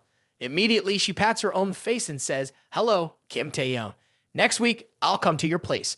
I'll visit the film and television base in Seoul City and shoot a short video. Will you come to see me?" Week later in Seoul City, he stood there early waiting for her. As soon as she saw him, she ran over and hugged him tightly. "Kim Taehyung, do you remember me?" "Of course I do. I'm very happy to see you again," he replied. She then handed him an employee badge saying, "Wear this and you can move freely around the movie and television studio." The director said, "Ha ha ha ha, let's get started." She turned around and asked, "Start what?" Immediately, she went on to perform her scene, a scene of waking up in the morning, waking up to a lazy boy. After finishing that scene, the cameraman touched her face and said, "All right, change into the next outfit." After completing that scene, she looked confidently at him, thinking, a series of scenes with my super famous boyfriend with over 1 million likes, he must be impressed. But the current situation was entirely opposite to her imagination. His face at this moment showed no expression. What kind of expression is this? Right after, he turned and walked away, saying, wait, why? Even though I'm very attractive, he doesn't want his body. She gazed at his imaginary back, thinking, could it be that he doesn't like my behavior, especially in public, and that's why he's upset? His desire for possession is too strong. It's really annoying. Despite the discomfort, her fondness for him increased, adding an additional 3%. Jenny's current fondness level is 88%. He left the area and wandered around the television studio, saying it's boring, no chance to spend money. However, this film and television city is quite large. It's really fun, like time traveling. While walking, a director called him, hey, the guy in the shirt. He turned to look at the director, who continued, yes, you. Come here and stand in for that man 100 yuan a day. He raised his hand to decline. No. The director continued, think about it. Today, everyone is in a hurry, but you are lucky. If you agree, you will also receive a packed lunch. Normally, you would never get such a good job. Hearing this, he quickly agreed, okay. In his mind, he thought, with that packed lunch, I can also experience being part of a film shoot. Starting with the scene inside the inn. Wow, feel the intensity of the fight inside the inn, huh? He observed the actors performing and reminisced. This reminds me of my favorite movie. While watching, suddenly someone from behind shouted, ouch, it hurts. Call an ambulance quickly. The assistant walking alongside noticed his actor injured and immediately scolded, what happened to the stunt team? Do you realize how dangerous accidents with props can be? The wooden sword has a 2 millimeters long wooden thorn. This is a serious negligence of duty. I can sue your stunt team, and you might end up empty-handed. Where is the ambulance? Why hasn't it arrived yet? The film director paced back and forth, trying to talk to In-shik's assistant. If we go to the hospital now, today's filming and the upcoming schedules will need to be rearranged. Director, what do you think? In-shik is a famous media idol. If anything happens to him, are you willing to take responsibility? While the two argued, the director brought him in front of In-shik and said to him, In-shik, I found a replacement for you. Let him finish all the action scenes later. In-shik exposed his painful wound and lamented, okay. Hurry up and finish this. The pain is killing me. The director looked at the wound on his hand, silently thinking, indeed, what a disaster. I thought the iron sword was too heavy to lift, so I made a wooden sword to keep it light. Little did I know, it's just a wooden thorn causing all this fuss. He screamed like a slaughtered pig. Afterward, he dragged him to the dressing room, saying, come here to change your clothes. You should know the rules of businesses like this. Don't speak nonsense. In the future, you'll sign a confidentiality agreement. On the way to the dressing room, he coincidentally ran into the girl from the gym earlier. It's her. Turns out she's an actress. No wonder she didn't want any publicity for such incidents. Sang-yi glanced at him, silently thinking, luckily, I'm at the right person. I can focus on making this movie. She sat there holding the script, reminiscing, I can see how brave you are, Sang-yi. That's why I'm starting to have expectations for you. Come and sign this agreement. I'll arrange things for you immediately. I had to rely on this film to make a comeback. The male lead is played by In-shik, a famous idol, troublesome and lacks acting skills. I just hope it won't affect the quality of the film. After removing the modern attire and donning the traditional outfit, the girls around couldn't help but admire his beauty, exclaiming, wow, he's so handsome, with looks fit for a leading role. Compared to the top quality meat, he doesn't fall short at all. As the scene began, he executed graceful sword moves. After a while, the director called out, cut. Following the performance, fellow actors praised him as they walked. Very impressive. You surpassed it on your first attempt. By the way, when you drew the sword and created the sound, you don't need post-production dubbing. Have you practiced this before? No, I haven't. The director, pleased with the scene, commented to the director, not bad, a bit of enlightenment, and the actions were quite solid. I have an action film that requires a stunt double, and I can give him a chance to be in the limelight. But the competition is fierce, and if he wants to act, he has to try harder. Why not thank the director for the praise? This stunt double is paid 500 yuan a day. The director only needs to be satisfied. I've been through thousands of selections to find his replacement. Sang-yi stood from a distance, observing the performance, continuously impressed. He not only saved me with his medical skills, but also is a professional action actor. Moreover, In-shik has recovered, and the film shooting progress is back on track. At this moment, her admiration for him increased by an additional 8%, totaling an 8% increase in favorability. The scene concluded, and In-shik, along with his assistant, stepped outside to greet his fans. It's time to send greetings to the fans. As he walked out, the crowd of girls erupted in cheers. In-shik is so handsome, a radiant prince. In Chic in traditional costume looks stunning. I love you so much. In Chic walked gracefully, greeting his fans and gently saying, please behave appropriately, everyone. Upon hearing his words, the girls calmed down and discussed among themselves, we lost 55-55.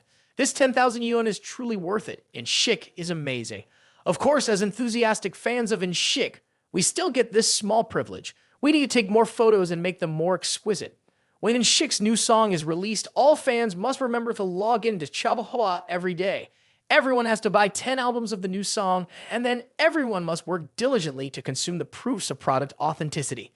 This way, our In Chic can step forward more confidently. A fangirl presented her album, saying, In Chic, rest assured, I bought them all. This month, I used my salary to buy the album. Moreover, I borrowed another 10,000 from Sister Sup Q. In Chic's birthday is approaching, should we prepare a gift, right? Well, let the big fans of one or two groups contribute at least 1 million. I will take charge of the shopping. We trust Sister Siep. We must ensure our brother has a perfect birthday. If other households have it, our brother cannot suffer. Inside the film crew, they had started shooting the second scene. The director told him, in this scene, the male lead returns from abroad to meet his fiancée and hastily leaves. The scene of the two involuntarily parting, arrange the lighting as soon as possible, scene 33 through the window for the first time. As the scene began, Sang-yi was standing at home when her lover suddenly appeared behind her. She turned around in surprise upon seeing him, approached to adjust his attire, and said, I thought I would never meet you again. After delivering that line, Sang-yi looked at the face of the stunt double, freezing in amazement. He stood outside watching her perform and thought, it's amazing how she can act like this in front of a wooden man. Suddenly, a group of fangirls appeared behind him, shouting, ah, In Chic's gaze is heart-wrenching, he acts so well, I cried. He looked at his fangirls and thought, that guy has acting skills. It's only visible to the fans. Continuing the scene, In Chic touched Sang-yi's face and said, it's been a month. I've been worried about you. Just after that line, the director rushed out shouting, cut. The director came out to scold Sang-yi, challenging her, why did your expression suddenly drop? Oh, I apologize. I thought he would say cut because he misspoke. So the director pointed and scolded her harshly, while In Chic, the one acting, wasn't up to par. Whether I'm the director or you are, when I say cut, it means cut anytime. Then he pulled In Chic aside, softly saying to him, Chic, the meaning of this line is profound, not silent. That's why I don't like making period films. It's uncomfortable. There are so many rare and difficult to remember words. What on earth does profound mean? The director tried to explain to him, here, profound means someone worried about certain things, leading to an unpleasant appearance. After hearing the director's explanation, he still didn't understand and responded uncomfortably. That's not fatigue or ugliness. It's profound. Can this scriptwriter write or not? If not, don't write. Hearing his words, the entire set froze except for his crazy fandom, who continued to cheer. Indeed, a scriptwriter of low quality, not qualified to write for our In Chic. The director couldn't argue with him and just followed behind, saying lightly, if that's the case, just say 1, 2, 3, 4, 5, 6, 7 for your lines, and we'll record it later. He looked at Sang-yi's figure, licking his lips, and said, I remember the scene after that as the one where you hug Sang-yi, right? Truly a big catch. The director started the 33rd scene, scene 33 of Moonlight Reflections season 2 action. At this moment, Sang-yi jumped and embraced In Chic. Why did you leave so early? I don't want you to go anywhere. In Chic, with a wooden expression, only showed a slight reaction. At this point, he became audacious, immediately using his hand to touch Sang-yi's chest. This action surprised Sang-yi, who quickly pulled away. The director, infuriated, confronted Sang-yi directly. Cut. Lee Sang-yi, what are you doing? Is your hand cramping? Sang-yi hesitated in her response. It's him. She hesitated in her translation, but then stopped. Sorry, director. Let's redo the scene. The current director was extremely angry. Let me tell you, my mood is not good right now. Please don't create more trouble for me. Do you understand? Sang-yi quickly apologized. I sincerely apologize.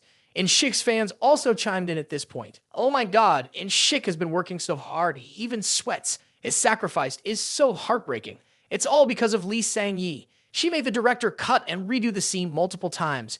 This Lee Sang-yi, hasn't she been blacklisted in the entertainment industry for 2 years? Why did she come back and get the lead role right away? She must have traded something with the producer. Spread this information to the media to ruin her reputation immediately. Do it quickly to boost In Chic's reputation. He rubbed his temples while pondering. I think Lee Sang-yi is an actress, so she must be wealthy, and trading to get a role is unlikely. But with the current situation, she is really in big trouble. Now it's time for me to use the power of money. And Shik stood up and walked towards the shaded area, saying, "Stop, I thought Lee Sang-yi was a professional actress, but she can't even handle a small scene. Like this, how can we continue shooting? The costume is too cumbersome and uncomfortable, so I won't continue." Sang-yi hurriedly approached in Shik, apologizing in Shik, "It's my fault. I wasn't professional enough. I know these lines are hard to remember, and this costume is thick and suffocating. Filming is really challenging, but..." In Shik glanced at Sang-yi's chest, asking, "But what?" Sang-yi was sweating profusely, "But the fans are silently supporting you, so creating the best product to reciprocate their love is the best gift we can give to our fans." In Shik chuckled upon hearing this. "Oh, you're absolutely right. I have over 10 million fans. They all care about my health. They're afraid I'll get tired from acting too much, so I need more rest. But if you've been working so diligently, how many fans do you have?" Sang-yi, touched on a sore spot by In Shik, remained silent. In Shik gestured towards him, saying, "But it's not that important. So let someone else take my role. Anyway, he looks quite professional."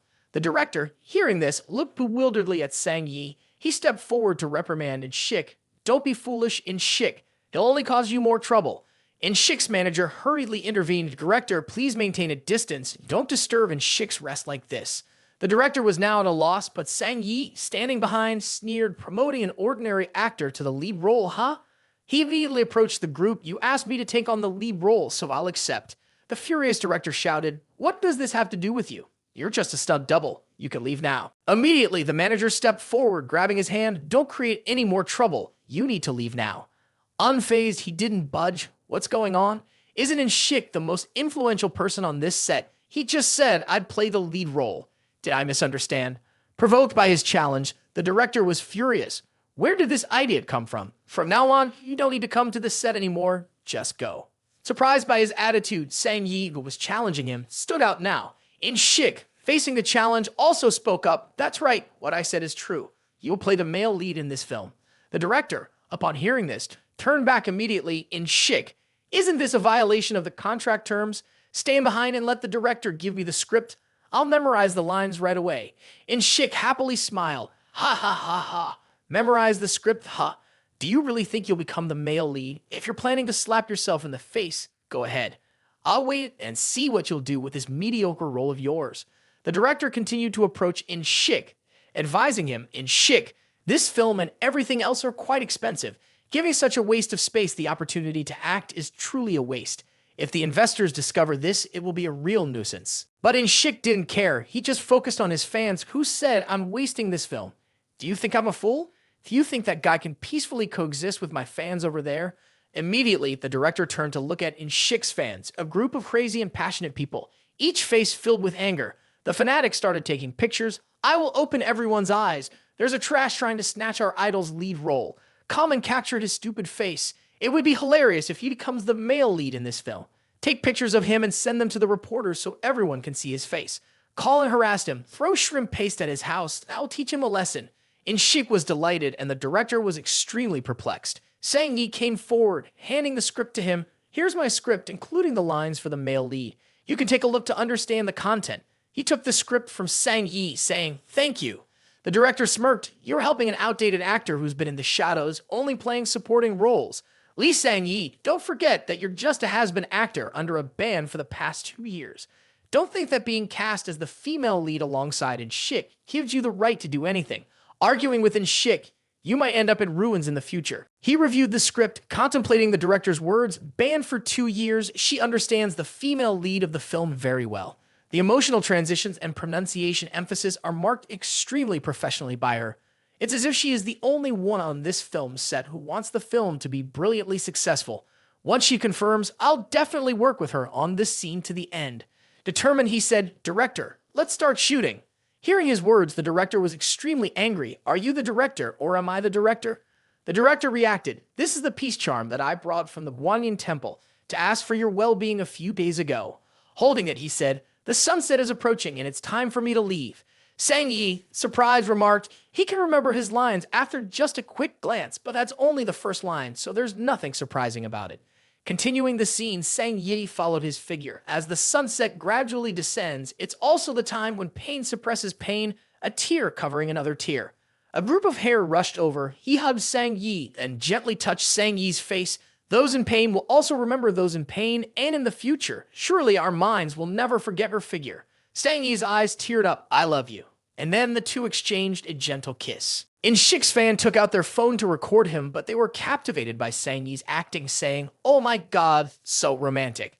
Seeing this, the scriptwriter looked at the director in confusion. Is there a kissing scene in this script?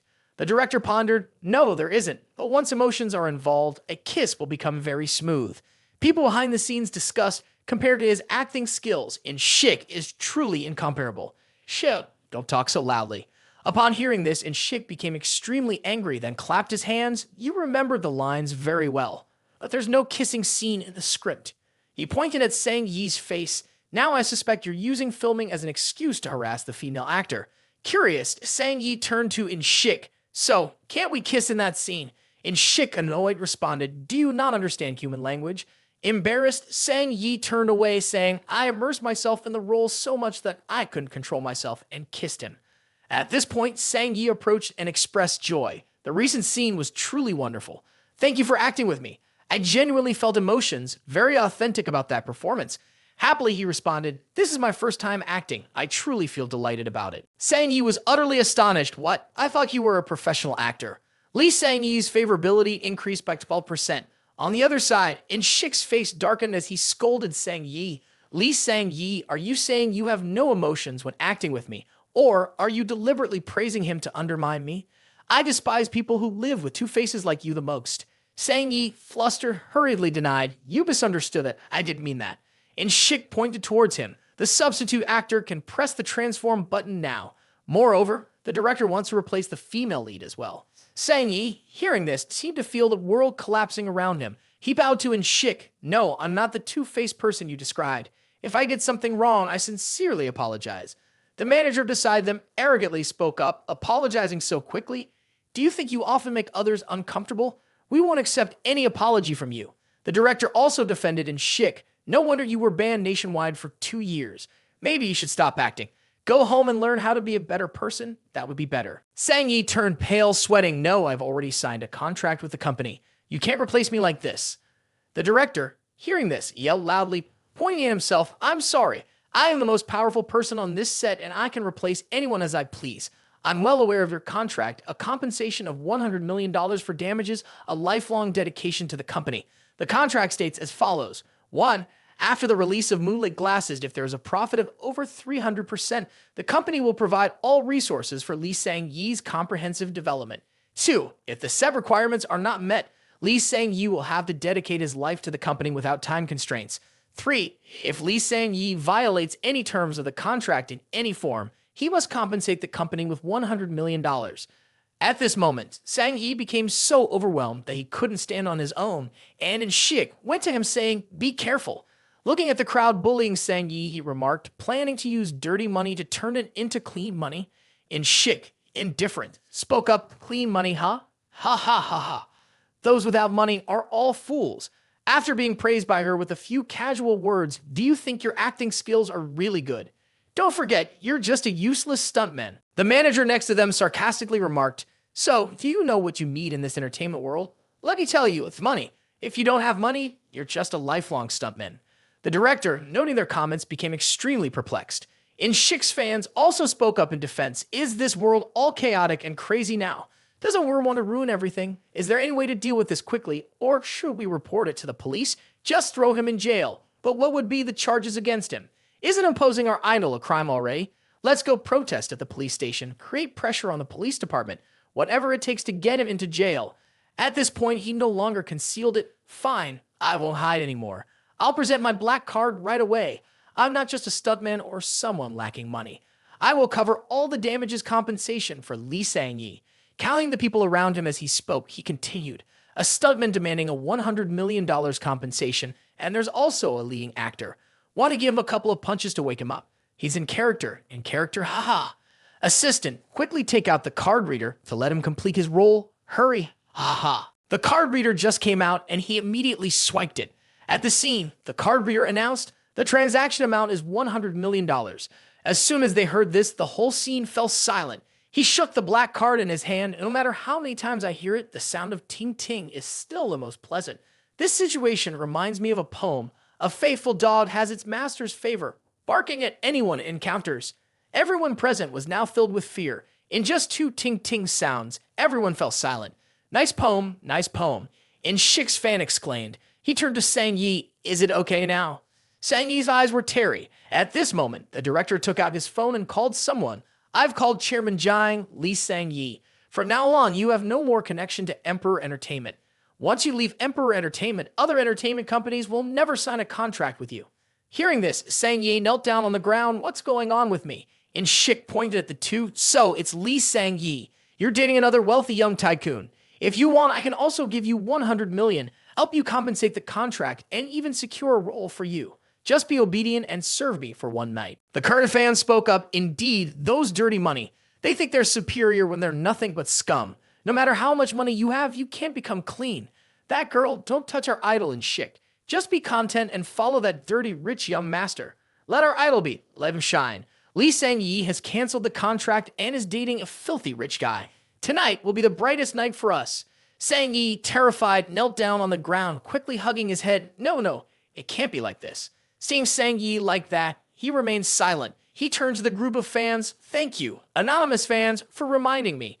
At this point, the fans were in confusion. He joined the girls and Prince Seoul group and called them, hello, Seoul sisters and brothers, I want to know more about in Shik, to see how clean and honest he is. If there's clear evidence, money is not an issue for me. The current fans became restless. What is he doing? He's probably looking for information. Someone as wealthy as him must have many connections, but investigating thoroughly is good. Our in Shik is very clean. No matter what excuse they use, they won't find any bad information about him. That's right. He looked at his phone and inside was a chat message. Mr. Kim Taehyung, I am the director of Kaishin Film and Entertainment Company. I know in Shik has a lot of stains in his past. I am willing to provide information, but finding evidence to convict him is a bit tricky. How so? In Shik is considered the key actor of the Royal Entertainment Company, so if this evidence is brought to light, it'll affect the Royal Entertainment Company. This is very complicated and will cost a lot of money to resolve. Money is not an issue. I will pay double the required amount. By the way, help me solve the issues affecting the reputation of an actress named Lee Sang Yi. If Mr. Kim Taehyung has spoken like this, then everything is straightforward and things will be resolved immediately for him. The fans behind were confused. He's not doing anything, just sitting there after that call as if he's deceiving us. The two people sitting next to Sang Yi thanked him. Thank you for compensating that contract amount for me. In the future, I will try my best to repay you as soon as possible. Suddenly at this moment, a girl's voice rang out on the phone, and then the phones of the fans did the same, even his phone. Has it arrived? A news headline was posted. In Shik framed Lee Sang Yi using affection to secure a role 2 years ago, but it was discovered that he's involved in a scandal, having relationships with underage girls. Suddenly, a video of In Shik appeared on the hot hit with the title In Shik fabricates accusations against Lee Sang Yi, trading emotions for a role 2 years ago, but now caught in a scandal involving relationships with underage girls. In the video, In Shik raised the camera high and captured scenes, not forgetting to say, mine is quite big, try to endure a bit. In Shik saw the news online, his face turned pale, sweating profusely. Even his manager and director were very surprised, and Shik's fans couldn't believe their eyes, exclaiming, this must be a hoax. I won't believe this. Suddenly, a keen-eyed fan of In Shik noticed, wait a minute, the tattoo on this girl's neck is not the same. The pink-haired girl in front looked worried and scared, quickly covering the tattoo with her hand. The pink-haired girl was immediately pushed down and beaten by In Shik's fans, one of them shouting, she's definitely the one. She did that when? Who do you think you are to do that to In Shik? I'll tear you apart. The distressed girl cried and pleaded, no, please don't. Let me go. At this moment, another fangirl stood up to stop the brawl, saying, wait, someone has taken photos of all of us and sent them to the reporters. The headline of the article reads, clash among In Shik fans, female hero takes the lead and scandals all make the hot search list. Some fangirls were astonished. What on earth happened? Who did that? The girls now turned towards another girl, saying the one in this shot is definitely her. The accused girl faced them straight, forcing a nervous laugh. A group of people confronted another girl, saying, and the one who posted this also has Jang Hyuk's hardcore fan badge on their avatar. Are you a fan of Jang Hyuk? She sneaked in to dig into In Shik's private life. Don't let this spy escape. The accused girl confronted In Shik's fans directly, saying, wait until I find it. There's even more shocking news. She embezzled the money we contributed for our idol. Every time we donated money for the idol, she took almost all of it. She received donut money from fans and organized dream-come-true projects in the name of our idol, and no one else. She is the one who took that amount of money. The other fans looked back at the accused girl with cold eyes. The frightened girl said she's talking nonsense. Moreover, if giving gifts is almost impossible, how can you blame me? Famous people will never want to accept gifts from us. They will just discard them. In this case, earning some money required a lot of effort. So what's wrong with that? The crowd surged forward, shouting loudly, "Give us back our money." Immediately, the girl was sworn and a brawl ensued. Kim Taehyung turned his head and looked delighted, saying, "Ha ha ha ha. It's even better than watching an action movie." Suddenly, a chair fell over. In Shik's face turned pale, as if frightened by something, and he hurriedly ran away, saying, "This is not good. We have to escape quickly. First, we need to fly to Canada for asylum immediately." Before he could escape, the police arrived and presented evidence in front of him, saying, "Mr. and Shik, please come to the police station to cooperate with our investigation." The appearance of the police surprised In Shik. In Shik and his manager were immediately taken away, with someone saying, "She is an accomplice. Take her to the police station too." In Shik, terrified, defended himself. "I didn't do it. Those videos are fake. Someone used AI technology to superimpose my face on the male lead. I am innocent." The current film crew became disheartened, saying, "The male lead is gone, and the female lead is not staying. How can we continue shooting this film?" Three people immediately pictured Kim Taehyung in their minds, saying, "That's right, it's him. Who is he anyway?" With just a normal phone call, major idols to the entertainment industry can be crushed like ants. Kim Taehyung extended his hand and said to the director, "By the way, don't forget my stump fee. Oh, and I almost forgot about the lunchbox, no sneaky eating, okay?" The director was caught off guard by Kim Taehyung's remark. Kim Taehyung placed his hand on Sang Yi's shoulder to comfort him, saying everything is over and he has paid the price for his actions. Sang Yi, with a slightly satisfied but melancholic expression, replied, "Yes, everything is over. It has truly come to an end." Kim Taehyung looked down at Sang Yi, speaking frankly, "This girl has an endless passion for acting, doesn't she?" Kim Taehyung bent one knee in front of the crying Sang Yi, causing him to tremble uncontrollably. "Do you know, if someone with dreams and determination as immense as yours, just because of breaking a contract can no longer act in films, then this society is truly unjust." Sang Yi, with teary eyes, listened to Kim Taehyung, saying, "Right now, I have an amazing project in preparation." Kim Taehyung smiled brightly, making a proposal to Sang Yi. "I will invest in you to establish your own film and television company. Would you like to form your own film crew to shoot this movie?" Faced with Kim Taehyung's appealing offer, Sang Yi felt as if he had been saved in his acting career. In a castle, Sang Yi is currently strolling with Kim Taehyung. As they walk, they engage in conversation. "You really want to invest in me and establish my own film company, but I just..." Before Sang Yi can finish, Kim Taehyung interjects, "Sang Yi, you ought to believe in yourself." Kim Taehyung points his thumb at himself, saying, "My vision has never been wrong. You have great potential in this project." Suddenly, Sang Yi recalls Kim Taehyung's earlier statement, "Indeed, the wicked cannot create good outcomes." Sang Yi becomes astonished, his face turning as red as a tomato. He quickly covers his mouth with his hand, saying, "I understand now. You are a mysterious expert in the entertainment industry. So, do you plan to change the landscape of the domestic film industry?" Kim Taehyung awkwardly smiles, thinking to himself, "Is this girl so obsessed with movies that she's going overboard with her assumptions?" Nevertheless, Kim Taehyung agrees with what Sang Yi said. That's right. It's time for the entertainment industry in China to step into a new era. Sang Yi looks at Kim Taehyung with sparkling eyes, saying, "Thank you. I am confident that I will create the best and most famous films. I will repay your $100 million as soon as possible." Kim Taehyung held his phone and said to Sang Yi, "I'll transfer $500 million to you now. Consider it as the initial capital for your film and television company." Kim Taehyung handed the QR code to Sang Yi to scan. At this moment, Sang Yi looked up at Kim Taehyung, saying, "But I still don't know your name right. Just call me Kim Taehyung, and hello, Kim Taehyung. Let's add each other on WeChat." Jenny appeared, surprised to see Kim Taehyung with another girl, and quickly ran over.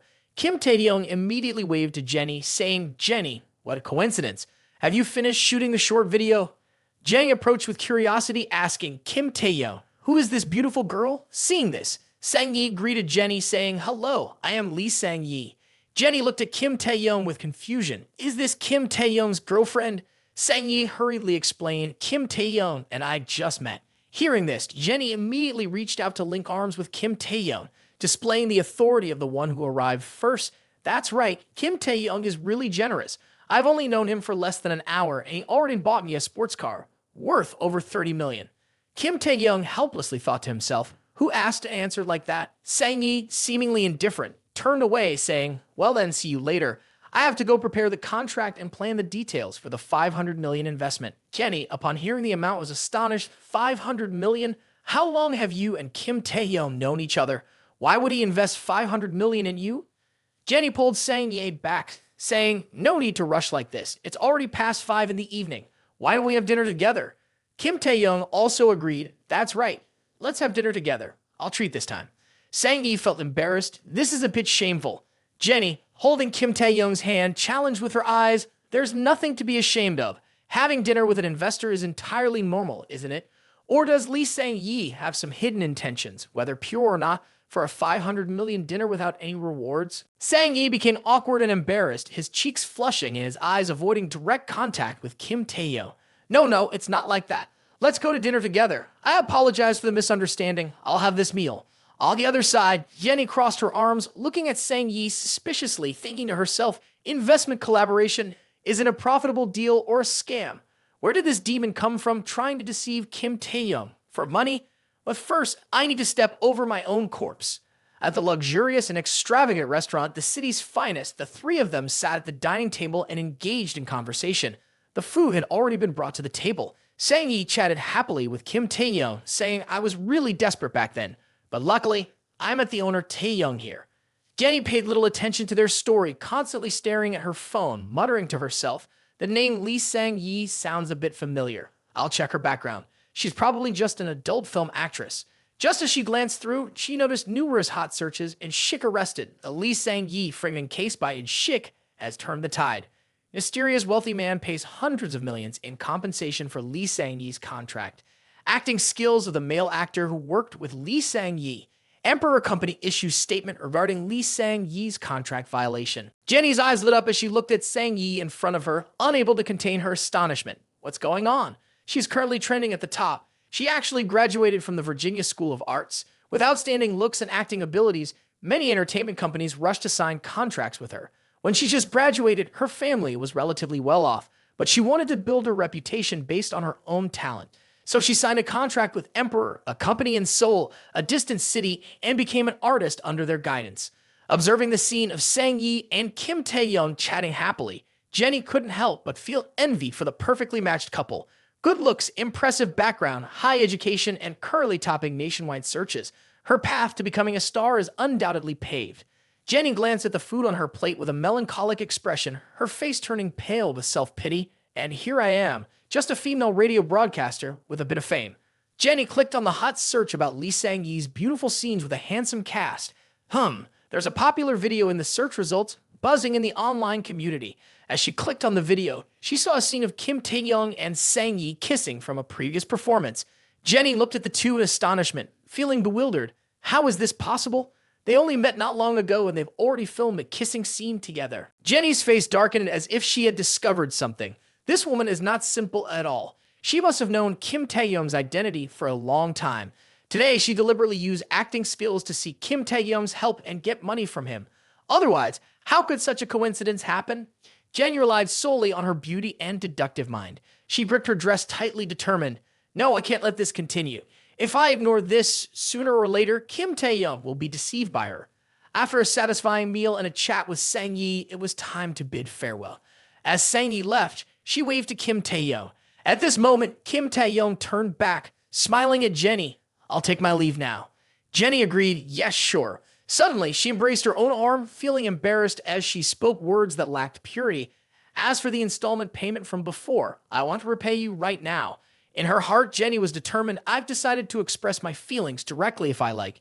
Hearing this, Kim Taehyung turned his head, smirking with dark thoughts. All right, I've been looking forward to that. Jenny immediately grabbed Kim Taehyung's hand and pulled him. I've booked a room, and we should go up there to start the live broadcast right away. Kim Taehyung, feeling confused, asked, a live broadcast? What does that have to do with the installment payment? Jenny put on an extremely adorable expression, being playful and mysterious, without stating clearly. Just by going live, you will understand. Inside the hotel room, Jenny quickly directed Kim Taehyung, please have a seat here. Jenny began to set up the phone for the live broadcast, and Kim Taehyung, looked on in curiosity, asking, "How do you use this?" Jenny used her hand to start the live broadcast. As soon as the live stream began, Jenny swiftly switched to a professional mode. "Good evening, everyone, dear fans and family." Jenny's fans happily flooded the comments section. "Finally, you're online. My Jenny has finally appeared. After saving up a month's salary, I can finally spend it on Jenny. The best thing you can say is that it's just your salary. Is this background in a hotel? Could it be that Jenny is planning? Jenny has come to a fancy hotel to shoot a short video titled Your Boyfriend's Perspective. Did you know, instead of staying in a hotel, why not stay at your place?" Jenny paid no attention to the comments on the live stream, focusing on Kim Taehyung to pour out her feelings. "I have something important to tell you. We haven't known each other for a very long time. When you first met me, I never thought I would like you because I never believed in true love until recently. I suddenly realized that my heart has been filled with your image, and I don't know since when." Kim Taehyung, blushing and somewhat embarrassed, murmured, "Is she confessing to me?" Jenny suddenly turned around. "It's embarrassing to say this. Luckily, humans don't have tails, or else every time I'm near you, I wouldn't be able to control myself from wagging my tail constantly. Feel free to use this confession line, guys. I can't guarantee if your crush will agree or not." Kim Taehyung felt joy blossoming in his heart. "I never thought that I could feel this way when being confessed to. It truly lives up to everyone's expectations." At this moment, Kim Taehyung gently reminded Jenny, "But if you confess your feelings directly in front of the fans, aren't you afraid of losing a large number of them?" Jenny suddenly brought her finger to her lips, indicating everyone to keep quiet. "Shuh, don't tell anyone about this." Fans commented below, "Who is Jenny confessing to?" Exactly, Jenny's secret boyfriend is right there. This is a story from the perspective of Jenny's boyfriend, truly captivating. Yes, we're seeing it from the viewpoint of her boyfriend. All right, I won't tell anyone. It's our secret, and all my salary for this month belongs to you. Kim Taehyung marveled, "Lucky. It turns out that your fans can also enjoy this privilege." Fans continued to comment, "Take another sip, Jenny. Tonight, I'll die under the perspective of this mysterious boyfriend. Don't stop. I want to see more." Jenny winked in response to the fans. All right. Suddenly, Jenny approached Kim Taehyung. "This is my first kiss." Seen from Kim Taehyung's perspective, fans couldn't help but praise. "This is also my first time. This perspective will kill my little brother. It's truly amazing. Jenny's first kiss belongs to me now. Oh, my spirits, I really love watching this authenticity." Kim Taehyung and Jenny continued their intimate kiss. After pulling back, Jenny asked a provocative question. "My love, what do you want me to do next?" Blushing, Kim Taehyung suggested, "I want to see you wearing stockings." A fan with a great sense of humor commented, "I want to see the 2 Dragon Balls instant noodles. You haven't kissed me enough, keep going." Jenny fulfilled Kim Taehyung's desire by putting on black stockings, looking alluring. "You like seeing me in stockings, huh? All right, I'll do it." A fan exclaimed, "Don't stop. Don't tell me that brother got his mouth shut by the system. Is that the whisper of spring? Stockings are fine, but I prefer to see Jenny take off her socks, and socks are, in fact, a kind of stockings. Don't misunderstand. Ha ha ha ha." Jenny began placing her feet on Kim Taehyung's thighs, then used her 2 legs to open a bottle of wine. Kim Taehyung looked itchy. She's so graceful. Who could resist this temptation? Without hesitation, Kim Taehyung quickly embraced Jenny. Jenny looked at the blushing Kim Taehyung. "The live broadcast is ended, so can you stay tonight, Mr. Kim Taehyung?" Jenny's favorability increased by 5%. The system continuously announced, "Jenny's favorability has reached 92%. You have completed the first power stage. Spend $332 million to enhance Jenny's power, and you will receive 10% of the spending value, which is $33.2 million. The money has been transferred to your personal account. Congratulations on the overall attribute bonus. Currently, all your attributes have reached level 6. You have 3 skills to choose from. Please select one within the time limit. Skill A, mastering driving. Skill A, mastering badminton. Skill B, mastering sewing." The 2 of them clung to each other, and on Jenny's leg, 2 words appeared: "Debt repaid." After a night of exhaustion, Kim Taehyung remained lying on the bed, snoring softly, even as the morning light filtered in. In a daze, he opened his eyes to find Kim Jenny lying beneath him. Startled, Kim Taehyung exclaimed, "Kim Jenny, what are you doing?" Despite the early hour, there was another round of delight, especially for Kim Taehyung. However, upon realizing that he had awakened, Kim Jenny sat up and took a bite of pastry covered in cream. Wearing only one of Kim Taehyung's shirts, she looked irresistibly attractive, saying, "You're awake now, huh? This cream puff fell onto the bed, so I picked it up while searching for it." Approaching Kim Jenny, Kim Taehyung said, "You've grown up, yet you still eat like a child. Let me help you clean up." Unfazed by Kim Taehyung's comment, Kim Jenny continued, "I accidentally dropped it on the bed, so I had to find and pick it up." As Kim Taehyung got closer, his phone buzzed with a continuous series of messages. With cream still on the edge of the pastry, he leaned down to grab his phone and check the notifications, asking, "Who could it be?" Two messages appeared on the screen. The first was from someone regarding a car. Taehyung, give that car to La Ji. She wants to drive it for maintenance at the same time. What do you think? La Ji really misses you. The second message was from Shin Hai. Kim Taehyung, today I want to move. Transfer all the belongings from the rented house to our new place. Can you help me? At this moment, Kim Taehyung replied to a message saying, "You have a lot of stuff, huh? I'll call a moving company to come to your place." Shin Hai promptly responded, "I have some small items. If you want, I can model them for you. I'll show you things you like, a once-in-a-thousand-year opportunity." Thinking about the enticing scenes with Shin Hai, Kim Taehyung happily replied, "Exactly. This reason alone is worth helping her with the move." Quickly messaging someone else, Kim Taehyung said, "Hey driver, I happen to need a car. Please arrange for a car to be brought to the building at 18 Namdaemun. Also, make sure to fill up the gas tank for me. Thanks." Kim Taehyung chuckled to himself. If there's a free car available, why waste money on renting one, right? Hey. After a while, Kim Taehyung and Kim Jenny left the hotel. Before leaving, Kim Taehyung turned back to greet Kim Jenny, saying, "Kim Jenny, I have some work to attend to, so I'll take my leave first." Kim Jenny waved goodbye at Kim Taehyung, saying, "Yes, I'll find you after finishing the live session." Once Kim Taehyung left, Kim Jenny stayed behind, holding her face and envisioning a scene in her mind. Well, if things continue like this, the relationship between me and Kim Taehyung will truly melt away. But he was really amazing yesterday. A while later, below Shin Hai's rented house, Kim Taehyung's car was parked, and a voice from the car roof exclaimed, "That's not it. There are only 2 suitcases, right?" While the two were moving, someone rang the doorbell, and Shin Hai, tired and annoyed, muttered, "Why is the doorbell ringing? Who wants to disturb us now?" Upon opening the door, Shin Hai recognized her mother, stepfather, and stepsister who had come to visit. Shin Hai's mother smiled warmly upon seeing her daughter. "My darling daughter, we've come to visit you." Shin Hai was surprised to see the 3 of them. "Mom, and even Uncle, why are you here?" Inside the house, upon seeing Kim Taehyung, Shin Hai's mother straightforwardly asked, "My wine-loving daughter, who is he?" Kim Taehyung, looking at Shin Hai's mother, remained silent, only thinking. Shin Hai's mother, "Ha." Shin Hai introduced Kim Taehyung to her mother. "He is Kim Taehyung. Why didn't you all inform me before coming? I was planning to move today." Shin Hai held on to Kim Taehyung's hand, making him feel comfortable.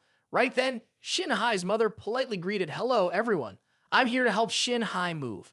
Although Kim Taehyung was polite, Shin Hai's mother seemed displeased with him, remarking, "I'm sure my guess is correct. Shin Hai's boyfriend is a poor, rural guy. You can tell just by looking at his face." A few days ago, Shin Hai's protest echoed, "I won't blindly go on a blind date. I have had my prospective partner in mind for a long time." Shin Hai's mother, seated across from Shin Hai, crossed her arms and forcefully questioned, pressing against the wall, "What's going on? Who is he? Where is he from? What does he do? Is he urban or rural? Is he from our country or abroad?" Uncomfortable, Shin Hai turned her head away with an annoyed expression. "It doesn't matter. He's from Jamyua." Hearing about Kim Taehyung's hometown, Shin Hai's mother became furious, slamming her hand on the table with an angry-faced, "Jamyua? Isn't that some impoverished backwater in Anjiang province? Are you insane? Do you really like a country bumpkin who can't even afford decent clothes?" Shin Hai firmly insisted, "I will choose the person I like." The system displayed a notification. Shin Hai's favorability has reached 100%, and the relationship between Shin Hai and the master has changed. Shin Hai has now become a pet, 100% loyal to the master.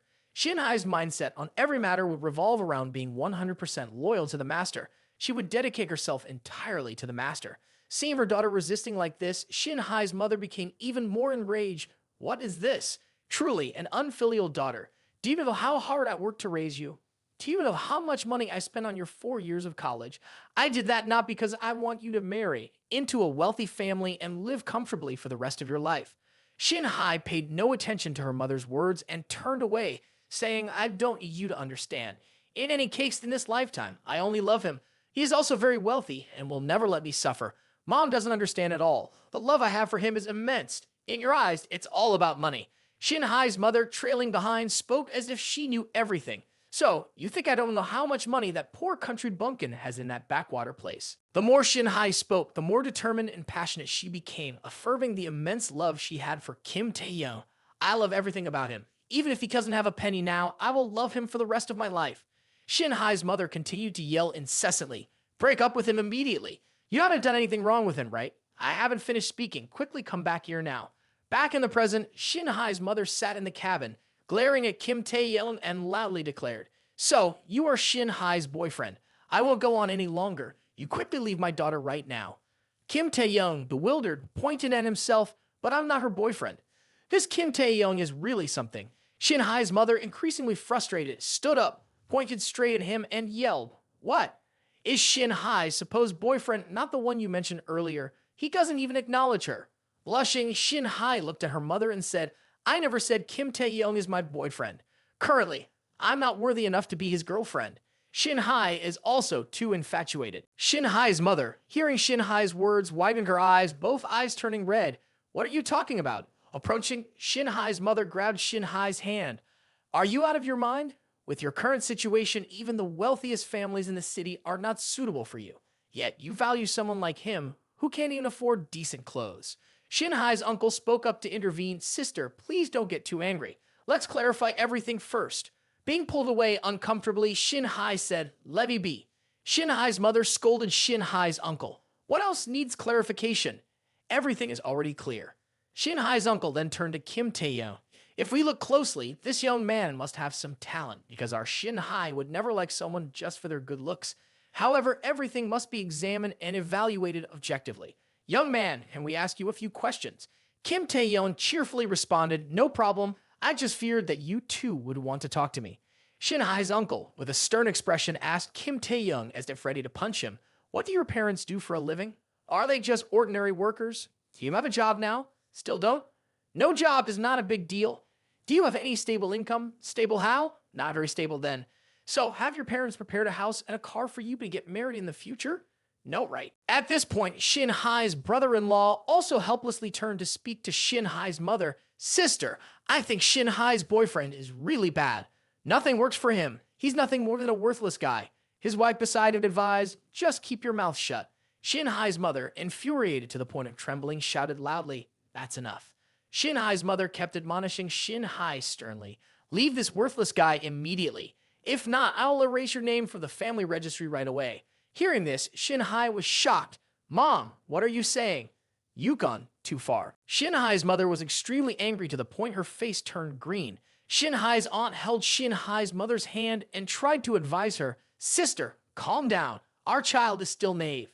Shin Hai's uncle teased, Shin Hai, don't blame your uncle for speaking the truth. Although Minjun's cousin is just 2 years older, she has matured much more than you.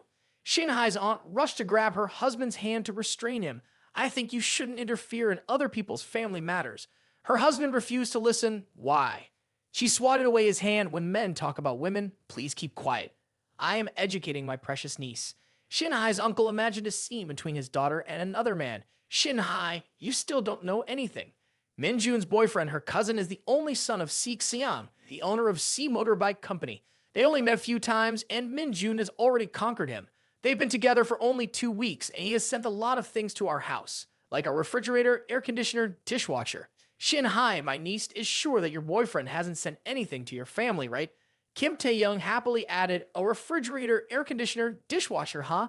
Washing machine and water heater should also be included. Just replacing new electrical appliances for the family. Nothing worth mentioning. Shin Hai frowned. We already have these things at home. Why buy new ones? Besides, what I like is Kim Taehyung himself. Don't talk about Kim Taehyung having money. Even if he doesn't, I don't mind. Hearing Shin Hai's words, Shin Hai's mother became so angry that she trembled. You.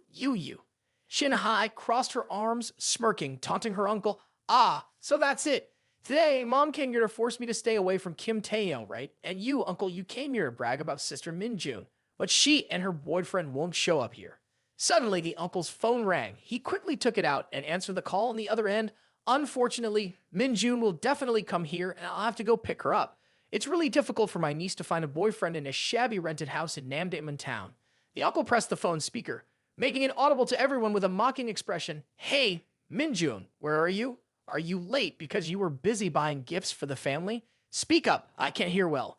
Suddenly, from the other end of the line, a man's voice echoed, Are you Minjun's father? Your daughter is in my hands. Within 1 hour, you need to bring 1 million yuan to the foot of Mount Vian Min. otherwise I will kill your daughter. The four people behind were extremely confused and alarmed upon hearing this. The uncle scowled and shouted into the phone, "Who the hell are you, trying to pull off such a prank? This is not funny at all." Shin-hai's sister on the other end kept pleading, "Dad, please bring the money to save me." Kim Taehyung and Shin-hai, both worried, observed as the uncle anxiously asked, "Is that Min-jun?" On this side, a man with a body full of tattoos spoke on the phone. "You still don't believe me, huh? Do you want me to make her scream a few times to confirm this once again?" The enraged uncle retorted, "You scumbag." Min-jun for the other side kept pleading for mercy. "Mom, Dad, please prepare the money quickly. There's not much time left." Shin-hai's mother, worried and puzzled, questioned, "How could Min-jun be kidnapped?" Shin-hai's aunt, concerned for her daughter, added, "No, we can't involve the police, otherwise they'll kill Min-jun." The uncle was also terrified. "So, what do we do now? Can we gather 1 million yuan? That's all our savings." Shin-hai's aunt, upon hearing this, became extremely angry. 1 million yuan? Is it more important than my daughter's life? Everyone lamented and blamed. Why did this happen? Wasn't Min-jun with her boyfriend, the CEO of Seoul Company? How did she suddenly get kidnapped? Kim Taehyung, without any fear, calmly analyzed, "That also means you've never seen the face of the son of Mr. C, right? So the problem might lie there." The worried uncle turned to look at Kim Taehyung. "Be quiet. We haven't seen him, maybe because the son of Mr. C is too wealthy and often accompanies Min-jun. She got kidnapped. Now quickly contact Seoul Company. Who knows, they might have clues and we can also ask for ransom from them." Shin-hai's aunt dialed Seoul's number, but no one answered on the other end, leaving her trembling. "We can't establish contact with them." The panicked uncle exclaimed, "What's going on? In that case, we can only handle the 1 million yuan ourselves." Shin-hai's aunt clung tightly to the uncle's shoulder. "Daughter and money. Which one is more important to you? Why hesitate? Make a decision quickly." The uncle was furious, wearing in anger. In his mind, he thought, after rescuing her, she might be married into a wealthy family and earn more money than the approximately 1 million yuan. Suddenly, Kim Taehyung's ears lit up as if he had heard something in that phone call. "I just heard the sound of a roaring motorcycle and the wind." Why would the kidnapper be able to tie the hostage in an open space? And with many people riding motorcycles around like that, and with that gentle tone, as if she had never been kidnapped. Shin-hai approached Kim Taehyung and pushed him out of the door. "Kim Taehyung, I apologize for what happened today. I will make it up to you next time. You can go home now. I will handle the family matters." Kim Taehyung agreed. "All right, then I'll drive home. I'll come back next time to help you move." Before leaving, Kim Taehyung reminded, "But I also suggest that everyone should call the police first. Don't let things go too far." Shin-hai's aunt immediately followed, embracing Kim Taehyung. "So, you can drive her too?" Shin-hai's aunt stepped forward, pleading with a sense of urgency. "Kim Taehyung, there's not much time left. Taking a taxi to the nearest bank is our only option now. Can you get my aunt a ride there? I will reimburse you for the fare." Kim Taehyung hesitated. "Well..." Suddenly, the uncle stepped forward with a disdainful expression. "He's not even Shin-hai's boyfriend, yet we have to pay him for his help." Shin-hai's aunt angrily shouted, "Enough? What time is it now? Do you really want your daughter to die that badly?" Shin-hai's mother, standing in the background, suggested, "I think it's best to call the police." But suddenly, Shin-hai jumped in to intervene. "Aunt, I know you're worried, but paying a ransom is very risky. Kim Taehyung, we can't let my aunt take such a risk. I will call the police and find the most appropriate solution." Suddenly, Shin-hai's aunt hugged her body, trembling. "But if anything happens to Min-jun, I will never forgive myself for the rest of my life. I only have this one daughter. She is so obedient and well-behaved." The angry uncle pointed towards Kim Taehyung. "Call the police, huh? If anything happens to my daughter, who among you will take responsibility? Who will be responsible? No one is allowed to call the police, right, Kim Taehyung? If you don't want to drive, lend me your car. I'll drive there myself." Kim Taehyung suddenly turned his head, declining. "I sincerely apologize, but I'm afraid I can't lend you my car." Hearing Kim Taehyung's response, the uncle got angry, pulling Shin-hai's aunt down the stairs. "If you don't want to lend it, just say it directly. What's the reason for not being able to lend it? Do you think I can't compensate for your old car? Fine, let's go downstairs and find a taxi." Shin-hai's aunt hesitated, but they went down to find a taxi, but there was no sign of any available cars. The uncle was alarmed. "Why is there no taxi available?" Shin-hai's aunt stood by, explaining, "It's rush hour right now. Very difficult to catch a taxi. In this situation, could you please say something pleasant to borrow Kim Taehyung's car?" At this point, the uncle spoke up. "I know he's a poor guy, and that old car must be very precious to him. But if he won't lend it to me right now, it's truly cruel to us." Attention turned towards the front of the car where the uncle and Shin-hai's mother collided with the sports car. "Look at that sports car over there. If we can drive that car with its speed, we can definitely make it to the appointment on time. The uncle became puzzled and curious, but who drives such an extravagant car? This is the first time I've seen such a luxurious supercar. Shinhai's mother agreed. That's right, this car is really luxurious. It seems to be a limited edition as well, a sports car we could only dream of for a lifetime. While the two were chatting, Shinhai's aunt was continuously trying to catch a taxi. Suddenly, Kim Taehyung took out a remote control, approached the car, surprising those behind. The uncle and Shinhai's mother opened their mouths wide in astonishment. What is this? Is this his car?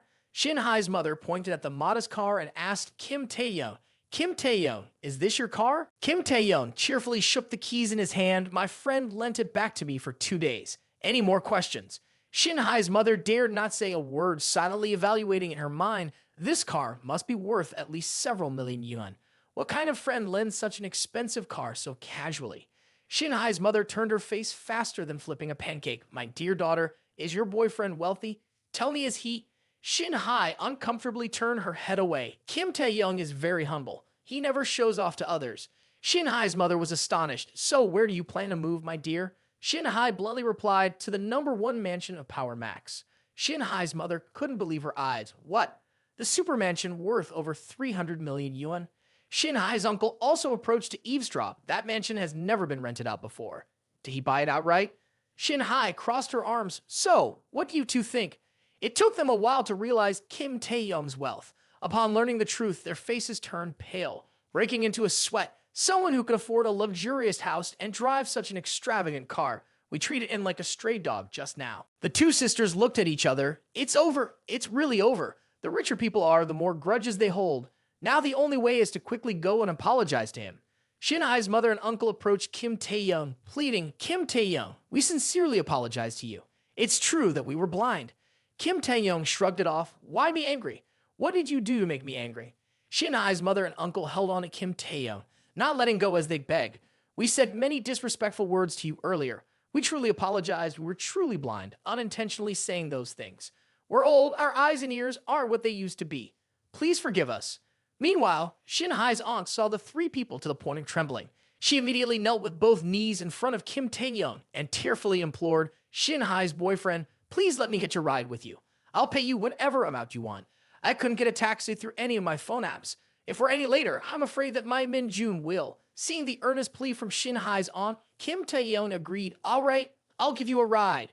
Shinhai rushed out at this point, but Kim Taehyung, redeeming money is too dangerous. I'm afraid that Kim Taehyung comfortingly stroked Shinhai's head. I'll be extremely careful. Just stay home and wait for me. After all, this is just a staged kidnapping. Maybe we can still enjoy a good play. Kim Taehyung looked at Shinhai's aunt and said, we need to get to the meeting point as quickly as possible, so please fasten your seatbelt carefully. Shinhai's mother and brother, upon seeing Kim Taehyung's wealth, immediately approached him with flattery. Shinhai's mother forced a smile. Thank you, young Master Taehyung. You truly are a good person. Shinhai leaned closer to Kim Taehyung. Taehyung, have you accepted our apology? Unconcerned, Kim Taehyung quickly dashed away in his sports car, leaving the other two in the dust. They called after him, young Master Taehyung, please wait for us. We sincerely apologize. Don't treat us like this.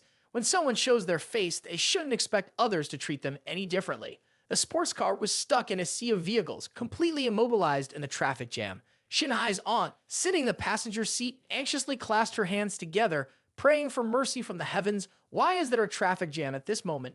We'll be late if it continues like this. Kim Taehyung glanced over, trying to reassure Shinhai's aunt, don't worry too much. There are still other ways. He then activated his expert driving skills to navigate through the congested traffic. Kim Taehyung spoke from the driver's seat of the luxury car, self-driving, planned route with minimal traffic, taking detours where needed, no problem. Google Maps on the car displayed a route, optimal route with the least number of vehicles, pre-planned, and estimated arrival time is 2 hours. Upon hearing this, Shinhai's aunt was relentlessly anxious. Why a hopping 2 hours? Kim Taehyung patted Shinhai's aunt on the shoulder, offering comfort. Don't worry too much. We'll arrive at the meeting point on time. Seated next to her, Shinhai's aunt wiped away tears, regaining composure thanks to Kim Taehyung's reassurance. Kim Taehyung immediately took control of the steering wheel, turning it sharply and then pressing down on the accelerator. The car effortlessly swirled around the barrier in a smooth motion, unstoppable. Kim Taehyung expertly maneuvered the car, weaving through traffic swiftly and seamlessly, reaching maximum speed without any hindrance. With the high speed, the buttons on Shin Hai's aunt's blouse couldn't endure the strain and popped open, revealing a pair of pristine white breasts. Shin Hai's aunt felt the intense pressure from the accelerating speed, gripping the car tightly and letting out a scream. Shin Hai's aunt touched Kim Taehyung's shoulder in response. Kim Taehyung seemed to sense Shin Hai's aunt's fear, and passing through a toll booth became concerned. "Would you like me to drive more slowly?" Shin Hai's aunt declined. "No need. I'm afraid that if we slow down for even a second, my daughter might be in danger. Just keep going as fast as you can for me." Before Shin Hai's aunt could finish speaking, Kim Taehyung made a sudden sharp turn, causing Shin Hai's aunt to scream in fright. In the quiet mountain area, Kim Taehyung's car had now reached the destination. The car screeched to a halt, and both of them got out. Kim Taehyung's face remained unchanged. "We arrived 5 minutes earlier than expected." After a tense speed ordeal, Shin Hai's aunt got off the car, breathing heavily. Once she regained composure, she worriedly called out, Minjun, where are you?" "Don't be afraid, Mom is here to rescue you." Suddenly, a voice approached, and both Kim Taehyung and Shin Hai's aunt looked up in surprise. In front of them stood a very stylish girl, along with a large displacement motorcycle. "You guys got here faster than I thought. Really grateful for that." Shin Hai's aunt, in shock, widened her eyes. "Is that Minjun? And is this the son of Mr. Xi's boss?" Minjun casually draped his arm over the shoulder of a man, exuding a nonchalant coolness. "What's up? Can't recognize me and my boyfriend, huh?" Shin Hai's aunt recoiled in horror as she recalled the picture Minjun had sent her. In that photo, both the external and internal personas seemed completely different. "Why, waiting as if I've been kidnapped or something? I'm fine, really." Minjun, indifferent to his mother, advanced towards her, snatching the bag filled with money from her hands, startling Shin Hai's aunt. Holding the bag overflowing with cash, Minjun approached his boyfriend and opened it with a flourish. "Even like this, are you not satisfied?" Minjun's boyfriend, upon seeing the money, grinned maliciously in contentment. "We have more to bet with now, but the pressure it brings is quite immense."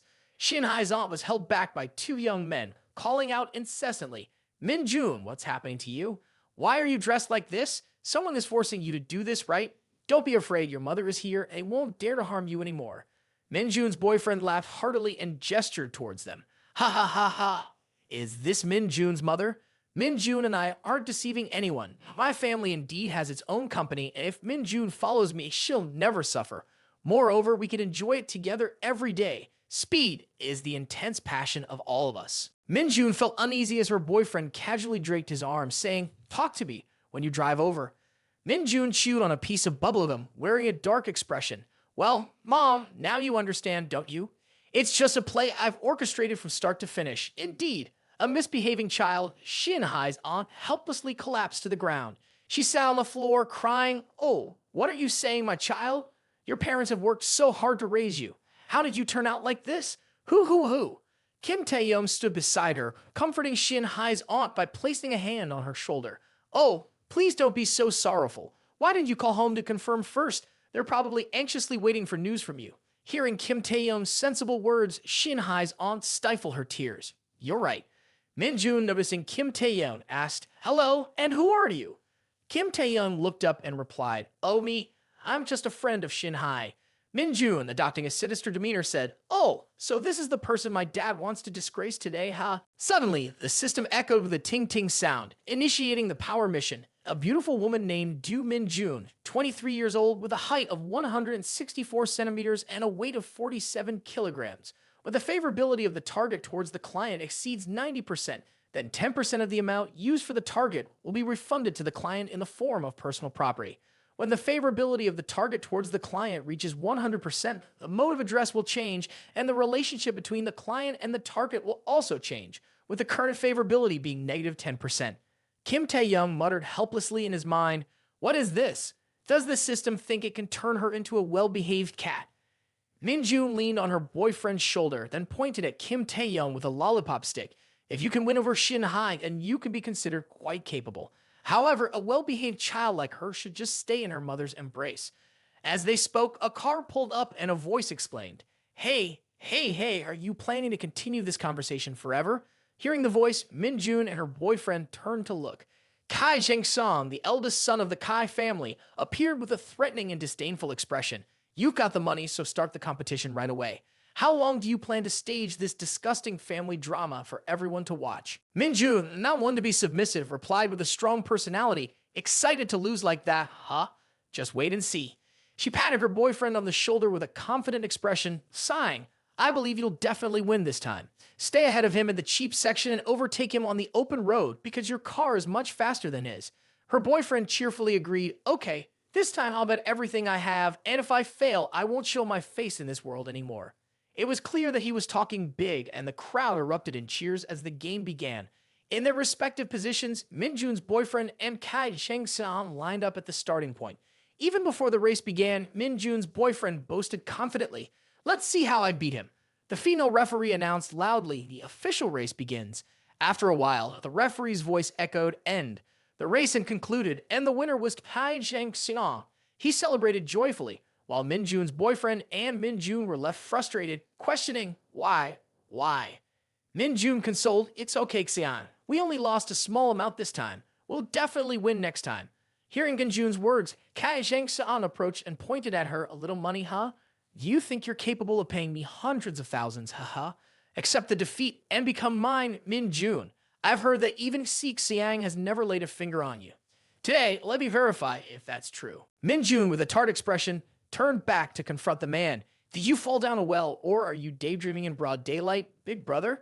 The man smirked, lips curling. So, you don't know anything yet. He straightforwardly informed Minjun, your boyfriend has bet you in the game.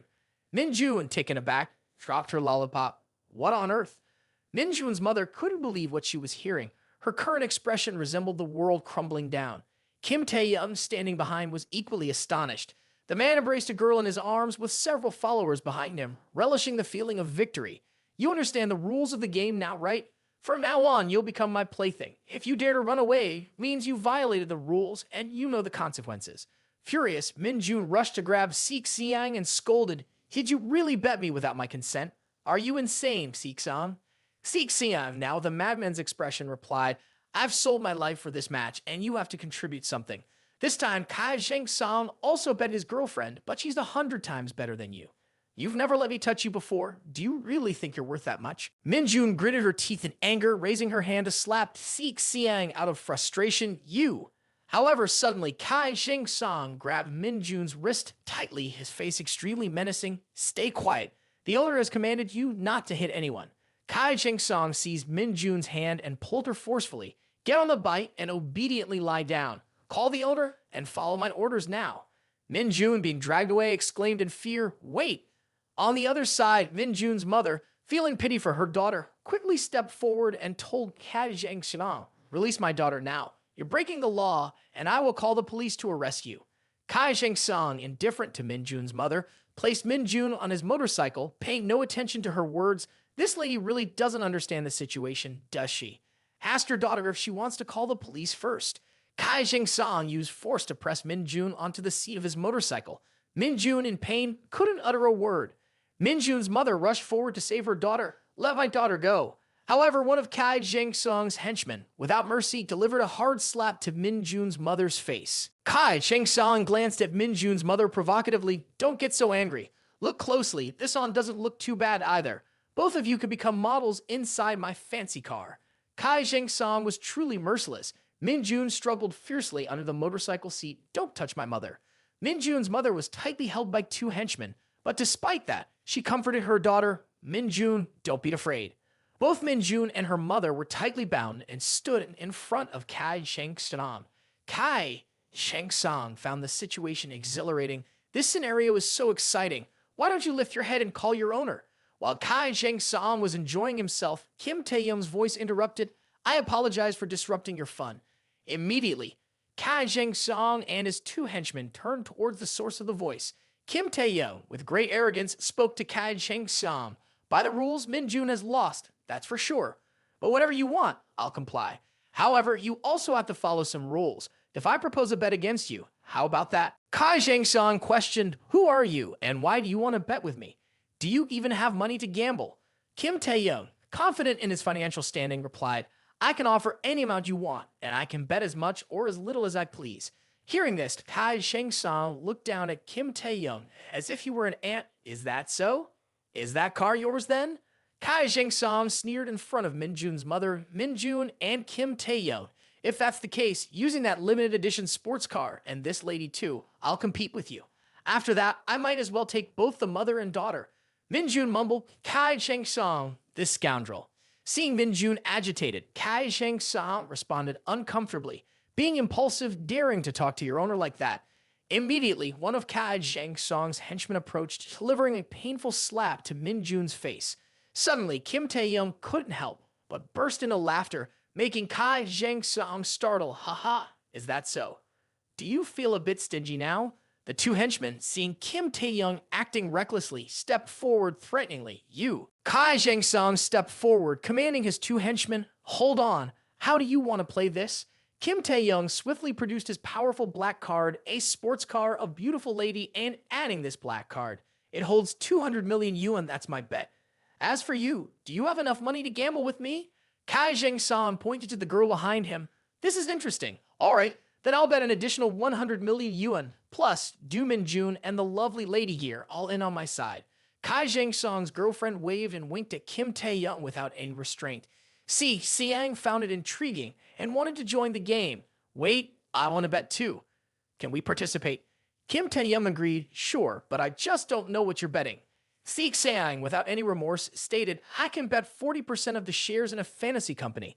This company belongs to my father, and he has given me all the shares long ago. It's undoubtedly worth over 100 million yuan. Kai Zhengxian, upon hearing this, sneered, ha ha ha ha. Little kid, you've already lost all your money once.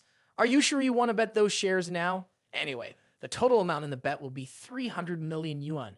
Your father must be quite fortunate to have such an obedient son like you. Seek Siang naively thought it was a caring remark. Well, are you showing concern for me? The previous times were just bad luck. That stinky girl, Tu Minjun, didn't bring enough money, all her fault. This time, I'll definitely recover both the capital and profits. Minjun, infuriated, turned and shouted, Seek Siang, if I manage to escape, I'll definitely kill you.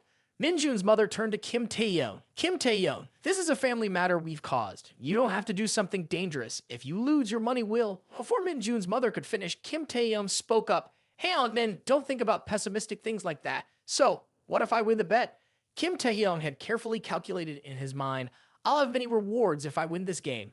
40% of Seek Siang's company shares, 100 million yuan in betting winnings, and the woman I conquer will owe me a favor. Save that money printer quickly, my young friend. Kai Zheng-song's girlfriend was anxious. What about me? She adjusted her tight-fitting pants high up and declared the route will start from here, going up the mountain, and then back to this point. Regardless of the result, it doesn't matter as long as the first person to reach the finish line, they will get it all. Minjun's mother stood observing with concern. Anyway, I appreciate what you've done. Minjun, standing next to his mother, pondered why is he so confident? He drives a luxury car and casually spent over 200 million yuan to help me. Is he really Shin Hai's poor boyfriend that my dad mentioned? Kim Taehyung, sitting on the motorcycle, turned to Minjun's side. Can I borrow your bike for a moment to race? Minjun, with a stern reminder, said, Do you really know how to ride a motorcycle? Be careful, okay? Minjun loudly warned, You have to be careful with that guy, Kai Zheng-song. He once secured a spot in the International Motorcycle Championship. Moreover, he's suspected of sabotaging other players. Not to mention, this type of mountain road motorcycle racing is not legally recognized. So if you feel uncomfortable, just give up and don't compete with him anymore. Kim Taehyung raised his thumb, saying, Don't worry too much, little girl. I am known as the Highway Warrior, the king of measuring roads. What do these titles have to do with sky-high speed? The more you hear, the more uneasy you might feel. All three positioned themselves, and Kai Zheng-song said to Kim Taehyung, If you're afraid, just admit it. It's not too late to give up now, kid. Kim Taehyung remained indifferent. If you're a man, play until the end. Whoever hits the brakes is a dog. Seek Siang was also very serious. Okay, this time I'll definitely win. Countdown starts. 3-2. The girl waved her tight-fitting pants. Go. Immediately, the three motorcycles rushed off like flying. On the racetrack, the man played dirty, intentionally bringing his motorcycle close and colliding with Kim Taehyung blatantly. After squeezing Kim Taehyung, the man quickly sped ahead with high velocity. Kim Taehyung, far from being bothered, found it rather amusing, saying, Oh, that's how he takes control of the race. The three motorcycles raced on the road, led by the man, followed by Minjun's ex-boyfriend, and finally, Kim Taehyung. Approaching a curve without hesitation, Kim Taehyung accelerated, then sped up until the front wheel broke down. Seeing Kim Tae-young play foolishly, Min-jun and her mother, starting from the beginning, were genuinely worried. There's a sharp curve ahead, and he's still accelerating. Kim Tae-young raced ahead, gracefully tilting his body to one side, displaying an almost divine posture. Min-jun was astonished at this scene. At the curve, Kim Tae-young and his motorcycle tilted entirely to one side as if they could fall at any moment. Finally, Kim Tae-young caught up with Min-jun's ex-boyfriend. Seeing Kim Tae-young appear behind him, the man couldn't help but be amazed. Min-jun's ex-boyfriend lost his temper, kicking his leg to send Kim Tae-young flying, shouting, "Go to hell." Kim Tae-young skillfully used his most exquisite techniques to dodge the kick from Min-jun's ex-boyfriend. Witnessing this, Min-jun was ecstatic like a child given candy, exclaiming, "Fantastic." Min-jun's ex-boyfriend found himself left far behind by Kim Tae-young. Bewildered by his own foolishness, Kim Tae-young surged ahead, not forgetting to cast a disdainful look behind. After overtaking Min-jun's ex-boyfriend, the actual race began. Kim Tae-young sped forward, and the man running behind him observed, "He has truly caught up with me." Just as he thought that, the man quickly wore a sinister, malicious smile, saying, "Then I'll give you a little send-off." Approaching the curve, both motorcycles leaned dangerously, neither conceding. Kim Tae-young frowned as if he had sensed the man's intention, remarking, "You want to stop me." Suddenly, Kim Tae-young's motorcycle had a flat tire, then made a leap across the mountainside, saying, "Let's see how you can stop me." The man looked up at Kim Tae-young, unable to believe what was happening before his eyes. What? He can actually run up the mountain road? Is he still human? The man refused to accept the reality, stating, "It's impossible." Kim Tae-young, now descending from the mountain, gracefully soared through the air, leaving the man's face astonished. Kim Tae-young's actions made both the man and Min-jun's ex-boyfriend run after him in disbelief, saying, "This is against physics."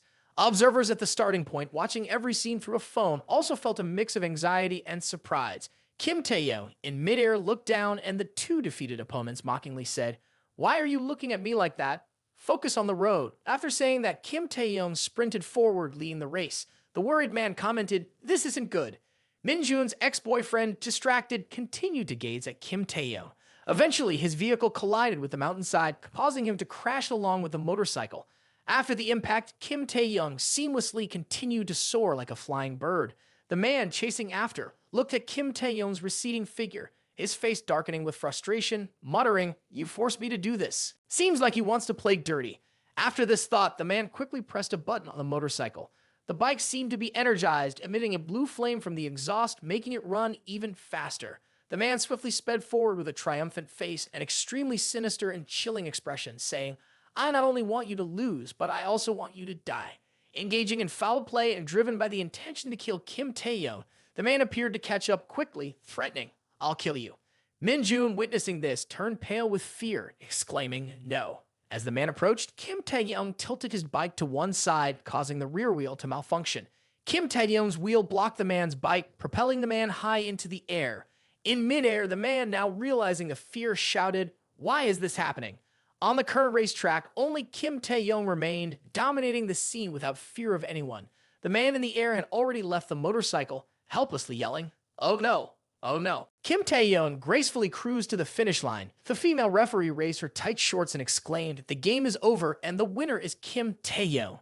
Kim Tae-young leisurely arrived at the finish line, offering some life advice. In this world, there are thousands of roads. Why choose such a dangerous path for racing? Illegal driving like this can make your loved ones cry. Indeed, winners can say whatever they want, and everything they say seems right. Kim Tae-young, amidst the applause and cheers from the crowd, expressed, "Cheers. I didn't even think he could win. Truly, a handsome and talented person. I want to call him by the familiar name Ghost Spider." Min-jun stood at a distance, watching Kim Tae-young with admiration. How did I not realize before? He's so handsome. Only a few hours since they met, and she's already making such claims. She quickly developed a favorable impression, and her current favorability rating is at 50%. The ambulance wailed as it sped to the racing event venue. Both racers accompanying Kim Tae-young were injured, lying on hospital beds with visible signs of their motorcycle crash. Onlookers gathered around, buzzing with discussion about the incident. Suddenly, Kim Tae-young appeared out of nowhere, swiftly approaching the doctor with a concerned expression, calling out, "Doctor." Furrowing his brows, he inquired, "How are they? Is their lives in danger?" Despite having caused their injuries, he pretended to care deeply, a level of pretense that was truly remarkable. Observing Kim Tae-young's insincerity, Min-jun, standing behind, was astonished and bewildered. Seeing Kim Tae-young's genuine concern, the doctor questioned, "Are you a family member or a friend of the victims?" Fortunately, after such a serious motorcycle accident, they only suffered fractures and minor injuries. However, they still need to be thoroughly examined and treated. Hearing this, Kim Tae-young sighed in relief, saying, "Oh, that's great then." Later, Kim Tae-young approached the man with a devilish expression, holding a betting contract in his hand, staring intensely. He said, "Just sign and you can walk away." Terrified, the man turned pale, exclaiming, "What is this? Are you a demon in human disguise?" Kim Tae-young remained indifferent and stated, "You've already admitted defeat, haven't you? Isn't this a basic rule in your game? Hurry up and sign for me." After obtaining the man's signature, Kim Tae-young left with a cheerful face, holding the contract. As for the reckless speeding, illegal racing, and intentionally causing harm to others, please contact the traffic police to address those issues. Kim Tae-young seems to be getting more malicious by the day, leaving no room for others to live peacefully. Min-joon, infuriated, rushed over and delivered a powerful kick to his ex-boyfriend, declaring, "I'll kill these two scumbags. I'll teach you a lifelong lesson." The ex-boyfriend winced in pain, crying out, "No." Why did the doctor allow Min-joon to kick a patient? The two individuals lying in the hospital beds, unconscious from Min-joon's kicks, prompted the doctor to intervene urgently. "The patient is losing too much blood. Take them to emergency care." Witnessing Min-joon's anger and arrogant demeanor, Kim Tae-young felt helpless, muttering, "This brat is too much." Suddenly, Min-joon's mother appeared and spoke up, "Taehyung." Min-joon's mother, gracefully composed, bowed in gratitude to Kim Tae-young. "Thank you so much. I don't know how to repay your tremendous help to our family." Min-joon, blushing, also expressed gratitude for Kim Tae-young's life-saving intervention with an arrogant demeanor, saying, "Don't worry, we won't be indebted to you forever. Whatever you've asked for, both Mom and I will try our best to fulfill it." Unconcerned, Kim Tae-young handed a bag of money to the two, saying, "No need to make a fuss. Anyway, I benefit from this situation too. This $1 million is for you, take it, and don't engage in any mischief in the future. I have things to attend to, so you too handle the aftermath."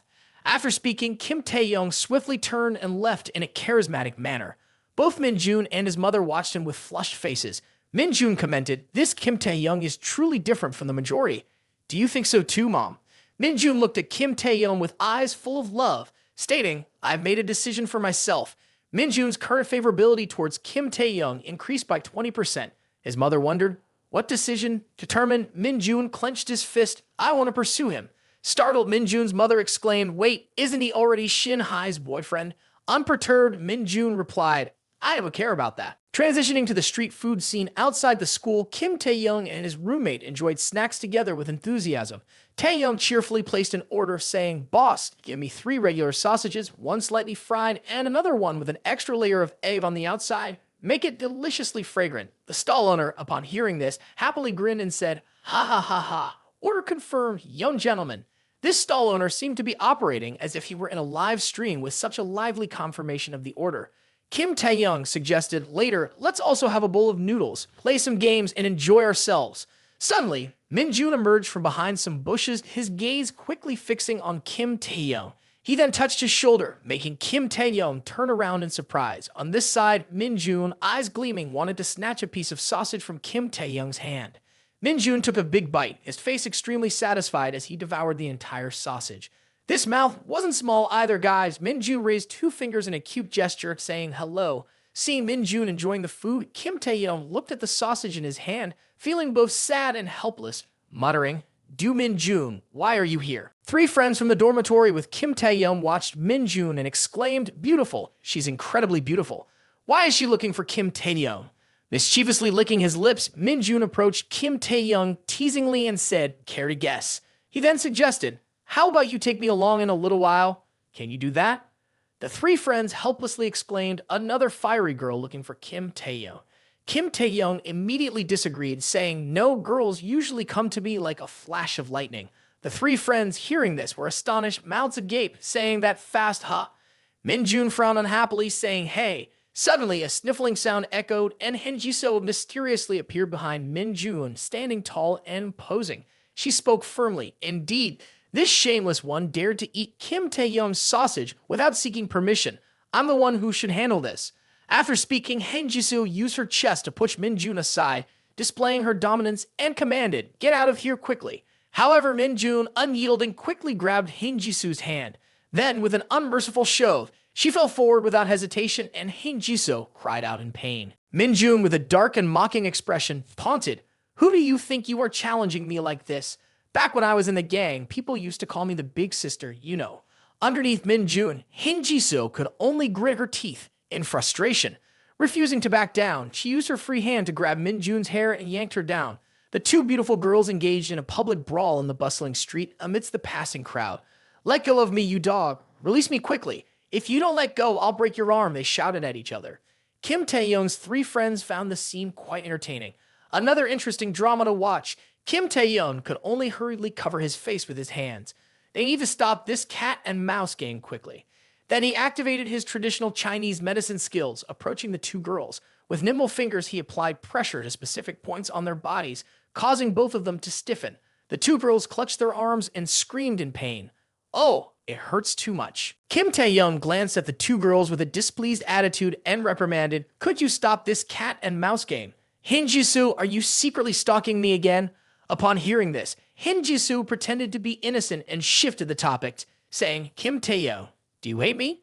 I'll help you get rid of these annoying flies and you won't be bothered anymore." Minjun observed Hin Jisoo's evasion and smirked sarcastically. "Let me guess, you're Kim Taehyung's ex-girlfriend, right?" Annoyed, Hin Jisoo raised her head defiantly and retorted, "So what? Isn't that better than someone who wears flip-flops like you?" Minjun, equally unyielding, mocked, "Oh, if I had a girlfriend like you, I would make her disappear in an instant." Hin Jisoo, hearing this, shouted loudly, "A gangster like you. No wonder you wear a different outfit and pretend to be a university student. Kim Taehyung would never like a girl like you. Get lost quickly, you do it." Witnessing the comeback of the two girls, Kim Taehyung could only feel helpless. Minjun, feeling offended by Hin Jisoo's disdain, took out his student ID card and raised his middle finger, saying, pretending to be a student, "I don't have the acting talent you possess. Take a good look, I'm a genuine university student." Upon seeing Minjun's university student ID, the whole group was surprised and astonished at the unexpected revelation, exclaiming, "What the heck?" Minjun nonchalantly took off his outer jacket, revealing his hot body, and remarked, "Why the surprise? I just rarely attend classes, no need to make a fuss." The group of guys stared at Minjun in admiration and shouted, "Oh no, he's the ideal husband material for me. Aren't you secretly in love with Hin Jisoo? Although she's beautiful, she still seems quite inexperienced. Men prefer inexperienced women." Minjun winked at Kim Taehyung, saying, "But I know you're also attending the same university as me, so today I got motivated to come to class." Kim Taehyung, hearing this, could only sigh and think to himself, "Well, from a positive perspective, this girl is a convenient money-making tool. I just don't know what her relationship with Shin Hai is like." Suddenly, a call came in and Kim Taehyung picked up the receiver on the other end, asking, "Kim Taehyung, where are you?" Kim Taehyung inquired, "Is there something important?"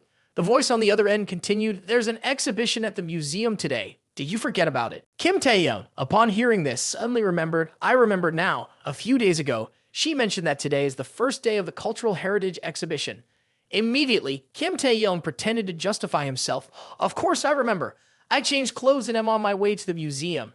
Haikyo, hearing this, temporarily believed, "That's good then. You're a major shareholder. If you didn't come, I wouldn't know what to do." Following that, Kim Taehyung bowed, earnestly apologizing to his dorm mates. "Apologies, dear comrades. I have an urgent matter to attend to.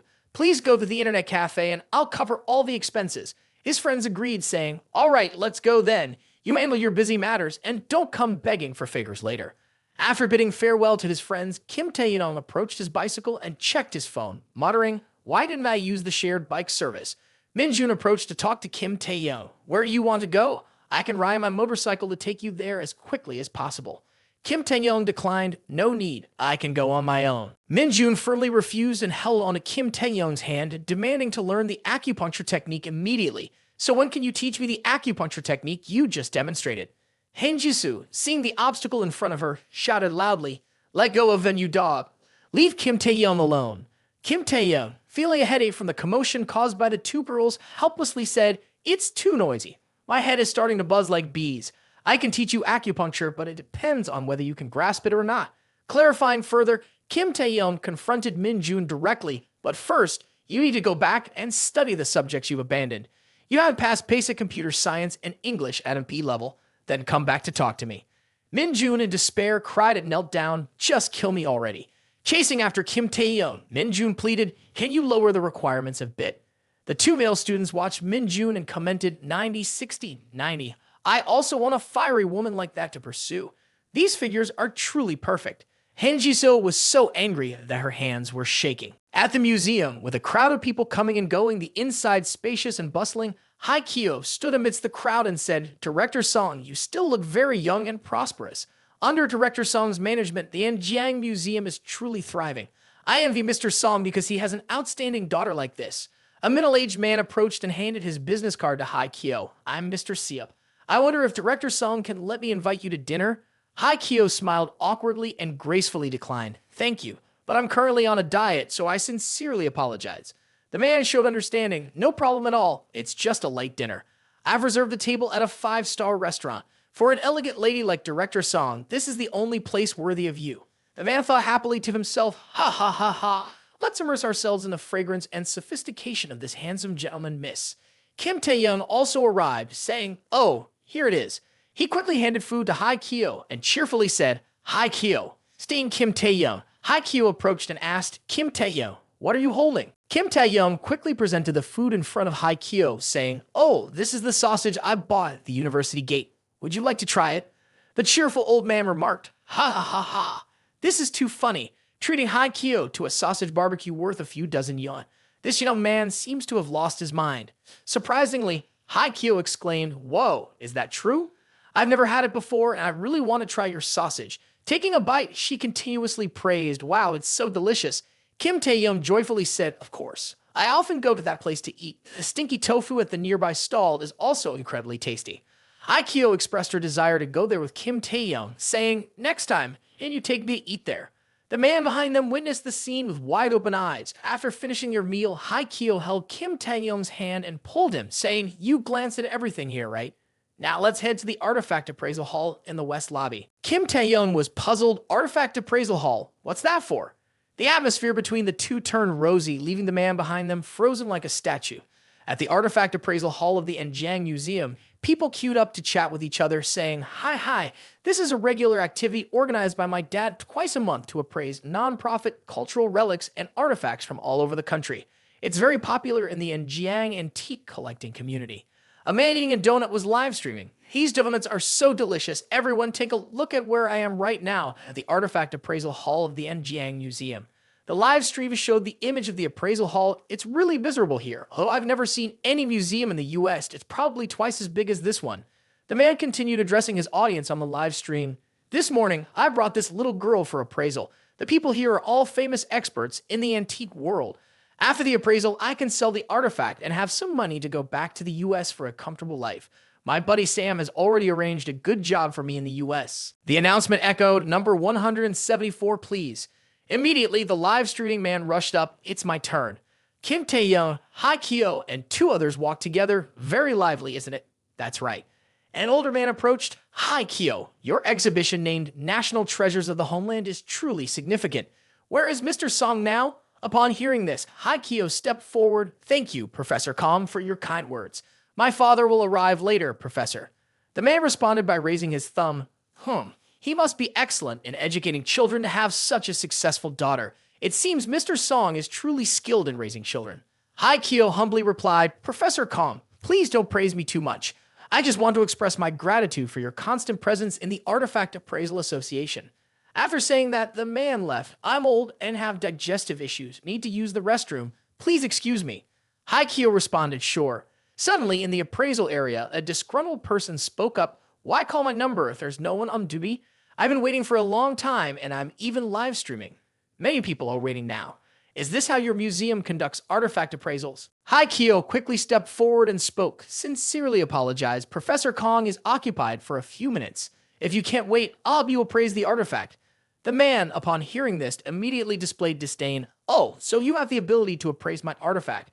You don't look anything like a professional. Hai Kyo, instead of getting angry, smiled. Why don't you let me try a bit? Hearing that, the man brought out a cigarette case. All right, this is the antique cigarette case ordered exclusively by the first president of the United States. Take a look. Hai Kyo began examining it with a magnifying glass, and the viewers of the live stream praised her beauty. Afterward, Hai Kyo said to the man, I sincerely apologized. This is just a replica, not an authentic artifact. The man became very angry. What nonsense are you talking about? This is a gift from a friend of the father-in-law of my brother-in-law in the United States. How could it be fake? Do you know how wealthy and sincere he is? The man glanced at the vase and, upon seeing the words made in China, continued to berate without believing. You see the red letters in a foreign language? Do you know what it means? Proud of his American heritage, the man stated, "Oh, I don't understand the meaning. It probably has a significance similar to the Declaration of Independence of the United States. America is a rich and developed country, so finding a precious artifact is not that rare." Haikyo straightforwardly remarked, "Dear sir, the foreign letters on it say made in China." The man angrily retorted, "Impossible, absolutely impossible." Unfazed, Haikyo said, "If you don't believe me, you can take a picture of these letters, then use Google Translate to see for yourself."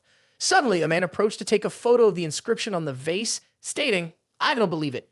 No matter what you say, you are just an amateur. Today, I'll test your knowledge and see how capable you really are." The man handed Haikyo a ceramic vase and challenged her to appraise its origins. "Please let me know the origin of this item and its estimated age. If you provide the correct answer, I won't trouble you further."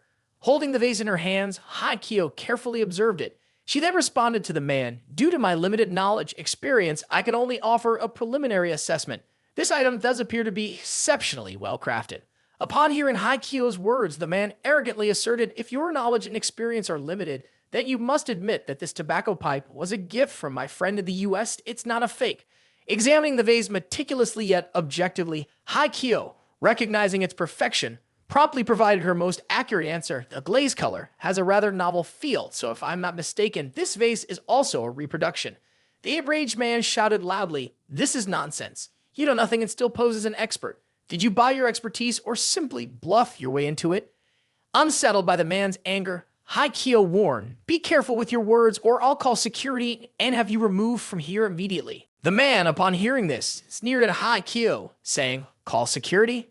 That's abusing. I've already spent over 500 yuan to have it appraised by an expert. If you continue to deceive like this, I'll call the police right now." At this moment, the elderly appraiser entered the scene, saw the dispute, and asked Haikyo, "What's going on, President Song?" Haikyo quickly responded, "This person brought in a fake item, perfectly crafted."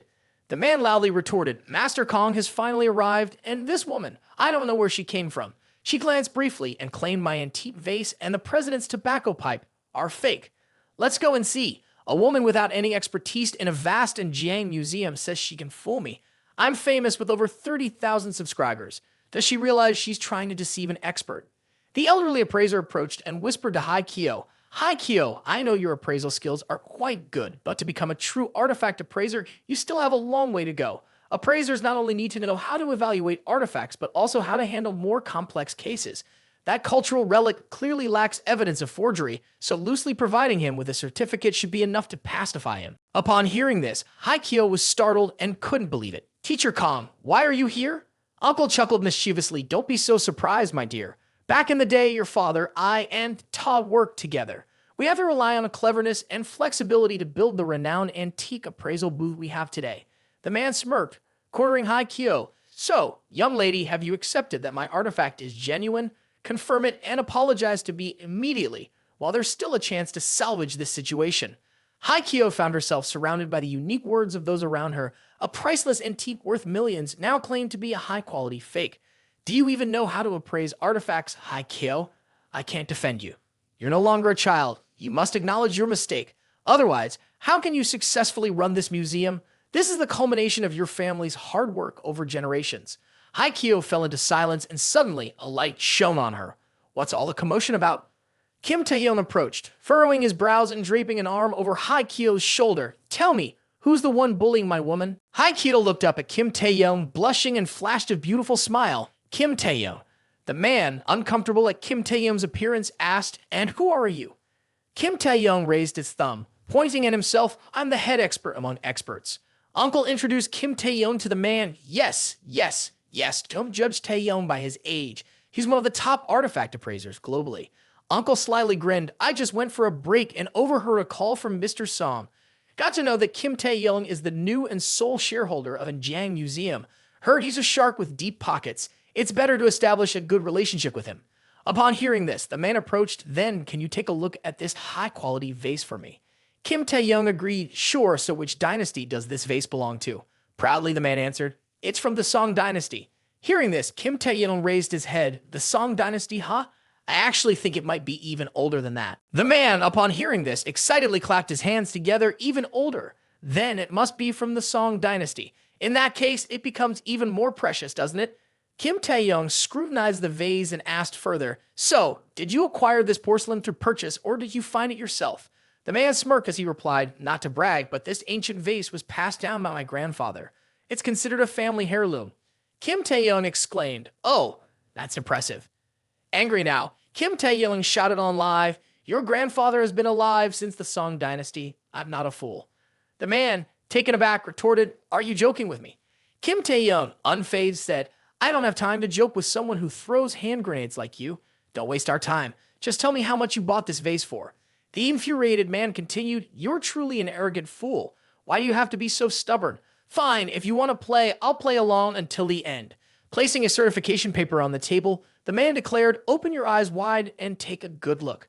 I genuinely purchased this item from the renowned expert fan. Here's his appraisal certification. Do you even know its true value?" Kim Taehyung, indifferent, called the security. "Oh, so it's not a treasure, but passed down from your grandfather. I already have an authentication certificate for it. Despite that, you dare to come here and try to dispute it. It seems I still can't trust this person named Fan." The enraged man growled, "This damn guy really deserves a few punches. Let me go quickly." Uncle approached and whispered to Kim Taehyung, "Mr. Taehyung, there's something I must remind you of. Collectors of artifacts often take their treasures everywhere for appraisal. The more certifications they have, the higher the value. Moreover, this person named Fan is a renowned antique collector in Jiang. I heard he's here today to visit the exhibition. So we need to be extremely cautious in our words." Kim Taehyung frowned, indifferent. Whoever he is, he will have to pay the price for daring to declare a fake treasure. I won't let him exploit our Artifact Appraisal Association to increase the value of that fake item. I absolutely won't let this continue. The man at this moment continued to roar, pointing at the live screen. "All right, my genuine fans have seen it. This is the working style of the Jiang Antiquities Appraisal Association. They are a stain in the renowned Chinese antiquities appraisal community and the global antique industry in general. For a true patriot like me, this is truly a heart-wrenching matter." Kim Taehyung, upon hearing this, felt helpless and then spoke up. Okay. I'm really tired of explaining these things to you. If you want a refund, I'll give it to you. Then please leave with your fake artifacts and counterfeit certificates. Next time, I advise you to find a more reliable antique shop to buy from. Don't let yourself be deceived, ending up losing both money and reputation." Before Kim Taehyung could finish speaking, a momentary pause was followed by, "Wait a moment." Immediately after, an old man appeared with a fan in hand. Mr. Fan, who had been collecting antiques for over 60 years. He always cherished the historical and cultural values that these artifacts held. However, because this young man asserted that the antique authenticated by Mr. Fan was a fake, it was like a powerful slap in the face to him. And if everyone could become a professional antique appraiser and casually discredit a renowned expert with a mere statement, it seems this society would descend into utter chaos. Now, this young man, if I'm not mistaken, you're just someone with a hobby for appraising antiques and currently not officially certified, correct? The man smirked maliciously, while Kim Taehyung remained silent and indifferent. The whole assembly became chaotic. That's right, exactly. You don't even have an official appraisal certificate. Turns out, you're just a self-proclaimed appraiser trying to show off. Mr. Fan's evaluations are the most professional and accurate, and anything bought from him is guaranteed to be authentic. Its value will surely skyrocket even more in the future. All eyes in the room focused on the three individuals. The uncle standing behind whispered to Kim Taehyung as if confirming his earlier warning. "Mr. Taehyung, I've been cautioning you from the beginning. This Fan character is not someone to mess with." The old man continued speaking. "Everyone must remain calm and patient. We all have our reasons, including this young man. I understand your keen interest in antique appraisal, and if you lack sufficient knowledge and experience, you might be forgiven for a minor mistake. In summary, both Chairman Song and the young man, if they formally apologize for this artifact and immediately issue a certified appraisal for him, this event will be considered a historical turning point." Haikyo stood behind Kim Taehyung with a worried expression. "Kim Taehyung." Suddenly, Kim Taehyung smirked, holding a vase from the woman next to him. "Did I hear that correctly? Many have hunted for sales and bought artifacts from that old Mr. Fan. This is also a piece from his collection, right? I'll take a look. I hope it won't be too much trouble." The confident woman replied, "Feel free to inspect, but be extremely careful. You won't be able to compensate if it breaks." Kim Taehyung raised the bottle and examined it, startled. The old man chuckled sinisterly. Take a look. Let's see if you can see anything inside the pomegranate. Kim Taehyung smirked. Fake again. The woman became infuriated. You're lying again. Do you have any evidence to prove it's fake? I've invested my entire fortune to buy it, and now its price has doubled. Many people are begging me to sell it to them. Today I came here hoping to sell it at 3 times the purchase price. The old man sighed. Indeed, no cure for this young man with a stubborn heart. Loves to create drama but unwilling to accept his mistakes. Kim Taehyung addressed everyone. Show me all the cultural relics purchased from Mr. Fan. A mocking man laughed. Ha ha, ha ha. You're still persistent. What's the benefit of delaying the inevitable? The crowd behind them clamored. Look at my family's antique vase and my original box. Haikyo looked at the pile of artifacts on the table with concern, glancing at Kim Taehyung. Although these artifacts look very new, there's no clue whatsoever to prove they're fake. Could I be mistaken, even with familiar items? The old man chuckled triumphantly. Well, we don't have much time to wait for you to present your reasons for the mistake. It's simpler. Just admit your mistake. There's nothing to be ashamed of. Or are you still stubbornly insisting that all of these are fakes? Kim Taehyung pointed at a bowl confidently. Exactly. I guarantee that all of these are 100% fake. However, these counterfeits were crafted by a master forger and his technique is flawless without a scratch. The crowd burst into laughter. Ha ha ha ha. Your words sound like they're not spoken, but audible. I've never heard such a ridiculous and rotten excuse. Is your brain malfunctioning, or do you not have one at all? I've recorded everything you said. I also live-streamed you on social media. At the end of the year, you'll surely be awarded the title of the country's funniest actor. Ha ha ha ha. Haikyo bowed her head to apologize to everyone present in the auditorium, not wanting to escalate the situation. I was wrong. I admit my mistake. Suddenly, the old man raised his hand to stop Haikyo from speaking further. Director saw him making a fuss over a small matter like this. Now, just apologizing won't be that easy. Startled, Haikyo questioned his intention. What do you want? The old man quickly responded to her query. This young man claims that these cultural relics are all fakes, so both of you must provide evidence. If you can't produce evidence, those falsely accused, like us, need an explanation. The crowd in the hall cheered with determined faces. Yes, if you can't prove it, then your porcelain must be confiscated at twice the market price. That's right, if you bought our goods at twice the market price, we wouldn't care. The old man smiled triumphantly. This old man has no other requests, but being treated like this in a museum is truly regrettable. I mentioned to Director Song before that I wanted to collect some artifacts from the museum. If fate allows, I will surely appreciate it. Today's incident will be forgotten, and as for that pretentious young man, as long as you sincerely apologize to Mr. Ren, bow down and beg for forgiveness, that will suffice. Haikyo, after hearing this, couldn't believe it and felt it was too much. Mr. Jang, this is going too far. Kim Taehyung spoke up. Certainly. Kim Taehyung grinned mischievously. But if I can provide evidence, Mr. Jang, what price are you willing to pay? Kim Taehyung thought to himself, I'm just waiting for him to fall into the trap. The old man, in rage, retorted, what mistake have you made? Now you have to prove your words. Besides, why do you want to negotiate terms with me? Kim Taehyung shrugged after hearing this. No, you made the mistake. Do you really think I'm in a hurry to prove something? Self-admission is just a trap. The more you admit, the easier you become a target. The old man could only remain silent after hearing this, unable to retort. Kim Taehyung pointed at him. Now, if you want to make a bet with me, you have to come up with something. Otherwise, why should I bet with you? The man, upon hearing this, felt furious. Damn it. Kim Taehyung continued, by the way, I think I haven't mentioned this. Kim Taehyung pointed directly at the old man with a triumphant look. I actually have evidence to show that all of your antiques are fake.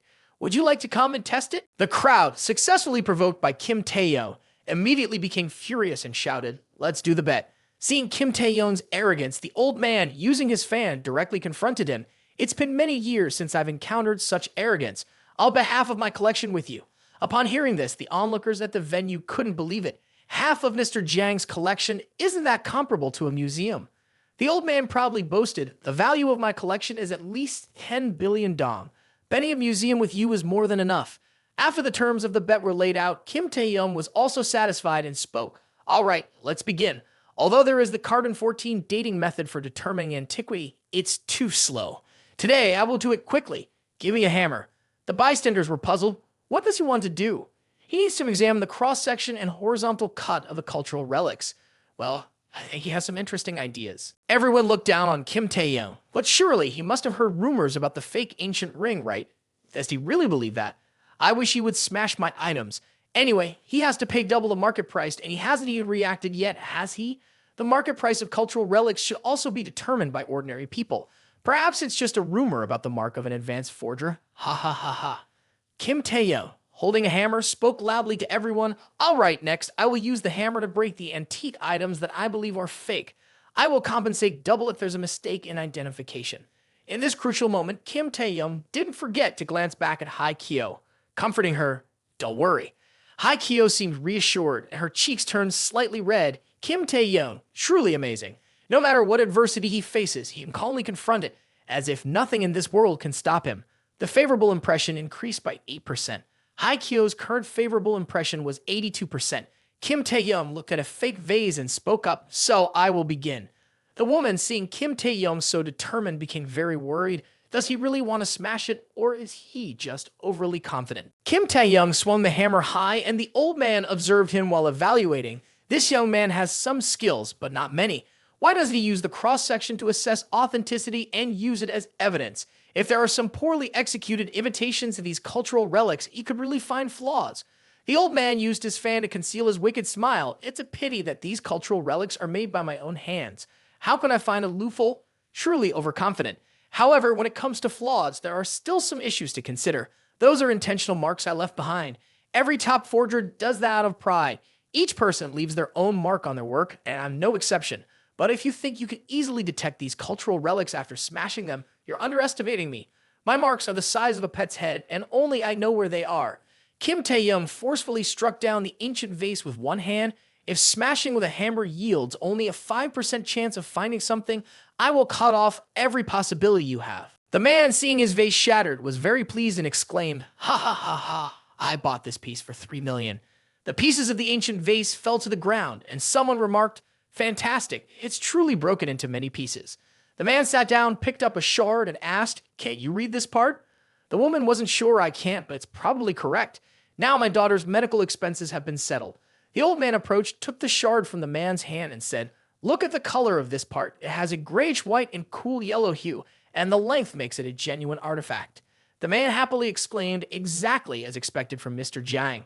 Immediately after, the crowd mocked Kim Taehyung. Ha ha ha ha. This kid is definitely going to lose. How many million? Selling him for 100 million is not too much. This is worth only a few million, right? Amidst the noise, the old man quickly hid the shard in his pocket. Unconcerned, Kim Taehyung smashed all the fake items on the table, 13 million, 25 million, 42 million, 50 million. The amount increased steadily, making everyone cheerful. The old man stood at a distance, observing, and couldn't help but laugh and tremble. Treasure Museum Appraisal Club. Hold back the laughter. I'm almost bursting into laughter. Ha ha ha ha. Such blind and purposeless destruction. The old man continued to observe Kim Taehyung from afar. I've picked up all the signs. The only thing missing is the final seal. He walked over, picked up a shard, deliberately concealing the fragment with a mark. How's it going, young man? Have you found enough evidence? Upon hearing this, Kim Taehyung turned around, then closed his eyes and smiled early. The old man threw the shard towards Kim Taehyung, taking the opportunity to pick up another piece and putting it into his pocket. After collecting all the pieces, the old man lifted his glasses triumphantly. It's over. Now there's only one flaw left, and the seal fragments are all in my hands. Victor is as easy as it gets without any difficulty. The old man folded his fan and said, young man, have you thoroughly examined it? Quickly speak up and present your evidence. Kim Taehyung scratched his head, chuckled awkwardly, and replied, the craftsmanship is truly exquisite, with no apparent flaws, even when shattered into tiny pieces. Perhaps I've encountered a master in the forgery world. The old man, looking amused, remarked, so, your point is that there is no concrete evidence. The crowd below eagerly joined in, saying, if that's the case, then bring out the money, cough up the funds immediately. The market value of my porcelain is 100 million yuan. You must compensate me 200 million yuan. My King Dynasty blue and white porcelain is valued at 120 million yuan. The market value of my treasure is... Suddenly, Kim Taehyung approached the old man and interjected, Mr. Fan Gu Bao, are these cultural relics really worth that much? The old man smirked knowingly. Exactly. That is the true value of these treasures. Jiang Wan, sensing Kim Taehyung's concern, anxiously called out, Kim Taehyung. Out of the blue, Kim Taehyung laid out all the engraved pieces on the ground, saying, well then, take a look at this evidence. As soon as those shattered pieces were seen, everyone's faces turned pale. Ju Won witnessed the scene in surprise, while Kim Taehyung stood there, tossing some fragments into the air, saying, "Take a close look at these." The assembly erupted into chaos. "What is this?" The crowd rushed to pick up and examine the broken pieces. What's with these pieces of Song Dynasty porcelain having seal model characters on them? And why does my ultraviolet pro green vase look like this? It's impossible. My Tang Dynasty 3 treasures relic is here too. The old man frantically searched through his pockets, muttering, "Since when did you? Why? How could you?" Kim Taehyung, with a taunting tone, looked at him. "Have you broken into a sweat, old man?" He approached, placing a hand on the old man's shoulder. "Stop trying to find it. It was in your pocket just a few minutes ago. Your reaction speed is no different from a sloth in my eyes."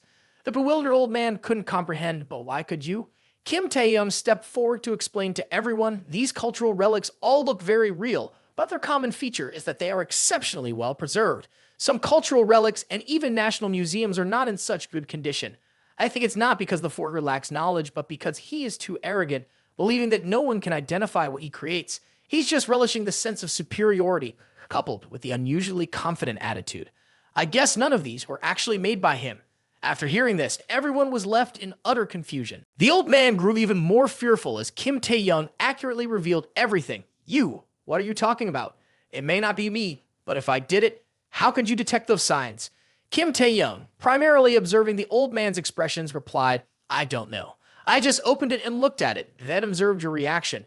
Just as I predicted, you immediately panicked and began picking up each piece of evidence.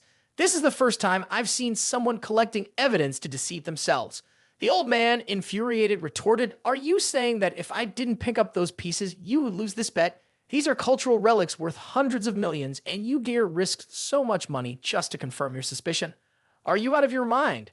Kim Taehyung nonchalantly responded, "Of course, it's just a few $100 million. Smash it if you want. Who told them to bully my woman? If my woman says it's fake, then it must be fake." Listening to Kim Taehyung's cheesy words, unexpectedly, Jae-won was moved. "Kim Taehyung, I feel like this is really not okay." Yet Kim Taehyung unconditionally trusted himself. So Jae-won's favorable impression increased by 3%. The old man was mobbed by the crowd demanding their money back. "What I bought was essentially counterfeit. I intended to sell it to raise money for my daughter's life-saving treatment. What can we do now? Van Gogh Bao? Hurry up and pay her back quickly. If you don't pay me 100 million yuan, don't even think about leaving. I've also bought some treasures from your store. Pay up quickly, you dog. If you don't pay me, I swear I'll kill you." Kim Taehyung stood outside, sighing deeply, trying to intervene. Hey, don't kill him so easily. He still owes me a lot of things." While besieging the old man, suddenly Jae-won ran to embrace Kim Taehyung from behind, surprising him a bit. Jae-won, deeply moved, shed tears. "Kim Taehyung, you really scared me to death just now. Please don't threaten me like that again." Favorable impression increased by 5%. Jae-won's favorable impression has reached 90%, completing the first counteroffensive phase. The 6.8 billion counteroffensive fund has been spent on Jae-won, and 10%, equivalent to 680 million yuan, has been refunded. The money has been transferred to the personal account of the player, and the reward has increased all attributes by 1. Currently, all player attributes are level 7. The player can choose one of the following 3 skills as a reward.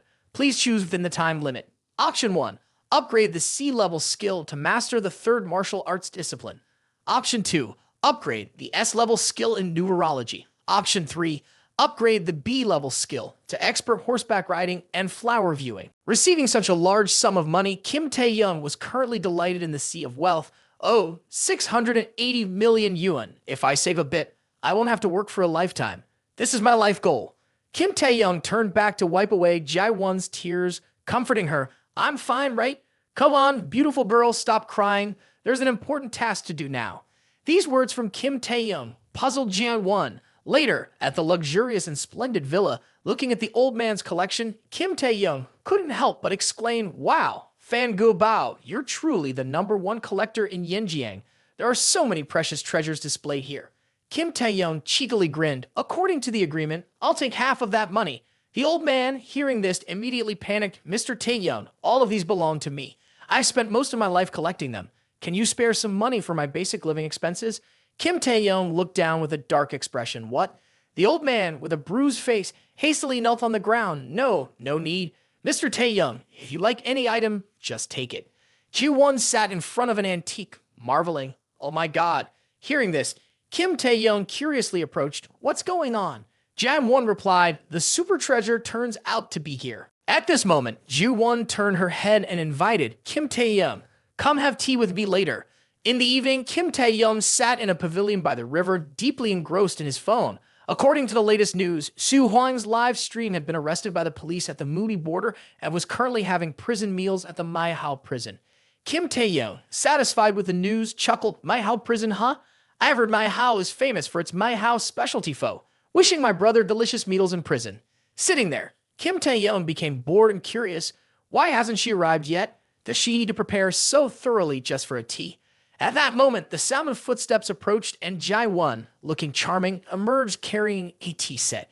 Kim Taehyung, captivated by Ji-won's beauty in the modernized "Oh day," couldn't help but widen his eyes and open his mouth. Huh? Jae-won walked over, placing the tea and incense on the table.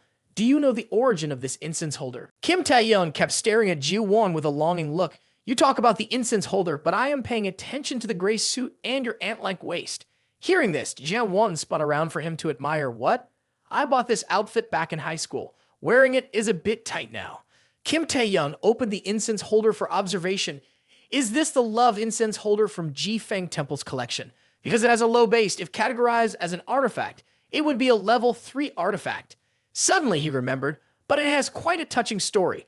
180 years ago, before the invaders attacked the country, a commoner named Ji-Feng rescued a girl named Jeon-an.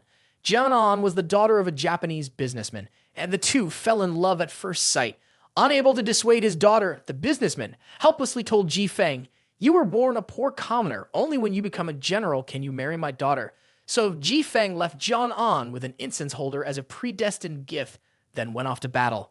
No one expected that Ji-Feng would take 10 years to become a general and then return to marry Jeon-an. Jae-won, dropping the tea, continued, "This incense holder is proof of their love, passed down from generation to generation until it got lost during a war 100 years later.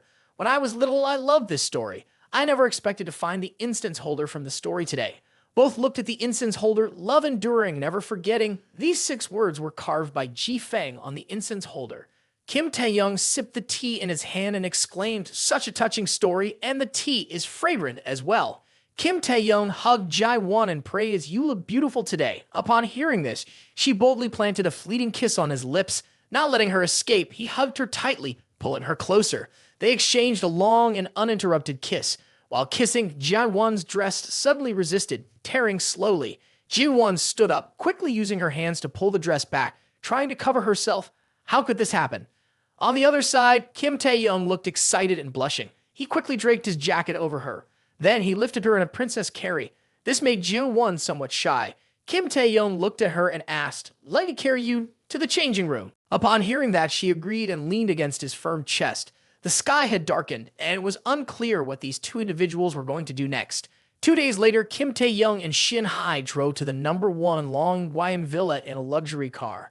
Upon arrival, Kim Taehyung intended to carry Shin Hai's suitcase, but she stopped him, saying, "Kim Taehyung, let the maid handle the luggage. Let's go inside." He quickly complied. The two entered intimately, and the jealous housemaid watched them with envy, nearly bursting into tears. "I am so jealous, surrounded by such a wealthy young man and beautiful women."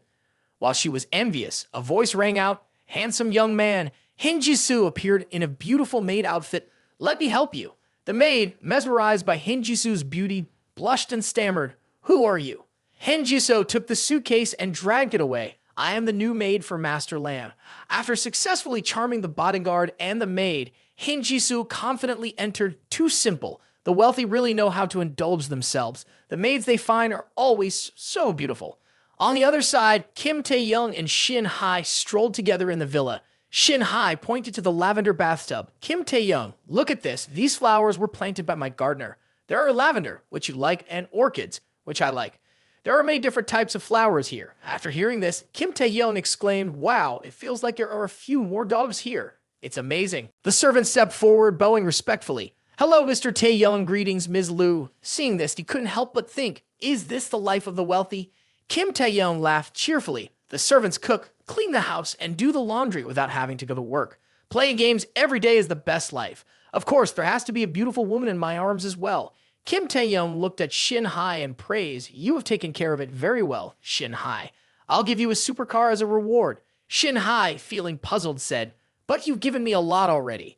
Henjisoo above looked down at the two with anger. On the other side, Kim Taehyung happily said to Shin Hai, "Don't be shy.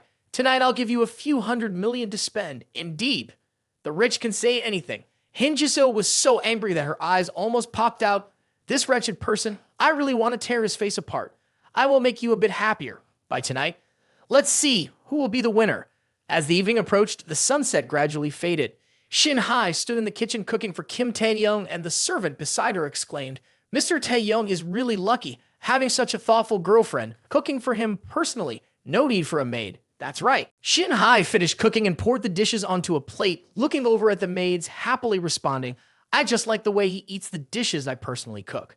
One maid stepped forward, and Henjisoo, standing in front of Shin Hai, covered her face with a mask while trying to change her voice. "Ms. Liu, let me help you with serving the food." Shin Hai, upon hearing this, looked over curiously. You just arrived here? Why are you wearing a mask like that?" Henjisoo awkwardly smiled, pretending, "I'm just having a slight cold, nothing to worry about." Shin Hai, upon hearing this, exclaimed, "Your voice is really cute. How old are you this year?" Henjisoo, hearing this, immediately spun around, swaying a necklace for Shin Hai to see. "Yes, I just turned 18. Shin Hai, feeling helpless, shuddered. Unable to resist, she let Henjisoo take the food away, saying, "Okay, take the plate upstairs to the main bedroom on the second floor." Henjisoo promptly responded, "Yes, Ms. Liu." After avoiding the eyes of everyone, Henjisoo took something from her bosom, pouring it directly onto the food. Henjisoo delighted in her own fantasy. After eating this meal, he will soon drift into a deep sleep. In her imagination, Henjisoo climbed on a Kim Taehyung, casting a spell next to Shin Hai. "Then I will enter your room, be on your bed, and do it right in front of you. Men are animals relying on their lower halves. As long as I provide satisfaction to Kim Taehyung, he will accept me when he wakes up." As she was descending the stairs, a voice echoed, "Do you see any maids wandering around here?" Henjisoo, upon hearing this, was startled. "What?" The security team below was searching continuously. "Sorry, how could you let a stranger in without confirming their identity clearly? Find her quickly." Henjisoo worried, "I've been discovered." She hastily sneaked into a room. "Exposed, I need to escape quickly. Why are all the rooms locked?" In an unlocked room, Henjisoo immediately opened the door wide and rushed inside. "There's only one place to hide now. I must quickly reach the main bedroom." She swiftly hid under the bed. The door opened and both entered the room. The voices of Kim Taehyung and Shin Hai resonated. "You have to eat the dishes I cooked while they're still hot, okay? It looks absolutely delicious."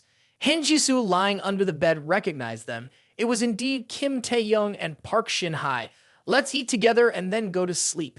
Henjisoo happily heard this. "The perfect timing. Let's eat quickly and then dive into dreams, you two." Both sat on the bed intimately. "I've picked all the fish bones. It's very clean." Kim Taehyung praised after taking a bite. "Truly sweet. It's so tender and smooth." Handing it back, "I'll also feed you some sausage."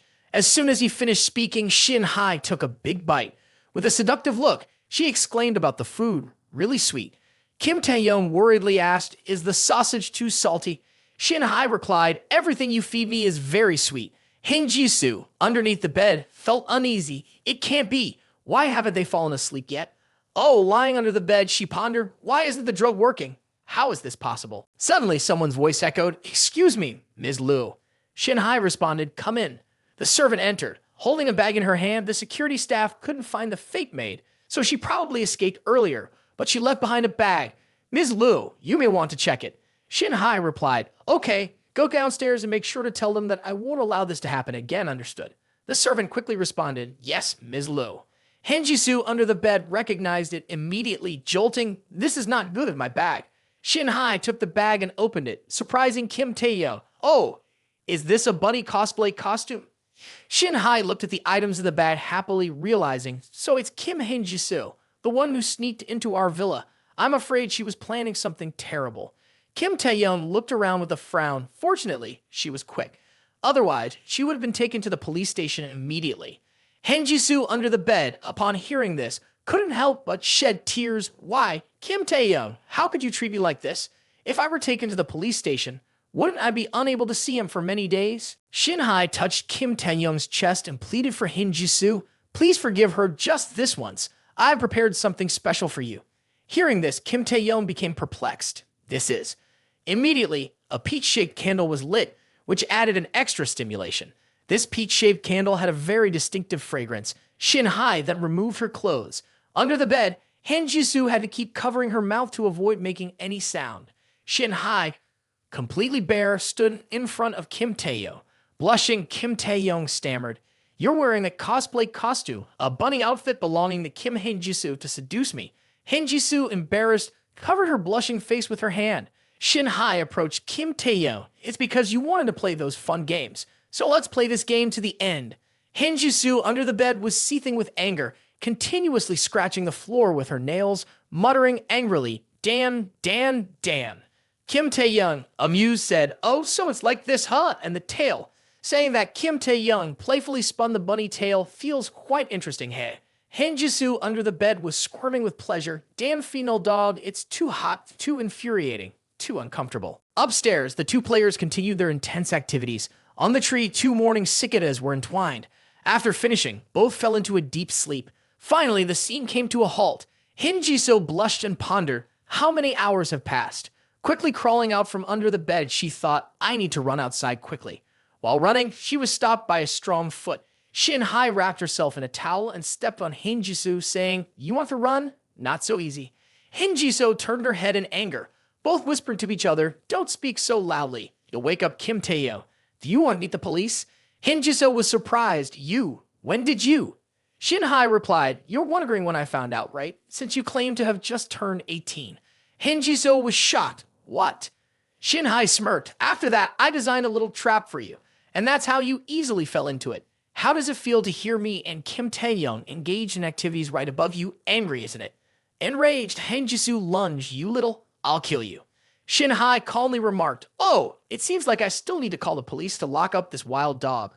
Upon hearing this, Han Jisoo was taken aback, then quickly grabbed her bag and ran off, saying, "Wait for me, you female dog." Han Jisoo jumped from the room straight into the bushes, tumbling from a height to the ground, screaming in pain. Oh my god! Falling from such a height without serious injuries was indeed fortunate. Shin Hai, looking down from above, found Han Jisoo in pain and couldn't help but be amused, saying, "Ha ha ha ha."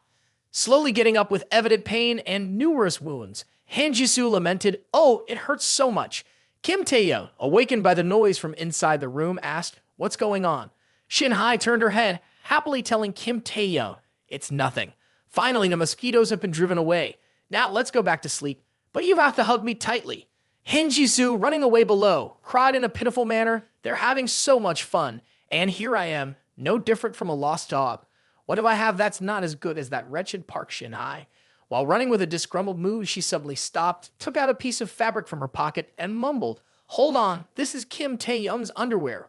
Recognizing it as Kim Taehyung's underwear, Han Jisoo quickly held it up and sniffed it in a somewhat perverted manner, saying, "Oh, this is indeed the fragrance of Kim Taehyung. Oh my god, I really can't quit him." After some contemplation, Han Jisoo happily ran back, saying, "I'm sure I can do it. I'll try my best to rescue him from that Park Shin Hai Lake." The affinity level increased by 0.5%. Kim Han Jisoo's current affinity level is 99.5%.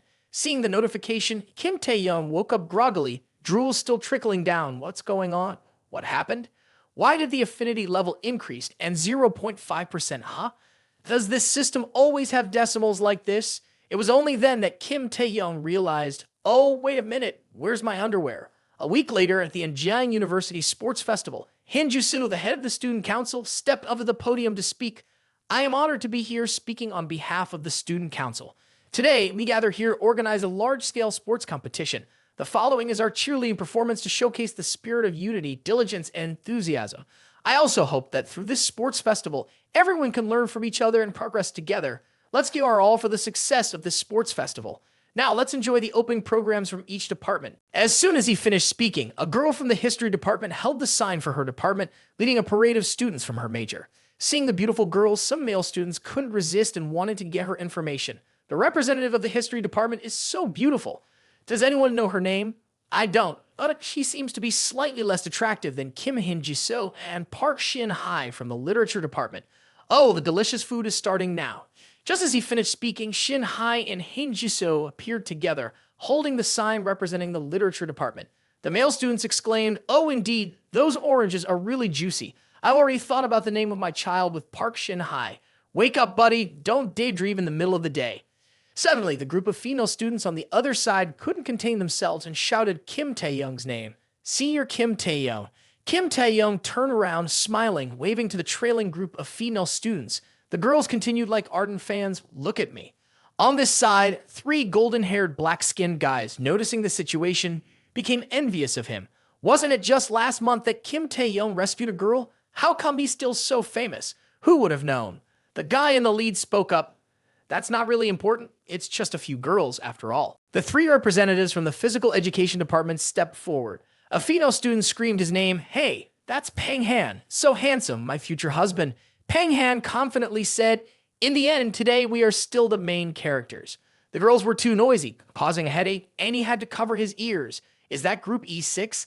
They indeed have incredible explosive power. His two friends were curious, but who's that seems even hotter than Taehyung? Very famous. I heard he's a new star in the physical education department named Pang Han. I heard he's in excellent health. He can run 100 meters in just 10.25 seconds. Currently, the school considers him a talent and is nurturing him as a professional athlete. Hearing this, he turned his head and asked, "How did you get this information?" His friend replied, "Because I'm about to run the 100 meters and worried about how much he will outpace me. I'm even considering giving up altogether." He comforted his friend by patting his shoulder. "Why do you have such thoughts? Just give it your best and I'll always support you. Don't be pessimistic." His friend, still helpless, agreed, "Yeah." People began warming up and preparing for the running competition. The person holding the camera ran to capture the race while talking on the phone. "No way, how can I not care about you?" "No, I'm not saying you're unreasonable." All right, I admit I was wrong. Are you satisfied with the apology?" Suddenly, the cameraman's conversation became intense. "What happened to you?" "It's not like all the blame is on me. I'm losing patience here. I'm working. What's up? You're already at the school gate. Please keep it for me, okay? I'll be there in a minute." At this moment, the cameraman quickly handed the camera to Kim Taehyung as he was standing nearby. He ran and talked loudly on the phone. "No, I'm talking to a man. Just stay there. I'll be right there. Give me a minute and don't hang up." Kim Taehyung held the camera, looking puzzled. What's going on? Just then, the school's loudspeaker announced the 100 meters track and field competition is about to begin. All participants are requested to go to their assigned running lanes. Kim Taehyung, holding the camera, said, "It seems like the cameraman is dealing with something. I'll be a good Samaritan and help him out this time. By the way, I'll take a handsome photo for Jae-suk as a souvenir for this race." Kim Taehyung held a video camera and approached Jae-suk, saying, "Jae-suk, look to the left, look to the left." Annoyed, Jae-suk retorted, "Get lost, you jerk." At that moment, another guy stepped forward, greeting hello the cameraman over there. Pointing towards Jae-suk, he added, "There won't be any issue if I ask you to take a photo of my best friend. You don't even know who the main character is here." A Jae-suk fan asking for his autograph chimed in, agreeing with the guide exactly. "Hurry up and take a photo of Pang Han. Capture a handsome picture with me. Give him a perfect close-up. That's what you should be doing, Mr. Cameraman." Some girls in the back joined in, suggesting, "Just use our mobile phones to take photos. It would be better." Pretending ignorance, Kim Taehyung asked, "Why? Don't you guys even have phones?" This angered the guy who wanted to punch him, but Pang Han suddenly intervened, pulling him back, saying, "Don't bother with things that aren't worth it. In the running competition, just leave him a few meters behind. Let's focus on what truly matters." Pang Han glanced at the group of female students and winked, saying, "We've got 3 new admirers. They look pretty attractive. We can go out to relieve stress tonight." Internally celebrating the imagined scene in his mind, perfectly coinciding with the 3 of them, Pang Han noted, more importantly, they all already had boyfriends. "Hello, my love tonight. No need to pick you up." Ah, what an interesting response indeed. The loudspeaker announced all contestants are present at their respective running tracks, so the competition is ready to begin. Get set, go. Pang Han quickly sprinted ahead, fans cheering loudly. Pang Han, so fast and handsome. I might just die. Those thighs are so firm. Surely his reproductive health must be high. I can't handle it anymore. Running with great confidence, Pang Han said, "I am in excellent health and I feel I can run in 10.2 seconds. Waiting for a new record and my handsome face. When my face appears on the big screen, I'll gain countless new fans to watch." Kim Taehyung, running alongside while filming, cheered incessantly. "Keep going." Pang Han, hearing this, turned bewildered. Surprisingly, Kim Taehyung, the seemingly eccentric cameraman, was running even faster than Pang Han, encouraging Jae-suk. "Give it your all, Jae-suk." Pang Han, puzzled, then looked back at the people behind him. What's going on?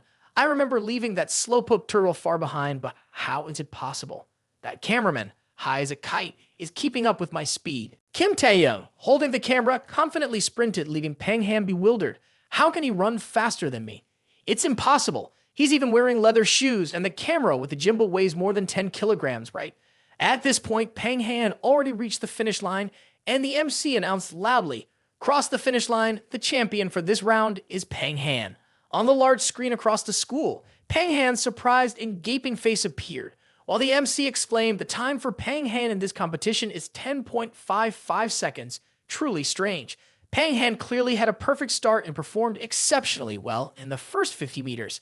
However, his state suddenly declined, and he even lost control over his expressions. This result is his worst performance so far. Arriving at the spot, Kim Taehyung teased his friend, "I filmed some incredibly handsome footage for you. Why aren't you thanking me?" His friend struggled to breathe but managed to say, "Wait for me to catch my breath, man." Meanwhile, Pang Han was on the ground, stunned about his own performance. It can't be. How could this happen? Seeing Pang Han in distress, the surrounding girls discussed, "Do you see what I saw? I noticed exactly what you noticed. Kim Taehyung running faster than Pang Han. Han doesn't seem to be in a good mood, so he only managed 10.55 seconds. But Kim Taehyung, a senior, still carried the camera, and at this moment, someone approached and tapped Kim Taehyung on the shoulder, saying, "Hey cameraman, quickly get ready at the starting point." Confused, he responded, "Huh?" The person pointed in a direction. "Huh? What?" "The 400 meters competition is about to start. Go and get ready to film." Upon hearing this, he could only comply. "Oh, okay." He hurried to film the two blonde and black-haired guys along with Pang Han. Despite their championship status, they were perplexed by his running speed. Moreover, he showed no expression, saying, "Just like that, I've recorded the entire track and field events. Honestly, I feel exhausted with this behind-the-scenes work. When the cameraman returns later, I'll have to ask him to treat me to a well-deserved meal." The three approached the referee at the track. Referee, I'll with report someone for doping." The referee, upon hearing this, turned with curiosity. "Is that true? Who's the contestant? Our school has all the tools to investigate this matter. If a contestant is found to have used doping, they will face severe penalties, and the school will handle this matter very seriously." Immediately, all three pointed towards Kim Taehyung, stating, "It's that cameraman." Having heard this, the referee gave a stern look to those individuals who seemed mentally impaired during the final stage. The referee remarked with a hint of sarcasm, "If you don't have anything else to do, why don't you go to the hospital and get your heads examined?" The trio felt utterly helpless to the point of being speechless. They mumbled curses under their breath, looking towards Kim Taehyung. One of them said, "Why is this happening? Why don't the referee and the coach believe us? We have to find those three girls to vent our frustration tonight." Meanwhile, three girls who were once Pang Han's fans had shifted their admiration to Kim Taehyung without hesitation, expressing their admiration. "Senior Kim Taehyung, you're truly amazing, moon god." In the 100 meters, 400 meters, 1,500 meters, no contestant can catch up with cameraman Kim Taehyung. Upon reflection, why did he sign up for the competition? If senior Kim Taehyung participated, he would undoubtedly dominate all the events. I think so too, to the extent that I don't even pay attention to other contestants anymore. I just focus on the fit body and handsome face of senior Kim Taehyung. At this moment, all three approached the girls, and Pang Han stepped forward, casually smoothing his hair, trying to exude a charming demeanor. "Hey, ladies, the competition has ended. Can we go now?" Upon hearing this, one girl smiled but politely declined. "Sorry, maybe next time." Pang Han, puzzled, responded, "What? Did we agree that we could leave after the competition ended?" The girls, seemingly uninterested, were fixated on Kim Taehyung, but senior Kim Taehyung is still busy filming over there. Yes, we still want to see him film the high jump and long jump events. Without mincing words, all three girls expressed their displeasure. "All right, don't bother us while we admire the charming appearance of senior Kim Taehyung, okay?" The trio, upon hearing this, knelt on the ground, crying out, "Kim Taehyung, this guy, I hate you to the core." At this moment, the school announcement blared. The 50 meters women's swimming competition is about to begin. Contestants, please proceed to your designated area as previously announced. Hin Ji-soo and Shin Hai, dressed in seductive and sexy swimwear, captivated everyone around. Witnessing this, male students couldn't contain their excitement and shouted enthusiastically, "Oh my god, Kim Hin Ji-soo has an amazing figure. The moon god is too divine. Park Shin Hai is also explosively stunning. This is not okay. I need to go to the bathroom with my stiff pole. It's too sexy. My little brother is in danger of dying." Hin Ji-soo and Shin Hai approached the pool, teasing each other nonstop. "Oh, Miss Top Painting, you're really here to participate in the swimming competition, huh? Last time you visited my house, I saw you were quite skilled at diving." Jisoo, not missing a beat, responded, "No, Kim Taehyung. I prefer independent and well-rounded girls. Of course, I want to develop comprehensively in every aspect." Shin-Hai continued the banter. "Sometimes I've thought that I must have used up all my luck in life to meet Kim Taehyung. So for those who are not fortunate, there are certain things that truly cannot be forced. Don't you think so?" Jisoo replied, "That's undoubtedly true. There's also a saying, persistence is victory. No matter what, I will stand strong until the clouds disperse and the moon shines brightly across the sky." Shin-Hai, upon hearing this, found it amusing. "Ha ha ha. Then give it your all, and remember not to lose to me in this swimming competition." Blushing, Shin-Hai proudly shared, "I've been diligently practicing in the swimming pool at my villa whenever I have free time. Of course, my performance and endurance have improved significantly, just like the power of love." Jisoo, successfully provoked by Shin-Hai, became angry and wanted to make a bet. "So, do you want to bet? The winner gets to participate in the upcoming relay race with Kim Taehyung." Shin-Hai, hearing this, refused to bet. "Forget it, young lady. I won't use Kim Taehyung as a betting pawn, and even if you win against me, it's up to him whether he wants to join you or not." Jisoo, feeling helpless, could only utter, "Oh." As the two girls continued their verbal sparring, Min-Jun appeared in a unique and alluring bikini outfit. Regardless of whether Kim Taehyung wants it or not, the loser cannot appear on the track, isn't that right? It also depends on your abilities. I apologize to both of you because I, Min-Jun, am here to compete with you. Prepare well, or else you'll experience a painful defeat. Upon hearing this, both turned to look at Min-Jun. Shin-Hai, with a hint of disbelief, said, "Sister Min-Jun, why are you here?" On the other hand, Jisoo, displaying a look of hatred, exclaimed, "What? Is this brat your sister?" The current male students were the ones benefiting the most, and each of them expressed their admiration enthusiastically. "What's going on?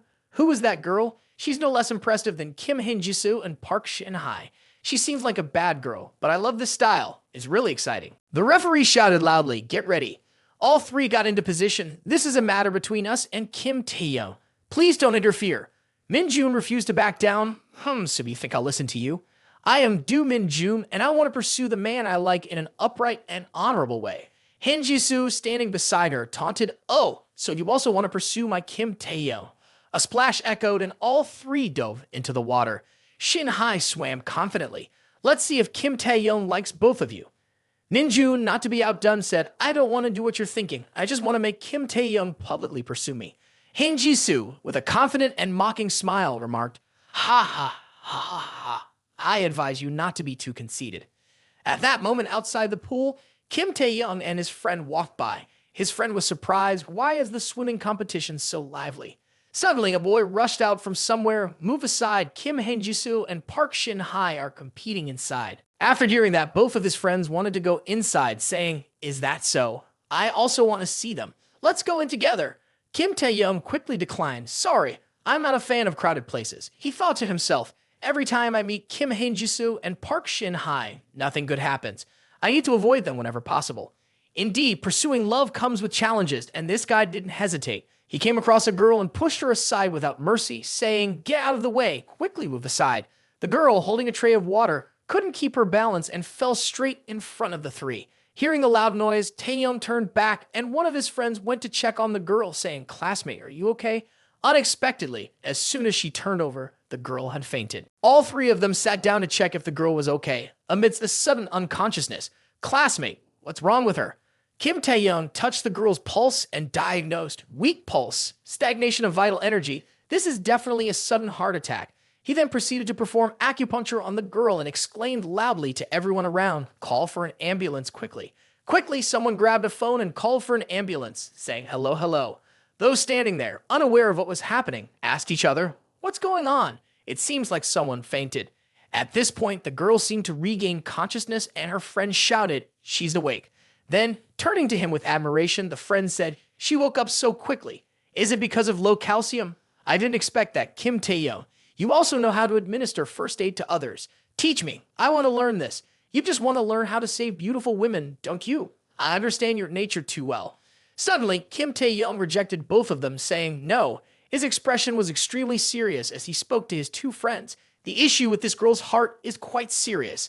I just temporarily saved her life. The situation is still very critical, so I have to take her to the hospital immediately."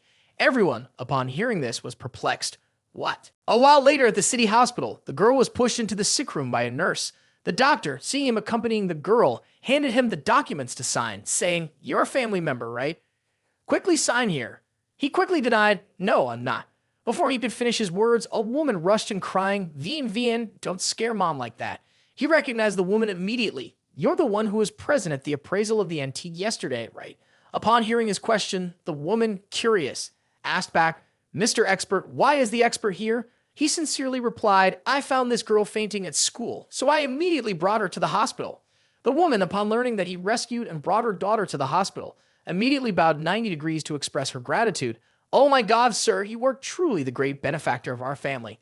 Last time it was thanks to you exposing the schemes of that Fan Guobao guy that I could recover the money. I was too rude to you back then, so please come to my house once so I can treat you to a sumptuous meal as a sincere apology." He, upon hearing this, didn't accept much. "No, that's not necessary." At this point, the doctor arrived, handed the paperwork to the woman, and instructed her to sign, saying, "Hello, are you the patient's mother? Please quickly sign for urgent admission procedures." Upon hearing this, the woman apologized to the doctor. "Oh, I'm sorry, doctor. Do I sign here?" But after reading the information on the paper, she was astonished. "What is this? Is this case being transferred to the ICU?" The doctor pointed to the blurry documents and spoke frankly. "Your daughter's heart condition is very specific, and it cannot be cured with the current technology and equipment in China. Only the advanced European GGC 888 technology can save your daughter. However, a deposit of 15 million yuan is required." The woman, upon hearing this, couldn't believe it. "What? It's so expensive, doctor." Seeing the girl's mother arriving, he turned away, saying, "It seems there's nothing more for me to do here." Now the doctor addressed the woman, causing him to pause. "What do you think? The synchronized heart treatment method of this device is very advanced." The woman replied to the doctor, "But pooling all my family's assets, I only have 10 million. The doctor was indifferent. "If you don't have the money, then I can't help. The 15 million is just the deposit. The total cost for the treatment is over 30 million. Upon hearing this, he asked the doctor, "Is that really the case, doctor?" He spoke frankly. The synchronized heart method is for patients with localized myocardial ischemia, but in the case of this girl, it's blood clotting leading to heart rhythm blockage. The treatment method requires consuming pungent and spicy substances, which have the function of dispelling cold and regulating yin and yang. Upon hearing this, the doctor turned back to him with a disdainful look. "Who are you?" The woman, after hearing him speak, turned to him. "Oh, expert, do you also know about this issue?" He quickly continued, "Your daughter, does she often experience severe chest pain, back pain, chest tightness, difficulty breathing, and insomnia?" The woman affirmed, yes, that's exactly it, expert. "How did you know?" Realizing that he had accurately diagnosed the illness, he looked at the doctor and said, "If that's the case, then the doctor has misdiagnosed the illness." The doctor, upon hearing this, angrily shouted, spitting out his words, "Where did you come from, you brat? How dare you challenge me? Do you even know who my father is?" He replied without hesitation, "You're an unethical doctor doing everything to extract money from patients." The doctor became even more furious. "Get out of here, you little punk. When I became a doctor, you were just a naked kid bathing in the rain. Get out of here quickly or don't blame me for calling security to kick your ass out." The woman stepped forward saying, "Dr. Kim, please remain calm. I'm sure the specialist has no malicious intentions. Indeed, Yuan exhibits the symptoms he just mentioned." The girl on the bed was in pain, exclaiming, "Oh!" The woman approached, saying, Yuan, are you okay?" "Doctor, please quickly save my daughter." The cunning doctor smirked. "Oh, so it's not that you're asking for help for that rascal, because that evil kid spoke the truth. Why don't you go to him instead of begging me?" The woman kneeled down, pleading. "What are you talking about?" "I didn't mean that." The doctor pointed at him. "So, what does what you just said mean? This kid is indeed an expert, right?" Then quickly begged the expert, "Instead of bothering me." The woman begged, "What are you saying?" "I didn't mean that." The doctor turned to him with anger. "What?" He responded bluntly, "I thought you were a skilled and compassionate doctor, but now I see a dark heart within you. The patient is in a critical condition, and it's time for you to stop playing games and extorting money from the family." Listening to his words, nearby patients whispered to each other, making the doctor uneasy. He confronted him directly, scolding, "Dare you stir trouble in my hospital?" He adopted an indifferent attitude. "I have no time to argue with you. Saving lives is more important." After saying that, he immediately called a nurse. "Hey, nurses, does anyone have a specialized silver needle for acupuncture?" The doctor, upon hearing this, scoffed. "Ha ha ha ha. Using silver needles for acupuncture? Don't make me laugh. Comparing a silver needle from traditional Chinese medicine to the most advanced medical equipment in Europe. All right. I also want to see how the acupuncture skills of this expert are. Show us what you've got, kid." The doctor approached, putting his arm around him, pointing to all the patients eagerly watching. Quite amusing, isn't it? No one is willing to lend you a silver needle. If you end up harming the patient, won't they become accomplices? Many people are paying attention to you now. If you want to escape, it's already too late. At this moment, someone spoke up. Taehyung, I have a specialized silver needle. The doctor, hearing this, turned back angrily. Who's this crazy person? Unexpectedly, the hospital nurse turned out to be Shin Hai's aunt. So you're Park Shin Hai's aunt. He approached, taking the acupuncture needles from her hand cheerfully. Indeed, you're my aunt. Are you a nurse at this hospital? She affirmed, yes, but do you know traditional Chinese acupuncture techniques? Blushing suddenly, she looked at him. Although there's no basis to trust, my intuition tells me that you are reliable. You've helped me a lot, so I'm willing to bear any consequences and responsibilities with you. He happily responded, thank you, aunt. I'll proceed with the acupuncture then. The hospital nurses quickly rushed to the scene, examining it. Has anyone heard about someone competing with Dr. Kim regarding medical skills in the hospital? I've heard he's a young guy with a mouth smelling like milk, holding only a silver needle. At this moment, a girl holding a nurse back asked, what's happening over there? The nurse replied, it seems like there's a dispute between the doctor and the patient. Someone is causing trouble with Director Kim. By the way, where are you from? The girl regretfully said, too bad, it's too noisy over there, and I can't hear anything. Let's get closer to see the spectacle. The girl stepped aside, and the mocking doctor sarcastically remarked at him, dear expert, you think all of us doctors should leave so that you can comfortably perform treatments without worrying about being influenced.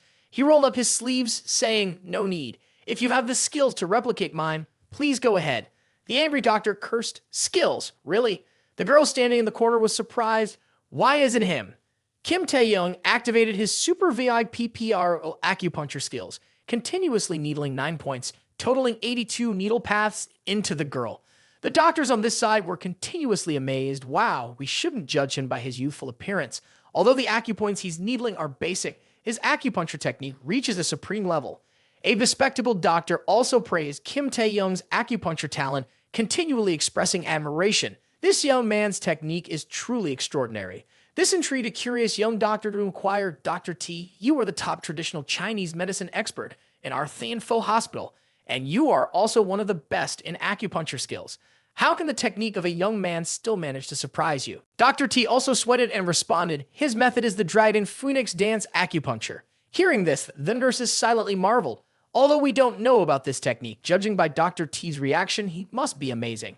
Dr. T became more animated as he shouted loudly, exactly. That's the Dragon Phoenix dance acupuncture, passed down from ancient times. Nowadays, only a few legends mention it. During acupuncture, there are gentle high-speed vibrations at the wrist. Even when using the same acupoint as other techniques, the effectiveness on the skin will be entirely different. Could he be the young master from a prominent traditional medicine family? With that statement, Kim Taehyung had completed his acupuncture session. He sighed lightly, wiping the sweat from his forehead and confirmed, it's done, leaving the crowd in astonishment. What is this? Has she been cured? Minjun's mother hurriedly approached to check, confirming that the heart rate had returned to normal and the blood pressure had stabilized. Kim Taehyung rolled up his sleeves and added, next, I will acupuncture her once a week. I'm confident she will fully recover within the next month. Along with that, I'll prescribe a special medicine for her to take for 5 days. Hearing this, the elderly lady immediately knelt down on the ground, pleading, kind benefactor, is there any way I can repay your great kindness? I will transfer all my assets worth 10 million to you. However, Kim Taehyung responded, no, I didn't save her for anything in return. This statement angered the doctor, who shouted, this dog, he may seem wonderful on the surface, but who knows what lingering consequences he might leave. Perhaps in the future he will use this against the patient's family as a threat. The doctor then confronted Kim Taehyung, yelling loudly, you're practicing medicine without a license, you're breaking the law. I'll report you to the police, just wait to be arrested, you son of a dog. Kim Taehyung remained calm and replied, that's right, I was actually planning to report you too. Perhaps you're colluding with the hospital, using counterfeit foreign high-tech equipment to deceive patients for money. The doctor sneered and confirmed, go ahead and report, fools won't know. The one backing this Thianfo hospital will terrorize to what extent. He then made a phone call, demanding, I want to call the police. You all must come immediately. The doctors and nurses below were now in complete confusion. What's happening, Dr. Kim? Is it really? And who is this young man relying on luck to save people?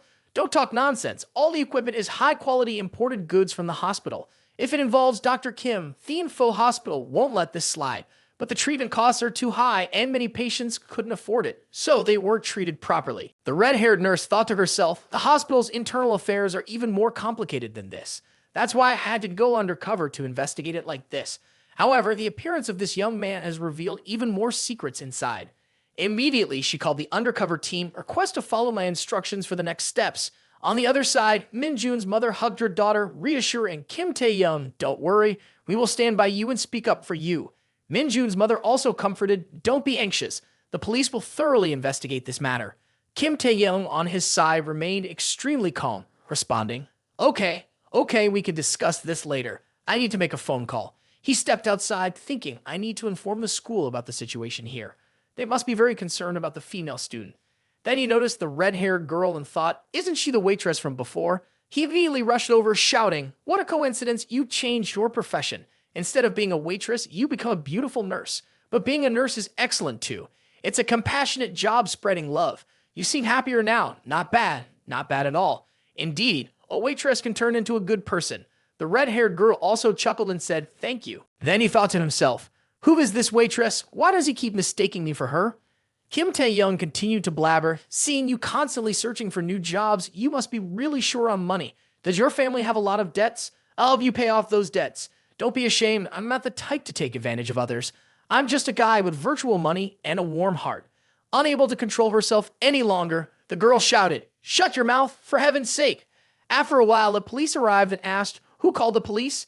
Both of you will come with us to the station. Both sides need to give the clearest statements possible for a collaborative investigation. Kim Taehyung and the doctor followed along to the station. The doctor thought to himself, this won't affect me at all, right? Surely not. How could those clumsy police know about what I've done? Min-jun's mother on the other side was sweating and called out, Kim Taehyung, don't worry too much. No matter how much money it takes, I'll bail you out. This puzzled Kim Taehyung, who asked, you plan to bail me out? Hearing the question, the old lady was startled and said, I'm sorry someone as wealthy as you wouldn't need help from someone like me. I must be talking nonsense. Kim Taehyung confidently confirmed, it's okay. I believe in justice and the police must be fair and reasonable. Let's meet again next time. Witnessing this scene, Min-jun's mother blushed and asked, why? I originally wanted to invite him to dinner, but why can't I speak up like this? Next time, I must be more courageous. Cut to the police station. The doctor in the interrogation room kept shouting, where are the police? Aren't you supposed to record my statement? Hurry up. I need to report that criminal. If you don't handle it quickly, I'll have to work with a lawyer. Observing from outside, Kim Taehyung thought to himself, what's going on? Why did he only take him inside? This investigation seems a bit unusual. The senior police officer turned to him and requested, answer the phone, our captain has something to discuss with you. Kim Taehyung picked up the phone and asked, what's going on, captain? The voice on the other end replied, hello, Mr. Lam, we really need your help. Kim Taehyung, confused, asked, help with what? And captain, aren't you a woman? Your voice sounds familiar. The red-haired girl added, indeed, something is very wrong with the Thien Pho Hospital. After your report, we discovered complex collusion among companies, and the forces behind Thien Pho Hospital are extremely terrifying. One of them is the secretive company, and you hold a 40% stake in that company. At the headquarters of Phai Chan Company, three men sat together in conversation. How's your relationship with the motorcycle girl been lately? Asked one. Ma Dashing, holding 15% of the company's shares, replied mockingly, this is my achievement, conquered just the other day. Isn't it marvelous? Su Jang, owning 25% of the company's shares, intrigued, remarked, what an insignificant achievement. Are you even mature enough? Ma Dashing continued to jest, is the item Zhu Jiang raw long legal then?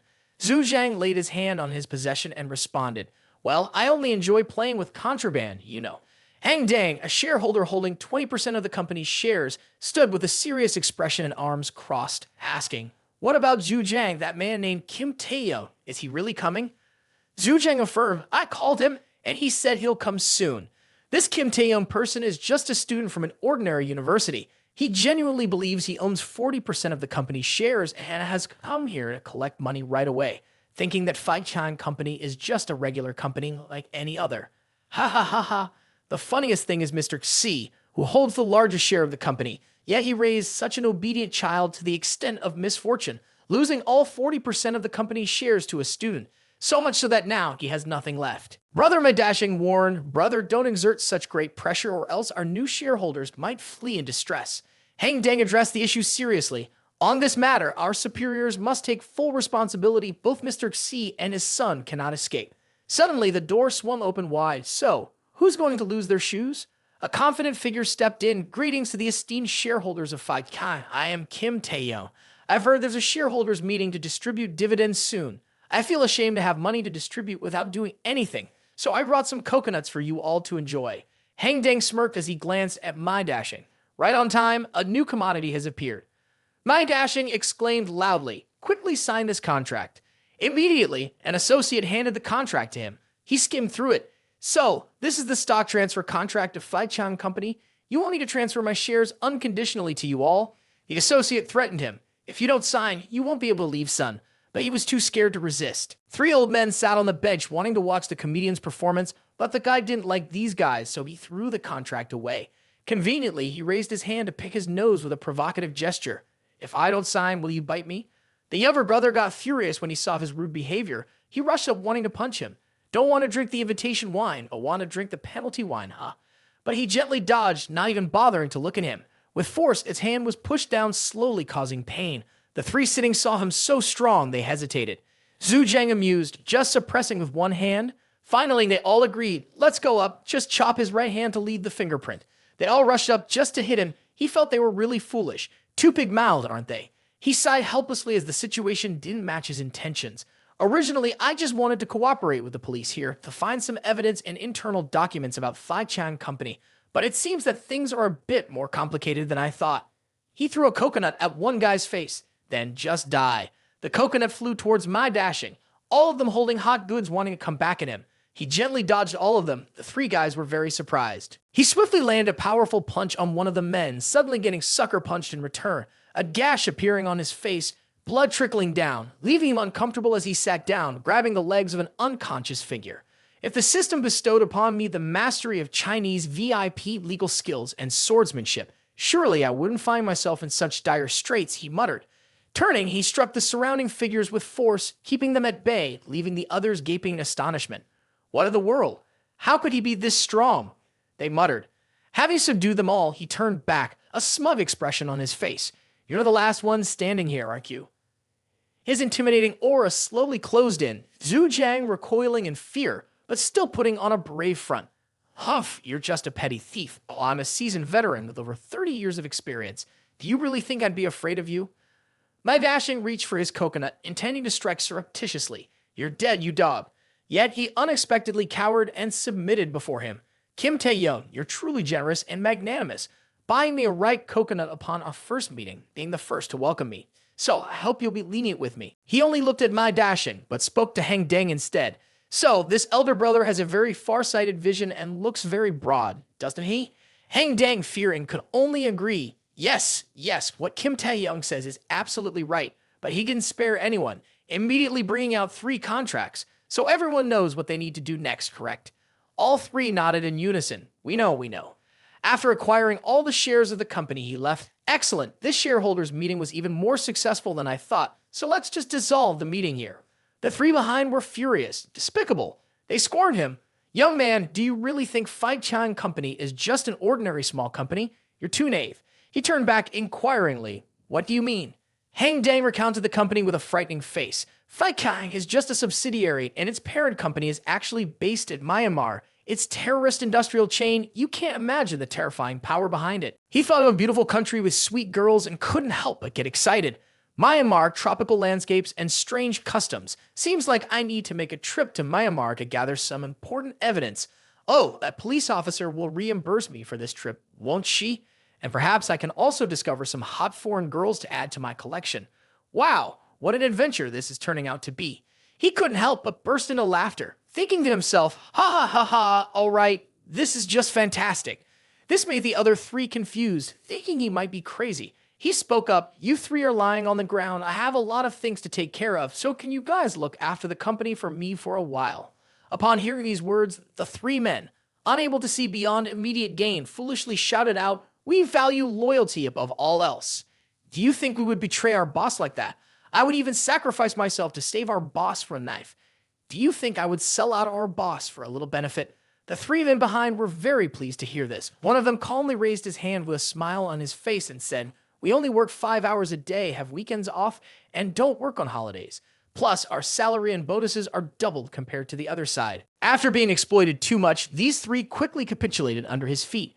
From today onwards, you will be the sole boss of ours. I am ready to take bullets for you. I am also ready to be a loyal dog for Mr. Kim Taehyung. Seeing these three betray me, they immediately shouted angrily, "Damn it, a bunch of shameless traitors. This we can still handle instead of them." He lay on the sofa, leisurely picking his nose. Everything was taken care of, and he was content. After collecting all the evidence within a few days, I will gradually settle the remaining issues. It's not too late. At the Myanmar airport, he dressed extravagantly, wearing traditional attire and flip-flops as he walked into the airport with joy. Myanmar, finally I've arrived. He clenched his fist tightly. Now let's enjoy the new atmosphere here. In the midst of excited anticipation for the trip, an old man approached. "Hello there, please buy and fill out this valid 20 cats entry form." Then he was further subjected to security checks before boarding the plane, yet shamelessly demanded, "Excuse me, where's my tip?" Upon reaching the stamping area to board the plane, he was again asked for a tip. "Sir, if you don't have a tip, I won't stamp your passport." He spent a lot of money and hurriedly hailed a taxi, saying, "What's this?" Charging arbitrarily everywhere in Myanmar like this, although not much, it still makes me quite uncomfortable. Arriving at the taxi, he said to the driver, "Big brother, please take me straight to the Golden Pagoda." The driver quickly took him to the Golden Pagoda. As the luxurious car stopped, a glamorous girl stepped out. Hearing him argue with the driver, 50 taka, why? The foreigner next to me traveled the same distance as me. Why does he only have to pay 25 taka? This is how Myanmar people price things. Wherever you go, it's the same price, and your only job is to pay and pay. A country with such standards truly has broadened my horizons. The girl noticed the commotion and looked over, seeing him and the driver arguing fiercely. "If you don't pay me 50 taka, I'm sure I won't let you leave here easily." "Ha! Are you just trying to scam us, China VIP? I'll only give you 25 taka. Whether you want to take it or not is up to you." Suddenly the girl spoke up. "Hey Jibo, just let him go." The driver, seeing the girl, stuttered, "Is that Madame Vi?" But he found the situation between the two baffling. The girl looked up at the sky, just consider it a virtuous deed for Mr. Chanu, and hoped that he can soon overcome his difficulties. Hearing this, the driver immediately complied, understood, Madame Vi. Suddenly the system appeared, ting ting. A beautiful woman has been detected, initiating seduction mission. Target a Jing man, 27 years old, height 172 centimeters, weight 52 kilograms. When the target's favorability towards the master exceeds 90%, 10% of the seduction fee used for the target will be refunded and will be directly added to the master's personal account.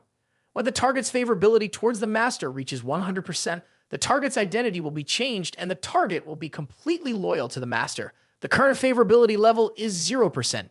He exclaimed, "Wow, she's really a target of the seduction system." His eyes lit up. The driver referred to her as Madame, and moreover, she disguised herself to attend someone's funeral, just in time to use her fortune-telling skills. He observed man. From her appearance, you can see her gloomy expression. Her loved one just passed away, and today she'll surely lose a large sum of money. Her fortune-telling is clearly accurate, a genuine psychic skill indeed. He followed Man into the jade market, but isn't it too much of a coincidence that she's losing a large sum of money? The more money she loses, the more chances I have to approach her. Once inside, the scene was truly fascinating, causing him to silently marvel. Absolutely marvelous, buying jade is like picking vegetables in the market. Man approached a stone counter and said to the owner, "Excuse me, could you show me this stone?" The owner lifted the stone and shone a light on it for her to see. "You have a good eye. This stone comes from the Muna field. It's definitely exquisitely crafted, and it's one of the common items in my stall." Man analyzed the part of the stone illuminated by this green light is truly a gemstone, but I'm not 100% sure it's a treasure. Right now, I don't have much money, so I have to carefully choose a high-quality item. The owner spoke up, "This green part of the stone is at least half a finger deep. Its minimum guaranteed value is several hundred million taka." People around started to urge, "Take a good look and make your decision quickly, beautiful lady, or else I'll snatch the upper hand from the beautiful lady." Man crossed her arms, her sharp gaze focused. "Perhaps this gem isn't worth more than 100 million VND as he claims, right? 80 million could be considered a fair price." The boss, his face flushed with excitement, looked at her admiringly. 80 million VND, you say? The price I paid was already 100 million VND, but because of the charming elegance of the young miss, I'll accept the offer of 80 million VND. He reached out as if to touch Man's bosom. However, in return, the young miss must make me a little happier. His hand was suddenly gripped. Man's bodyguard stepped forward, threatening him. So, would you like to touch my mistress with a crippled arm? He winced in pain, pleading. Oh, it hurts. Please, let go, release my hands. Man instructed her bodyguard, don't harm that arm. He still needs it to choose gems for me. He quickly released his grip, his hands trembling. I know who you are now. You're Mrs. Channing, the wife of Channing, the big boss of Flybank Corporation. No wonder you have such captivating charm, but it's the pity Chan who passed away early. I've heard Flybank Corporation isn't doing so well these days. Why would you come here to try your luck with the Jade Stone? Are you out of money or something? Man, enraged, retorted, you really don't care about preserving your intact face anymore, do you? With that, she slapped him, causing the nearby Jade Stone to fall and shatter. He exclaimed, ah, my precious Jade Stone has been broken by you. The boss held up a cracked gemstone and shouted for everyone around to see. Hey, everyone, hey. This woman deliberately destroyed my precious gemstone. She didn't have enough 100 million kyat to pay for the gem, so she intentionally sabotaged my stall here. Come on, Chanyu is bankrupt now. How dare she come here and gamble on the gemstone? She's just pretending to be noble. Isn't she pitiful? If she had the capability, she could buy it for 100 million kyat. Man gritted his teeth in anger, but couldn't do anything. If it weren't for using your remaining money for charity, then I would. But if I don't pay him the full amount now, these people will find an excuse to cause trouble for me. So, suddenly, someone emerged from the crowd to negotiate with the boss 100 million kyat, equivalent to 35 million RMB, right? Let me pay for her. Go ahead, swipe my card. Seeing the man's impoverished appearance, the boss sneered angrily. Who are you? Trying to play the hero to save the damsel in distress. The man's face brightened as he introduced himself. Names may change with travel, but I am Kim Taehyung from the land of China VIP. Hearing this, the others immediately looked down on him and taunted, China VIP, my foot. You have no right to speak here. Get out of here quickly. The boss raised two fingers. Oh, you're from China VIP? Huh? All China VIP citizens here in Myanmar will have their expenses doubled. So you need to pay 200 million kyat to get this gemstone. He appears shameless when bargaining his price, causing my eyebrows to furrow involuntarily, and my face darkens as I retort. Initially, I intended to directly allocate that sum to my intended goal, and the amount wouldn't have been an issue for me. But now, it seems the matter of liquidity needs to be discussed later. I exude an intimidating demeanor, instilling fear in the boss as he scrambles on the ground, because the priority now is to deliver a hefty slap to your face. Man clearly doesn't know me. Yeah, I help her, leaving her puzzled. Who are you exactly? Focus on your own business. That's the law of this market. You're just a foreign VIP from China, lacking the right to offend him like that. He helped Man without receiving any gratitude, so he turned away and asked, is there anything else you need? Sensing his imposing presence suddenly, Man couldn't help but feel her heart pounding involuntarily. He generously addressed the man, double the price, right? Okay then, I still want to buy a few more items. Take all the jade stones off your shelf, I'll pick the ones I like. Upon hearing this, the man immediately ordered his two assistants behind to remove the stones. Did you hear that? Quickly take out all the jade stones for me. Yes, sir, right away. He was enthusiastic, thinking he had tricked him. Such a fat pig, offering itself up for slaughter at my door. Today, I am incredibly lucky. His face bore a sinister look as he spoke to him. This batch has been meticulously appraised by experts. They all seem to be top quality on the surface, but inside, they're nothing but worthless junk. In simple terms, it's just a scam for amateurs who like to show off. Otherwise, I would have examined each stone myself. Truly, a fool who enjoys flirting with girls. Let's see how much longer you can keep up this charade. Ha ha ha ha. He began to employ his insight skill. Observing the insides of the stones, this one might have been soaked in water for a long time, hence its exterior is nothing but sand and rubble, but it could be a jadeite from the spring season, casting a purple hue. Sitting back, he scrutinized the stones further. Finally, I've chosen these 8 jade stones. However, appraisal skills for treasures can only assess the exterior, unable to determine the depth of color or the extent of cracks inside the stones. Although the skill can increase the likelihood of selecting valuable treasures, it's still not 100% accurate. He chuckled inwardly, but at this moment, my fortune-telling skill is the most perfect offsetting method. Having contemplated for a moment, he swiftly initiated his divination skill, releasing 2 coins from his hand. Heads, correct. Tails, incorrect. Heads, correct. Everything unfolded in the same manner with the remaining 5 stones. The owner, seeing him engage in such a game of chance, couldn't help but find it amusing. Hey, young man, what exactly are you doing? On this side, Man was also observing him seriously without blinking. He just pointed down at the 5 stones in front of him and asserted, "All right, these 5 jade stones, please cut them for me." The man opened his mouth wide. "No problem, but payment must be made upfront, totaling 700 million cat, equivalent to 2,300,000 yuan. Payment first before delivery, hurry." Without hesitation, he transferred the money to him. Ting ting. Received 2,300,000 yuan. Seeing him act foolishly like this, others began to mock him. "Fool, you're buying junk. You've been deceived. Did you know that? Let me tell you, those stones that look so good on the outside are all fake. What I love the most is your arrogance. You Chinese VIP people always think you're experts until you realize you're just a foolish lamb. Don't talk nonsense like that. I didn't deceive him. I really spent over 2 million to buy these from a fellow China VIP golden pig. Look at these shabby clothes. I'm sure he's an expert in the treasure world." "Oh, so fierce because everyone is so curious. I'll just unveil it right now, shall I? Let's widen our eyes and see clearly." At this moment, the stonecutters had begun cutting his stones. He remained arrogantly composed, saying, "What a waste of my time. Truly, a Chinese VIP who loves to show off. I wonder where he gets that confidence from. Ha ha ha." Suddenly, one of the stonecutters spoke up, "Boss, all the jade stones." Unable to hear clearly, he replied, "What? Speak up. Everything here is just worthless junk, right?" To his surprise, the other 3 presented their stones before him. "Everything here is treasure."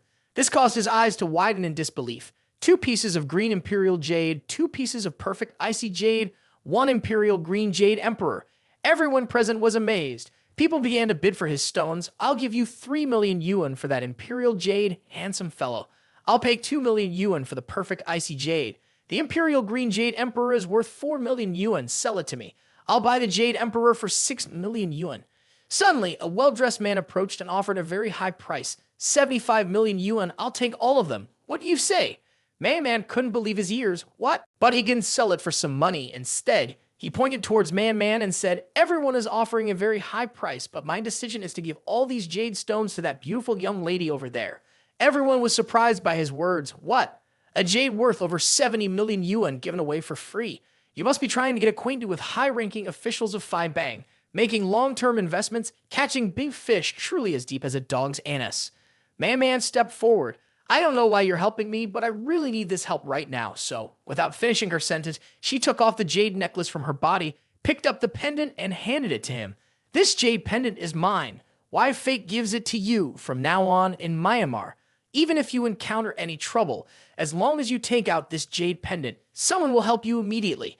At the same time, I will also convert your gift into cash, and in the future, I will definitely return double to you." He took the necklace with astonishment. "Oh." Then Man quickly turned and left. "Thank you, and see you again soon."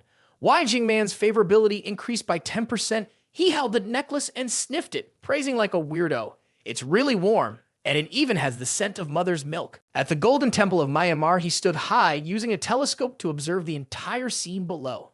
It turned out that what he was observing was the Underworld group in front, which was the headquarters of Phi Bang, tonight's big stage. According to the information received from Phi Bang Company and the information of that person, Phi Bang Group controls 4 major markets, and Phi Bang Company is just one of them. At the top is the management of Phi Bang, who controls 3 major sectors in the economic and export markets: the stone mine managed by the elderly manager, the organ processing site controlled by the senior elders, the real estate controlled website by the high-ranking official, the foreign pig transportation sector, Phi Bang Company, and Phi Bang Hospital, as far as he knows. The management board includes the owner and some former high-ranking military personnel, and the relationships within the group are very complex. Previously, there seemed to be a tendency to enlighten, but for some reason during this period, it began to make crazy money and commit countless crimes.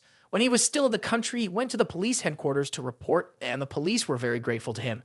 "Are you about to go to Myanmar to attend Phi Bang's gathering?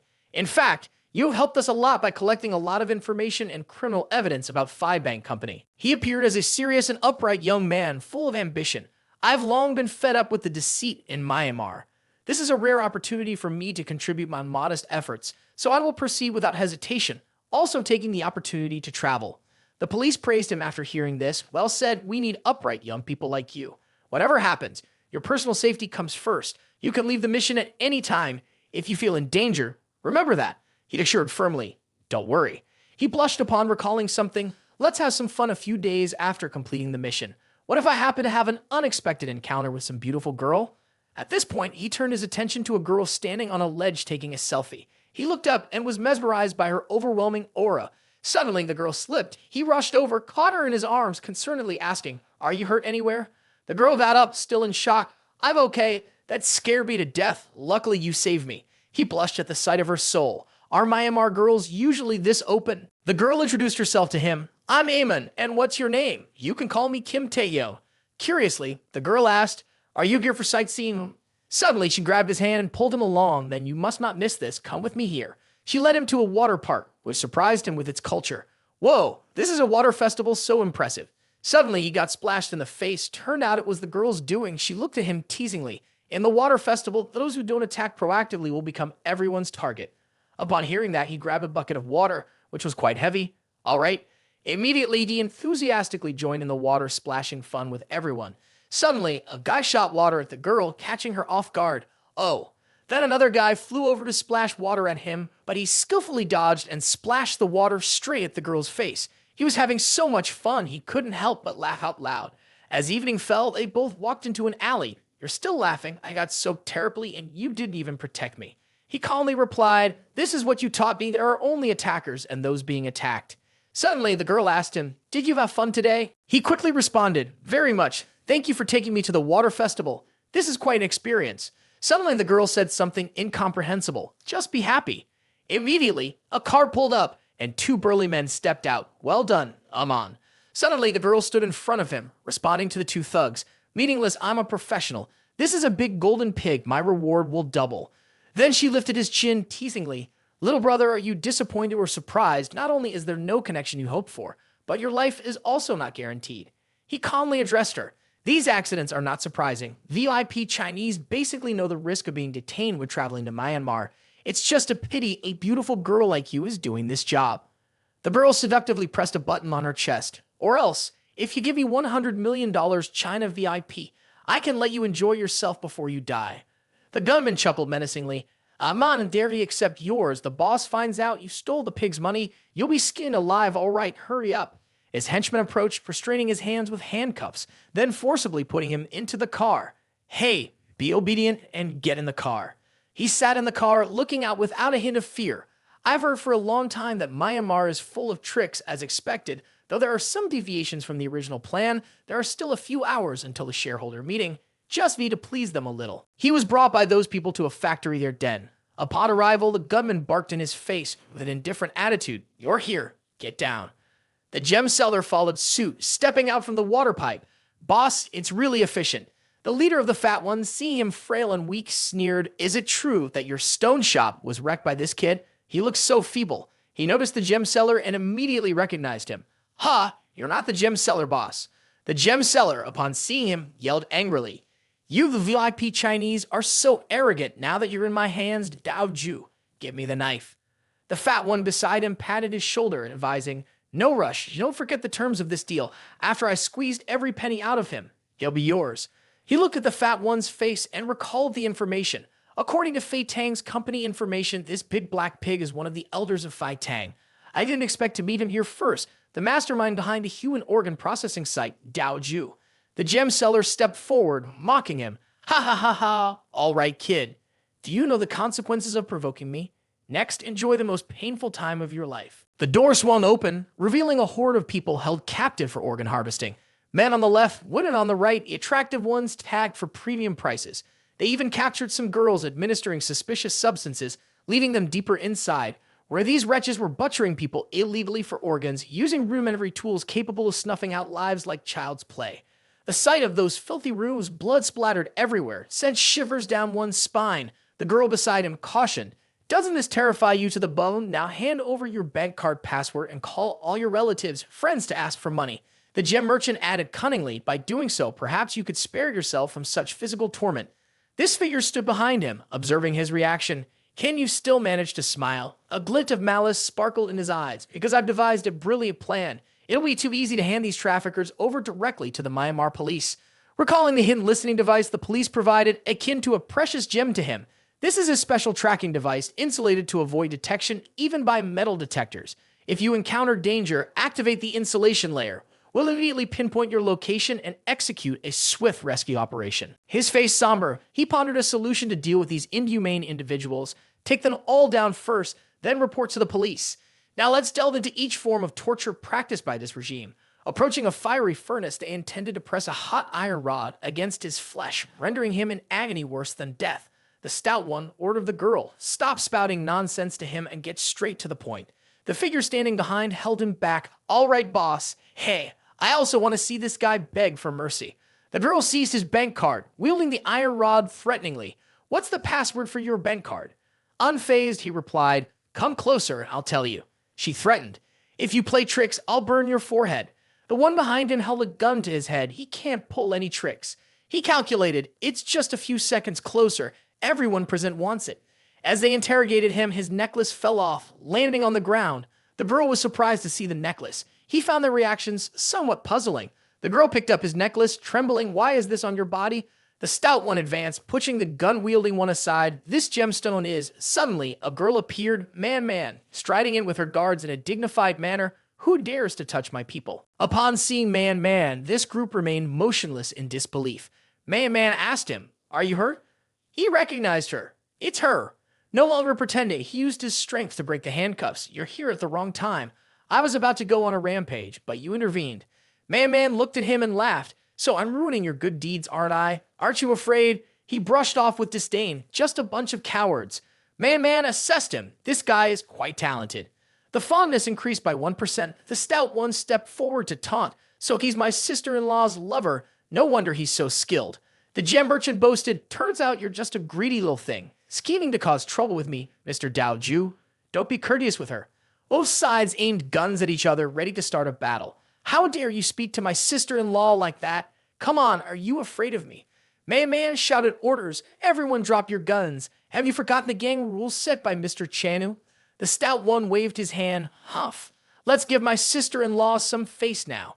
The facial banquet is about to begin. My sister-in-law hopes to always be our sister-in-law until we meet again. Man saw them sparing her, immediately grabbed his hand, pulling him along. Great, let's go. She whispered to him, find a chance to leave on your own. He was a bit puzzled where to. As they got into the car, Man looked out at the bridge, hopefully. Things will turn out fine. Sitting in the car, she felt a bit bored. Chanu, you're too easy to die. But I've been waiting for this day, the day I chose to be your woman. The worst is when the fish dies and the net tears. Suddenly, he climbed into the seat next to Man. Hello. Man bombarded him with questions. Why are you here? If you really want to die, he remained calm. Where can I find a car in this desolate mountain? Let me hitch a ride. Man firmly refused. Don't misunderstand. I saved you because you helped me get involved with the gem market. I came to save you out of a favor. Where I'm headed will be more dangerous. Why don't you get off the car quickly? He calmly closed his eyes. Even if they let me go now, do you think Dao Ju and the gem boss will let me go? Being with you now is the safest option. Man, feeling helpless, just said, drive. I can only hope you bring luck to me. At the headquarters of Phi Bang in the conference room, 4 prominent figures sat facing each other, surrounded by many subordinates. The middle-aged man with a troubled expression was the manager of the raw stone mine at Phi Bang headquarters. He queried, what exactly is Phi Bang Company up to? I still can't get hold of everyone. Don't know what's happening with today's meeting.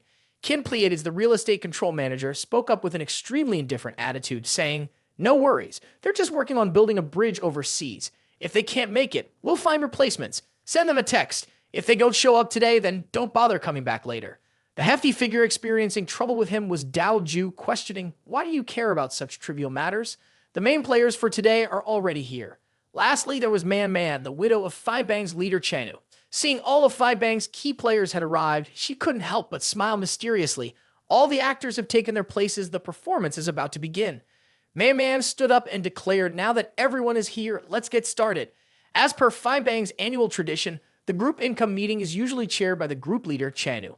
Unfortunately, 5 days ago, he was killed in a bombing on a private cruise ship. Man spoke bluntly without beating around the bush. You want to seize power, don't you? That's why today's meeting is about the gathering of you gentlemen to oppose me. Golden Wheat chuckled loudly in a sinister manner upon hearing this. Ha, I just love your straightforwardness. Sister-in-law, I won't beat around the bush with everyone anymore. Although we are deeply saddened by Chanyu's passing, Phi Bang cannot afford to be leaderless for a day. For Phi Bang's stability, a new leader must be decided upon today. Kin Pleiades glanced at Man mockingly. The saying, power corrupts, absolute power corrupts, absolutely must apply to you too, sister-in-law. The three of us are Five Bang's veterans, who co-founded Five Bang with Chanu. Unfortunately, with Chanu's passing, the matter of us taking over is not straightforward. Man grew visibly angry. It's unfortunate that Chanu passed away. You three are the only ones who could have placed the bomb on Chanu's private cruise ship and knew his itinerary. Only you could have done all of this. I can tell everyone here right now that the murderer is one of the three present here at this moment. All three smirked, their faces bearing a sinister grin as if plotting something. Daoju applauded and praised Man, saying, "Well done, sister-in-law. Ha ha ha." Exactly. By this means, when I become the leader of the gang, I will surely mobilize all the resources of Five Bang to cooperate with you in tracking down the true culprit who killed our eldest brother. Ha ha ha ha ha ha ha. At that moment, he recalled the information provided by the special agent during the mission briefing. So, Chanu is their boss and he's already dead. Initially, I intended to capture the leader of this mysterious gang and hand over to the police, but my plan couldn't keep up with the current changes, so let's wait and see. Man enlightened the three elderly men. Have you all forgotten? When Chanu founded Five Bang, he started from scratch. It was only through diligence and hardship that we built this empire. But also because of violence, brothers died, were injured, countless were arrested and shot. Nowadays, the times have changed. What we need to do is not to resort to violence, but to pursue the family's cause and seek the righteous path.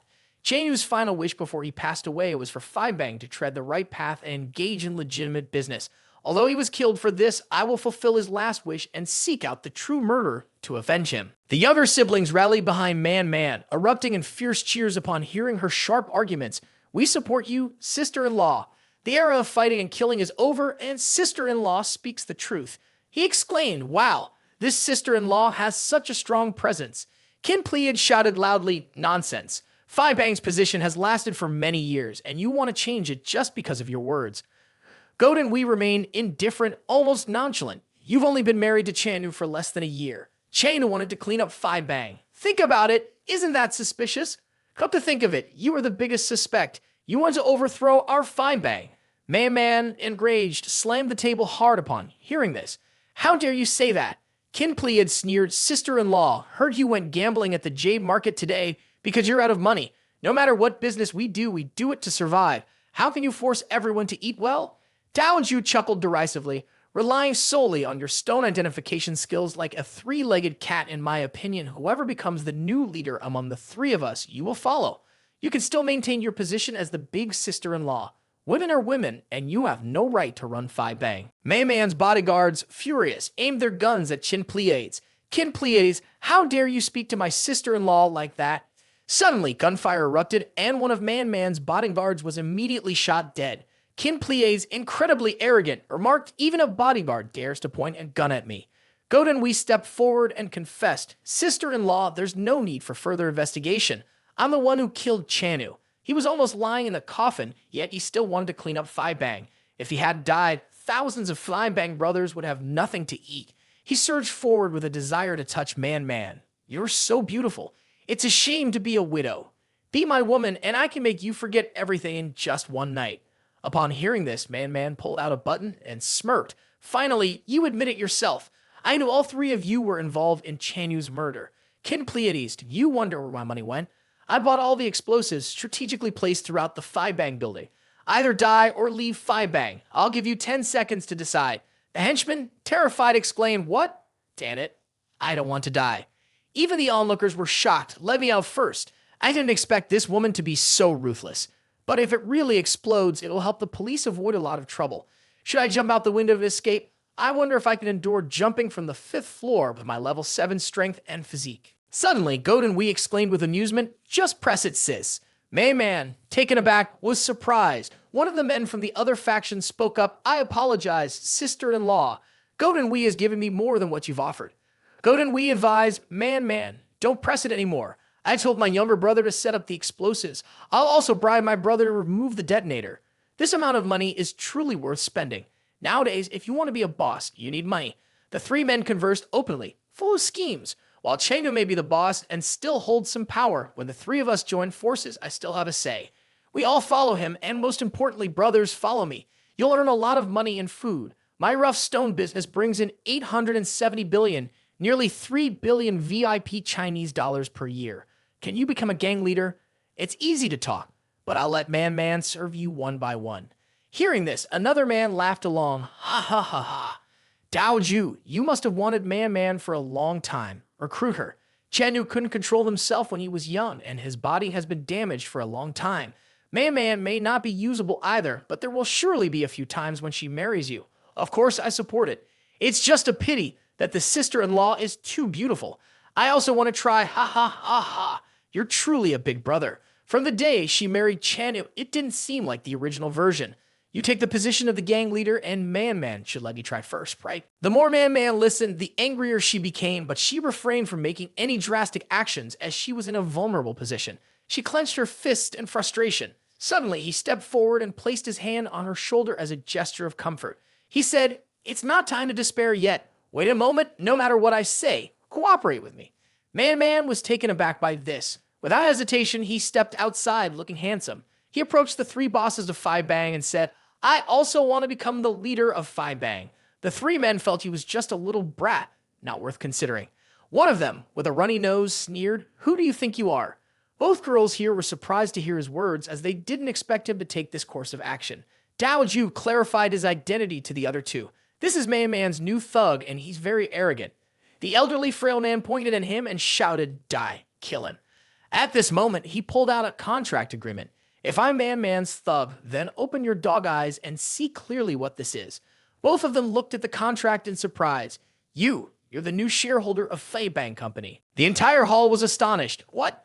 The chubby man looked worried. "Even though it's a copy, this contract is genuine." Taoju thought he was joking. "Hey, young man, I don't know what you're playing at, but you're playing with us now. But let me make it clear to you. Even if you're a shareholder of Phi Bang Company, the position of gang leader won't be yours. Phi Bang is just a foreign company. The money it earns is meager and won't be enough to fill your teeth.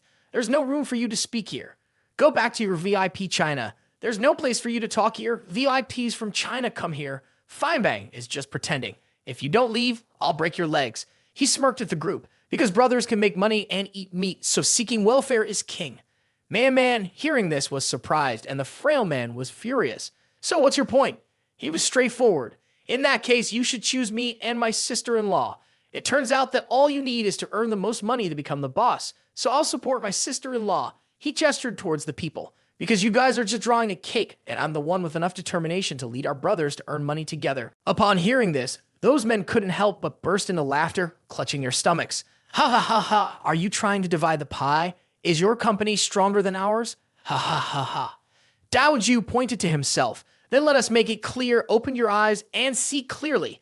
My organ trafficking farm has an annual revenue of 1.8 billion VIP Chinese dollars. This guy chimed in, "My real estate control sector has an annual revenue of 2.5 billion VIP Chinese dollars. Another one flexed, with an annual revenue exceeding 3 billion VIP Chinese dollars. My elder brother is the highest earner among the 4 major casinos." Hearing these figures, Man's face paled. That's enough reporting. Phi Bang Company's annual financials only amount to a few hundred million VIP Chinese dollars. One of them ordered brothers take him down. Immediately, 2 henchmen rushed forward, but he beckoned another man over. "The one in charge of the finance department, come here." He swiped his card on the machine, which beeped. The transaction amount is 5 billion VIP Chinese dollars. He held the card with a calm expression. "This 5 billion, my sister-in-law gave it to you all. Everyone gets a share." Upon hearing this, everyone was extremely surprised and incredulous. What? The younger members became even more excited after hearing this. "I'm not good at math. Can anyone tell me how much I can receive? 5 billion VIP Chinese dollars. Drinking wine, drinking tea. What's that?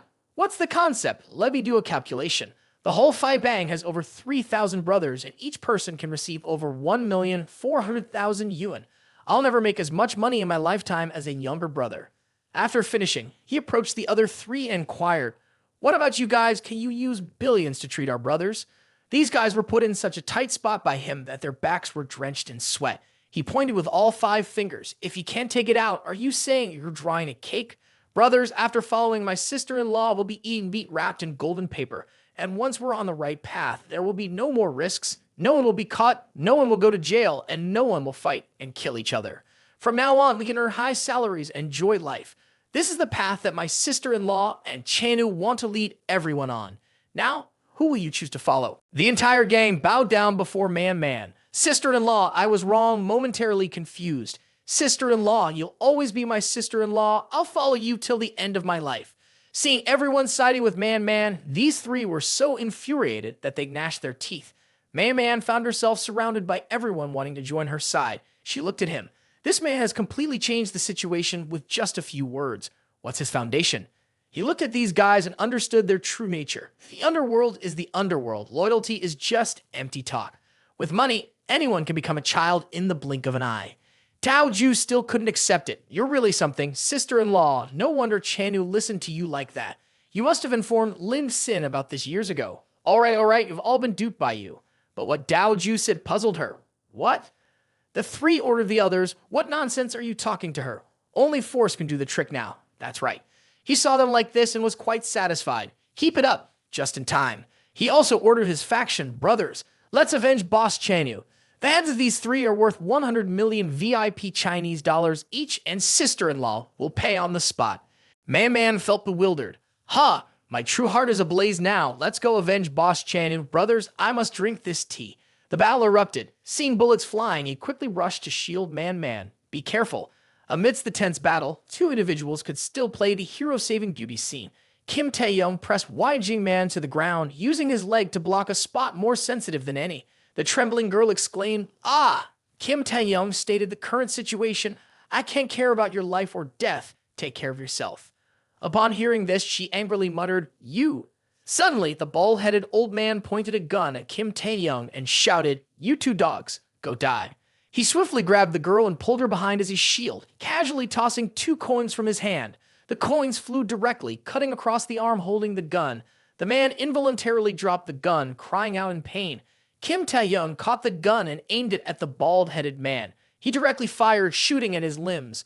The bald-headed man screamed in agony, "Ah!" Seeing his demeanor, the seductive Jing man couldn't help but admire, increasing her favorability by 20%. The others intended to flee upon witnessing this. Kim Taehyung paid attention to them, thinking, trying to run He dashed forward, then slid down to the ground to aim and shoot. Quickly, he dashed down the stairs after those who were fleeing. Kim Taehyung swiftly caught up with the group. At this point, the man also drew his gun, aiming towards him and yelled 3 words, "Go to hell." He wanted to deal with this obstructing man, but suddenly something unexpected happened. The girl who had been running with him earlier stabbed him from behind with a knife. The man screamed in pain, "Ah!" Even Kim Taehyung couldn't anticipate such a situation. After dealing with the man, the girl decisively turned and stabbed the old man next to her. He was nearing death and still didn't understand what was happening. "Aman, this is..." Kim Taehyung, standing behind, spoke up to intervene, causing her to startle. "Hey, stop. Don't kill." Upon hearing this, she immediately obediently raised both hands, offering her weapons to him. With an attitude akin to a well-behaved puppy wagging its tail to its owner, "Sir, if you hate me, you can chop or kill me as you wish." Kim Taehyung, with a puzzled expression, asked, "Why would I hate you?" The girl, her hands stained with blood, raised them to her face, her gaze becoming extremely captivating as she said, "You don't blame me for deceiving you, do you?" "Thank you, sir. I want to follow you. Be your most obedient, loyal dog, because you're just too cool." Kim Taehyung agonized, "Oh my, this girl's personality is truly insane." Looking at the corpses lying lifeless on the floor, he said, "Forget about whatever that was and focus on what's more important for you to do." At this moment, an armed police squad quickly arrived, shouting, "Police, open up." The police squad immediately entered, apprehending the girl found a member of Phi Bang next to Taehyung. The female commander also spoke up, "Quickly find the spy, immediately protect him," understood. The girl's eyes filled with concern, thinking, "I shouldn't have agreed to let him participate in this dangerous mission. If something happens to him, Kim Taehyung, please be safe." Instantly, her favorability increased by 10%. At this point, Kim Taehyung had quickly rushed to the floor where the seductive girl was earlier, informing her, "There's a group of police at the main entrance on the ground floor. You need to hurry." The girl, slightly flustered, asked, "What? Then let's go quickly." Kim Taehyung looked at her seriously. "Me and all the guys behind me will support you. Take advantage of the time, get on the helicopter on the rooftop, and go." The group of guys behind also cheered, "We swear to protect our sister-in-law, even at the cost of our lives." The girl was so moved that tears nearly welled up in her eyes. "You." Kim Taehyung's likability increased by another 10%, bringing his total likability to 41%. Kim Taehyung smirked oddly, saying, "It's quite embarrassing, my friends, but after all, none of you are clean either. If you've committed a crime, you should face punishment, so you all stay here and accept police restraint. As for Wai Jingmang, it would be dangerous for her life if she stays here. If she gets caught in the net, besides, I already spent 5 billion on her. If she ends up in prison, how will I spend the money?" One of his younger underlings, puzzled by his expression, asked, "Kim Taehyung, your smile is terrifying." Suddenly, Wai Jingmang grabbed his collar, causing Kim Taehyung to startle and exclaim, "What?" He hadn't expected this situation, as the helicopter on the rooftop quickly took off into the sky, successfully evading the police pursuit. Wai Jingmang even took Kim Taehyung along as they fled, saying, "I'm sorry, I can't let my savior stay and face danger." She looked out the window with a deeply regretful gaze. Now, Bang is considered completely destroyed, which is also good, compared to blowing it up with my own hands now. She glanced at Kim Taehyung. "There's still one thing I want to know, no matter what. Why did you help me? Who are you really?" Kim Taehyung reached his hand behind his head, laughing lightly, and said, "This doesn't matter." He thought to himself, if she were to know that I'm actually a spy for the police, she would definitely threaten to push me off the helicopter. Wai Jingman asked skeptically, "Does it matter?" Her gaze suddenly dropped. "That's right, it doesn't matter." Then suddenly, Wai Jingman moved closer to Kim Taehyung, pressing her body against his, and said, "Do you know why I married Chenu? Because I like a man who is truly strong, ambitious, cunning, and mad." She whispered to him, "I, Wai Jingman, am naturally meant for a man like that." But in her words, there was a hint of regret. "Unfortunately, I didn't meet you at the right time." Kim Taehyung said, "After we get off this plane, you and I won't meet again." Suddenly, there was a powerful shock outside the window. Wai Jingman screamed, the helicopter began to shake, and both of them exclaimed, "Is the plane crashing?" The helicopter spun several times in the air, then couldn't sustain itself and fell freely downward. Fortunately, Wai Jingman and Kim Taehyung managed to survive. Seeing the helicopter hanging precariously from a tree and bursting into flames, Kim Taehyung stepped forward, feeling a sense of worry creeping in. This is trouble. Wai Jingman beside him seemed to share the same feeling. Rewaiting time by a few hours, explosions continued outside the window. Wai Jingman forcefully pushed Kim Taehyung down into his seat, not wanting him to get hit by bullets. It turned out the man below was wildly aiming and shooting at Kim Taehyung's helicopter, yelling excitedly as he fired, "You two lovebirds, even if I die, I'll drag you to the funeral." But just then, the female commander arrived in time, decisively firing her gun at the old man. He was hit by numerous bullets from the female commander and fell down in pain, unable to bid farewell to the world before the helicopter's rear rotor system exploded. In the cockpit, the pilot shouted, "We're in trouble, the rear rotor." Before he could finish his sentence, suddenly a final gunshot from the earlier man echoed. Kim Taehyung panicked. Looking towards the pilot's been shot dead. Wai Jingman screamed in horror, "What?" She trembled as she slumped into her seat, completely losing hope and fearfully exclaiming, "It's over." She leaned forward, grasping Kim Taehyung's arm tightly, startling him. In such a perilous moment, Wai Jingman, despite the danger, maintained her composure. She hugged him tightly around the neck, whispering, "It seems like this disaster is inevitable." Pressing against him, she continued softly, "Because it seems like, no matter what, we're going to die." She then placed a warm, wild kiss on Kim Taehyung's lips. Up above, the helicopter continued to sway dangerously, poised to potentially plummet down into the city below at any moment.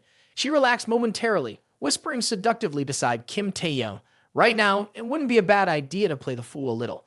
Kim Taehyung took Wai Jingman's hand firmly, his playful gaze meeting hers as he said, "Whether it's living or dying, it's still too early to conclude." She looked at him with an overflow of affection, the system instantly updating, adding 10% to her fondness level.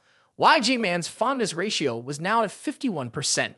With that, he held her tightly and decisively headed towards the airplane door, loudly stating, "Hold on tight, be ready to jump." Before Wai Jingman could fully comprehend what he intended to do, Kim Taehyung had already leaped out. Wai Jingman was utterly startled, clutching onto Kim Taehyung's neck, shouting, "Jump out of the plane.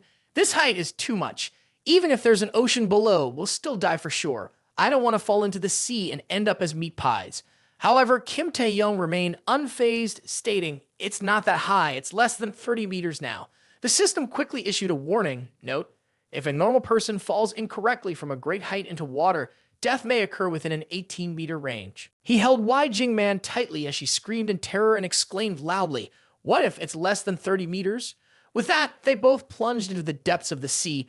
water splashing wildly around them. After a while, Kim Taehyung lifted the drenched form of Wai Jing-man. She had fainted from sheer fright and now lay limp in his arms.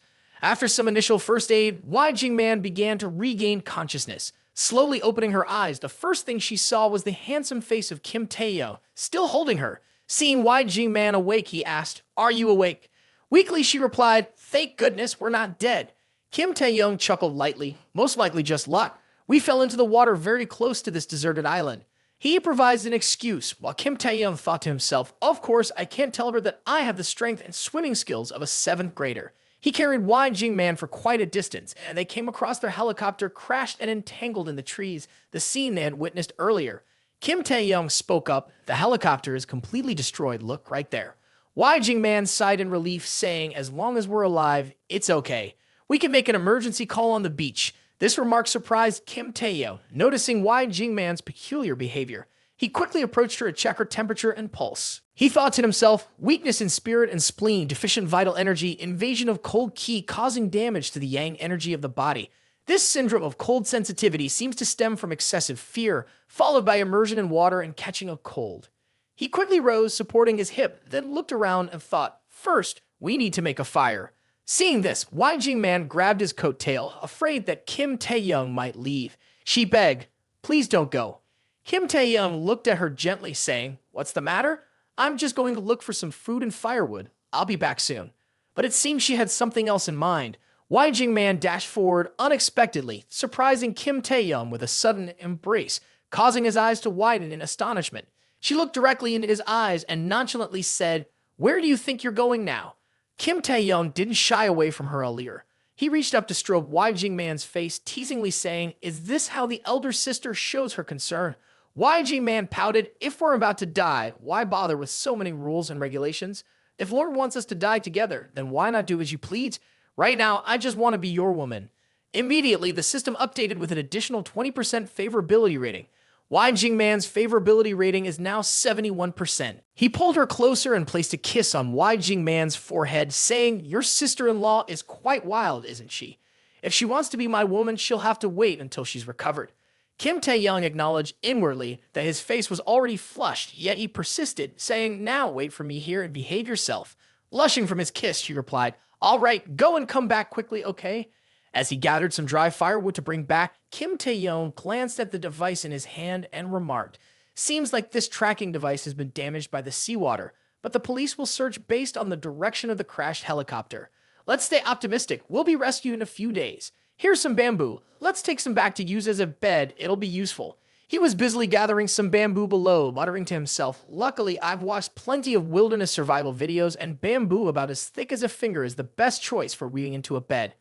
As he wrestled with the bamboo pile, unaware that a large snake was silently observing him from the tree, Wai Jing-man on the other side, parched and thirsty, thankfully still had a bottle of water. She quickly drank sip by sip, grimacing at the heat, then wiped a few droplets of water lingering on her lips, saying, "It's too hot. No, I can't just lie here forever. Time is precious. I have to do something." After finishing her statement, she used a stick as a cane to move, but after a few steps, she felt her body weak and unable to go far. Nevertheless, she exerted all of her strength to draw an emergency SOS message on the sand. She believed that doing so might catch someone's attention from afar. Using a leaf, she waved by the shore, intending to do something. She quickly unbuttoned her shirt, saying, "I'm too dirty all over. I must take a bath." At this point, she decisively stripped off all her clothes, placing one foot forward to feel the water's temperature. Then she hurriedly plunged in. However, after shaking off all the sand clinging to her body, she quickly stood up. Seaweed sticking tightly to her body startled her. It was then that Wai Jing-man realized something was wrong. She saw an object being tossed far away by the waves. Panicked, she exclaimed, "Oh no, my clothes!" She had to concede defeat as the waves had carried them too far. Wai Jing-man looked around. She thought, "I'll have to find some coconuts to make clothes, even though it's very inconvenient." But just then, Kim Taehyung emerged from somewhere. Upon seeing Wai Jing-man, he joyfully exclaimed, "Finally found you. Oh, are you taking a bath?" Wai Jing-man screamed in shock, using her hands to shield her body. "I accidentally lost my clothes while doing laundry, don't look." As she spoke, she gestured for him to turn away. Kim Taehyung folded his arms behind his head, teasingly calm. "Didn't you just say you wanted to be my woman? Why are you suddenly so embarrassed?" With that said, he glanced at the pile of seafood Wai Jingman had found. Kim Taehyung expressed great astonishment, exclaiming, "Oh, you found all of these. That's truly remarkable, but you're running a fever. Why are you still doing these things?"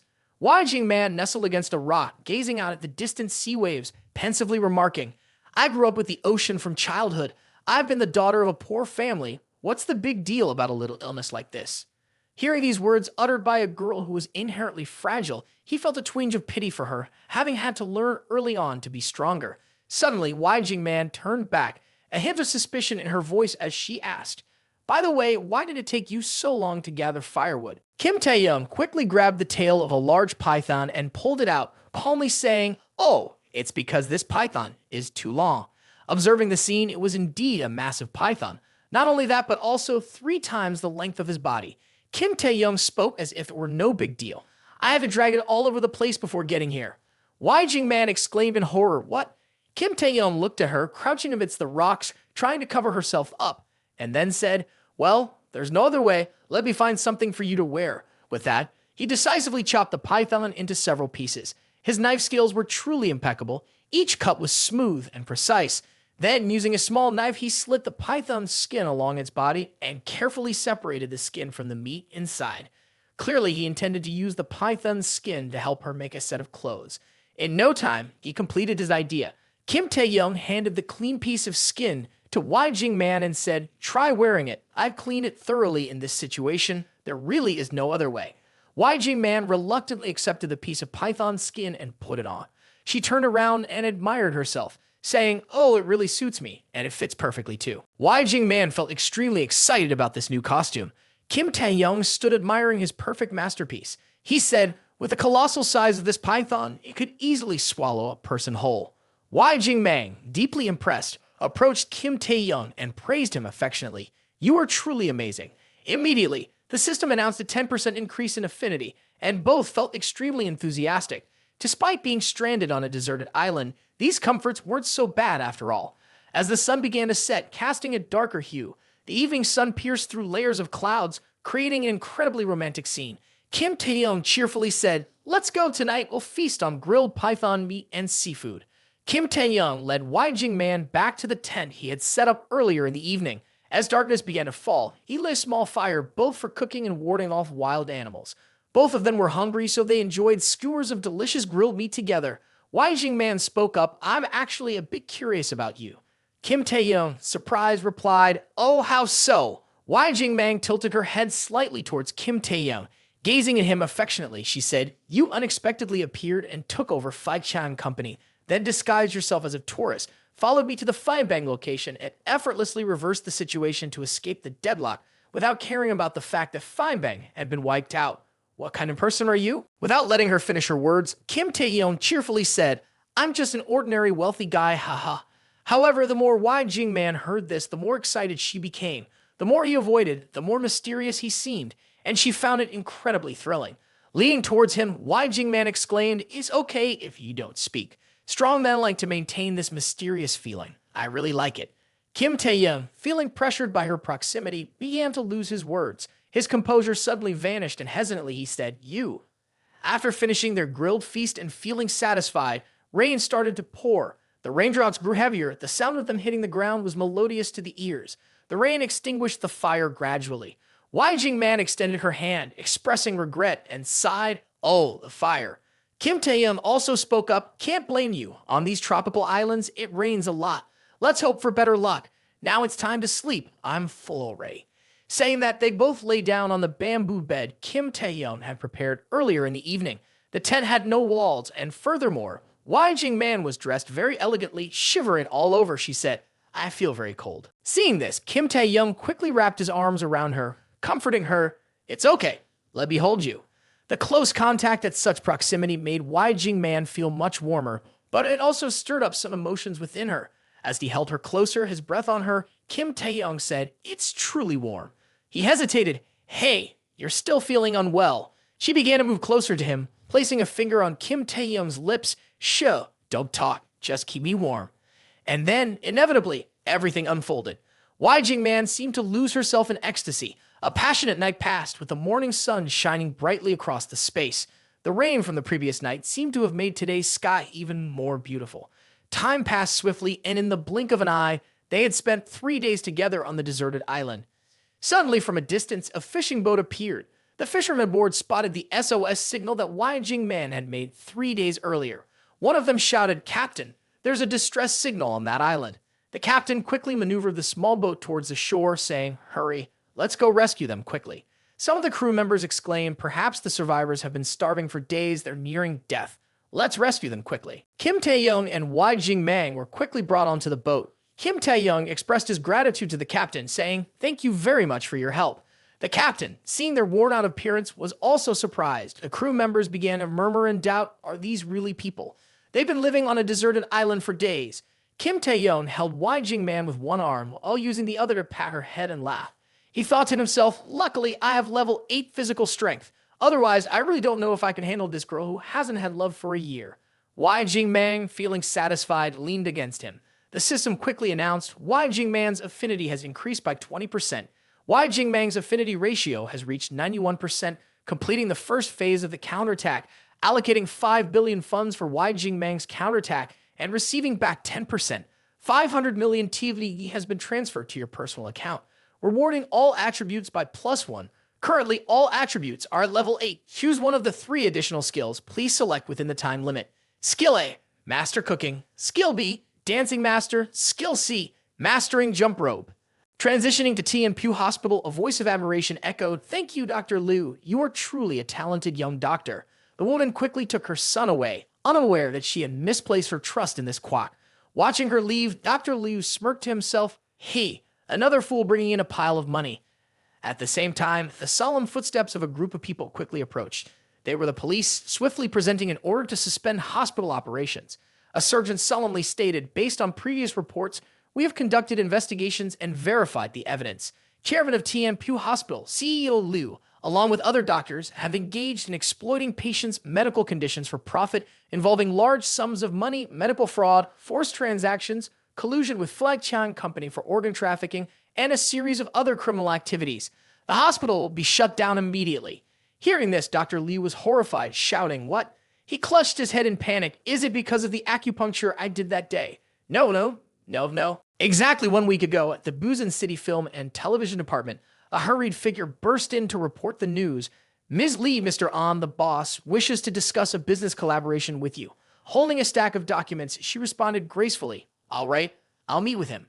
She proactively approached, extending her hand in greeting, appearing courteous as she spoke. "Hello, Mr. An. I'm not sure what you'd like to discuss regarding our potential collaboration." As it turned out, this Mr. An was quite a lecherous character. He glanced at her petite, delicate hand, his expression turning disturbingly lascivious, his mind unable to contain thoughts filled with desire, so soft.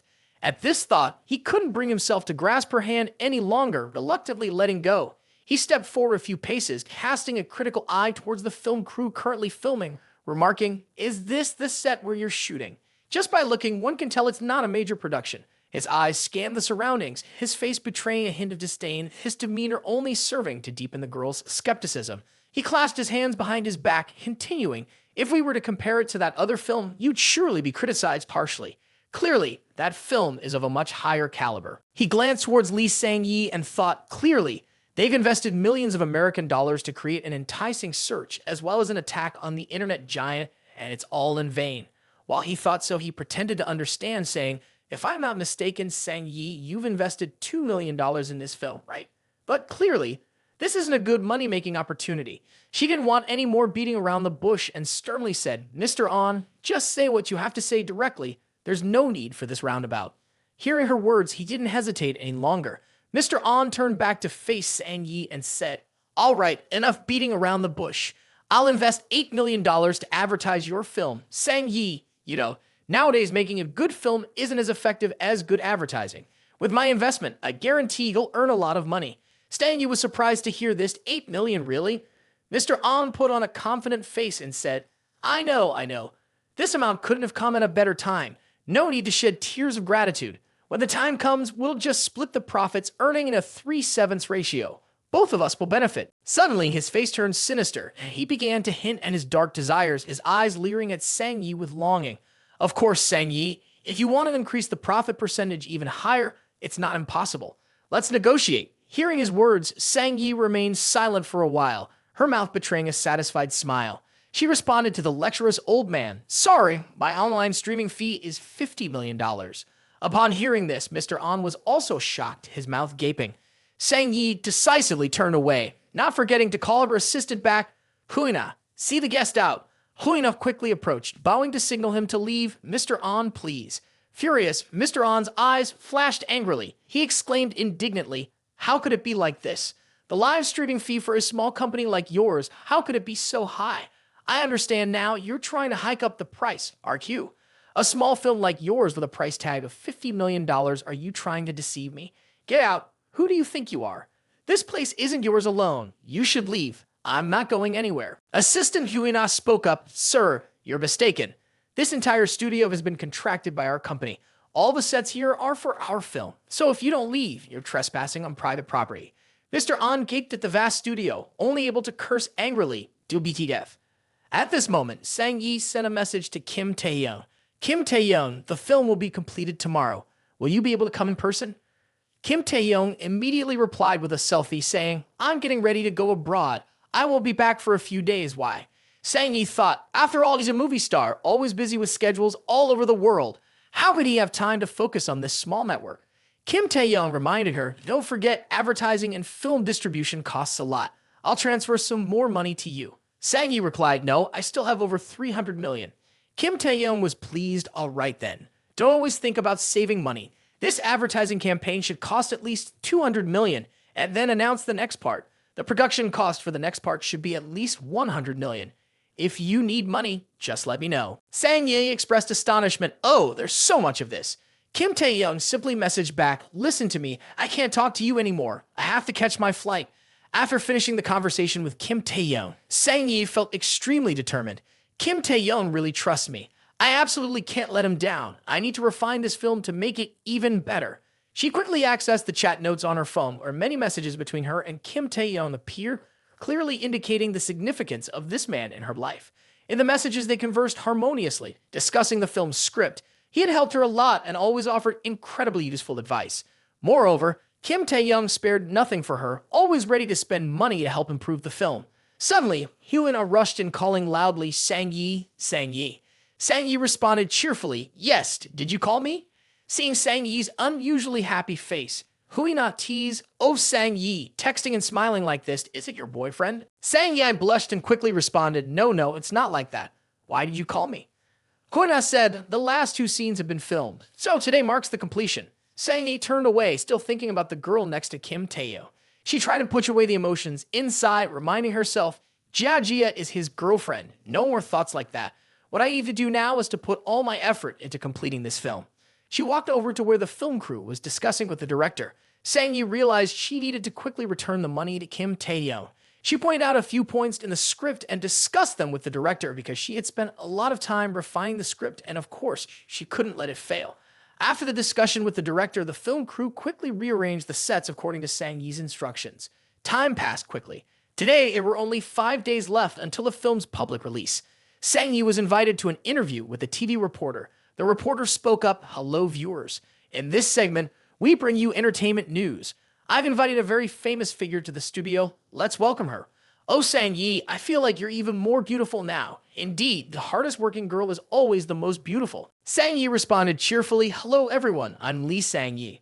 The reporter continued, "You've exposed Sungwoo's criminal behavior and dared to tear up his dark contract.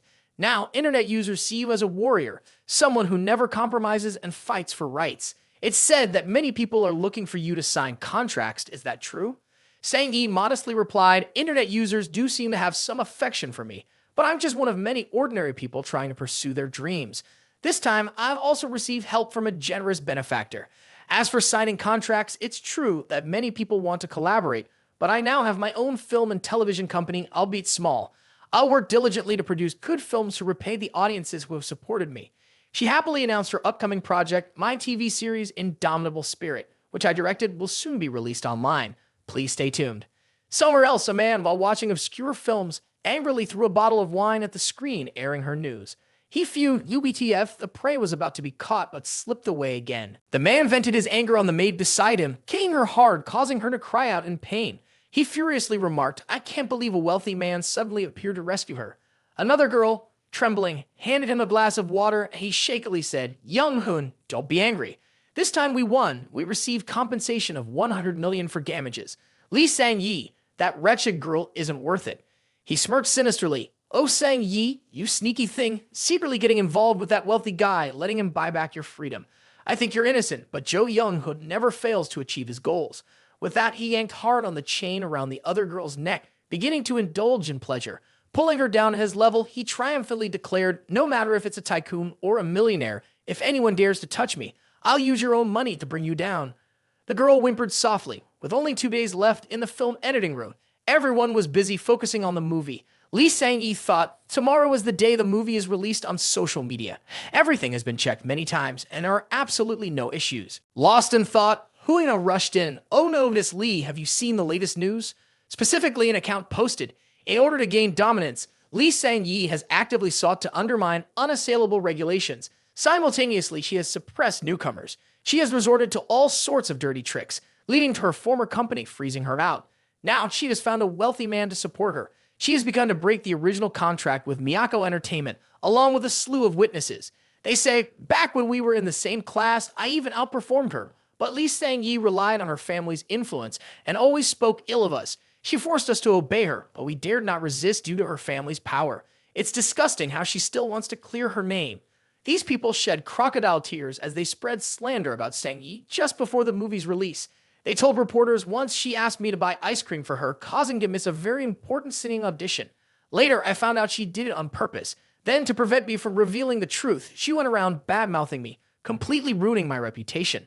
Sang-yi agonized over this baseless news, murmuring, "Why? How could this happen?" The opening scene shows a trembling female manager, discovering that the actress has gone live as a witness. On the phone screen is the hottest news at the moment, featuring an elegant lady with purple hair dressed in a classy suit. Today, she is live streaming to confirm that what Juwon and Myunji said is all true. She says, "Everyone just stand in their shoes and you'll know how much they've suffered. Everyone has dreams, but on the path to pursuing their dreams, they've been kicked out of the game by despicable tactics. I can't imagine how they've lived all these years." She only knows that she is their support so that they both have the courage to expose this truth. Because she is an influential figure, she receives numerous comments below. There are enthusiastic comments for eating a big watermelon, but there are also negative comments attacking, saying the manager is not a good seed, and demanding she quickly leave the entertainment industry. If the manager sees this news, she will be extremely anxious. China's leading actress, VIP, who won the championship in the National Television Ranking Awards and was honored as the Entertainment Figure of 2020, as well as winning the Best Actress Award.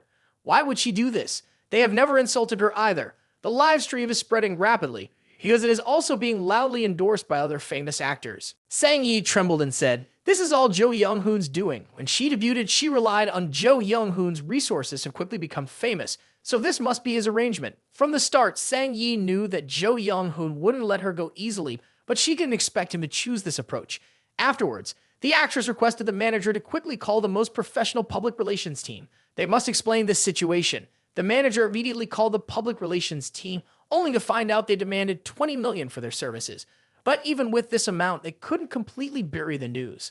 The manager handed the phone to Sang-yi. The man in the video said bluntly, "This time, the actress's incident is too big and top artists have expressed their opinions, so it can't be resolved with money. They can only try their best." Upon hearing this, the manager fell silent. Since things had come to this point, they could only handle it as best as they could. Seeing Sang-yi feeling down, the manager suggested she contact Kim Taehyung. As the actress had outright refused, she couldn't do anything other than ask for his money and couldn't involve him in this matter. She had decided to face the difficulties on her own. Suddenly, at this moment, Sang-yi's phone rang. She answered, and the voice on the other end introduced themselves as a film producer. He wanted to inform her that the current film would be scrapped. Furthermore, it was clearly stated in the contract that if for any reason the film couldn't be released because of her, she would have to compensate them with $1 billion in contract violation fees. The phone call left Sang-yi devastated. Immediately afterward, more shocks came her way. Both Fujitsu Video and Audiopose had terminated their contracts with her.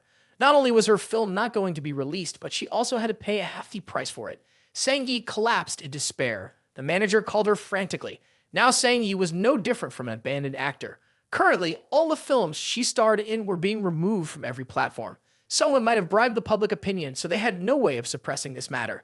Half of her management company's staff had also resigned because after compensating for the damages, they no longer had enough money to pay the employees. Sang-yi mournfully locked herself in her room.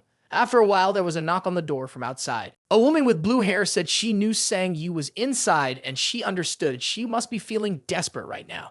She mentioned that Sang-yi was being abandoned by the whole world and had no money left, but Jo Young-hoon could still offer her a chance. Sang-yi remained silent inside. The woman continued saying Jo Young-hoon is willing to overlook the past and wants to sign Sang-yi as an artist under his entertainment empire. He will also arrange some films for her. Since you love acting, you must be thrilled to hear this news. Of course, Sang-yi had no other choice now. You know what Jo Young-hoon wants. If you've made up your mind, then call him, she replied. With that, the woman left. Inside the room, Sang-yi opened her phone to check. She looked at a picture of herself and Kim Taehyung. It was from the time they co-starred together, a still from their movie. Despite feeling like a disposable toy now, at least she wanted to do something for the person she loved the most.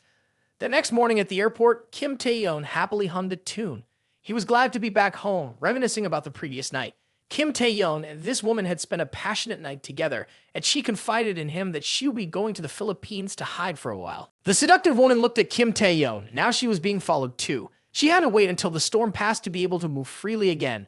Then she asked Kim Taehyung if he wanted to go to the Philippines with her. Without hesitation, Kim Taehyung declined. After all, once he returned to China VIP, he wouldn't be followed. Kim Taehyung had also given the woman $200 million, hoping she wouldn't be spotted at China VIP. Suddenly, there was a phone call. "This is perfect timing," Kim Taehyung said. He mentioned he had just returned to China VIP, and the caller apologized for bothering him, but requested him to visit because he had an urgent matter to discuss. Kim Taehyung agreed cheerfully, saying he would come over right away. A while later, Kim Taehyung stood in front of the apartment building. As mentioned earlier, his friend's apartment was on the third floor, room 306. As Kim Taehyung approached, ready to knock on the door, he suddenly heard the sound of a camera from the end of the hallway. Kim Taehyung immediately sensed something was off, but the person had already quickly run away. Kim Taehyung swiftly chased after him, but the paparazzo, fearing capture, haphazardly threw items toward Kim Taehyung, who luckily managed to dodge them. Later, Kim Taehyung also spotted the photographer, who was standing behind a door, taunting Kim Taehyung with a mocking gesture before shutting the door with a smirk, saying, "Kim Taehyung wants to catch me. Dream on in broad daylight." As soon as he finished speaking, Kim Taehyung's arm reached inside, startling the paparazzo. Slowly, Kim Taehyung opened the door wearing an eerie grin. He asked why the photographer ran away and demanded he come out and talk. The paparazzo responded with a loud shout. After a moment, they were both standing in the hallway. Kim Taehyung, after questioning him, learned that his name was Juno, a paparazzo who specialized in tracking financial beauties like Sang-yi, who hadn't left her house for 2 days. Juno wondered how Kim Taehyung could be clueless about such a big deal, feeling that he might uncover some significant secrets, which prompted his visit. Upon hearing this, Kim Taehyung became curious, asking, "What big deal? Why wouldn't I know?" Juno speculated that Lee Shin's words implied something significant, but he was uncertain. Later, Kim Taehyung knocked on the door of the room, saying, "It's me." Lee Sang-yi gently stepped out to open the door, and Kim Taehyung, upon seeing her, was somewhat taken aback. At that moment, Lee Sang-yi was wearing an intricately embroidered red camisole that only reached her hips, revealing her slender waist underneath a seductive dress. Every part of the outfit struck a balance between modesty and allure, accentuating Lee Sang-yi's body lines with every fabric fold. But upon seeing Kim Taehyung, Lee Sang-yi couldn't shake off the feeling of guilt. He had trusted her and invested so much money in her, yet she betrayed his trust. More than half of this money she could never repay him in her lifetime. Lee Sang-yi truly didn't know what she could offer in return. She had nothing left now except herself. With that, Lee Sang-yi lifted the hem of her dress. If Kim Taehyung consented, she could use her first time to repay him. Kim Taehyung's eyes sparkled as he gazed at Lee Sang-yi, not hiding any hint of desire. Her figure was undeniably alluring, but deep down, Kim Taehyung still had some humanity left. He reminded himself, quickly say something to stop Lee Sang-yi from undressing. Suddenly, another Kim Taehyung popped into his mind, seizing his attention. Being a skilled martial artist but not adept at verbal exchanges, Kim Taehyung immediately grew hot-headed. He didn't ask it, he asked his own brain. In such an awkward situation, Jumno suddenly jumped out from behind. Having listened in all along, he was slightly surprised. Kim Taehyung and Lee Sang-yi haven't set any unspoken rules yet. Seeing an outsider, especially a paparazzo, Lee Sang-yi panicked and quickly yelled, covering her body in haste. Kim Taehyung, noticing this, promptly poked Junho's eyes to prevent him from peeking. A moment later, the three of them entered Lee Sang-yi's apartment. Kim Taehyung recounted the whole story to Junho. Junho was somewhat surprised. I didn't expect Kim Taehyung to be so young, yet he's the mastermind behind Lee Sang-yi. But both are merely normal investment partnerships, and the recent rumors were orchestrated by Jo Young-gun from the entertainment industry. Kim Taehyung affirmed, "That's right, if Junho claims to be a famous paparazzo." So Kim Taehyung proposed that he write an article about this truth, which of course wouldn't go unrewarded. After all, this article of his would also implicate the owner of a famous travel company. Hearing this, Junho pondered, this is indeed a great opportunity. He has material from many years ago, but due to fear of Jo Young-hoon's influence in the industry, he hasn't dared to publish it until now. Finally, there's a use for it. Thinking so, Junho smiled with hidden meaning and said, coincidentally, I also have some black material on Jo Young-hoon and M. Dayan from many years ago at a house-crashing bomb. But Junho also cautioned, after releasing this information, you'll be in conflict with Jo Young-hoon, and his wrath is not something an ordinary rich man can withstand. So these materials are invaluable, not something you can buy with 20 million, then there's the pressure from the platforms. Kim Taehyung also needs to pay a lot to resolve this. Junho wants to take this opportunity to see how capable Kim Taehyung really is. Lee Sang-yi hesitated a bit upon hearing this, but Kim Taehyung, upon hearing Junho's words, had a sparkling look in his eyes. He didn't expect such a good opportunity to be available. Kim Taehyung agreed to buy it immediately. Anything that can be resolved with money is not a problem. Lee Sang-yi panicked and quickly stopped Kim Taehyung, leaving Junho utterly astonished. He didn't expect Kim Taehyung to make such a quick decision without any hesitation at all. Kim Taehyung continued, saying he also wanted to buy the materials of the two girls who had spoken ill of Sang-yi. Junho arbitrarily quoted a price, and Kim Taehyung agreed to buy. Then Junho stated a jaw-dropping amount. Immediately, Kim Taehyung took out his phone and transferred 60 million. Junho stared at the screen, counting the zeros, his hands and feet trembling. 60 million. Kim Taehyung didn't even bother to negotiate, and Junho's nonchalant expression only made Kim Taehyung more disdainful. Earlier, he sounded so serious. I thought he would ask for hundreds of millions, but it's only 60 million. Truly disappointing. Though not entirely pleased with Junho, Kim Taehyung had already paid up, and the materials were now all his. Kim Taehyung instructed Junho, arrange for the spread of the news and hire more soldiers to lead the rhythm. The more people, the better. Then Kim Taehyung looked at Lee Sang-yi and assured her that he wouldn't charge her interest. He should promote once more, and when the time came, he would arrange for a major media announcement. Upon hearing this, Lee Sang-yi felt dejected. She said, I've run out of money because of this. All the funds have been spent compensating the broadcasting platforms, and over half of the company's employees have resigned. Kim Taehyung was astonished and exclaimed loudly, making Lee Sang-yi feel even more guilty as she couldn't do anything about it. Suddenly, Kim Taehyung burst into laughter, repeatedly patting Lee Sang-yi's back and praising her. You've spent over 300 million in just 2 days. Not bad, not bad. Kim Taehyung needed talents like her, leaving Lee Sang-yi and Junho dumbfounded. Then Kim Taehyung generously gave Lee Sang-yi another billion to renegotiate with the platforms, saying the company will hire more new employees, buy more soldiers. Lee Sang-yi doesn't need to save. Spend all the money, deal a fatal blow to the enemy. Lee Sang-yi gasped in amazement. $1 billion? Are you really worth that much? Junho also widened his eyes, surprised at Lee Sang-yi's value. But Kim Taehyung, handsome and wealthy, seriously stated that he wasn't talking about money with Lee Sang-yi. He was talking about her dreams. Upon hearing this, Lee Sang-yi's face flushed red, her favorability towards him increasing to 82%. Suddenly, Junho became enthusiastic again, offering to handle the matter for Kim Taehyung, asserting his professionalism and ensuring a satisfactory resolution. Kim Taehyung chuckled lightly, asking Junho, weren't you just wanting to sever ties with me? Junho hastily explained, that was just a moment ago. Then he began to flatter Kim Taehyung, saying, compared to you, Jo Young-hoon isn't even worth mentioning. There was no need for him to be afraid. After speaking, Junho left excitedly, reminding Kim Taehyung and Lee Sang-yi to await his news. You'll have the results tonight. Junho was truly efficient. Not long after, the entire entertainment industry was abuzz with hot news. Junho posted an article on his Weibo stating that the top figure was not Lee Sang-yi, but M. Dayan. Beneath the caption was a nearly 7-minute-long video featuring a girl with purple hair. Comments erupted below with some expressing doubt. The person in the video isn't M. Dayan. Who would believe just a shadow?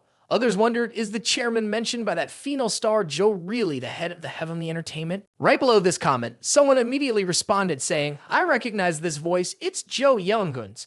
A few seconds later in the video clip, Daeyeon's face appeared. She was telling Jo Young-hoon that she had fulfilled her promise to him, and he couldn't back out now. Both the female lead and the center of Sia Zu-shan wanted it. President Joe immediately agreed, instructing that the other two female leads wear red outfits while Daeyeon would wear white. Underneath, the comments continued to buzz with netizens unable to believe it was really Daeyeon. Sia Zu-shan, her debut movie from 10 years ago. So the real top figure based on the unwritten rule is actually Daeyeon and Heavenly Entertainment, the company that signed a contract with Lee Sang-yi before. Everything is clear now. Jo Young-hoon ordered Daeyeon to fabricate evidence to harm Lee Sang-yi. As if the excitement weren't enough, on his personal Weibo, Jung-ho posted another photo capturing the two actresses performing a double act to serve the emperor. Both of them accompanied the magnate into the hotel, and they didn't check out until noon the next day. Below, there were countless comments from netizens cursing the two actresses. Indeed, both of them were invited by Jo Young-hoon. They had blank faces during the play, but when it came to sabotaging others to help Chairman Cha, their acting suddenly became outstanding, truly deserving of condemnation. Even Daeyeon is the same. On Daeyeon's side, she also saw the news and the two actresses panicking and kneeling down, begging Daeyeon to save them. Didn't Daeyeon say that as long as they acted with her, they could gain resources? At that moment, she couldn't mention the consequences they would face. Daeyeon was furious, scolding the two actresses, get lost. Now, even she couldn't manage herself, let alone worry about them. Daeyeon's manager on this side was sweating profusely while watching the news. They had spent over $200 million to buy online commenters and even used an intelligent system to post comments, but still couldn't control public opinion. According to the analysis of the team, the opposing side had spent at least $500 million to buy online commenters. Moreover, they employed more sophisticated techniques and even hired hackers to infiltrate their online commenter companies, all of which were completely compromised by the opponent. Upon hearing this, Daeyeon turned pale. She couldn't believe it and frantically asked, who are they? Not receiving an answer, she angrily dismissed her manager and the two actresses to have some peace. A while later, Daeyeon called Jo Young-hoon. Jo Young-hoon answered and asked, what's the matter? Daeyeon's voice on the other end was trembling nonstop as she pleaded for his help, saying she had tried everything, but nothing worked. Jo Young-hoon found it somewhat amusing. Save him, Daeyeon. He wasn't an actor, nor a public figure. What use would his reputation be to him? Jo Young-hoon then asked, has Daeyeon ever heard of any magnate who went bankrupt because of involvement with actresses? Upon hearing this, Daeyeon felt frantic. It wasn't just about her being in trouble. If she went down, Jo Young-hoon would be affected too. Jo Young-hoon was annoyed and didn't want to hear more from Daeyeon. While she was still cursing, he abruptly hung up. Jo Young-hoon looked around the room, which had been crazily smashed by him. The scantily clad girls were also brutally beaten. Everywhere was littered with debris and items were scattered everywhere. Jo Young-hoon clenched his phone in anger, blood still sticking to his body. He had underestimated Chairman Cha's power, yet dared to confront him directly. Yan Gan Zhang swore, I will make the whole Kim Taehyung family regret ever being born. After Kim Taehyung invested an additional $1 billion in promotion, Lee Sang-yi's side released the new film Little Heart Never Falls. Immediately, under the film's comment section, there was a lot of public interest, mainly praising Lee Sang-yi's performance. Since the film's release, Lee Sang-yi's secretary had been receiving continuous phone calls, all with positive news. She jumped for joy. The film's current box office has reached $100 million in 4 days, and it is expected to reach $1.5 billion after its run. After deducting other expenses and actors' fees, they can make $300 million. Lee Sang-yi smiled and said, that's great. Seeing Lee Sang-yi's expression, the secretary realized she might not be truly happy. Lee Sang-yi felt she couldn't hide anything from the perceptive eyes of her secretary, so she confided. She mentioned having a friend who met a guy, treated her well, and helped her a lot. She wanted to repay him, but didn't know how. The secretary chuckled and asked Lee Sang-yi, how deep is the guy's kindness? Lee Sang-yi responded, it's immeasurable in terms of money, so gifts or ordinary meals couldn't express it, even a fraction of her gratitude. The secretary remarked, if Lee Sang-yi says so, it depends on the recipient's preferences. Lee Sang-yi continued, oh no, let your friend do what they like. Giving a thoughtfully prepared gift would be better than any expensive one. Lee Sang-yi remained anxious. She truly didn't know what Kim Taehyung liked anymore. At this moment, shameful images of her past actions flashed in her mind. She couldn't recall what she had done back then. Kim Taehyung might now regard her as a promiscuous woman. The thought was unbearable for Lee Sang-yi. No, she couldn't let it be like that. She had to change Kim Taehyung's impression of her. After pondering all day until sunset, Lee Sang-yi finally mustered the courage to send Kim Taehyung a message. She mentioned the film Never Falling Little Heart has made a big impact. They could discuss the box office a bit. Lee Sang-yi then asked Kim Taehyung, "Are you free? By the way, could you help me choose a new script?" Upon seeing this, Kim Taehyung promptly congratulated Lee Sang-yi and assured her he would come right away. After a while, Kim Taehyung arrived at Lee Sang-yi's apartment. He stood outside and knocked on the door. Honestly, this time he didn't believe the film could bring in revenue, because it was the first time Kim Taehyung spent so much money on retaliation, to the extent that he didn't receive money through the system anymore. But it was okay. It was worth it. Thinking about having dinner with the beauty, Kim Taehyung was already content. He couldn't hide his creepy smile. He wondered if he would be invited in for dinner first and whether she would be dressed the same as before. Last time, he didn't get a clear look. After a while, the door opened. Lee Sang-yi stepped out, instantly shattering all of Kim Taehyung's fantasies. This time, she was wearing a long, fully covered coat from head to toe, looking like nothing but a caterpillar. Kim Taehyung felt like he turned to stone, unable to say a word. Then, Lee Sang-yi politely invited Kim Taehyung inside. Dinner is almost ready. She also asked if he preferred any specific fruits. Kim Taehyung chuckled, completely disregarding Lee Sang-yi's words. He curiously asked, "Are you feeling cold or something? Why suddenly dress like this at home?" Upon hearing that, Lee Sang-yi cracked a genuinely innocent smile, falsely claiming, "It's a bit chilly today." Yet her body betrayed her sincerity, covered in beads of sweat. Concerned, Kim Taehyung reached out and touched Lee Sang-yi's forehead, asking her, "Are you coming down with a cold?" Seeing Kim Taehyung's handsome face so close, Lee Sang-yi's heart raced, her cheeks flushing with embarrassment. Then suddenly she collapsed to the floor, fainting. Alarmed, Kim Taehyung hurriedly went to check her pulse. He suspected Lee Sang-yi might be suffering from heat stroke with her high fever and constant sweating. Kim Taehyung lifted Lee Sang-yi onto the sofa, then removed her coat to help bring down her fever immediately. Moments later, Lee Sang-yi's clothes were stripped off, revealing her alluring figure with her long legs stretched out straight. Even in sickness, she exuded such deadly allure. Kim Taehyung felt bashful, but couldn't take his eyes off Lee Sang-yi. She was truly breathtaking, but he pushed aside such thoughts. The priority now was to help her cool down. With that in mind, Kim Taehyung carefully wiped her body down to help her feel better. After a while, Lee Sang-yi also woke up, finding herself lying on the sofa. Kim Taehyung was cooking something at that moment. Seeing Lee Sang-yi waking up, he immediately mentioned that she had sunstroke, and he helped her reduce the fever and change her clothes. Hearing this, Lee Sang-yi was startled. "Kim Taehyung helped me change clothes." Just the thought of it made Lee Sang-yi feel embarrassed. She screamed and then sat up, burying her face in the pillow. She had no face left to see the person she liked anymore, and now Kim Taehyung was curious why Lee Sang-yi dressed like that and ended up with sunstroke. Hearing this, Lee Sang-yi spoke softly. It wasn't because of her dressing like that last time, afraid of the misunderstanding, so she dressed heavily this time. But the result? Suddenly, Kim Taehyung brought a bowl of hot porridge next to Lee Sang-yi, then sat beside her, looking at her. He explained that he was just reproaching her, wondering why she could bear everything like that on her own. But even so, in his heart, Lee Sang-yi was truly strong. Lee Sang-yi was deeply moved by what Kim Taehyung said and what he had done for her. Her fondness for him had increased to 85%. Later, Lee Sang-yi hugged Kim Taehyung, and Kim Taehyung gently stroked her hair. Lee Sang-yi felt fortunate to have met him. The next morning, Kim Taehyung took a taxi to a place. Looking at the hotel in front of him, he couldn't help but praise, "It's truly a luxurious place." Kim Taehyung took out his phone and sent a message to Yang Yoon, thanking her for what she did for Lee Sang-yi. "Your people did a great job." Kim Taehyung expressed his desire to meet her, and since Yang Yoon was out shopping, she cited the address of the Yenjie Museum of Science and Technology.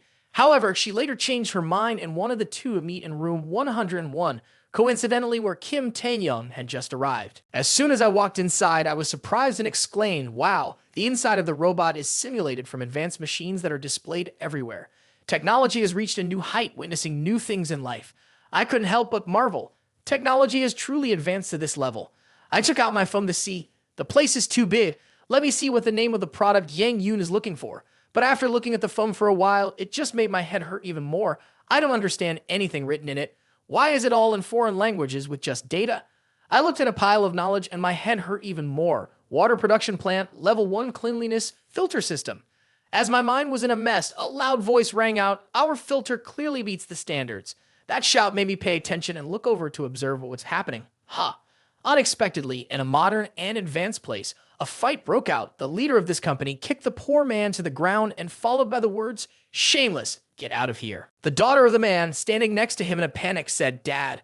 The man sat on the ground looking up with a determined attitude and said clearly, "How can you not keep your word? Our products have been packaged and ready to be shipped to you. Now we have to reduce the price by 50% for you. Are you still human? Eating off the backs of others and not doing anything, yet demanding to have it all. It's only." The leader with a gloomy face looked down at the man with an arrogant attitude. "But your products do not meet our requirements. How can you blame us for this?" The man angrily shouted, "You clearly taking advantage of others, eating off the backs of others." Suddenly, the man's heart condition relapsed to extreme anger. He held his chest with a face full of suffering. Seeing her father in such agony, the daughter couldn't help but cry and continuously called out, "Dad, your heart condition is getting worse. Please don't get too angry." The leader, seeing the two father and daughter like that, still held on to his thoughts without shaking. "I don't have time to waste with you. If you're not willing to negotiate at that price, then leave. Don't pretend to be pitiful. It's all useless." The daughter looked up and held her ground, citing the contract to him. "According to the contract, you are the one who first broke the signed contract." Seeing the strong and knowledgeable girl made him thrilled, and he smirked in a sly manner. "You also know about contracts, huh?" He looked down on the girl. "This is a conversation for adults, not for brats to interfere with." The girl didn't back down and stood up straight, facing him directly. "Your request, as stated in the contract, is to filter particles at 0.1 to 0.12 microns at 99.99%. My father's factory filter meets 0.1 micron at over 99.99%. So where do you think we can't meet your requirements? You have to buy 2,000 of these filters at the contract price." The little girl's words were as firm as a nail. The old man became more and more excited with the understanding of the girl. "You are indeed a great girl. Even if what you say is correct, no other company wants this filter, so you can only sell it to us. If you sell it at a 50% discount, you can still recover some of your losses. And if you don't sell it, you will waste hundreds of millions of yours." This name is too much, pushing the price to the point where there is no turning back. The little girl panicked, facing the blatant robbery of the old man. "You want to break Nation M's contract? Don't you value the spirit of the contract?" The old man went straight to the little girl. "Let me tell you the brutal truth about racial discrimination. People with yellow skin like you are just third-class citizens. You are not entitled to talk to us about the spirit of the contract." 3 little girls had been sitting on the ground. Now they spoke up as if they wanted to give up. "I can't believe that the straw we always thought was a lifesaver turned out to be the straw that broke our family. Dad, I'm sorry, Dad." When the little girl saw her father like that, she cried so pitifully, rushed to comfort her father to boost his spirits. Dad did nothing wrong. In the past, the economy was difficult, so Dad took this order from a foreign company to survive in the factory. How could Dad think they were so mean? It was the Nation M person who was wrong. Hearing the little girl's words, the leader laughed as if he had won the lottery. "Ha ha ha, it's funny. The whole world is wrong. Only our Nation M people cannot be wrong, little girl. Remember this truth well. Now can we start to trade?" Suddenly he appeared behind the old man with a sinister smile and a sullen face full of hostility, making the old man frightened and trembling. Why is the weather suddenly so cold?" A man walked in and was advised by the staff, "Level OISI clean room, completely new, ensuring a productivity rate of over 98% and at a lower price than the previous generation, silicon technology." The people gathered together, indeed, the world's leading technology. Yang Yoon appeared and handed his business card to the man. "Hello, I am the CEO of a technology company from Nation H. We are interested in purchasing your company's clean room." The man took Yang Yoon's business card. "Read it once. Miss Yang Yoon from Nation H." Despite her beauty, he contemptuously threw away her business card and arrogantly said, "Our clean room has a minimum size of 1,000 square meters and costs 3 billion. Then there is an annual maintenance fee and consumables." Yang Yoon was very surprised at the price he quoted, unable to believe it. 3 billion. "But I just heard that the quote for the people in Nation M is 300 million. The man suddenly smirked, giving Yang Yoon a condescending smile. "You also said that he comes from Nation M, while you come from Nation H. Do you think you can compare yourself to him?" Yang Yoon, feeling annoyed, replied, "Is this how businessmen behave?" These old men gathered together, standing up against those who hold value, that is business. Mr. Edison was right, that's the meaning of it. People from Nation H are always confused about their position, and doing business with you is already a favor. Seeing him look down on people from Nation H, Yang Yoon immediately crossed his arms and retorted, "Why do you, who are in charge of a famous tech company, In Nation M, let personal prejudice take priority over business. It really makes people doubt your intelligence, education, and strength. Hearing this, the man furrowed his brows in discomfort, then looked straight at Yang Yun and snapped, "What is strength? We have this technology, and you do not. That is strength. Women should not learn to do business from men. They wouldn't be able to do it. Go and have your representative come and talk to us instead." Yang Yun argued with them irritably. "You all really have low IQ. You still want to fight for our rights. The difference between people in this business and those villains is what?" At this moment, a man came to stop Yang Yun. Enough. He reprimanded Yang Yun for all her mistakes. "Have you caused enough trouble? I am ashamed for you. Come back quickly. I've told you so many times as a woman, you shouldn't imitate others in starting a business. Why don't you listen?" Truly a strict father, Yang Yun argued with her father. "This person from Nation M is targeting us from Nation H. He deliberately raised the prices." Before Yang Yun could finish, her father shouted, "None of it is your fault, yet you still come here to talk business with foreigners. How can a woman solve this? It's a pity that I brought you overseas." Yang Yun could not believe those words. The people behind, seeing him say so, praised him. "Hey man, this Nation H guy finally knows that, ha ha." She turned to annoyance. "They are mocking our country, Nation H. How can I bear this anger? I even helped them teach a lesson." He said, "What else do you do besides yelling here? Our Nation H is not as good as Nation M. We have no money and no technology. How much have you invested in this technology company? 300 million, 500 million. What has been developed? When you go bankrupt, will your family be affected?" Yang Yun would not accept his words. "You don't understand anything. Our Nation H people will not lose to them." After hearing these words, the people of Nation M were even more flooded with water. Ha! A woman from Nation H who doesn't know her place dares to challenge Mr. Edison. Who is Mr. Edison? He is one of the largest technology companies in Nation M with over 2,000 patents and many products. What can our Nation H compare to that? Ha ha ha! What do they have? No money and no technology. Before he could finish, an unmanned drone flew straight into his head, surprising everyone. Yang Yun turned to see Kim Taehyung, who threw the controller with a displeased face. WTF, this unmanned drone from Nation N is terrible. It suddenly lost control and crashed down. How dangerous is this? What if it hit someone? Luckily, it only hit trash. He confronted the group. "I just heard someone say that in Nation A there is no money, no technology." The person standing there said, "Yes, I did say that. Do you have any objections? Can you come up with something now?" He laughed triumphantly. "Today I am here to shed light on the narrow and ignorant minds of you all. I will let you know that even if we are a small nation, even if we have very little money, even if we are a small business, even if we are trapped by others, we can still develop a first-class filter." Upon hearing this, Yang Yun looked very surprised at him, and immediately a crisp clapping sound rang out. A serious voice broke the space. "All right." Immediately, an invisible cage appeared, enclosing the men, causing them to cry out, "Oh no!" The expressions of shock were evident on their faces as they had no idea what was going on. The sound of footsteps echoed on the floor as she quickly descended the stairs and approached the group of people. At this moment, Kim Taehyung of the little girl approached, and in her eyes, there was a deep sense of sadness. A man with a beard looked disdainful as he laughed and said, "Ha ha, a little girl with a filter. Mr. Edison, have you seen this? Mr. Edison?" The old man showed his contempt, but Mr. Edison beside him gritted his teeth and remained silent. Mr. Edison finally explained, "This is data from the filter that our company designed for the clean room." Another person added, "Yes, they are identical." At this point, the system began to appear, and the girl in the other group seemed hesitant as she approached and asked, "What's going on?" Someone explained, "Some of the data is similar, and there is some data that the Silicon Capital Technology Company has not disclosed yet." Mr. Edison angrily shouted, pointing at the others and interrogating, "You all have stolen the research results of the Silicon Capital Technology Company. I will sue you with the International Commercial Court." But suddenly a voice spoke up, silencing him. The person asked in return, "Steal. Mr. Edison, you haven't disclosed it at Nation M, so where did we steal it from?" An angry young man said, "Bob, the buyer of yours, will you dare to testify? This is the product that our research team has worked tirelessly for 9 months to create. Everything is measured and developed independently by us." He was completely confident in what he said, clenching his fist and challenging, "If you're so good, go ahead and sue us. Our Nation H has integrity and looks down on plagiarists." At the same time, a man rushed in. He hurriedly said, "Here we are, Mr. Edison. I'm sorry I missed it." This man still had the marks of 5 fingers on his face from the slap he received from the hot boy. He said in fear, "That man suddenly hit me from behind and the company bought it back."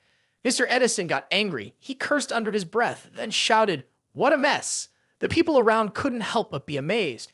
At this point, Kim Taehyung remained silent, and he only spoke up now, pointing to himself and said, "This so-called self-developed product from the first silicon technology company was actually purchased from a small company of our nation H. They exploited information loopholes and lower prices to force small companies to adopt the technology. Then they applied for a patent, and this technology will become theirs." Mr. Edison gritted his teeth, listening to Kim Taehyung continue. That's their usual trick. His words hit him like a black arrow, making him angry and pale. The Nation 8 group also indignantly explained, "It's despicable, shameless. They're just blatant thieves." Edison's name could not be restrained any longer. He strode up boldly and said, "Is the contract still there? The transaction can continue. According to the contract price, I will buy it all." Despite this, Mr. Edison remained confident in his original intention.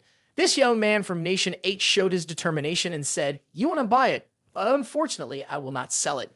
Mr. Edison angrily shouted, "You are crazy. If you won't sell it to me, do you think there will be someone else to buy it? Let me tell you, there will be no one from any country who will buy the product that I ordered." At this point, Kim Taehyung stepped forward, calmly put his hand in his pocket, and said, "Oh, I have taken care of everything about that issue. Let's see how you will handle it." Edison did not expect Kim Taehyung to come this far. He angrily shouted, "You," and when his coercion failed, he turned to negotiate with the handsome young man. "The contract price is 1 billion, right? Now I will pay you double 2 billion. Don't you want to make money?" Kim Taehyung quickly approached. He held up 4 fingers and said, "Mr. T, I'm offering 4 billion. Please sell it to me." Edison couldn't believe his ears. He scratched his head and exclaimed, "What?" Kim Taehyung, with a mocking and challenging look, said, "You can increase the amount, of course, of famous technology companies of Nation M. Their technology is not like ours. Their money is not like ours. So what else do you have?" Edison pressed the dart button, pointing at Kim Taehyung, and tremblingly said, "Who are you? I know all the big production plants at the Science and Technology Exhibition, but I have never heard of you." Kim Taehyung stepped forward. The girl with green hair next to him said, "Shinian Technology Company. The world will remember this name from now on." The Nation 8 group then began to cheer, saying, "Thank you for giving us the face of Nation H today. It's really exciting. The light of Nation H is amazing. We started to struggle due to lack of money, but despite that, we can still rise up. I thought I was stuck, but it turns out my sweater was on backward. And it turns out the thief's name is from Nation M, stealing other people's achievements and registering them as his own patents. That's Edison's favorite trick." Kim Taehyung decisively handed the card in his hand and said to Mr. T, "With this card, there are 5 billion in it. 4 billion is to buy 2,000 products of Shinian technology from you and an additional 1 billion for investment in your company. We will cooperate for a long time in the future." Mr. T took the stack of papers in his hand and said excitedly, "Kim Taehyung, I really don't know how to thank you for your kindness. You're ready to sell this latest technology to you." Kim Taehyung turned to Mr. Edison and said, "We cannot use all 2,000 filters like this. I will sell the rest. In the end, as a technology company, we don't mean much. Only thousands of technology companies like Nation H can help Nation H always be on top of the world." Edison's people were shocked to hear Kim Taehyung continue. "Of course, without exports, it's not good. We still have to do business with foreign manufacturers. We can't increase the price by 10 times, but the quantity is limited. If you like, you can take it."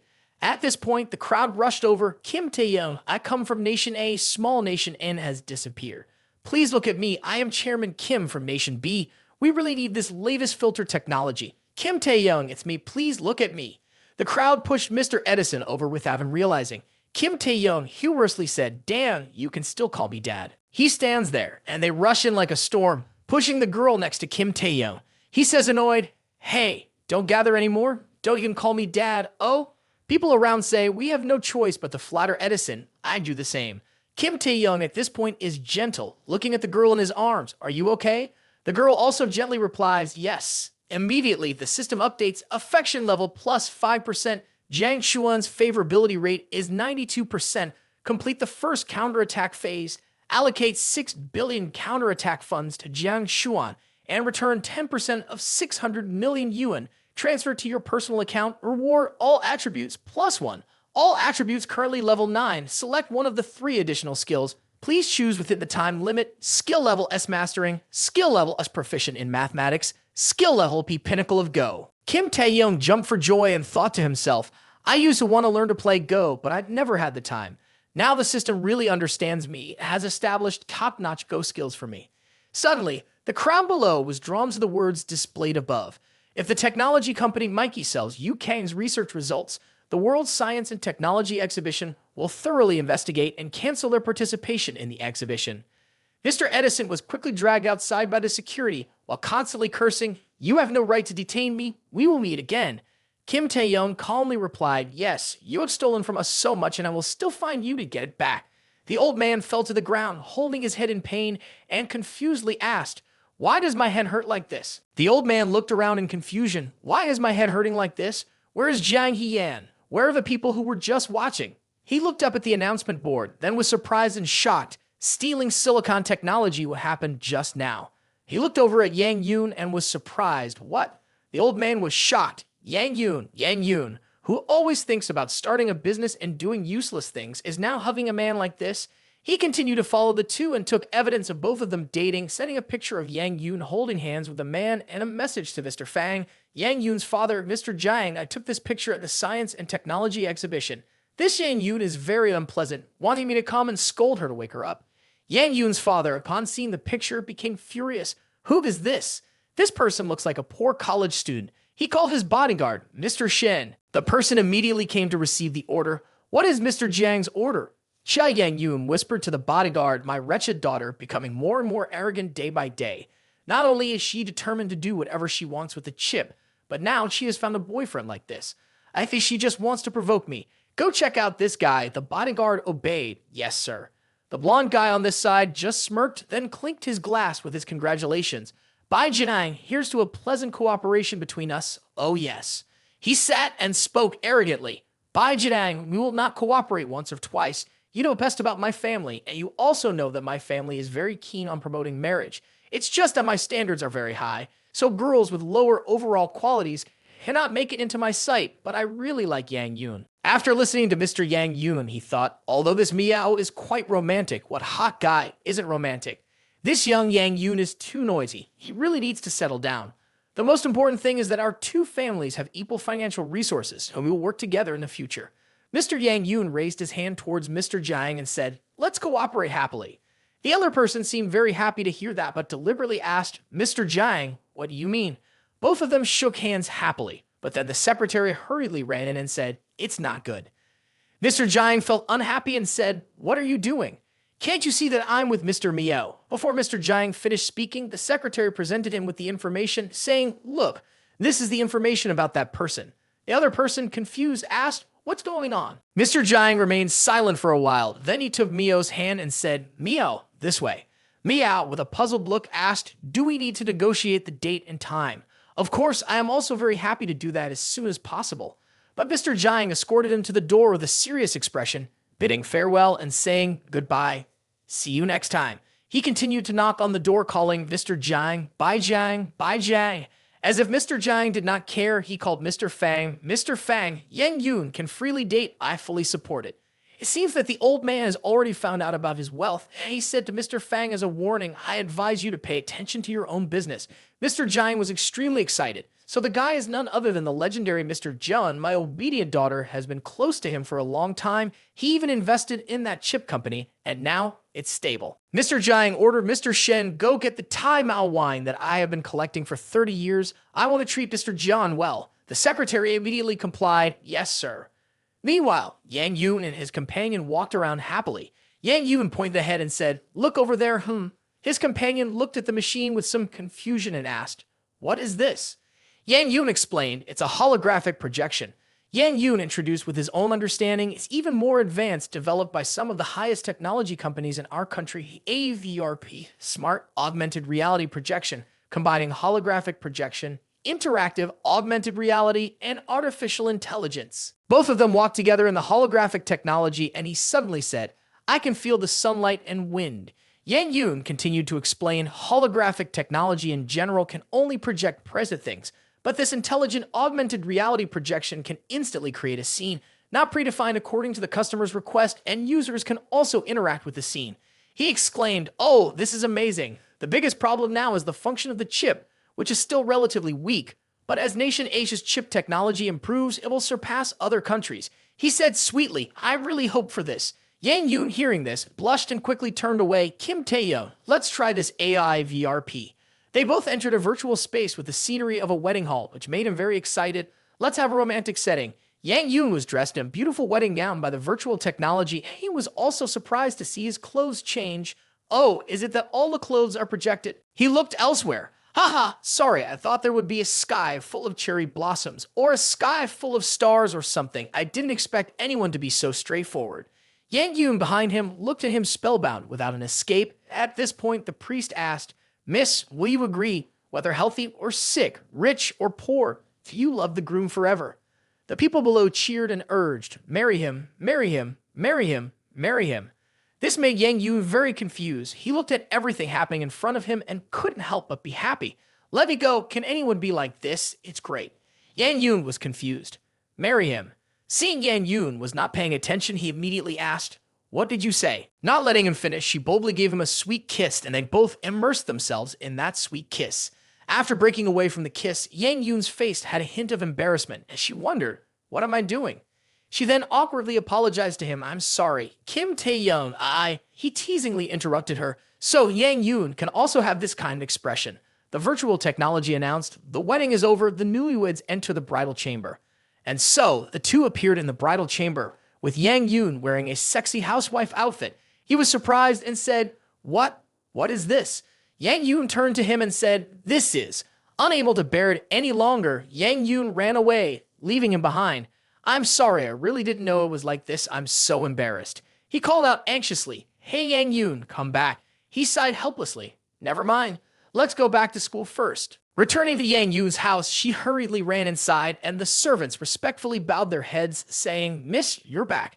However, Yang Yoon didn't care about that. She just ran straight inside, throwing herself on the bed in embarrassment, not wanting to think about what just happened. I'm so ashamed, she said. She didn't even lift her head, blaming herself. How could this happen? How could I be so bold as to kiss him? Yang Yoon was so embarrassed that her face turned red, constantly speaking in shame. That really happened. How will I ever be able to face him again? She sighed, trying to calm herself down, and grabbed her phone from the bed. It's so annoying. Everything today went completely off plan. She quickly sent a message to someone, lamenting, Swan, ever since I fell in love with him, he doesn't like me anymore. What should I do? Swan quickly responded on the other side. What's wrong? Yang Yoon also said bluntly, I kissed him today. In contrast, Swan showed great joy instead of Yang Yoon, she replied. Congratulations. With a gentle smile on her face, Yang Yoon said, But there's another issue. I'm so embarrassed. Swan replied with a sign of the young generation H. I totally understand because I've done a lot of bold things in front of the person I like. Then they continued to chat comfortably with each other. Yang Yoon said, In this matter, after listening to you for so long, I'm really curious. I wonder what your boyfriend is like. Swan did not immediately answer her friend's question, but instead responded with another question. I really want to know how that man can charm our female CEO. He's under a spell. Their conversation had been going on for a long time. Then the scene changed to the dormitory, where a lot of fruit skewers were neatly arranged in a cute pink box. The boy excitedly walked in and said, Hey guys, the fruit skewers are here. But the expressions on his roommates' faces clearly showed their lack of enthusiasm. They replied, We've been eating for 3 straight days. If you're not sick of it, we are. Eat them yourself and leave. The boy knelt on the ground, pleading as he held the box of fruit skewers above his head.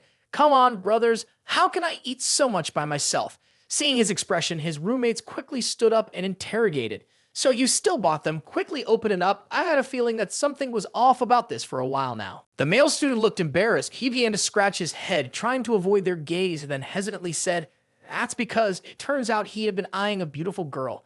Her name is Seo Hoa, a freshman at Yamjiang University. She works part-time in a study work program, and recently she has been using her free time after class to open a stall every day in order to earn some money to make a living.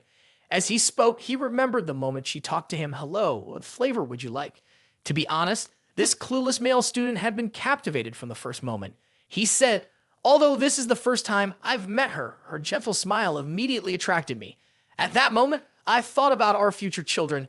It's best to have a boy and a girl twins. He keeps talking endlessly about his love with eyes full of happiness. So I went to buy an apple candy every day and took this opportunity to chat with her. I also added her on WeChat, and through that I learned about her family situation. It turns out her father just broke his leg. She wants to help relieve the pressure on the family. The other group of friends said boredly, It's been 3 days. Has her baby been born? Oh, she's so good, she's a strong girl. The boy raised his voice and asked loudly, hey, are you guys ready to help me eat apple candy now? His brown-haired friend replied coldly, eat it yourself, just remember not to waste food. That's why I rely on you guys. The weather outside is very cool at the moment. It's nearly the end of autumn, so the leaves are starting to change color. Suddenly, a group of menacing-looking people came from nowhere, which caused the traders in the area to panic. They trembled as they looked towards the group of thugs, but no one dared to say a word. Xiao Hua was selling her goods at that time. She was still unaware of what was happening, so she was very cheerful, telling her customers, here are some strawberries and also some apple candies. Suddenly, the leader of the gang of thugs barged in from somewhere, shamelessly pushing Xiao Hua's customers aside and causing the pile of candies in his hand to scatter. The thug sneered and said, wow, business is good, huh? Beautiful lady, give me a taste of your first love.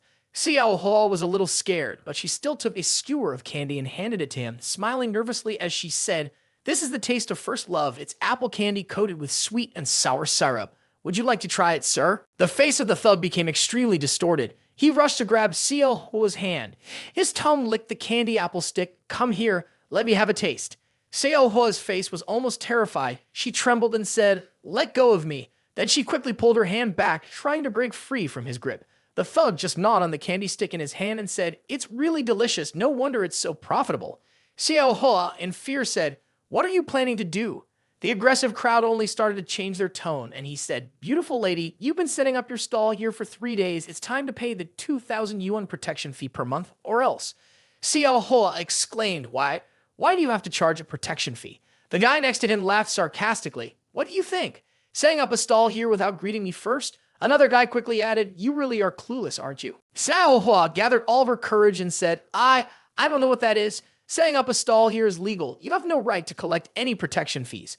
The man said, this street is the territory of the Dajiang gang. Do you think you have anyone backing you up to dare argue? The other guy laughed scornfully. Ha ha, legal ha. As he finished speaking, he quickly approached the neighboring stall and said, tell me, what is legal? Seeing the fearful stall owner, he nervously said, the boss here is legal. Hearing the answer he wanted, he turned to Xiao Hua and shouted, did you hear what he said?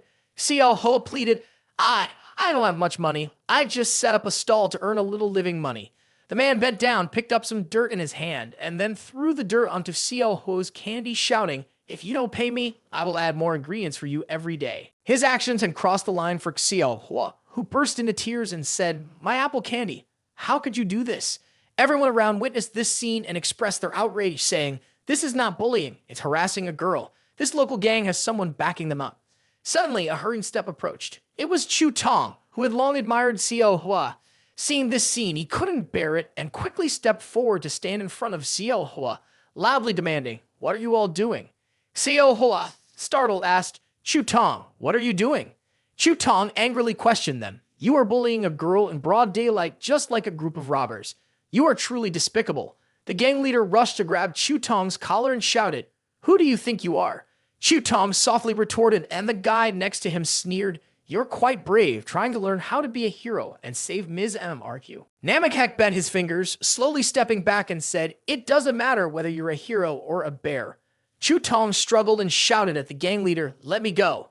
Xiao Hua, seeing the tension, immediately picked up her phone and yelled, let him go or I'll call the police. The gang leader, showing no fear, said, oh, little sister, go ahead and call. What am I going to be sued for? Fighting? Oh no, I just saw his clothes were wrinkled, so I wanted to flat them out. Is he hurt? Are you hurt, little sister? After that, he threw Chu Tong to the ground like a bag of sand, and his henchman smirked and said, yes, did we do something illegal? Do you want to go to the hospital to check for injuries and get compensation from us? Is this the character of university students? Let's go to the police station together. I'll save it for you, because we still have plenty of time. But you have to go to school and open a shop, right? Looks like you're too busy. He began with a threatening tone. If today you really call the police, we will definitely play with you to the end. Hearing these threats from them, Xiao Hua couldn't help but be extremely scared. Chu Tong was hit by that guy and fell to the ground, holding the wound and shivering with pain.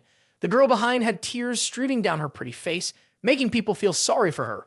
The people nearby who had been watching couldn't bear it anymore and wanted to rush in to fight the wretched guy. Damn, it's disgusting. But the person next to them quickly stopped and advised them, don't act recklessly. If you provoke those rascals, they may retaliate against you. Seeing that these people were all talk and no action, the guy stepped forward and showed his ugly face, provoking them. What are you doing here? Are you angry and want to hit me? Come on, hit me. He approached and pushed this person and that person, dispersing the crowd, looking down on college students. College students, you know, you guys are just a bunch of kids, never been beaten by society, money, relationships, and a strong rear. What do you have? 2,000 yuan a month is not enough to spend 2 meals a day. If you calculate a small fee like that, I am showing mercy and thank me, because I taught you a lesson that you didn't learn in school, understanding a poor bunch of people. As he was rushing forward, a man stood there, unexpectedly very calm, eating food at the stall, ignoring life. This rotten tofu is delicious. He rushed over to curse at the man. Where did you come from? You deaf person, get lost. But when he touched the man, he couldn't make him move even a bit. Its heart was in turmoil. Can't push him away. He saw that the guy was too annoying and it made him very uncomfortable. So he looked at him with a sullen face and said, What? You didn't see me eating. Your little brain hasn't developed. You can find the long way, but you don't know. He advised him wisely to leave or else. Before he could finish his sentence, he burped in the guy's face. The smell of rotten tofu, a delicious dish indeed. The guy quickly covered his nose because of the strong smell. Damn, it stinks. Unable to take it anymore, he punched the guy in the face. Damn it. But after being punched, the guy showed no expression of pain at all. On the contrary, his hands swelled up and he screamed in pain. His friends immediately asked, Han, are you okay, boss? He was confused. Why is this guy so tough? Taking advantage of the opportunity, he immediately grabbed his head and screamed in pain, looking clearly exaggerated. It hurts so much. I've been hit in the face by someone, that big hand like a sandbag. It hit me in the face. My brain will be concussed later, so call an ambulance. His friend, the club president, eagerly cooperated, continuously recording. Kim Taehyung, I assure you it's high resolution. Don't worry. I've recorded the whole process. You were bullied and hit. Seeing these two people acting so frivolously, everyone around now recognized them. That's him. He's the club student president. The girl exclaimed with excitement, and the person lying on the ground is Kim Taehyung, the senior student. At that moment, he took out a bottle of white wine from his pocket. With a wicked smile, I don't hesitate to tell you that I brought a bottle of wine worth 2 million yuan here. I still have the receipt, but you unexpectedly attacked me and poured all the wine out. Well, it seems like this amount of money is enough for you to sit and peel calendars for a few years, right? These guys didn't believe it and turned away. Dan, don't mess with these guys. They drove away everyone who was watching. Go, what are you looking at? Suddenly, someone in the crowd spoke up. I understand now. Everyone rushed in, taking out their phones to record the gang of thugs. So that's how it happened. Let's try doing that. The guy was confused seeing so many people, and they panicked. What are you doing? What do you want? At this moment, a man fell to the ground crying and blamed the guy. Hey, why did you push me? The guy angrily retorted, when did I push you? He shouted and pointed at him to get everyone's attention. Come and see, and Jiang, a student, was beaten by the bullies at the school gate.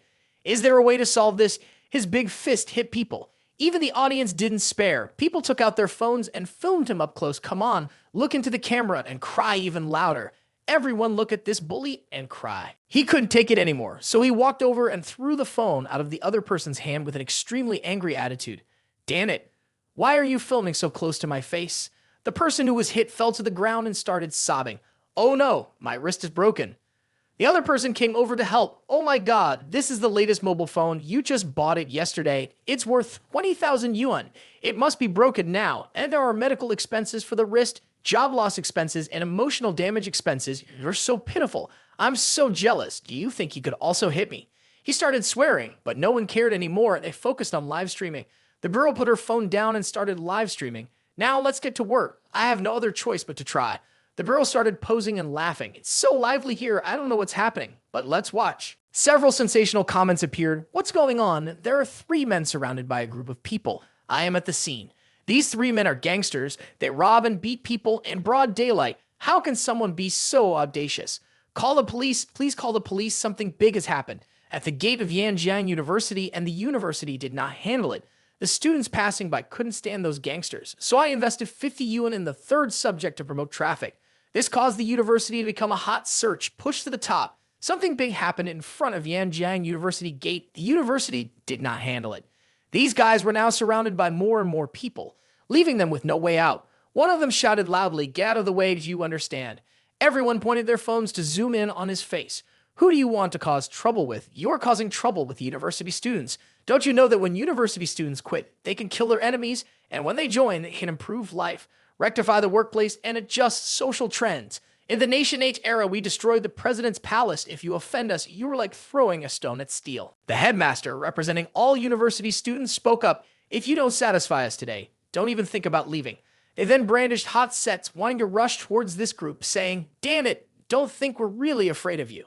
At this point, the headmaster also appeared, accompanied by security guards. He spoke sternly. "Who dares to bully my students?"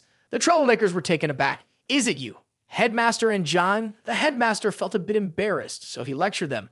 "I don't know who you are or who you work for, but Yanjiang University is a place for education and teaching. We are a regular university invested and built by the government, not an illegal place for you to extort money. From today, in all areas around Yanjiang University, no one is allowed to open a stall without the permission of the school. And for the illegal activities you have done, go explain to the police." The police have arrived and taken these 3 individuals away. It seems that they have been arrested. Seeing them being taken away, the surrounding people cheered, "Go away! Don't come back! Our Yanjiang University is recruiting students to showcase their talents." At this moment, everyone turned to comfort the girl. "Don't worry, female student. All our students will protect you together. If those hooligans dare to come back, we will continue to fight against them." The girl was very moved. "Thank you, everyone." At this moment, Chu Tong approached the headmaster and asked, "Headmaster, how can I get a permit for a booth?" The headmaster recognized that Chu Tong was trying to get a permit for the girl and also had intentions towards her. I understand. The headmaster said, "Just follow the formal procedures. Anyone who wants to get a booth permit can come and we will have someone guide you to start your business. Moreover, students who are actively starting a business and families in need can also apply for grants and subsidies to support their business." Everyone was excited after hearing that. Wow, the headmaster is so handsome. The headmaster glanced at the girl standing next to him with a very unpleasant look on his face. The girl thanked everyone for helping her. "If it weren't for them, I wouldn't have been able to keep the stall." She didn't know how to express her gratitude, so she decided to make some candy apples to treat them all. Others were very happy to hear this, believing that her business will be successful. Meanwhile, Chu Tong took on the task of making syrup. At this moment, Kim Taehyung appeared with a few branches of cinnamon in his hand, saying, "I just heard. I also have some cooking skills and want to help everyone." After that, Kim Taehyung delicately picked the flowers and washed them with water. Then he used a paper towel to soak up all the water on the cloves and put them in a pot to cook with syrup. While the water was boiling, he quickly stirred the cloves, and at this point, the fragrance spread everywhere, tempting everyone to try it right away. After spreading a thin layer of syrup on the apple, he sprinkled some cloves on top, and thus the sweet apple clove syrup candy was completed. Everyone will receive a free sample, and if they find it delicious, they can leave some money. Others who saw this couldn't help but drool, and everyone wanted to try it. The girl also took a bite and couldn't believe how delicious the apple candy was, causing her clothes to burst open. "Oh my gosh, it's unbelievable." Others were no exception. The delicious taste lingered on the tip of the tongue, making everyone delighted. This was the first time they had eaten such delicious candy. Looking at the reactions of those above, it made the crowd behind even more excited. They jostled each other to buy the apple candy. Suddenly, a woman with green hair stepped forward. She walked through the crowd and said, "I will pay Bai Yuan for that candy. I have already paid."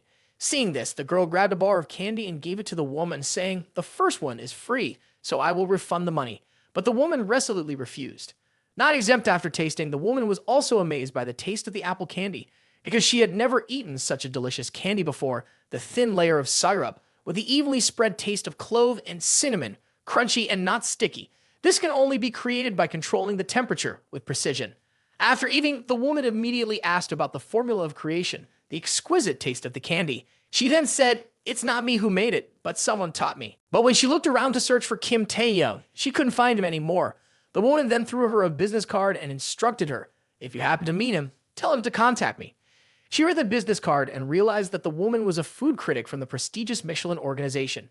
Meanwhile, the other woman on her way home was still thinking about Kim Taehyung, determined to find him for the benefit of the young lady. At the warehouse, because he didn't receive the cleaning fee, he got into big trouble. He had to spend a large amount of money to bail himself out, and now he was venting his anger. He explained, "Normally, the vendors and college students would be afraid when they see him, but I don't understand why they went crazy today." He apologized and promised to be more careful next time. The man suppressed his anger, stating that he had to take full responsibility for this incident and not expose him. This matter had to be resolved quickly and should never happen again. The man quickly thanked him and said, "Don't be angry, we have actually figured out a way." He also said, "Next time, I will bring 10 of my friends to threaten you until you agree to open the store, then tie you up, and you will have to agree to whatever we demand." He smirked, believing that it would serve as a warning to others and that they would still collect protection money as usual. He also belittled a group of students, saying they would soon see the consequences of opposing them. The man thought that his plan wasn't bad, but suddenly a voice exclaimed, "He really is the villain," never disappointing. The gangsters were startled, looking up to see Kim Taehyung entering the warehouse through the window. He stated, "I'm here to remove these cancerous tumors from society." He just saw Kim Taehyung and hurried to accuse him to the old man that it is Kim Taehyung, the one who provoked and deliberately hit me, then made the students gather together. The old man, upon hearing this, sneered and said, "Kim Taehyung, don't be so arrogant. There are 20 of us here. Today, don't even think about leaving this place." Kim Taehyung clenched his fist and said, "There are so many people, but I can use them to vent my anger." However, before Kim Taehyung could strike, the gangsters quickly climbed onto some crates, armed with weapons, wanting to capture him alive or dead. But they couldn't expect that Kim Taehyung, unarmed, would knock them down in the blink of an eye. Swords and knives fell to the ground, and the gangsters lay sprawled out. Kim Taehyung leisurely said, "20 men, and not one of them can beat me." He was now terrified, seeing Kim Taehyung advancing towards him. He stuttered, "To compensate you 50 million yuan of a 100 million yuan, they will immediately disappear from your sight." But he innocently did not know that Kim Taehyung, a handsome man with no lack of money, looked at him with a dark expression. Today he was here just to let him know that there is some money that can be earned, but there is also some money that he will never spend if earned. After saying that, Kim Taehyung punched him hard in the face. "If this place is a world where anyone with money can do whatever they want, bully others, then I'm definitely here to destroy those animals." The police arrived at the scene and saw that the gangsters had been beaten up badly, with no resemblance left. The police team, the person who called the police, cannot be found. The only people present at the scene are the unconscious suspects and the stolen goods. One of them, Ren Tai, is the city manager. He uses this warehouse as his hideout, storing some of the confiscated goods here. Now everyone has received the stolen goods. It turns out that it was none other than the beautiful policewoman. She turned to ask her subordinate police, "Is there a recording of the call? That alarm? Give it to me." The beautiful policewoman, upon hearing the recorded voice, said, "Hello, I want to report a case at the warehouse." As soon as she heard it, she recognized it as his voice and couldn't contain her excitement. It's the voice of Kim Taehyung. The policewoman looked up at the starry sky. "I can't believe it. He secretly became the guardian of the city. After escaping safely in Nation Way, I always wanted to find him and say thank you." The system notification said, "The girl's goodwill increases by 10%. Her goodwill is 37%. A few days later, at the entrance to the amusement park, the sound of music mixed with the voices of the staff echoed. "Visitors who have purchased tickets, please go to the ticket counter on the left, and those with free vouchers, please go to the ticket gate on the right." The friendly and cheerful saleswoman handed the ticket to the buyers, saying, "Hello, 5 guests. I hope the amusement park can bring you joy." It turns out that Kim Taehyung's group and the girl whom Adonis secretly liked seem to have come together, making everyone excited.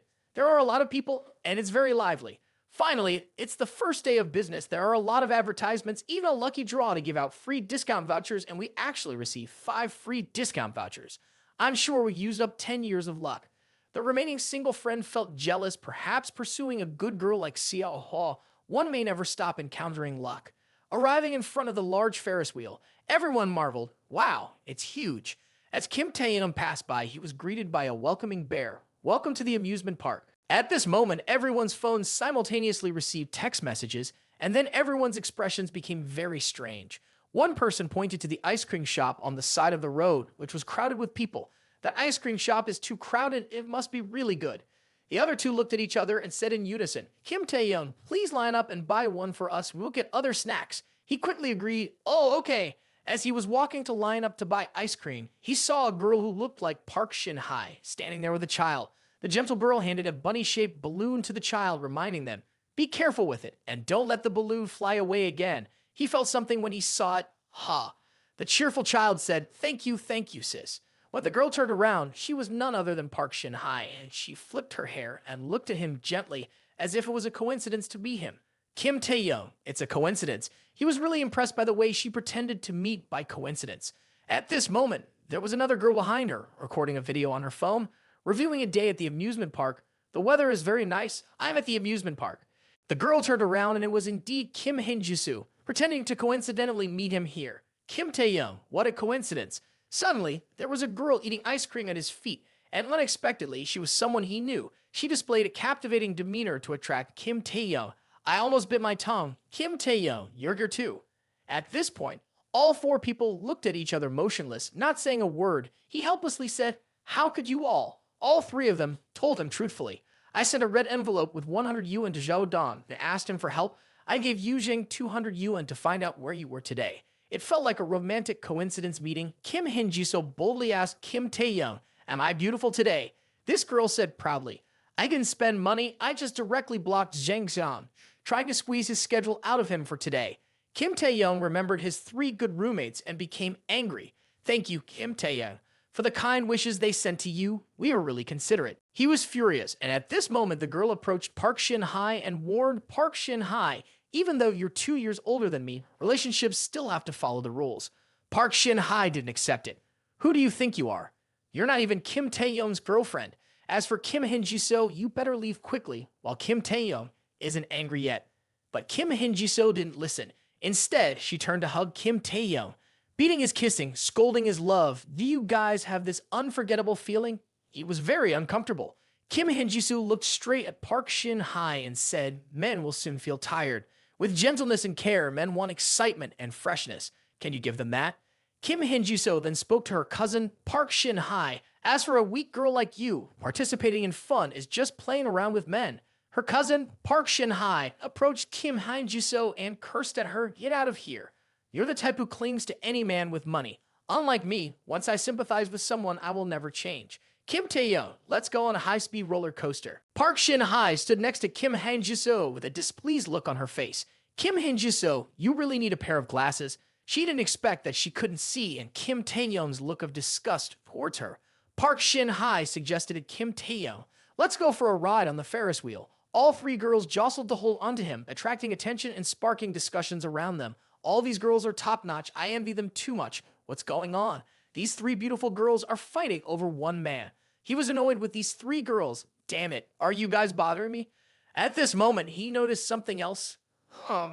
That is, on the poster was the most exciting and dangerous upcoming project. Attention, this project is dangerous and should not be attempted by visitors without enough physical strength. A death waiver is required before participating. He found it amusing.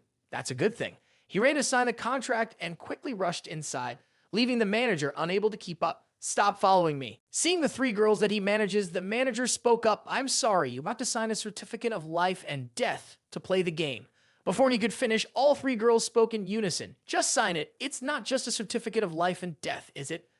The three of them then stepped on the manager and walked in. "For Kim Taehyung, I will overcome everything from mountains to seas of fire," one of the girls said while the manager lay on the ground, enjoying the feeling of being stepped on.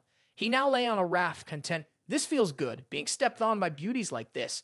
He had just started to relax when all three girls jumped onto the boat, startling him. He asked nervously, "Hey, aren't you afraid? It's about to start. It's not too late to get out now." Park Shin-hye refused. No, I'm not afraid." Kim Hin-jisoo proudly declared, "We could never allow this ghost threat to succeed." Park Shin-hye's cousin excitedly said, "Afraid? So Kim Taehyung, you know I like to play interesting games, so I specifically chose this project to play, didn't I?"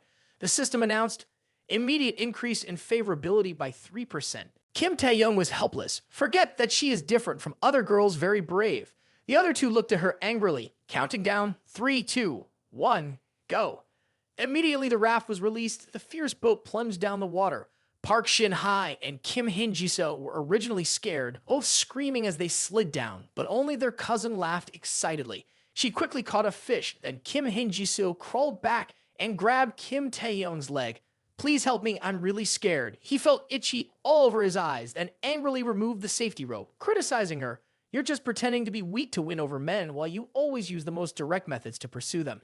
Seeing this, Kim Taehyung was scared, reminding his cousin that it could be dangerous. Just as she finished speaking, the tube shot out of the straight slide, and she was also floating in the air on the tube just a second ago. Looking down from above, she couldn't hide her fear because of the terrifying height. Her mind was spinning. Kim Taehyung then also took off the safety rope, preparing to be the hero to save the damsel in distress. Kim Taehyung reached out to grab his cousin, but the pressure was too strong, causing half of her body to still be submerged in the water. At this point, she felt panic and struggled violently, fearing she would die because she didn't know how to swim. After a while, out of natural reflex, she was able to lift herself out of the water, still feeling scared and flailing around. Suddenly, she felt something strange, and when she opened her eyes, she saw Kim Taehyung carrying her while she was playing around with him. In this situation, Kim Taehyung was still a man, and he told her, "The water is not deep, but I was afraid something would happen to you, so I had to save you." She smiled brightly, saying, "Kim Taehyung saved me." Her younger sister also took this opportunity to hug and kiss Kim Taehyung as a way of showing her gratitude. Kim Hae-jisoo and Park Shin-hye felt jealous and each grabbed a handful of her crazy sister's hair, pulling her away from their man. From a distance, others looked on in envy, thinking, "What? One man being taken care of by three beauties." After struggling for a while, Kim Taehyung finally escaped from the arms of the three troublesome beauties, but they were still determined to chase after him, making Kim Taehyung run for his life. Running for a while, Kim Taehyung arrived at a haunted house. He thought to himself, "This place is ideal. Let's see if they dare to follow me inside." 5 minutes later, all three of them followed Kim Taehyung inside. His younger cousin and Park Shin-hye seemed scared, using it as an excuse to stay close to him, while Kim Hae-jisoo, who was genuinely scared, was left behind. At this point, Kim Taehyung regretted, "Indeed, this game is most suitable for couples." Kim Hae-jisoo looked ahead at the three of them while facing her own fear. The two girls took her place by Kim Taehyung, making her very annoyed. She was so scared that she almost fainted, but suddenly a ghost jumped out, making her heart almost jump out of her chest. She screamed in terror and fell to the ground. Thankfully, she saw the ghost wearing shoes, so she immediately calmed down, because she knew for sure that it was a person. Suddenly, she had an idea and pulled out some money. "I will hire this ghost costume for 500 yuan, and I also want to ask some questions." Meanwhile, the group of three in front also encountered some trouble. When crossing a bridge, Park Shin-hye had her foot grabbed by a group of evil spirits, and Kim Taehyung's cousin was peacefully walking when she was pulled away by a ghost. A while later, only Kim Taehyung was left. He scratched his head awkwardly and said, "I didn't expect the haunted house to make it so easy for me to deal with those girls." Kim Taehyung speculated, "Maybe those people who were caught will be taken directly to the final door." After that, Kim Taehyung continued to walk to a room, looking at the scene inside, very similar to the scenes he had seen on TV. Kim Taehyung thought maybe Sadako, the ghost girl, will come out of the TV for real. Right after that, Kim Taehyung stood in front of the TV and the ghost inside slowly came out. When others would be scared, Kim Taehyung, upon seeing the balanced figure of the ghost, couldn't hide his astonishment. Then he couldn't help but wave friendly, "Hello, ghost." Suddenly, the ghost came forward and touched Kim Taehyung's butt, startling him. He was then pushed down onto the sofa by the ghost, and as the ghost lifted her skirt, Kim Taehyung felt a little perplexed. He wondered, is the ghost in front of me really Sabako, or is she a condensed version of the one I've seen before? At that moment, Kim Hae-jisoo turned around and saw two figures that looked like ghosts appearing, which surprised her a lot. It turned out that the two people were none other than Park Shin-hye and her cousin. They both grabbed Kim Hae-jisoo tightly, intending to punish her for the crime of being alone with Kim Taehyung. Park Shin-hye, playing the role of a wicked nurse, said, "Do you want me to inject you?" Kim Hae-jisoo, frightened, quickly ran to hug Kim Taehyung, crying out of fear. Kim Taehyung then recognized both of them, the terrifying nurse and Park Shin-hye. This must be a complete image effect, he thought. He pushed Kim Hae-jisoo away and finally saw Park Shin-hye's face clearly, saying, "Damn, it's you." Park Shin-hye held Kim Hae-jisoo tightly on the sofa, recounting all the wrongs that Kim Hae-jisoo had caused to both of them. She bribed the owner of the ghost house, pretended to be a ghost, and set a trap to take us away, just to have a chance to be alone with you and take advantage of you. We were able to escape the trap with the help of other staff, and that's how we found out what happened. So, treat others in your own way. Kim Hae-jisoo was lying on the couch trying to argue, "Kim Taehyung, I only love you so much. You have no other thoughts. You just want to hug me and smell me, right?" The system announced Kim Hae-jisoo's preference increased by 0.1%. Kim Taehyung frustrated. This woman really toxic. Suddenly, the door opened, attracting the attention of all four people. A creepy old man was chasing after a girl, showing interest in her. "Oh my, please don't run away. I'm so scared. Let me catch her." The frightened girl yelled, "Sir, he's harassing me." But the man didn't listen, still wanting to pursue the girl to satisfy his desires. "What's wrong? I'm afraid of your haunted house, so I'm running around to protect myself. Do you want to file a complaint? Be careful. I won't even let you open a store. Let me touch you. What's the matter?" Not all women in the service industry are allowed to be touched. The girl was determined not to let him touch her. "Don't come near me." The two of them were playing a game of chase in front of four people. Levy go. In fact, she was the scary nurse from Simon Chris and the seductive Sandako. Can I play in this haunted house, girl? Can you play with me for a while? At this moment, Park Shin-hye, the cousin, couldn't stand the unfair situation, so she looked at him with horror. I'm scared of you. I don't have the ability, she said, then sat down to pick up the iron rod. He looked at her with a creepy look. Oh, scary, so scary. I will enjoy it a lot. Suddenly, he turned pale. She rushed at him with the iron rod like a real ghost, which made him scream in horror. Help me, there's a ghost trying to kill me. She saw him scared and happy. Ha ha, I'm just playing tag with you. You should stop. At this point, he was hit with a lump at the end. He could only sit huddled against the wall, begging, Don't come near me. You have malicious intent to harm others. I want to report you to the police. She scoffed.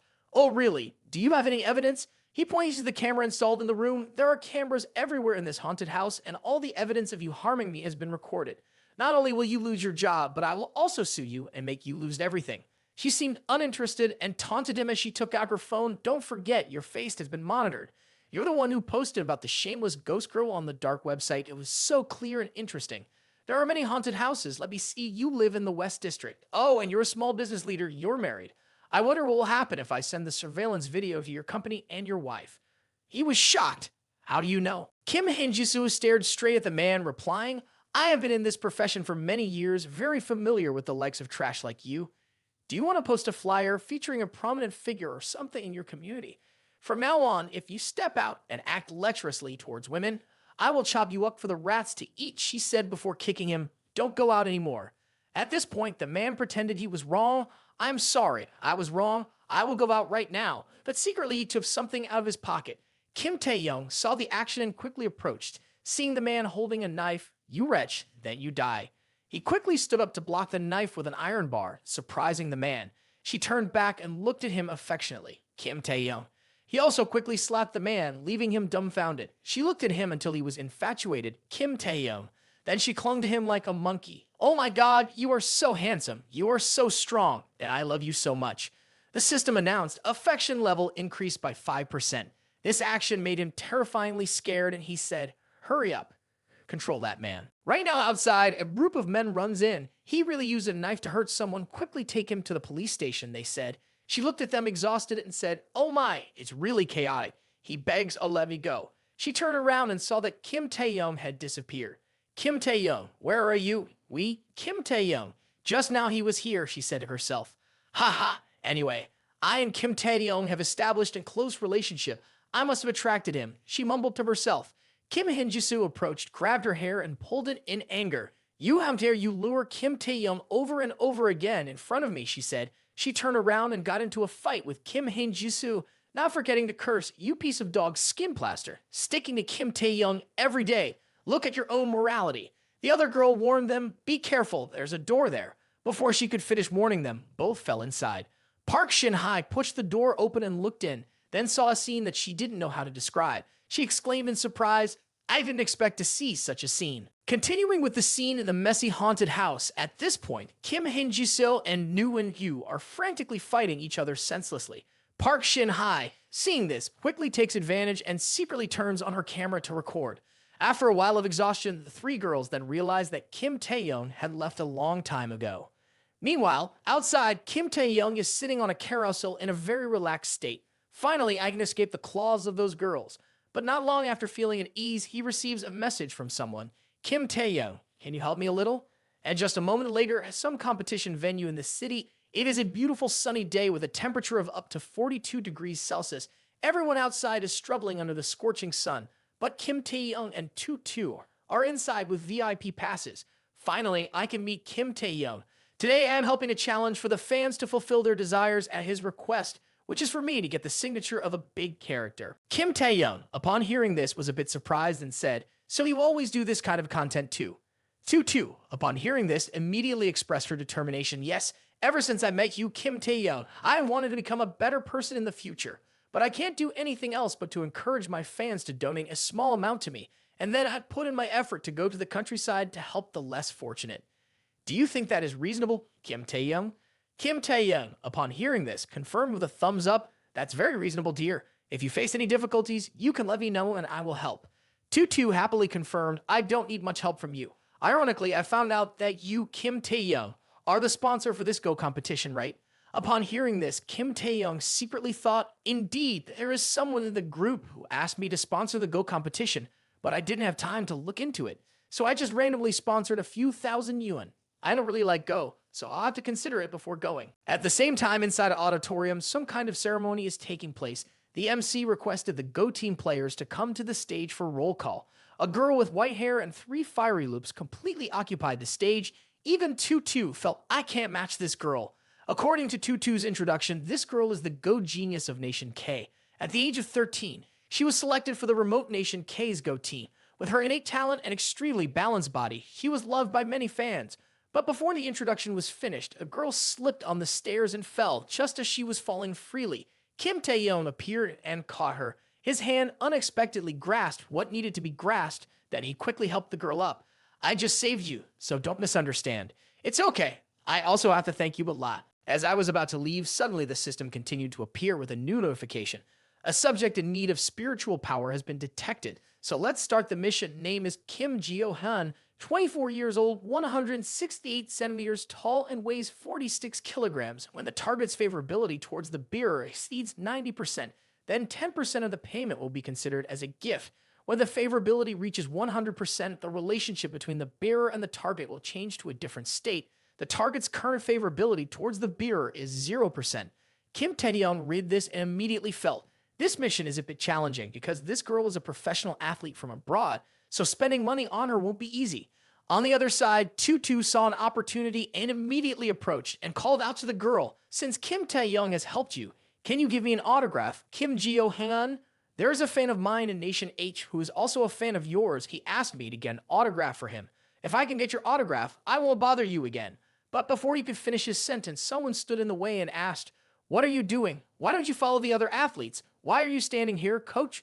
Wait for me to sign an autograph for my fan, and then I will leave immediately. But he said no, and I can't hear what I'm saying, so I won't talk anymore. The coach immediately led Kim Jio-hyun away, and Kim Taehyung, watching the scene, also felt the coach is too hard. Another player suddenly noticed the VIP badge around Kim Taehyung's neck and immediately demanded the coach's attention, saying, pay attention, that guy over there. He's wearing the VIP badge from the organizers, so he must be an important figure. Maybe he's the one we need to meet today. Hearing this, the coach went straight to Kim Taehyung and said, I'm not being difficult, but the players have just arrived in Nation H, so they need to rest. But because this young girl sincerely wants an autograph, I have no choice but to comply. Consider it as our gratitude for her sincerity. With that, he immediately pushed Kim Jio-hyun forward and said, what are you standing there for? Quickly sign some autographs for the fans. Unlike the stubborn look earlier, the coach now behaved like a well-behaved dog, smiling and handing his business card to Kim Taehyung. I am Choi Young-hai Si, and I don't know if you are familiar with Kim Taehyung, but when I was in Bangu, I heard some terrifying stories about this idol Kim Taehyung. If you have the chance, please introduce me to him. After hearing him, Kim Taehyung felt something was off. Terrifying stories, it sounds like a lie, but I'll ignore it because it has nothing to do with me. Meanwhile, Kim Jio-hyun finished signing an autograph for a fan. Thank you for your precious support. I promise to do my best in the competition. I also want to thank the loyal fans of Vay Nation H for their sincerity. With that, the coach quickly led Kim Jio-hyun back to the room.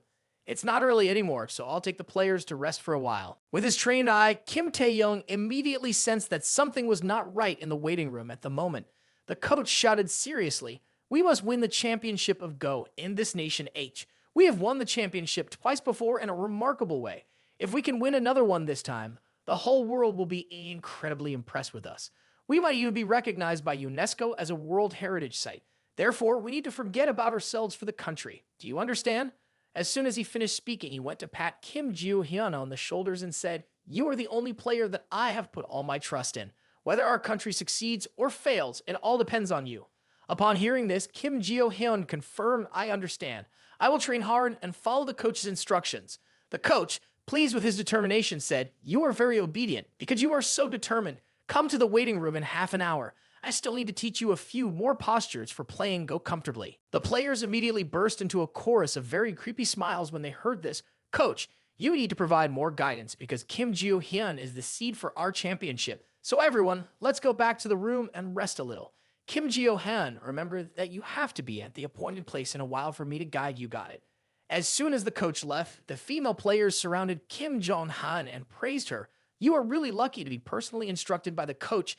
That is a privilege the coach has never given to anyone in the past, and the coach has never had such high expectations for anyone before.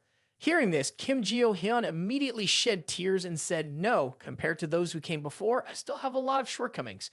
And every girl grabbed Kim Jio-hyun's shirt and shouted, "You have special care from the coach, and you still lie like that. You should know better, or else don't ask why the fish sauce smells bad." Kim Jio-hyun immediately burst into tears and ran forward upon hearing this. Seeing this scene, the three girls also felt the same. Kim Jio-hyun's acting was really good. The coach has seen them, but still has to act to gain everyone's sympathy.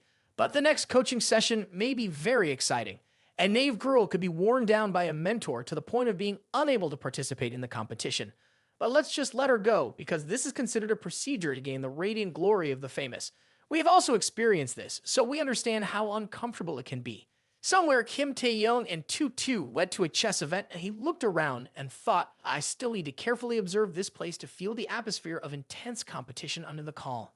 Suddenly, a voice caught his attention. Indeed, it is a competition for gentlemen speaking with their hands and fighting. Excellent, excellent. In the smoking area, two men were standing talking to each other, and he thought, "This time, can the coach succeed?" The man asserted, "This is not certain. What are you afraid of?" Kim Tae-young seemed to have heard the entire conversation of those people. At this distance, if not optimized by the system, it would be very difficult to hear clearly. At this point, the man continued, "But the coach has never done anything to Jin before, right? He's not afraid that this woman will collapse mentally, right? It's just because of competition that she doesn't dare to resist now.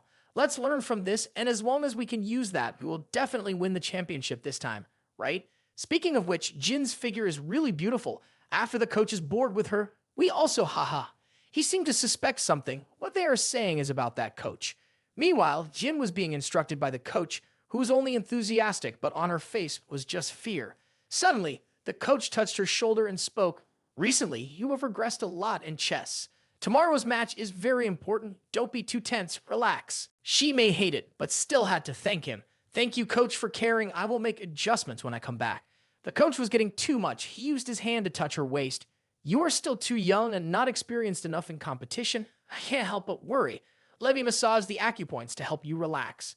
She pushed his hand away, then hugged her body to avoid him. "I don't need a coach. I will definitely adjust my physique on my own." Steam for action, he became aggressive and slapped her face strongly. He approached with a menacing face.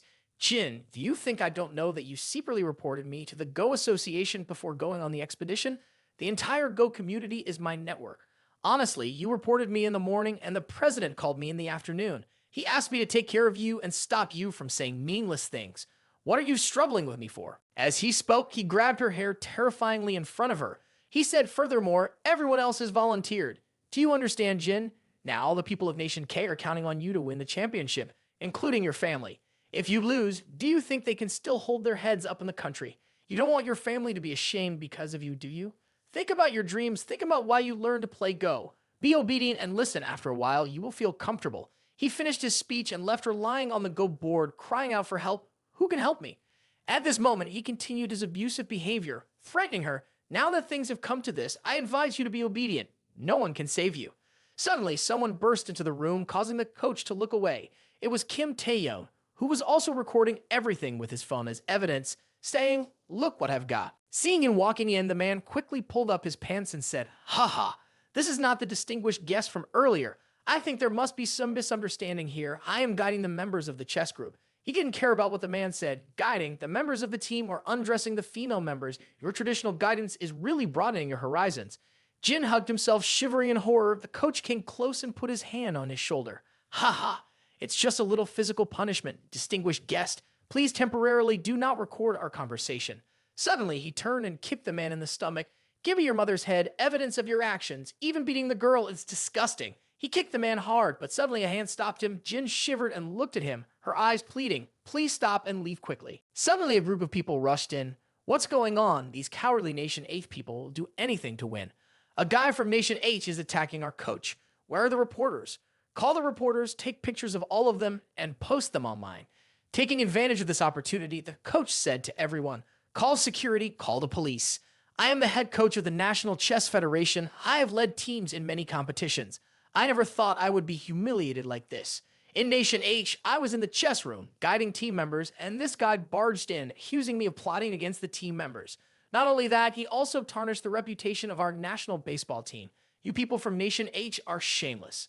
Upon hearing this, the group of people angrily retorted, does this Nation H fear losing tomorrow's match, so intentionally sent someone to sabotage our training and our coach? The girls in the group laughed maniacally. That's right, Jin wants to help prove the innocence of the coach. The coach has placed high expectations on her. She can't let him and the country down. The coach always takes good care of her. She can't eat everything she wants. Jin was taken aback by the girl's remarks. He sneered, you really have a broad vision. I've heard for a long time that people from Nation K are good at brainwashing, and this kind of discrimination and lack of conscience is truly unparalleled. She not only has to endure bullying from others, but also has to prove the innocence of the rapist. One of them fiercely scolded her. Stop saying meaningless things. The coach is not that kind of person at all. Unable to take it anymore, she burst into tears, and the coach reminded her, Jin, think about what I just said. The girl immediately recalled the memories in her head. Ma, I love playing chess so much. Jin, don't be too stressed. We all rely on you to win the championship. Jin, you have to win, Jin. You are a genius. Do you want to ruin your dream, Jin? The girl at this point did not know what to do and just burst into tears. At this moment, his voice rang out, I can take you out. Hearing that, the girl was surprised and couldn't believe it. What? You're clearly saying I can take you out of this chess team and start again. If playing chess is your dream, then where can't you achieve it? The important thing is your initial love for Go is not affected by these despicable people. Otherwise, you really have killed yourself. Hearing his emotionally comforting words, the girl seemed to wake up. She was amazed, accompanied by her increased love for him by 30%. The girl clung to him, asking once again, can I really?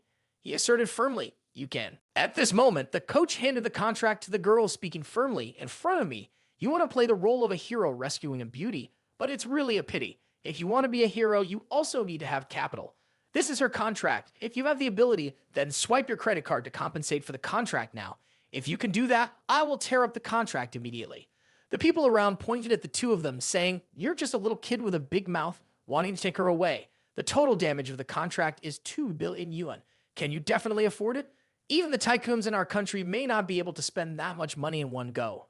At that moment, he took out his black card, smiling slyly. Forget to tell you, the one who manages the money, the one who invests in your club, seems to be me. After saying that, he swiped the card across the machine, and the machine immediately announced 2 billion yuan, credit card successfully swiped. Hearing such a large amount of money being paid instantly, everyone was surprised. What? Impossible. He really is so rich. Not like people said he was poor and very corrupt. You are Mr. Jun.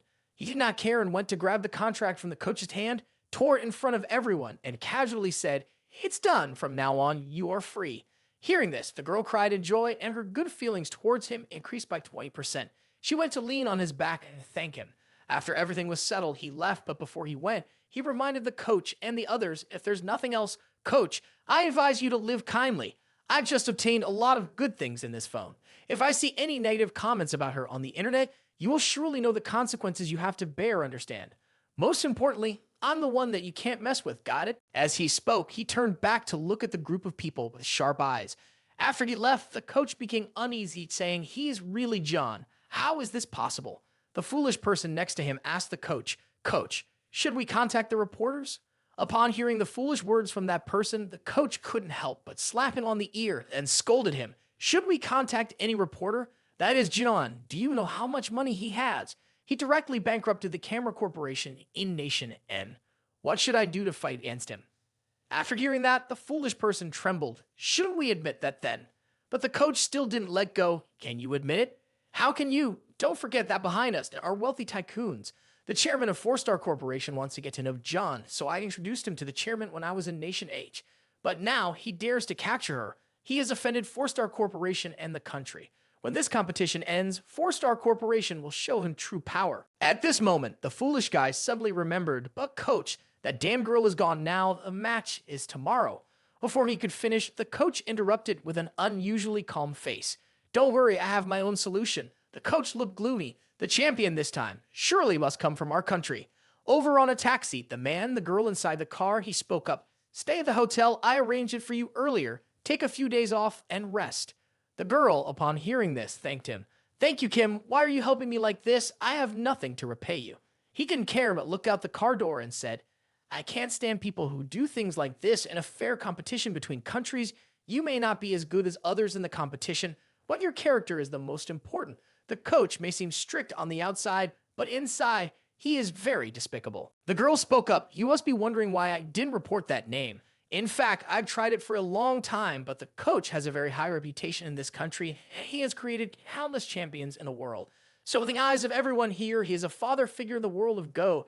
Everyone maintains trust in him. How can I, a small person, have enough strength to tear apart this scandal and show the whole world? Upon hearing this, the man said to the girl, if you need help, you can tell me anytime. The girl then happily said, you have helped me a lot, and I plan to return to Nation H tomorrow to repay the damages that you have paid to me. I will definitely find a way to repay you. Thank you, Kim Taehyung.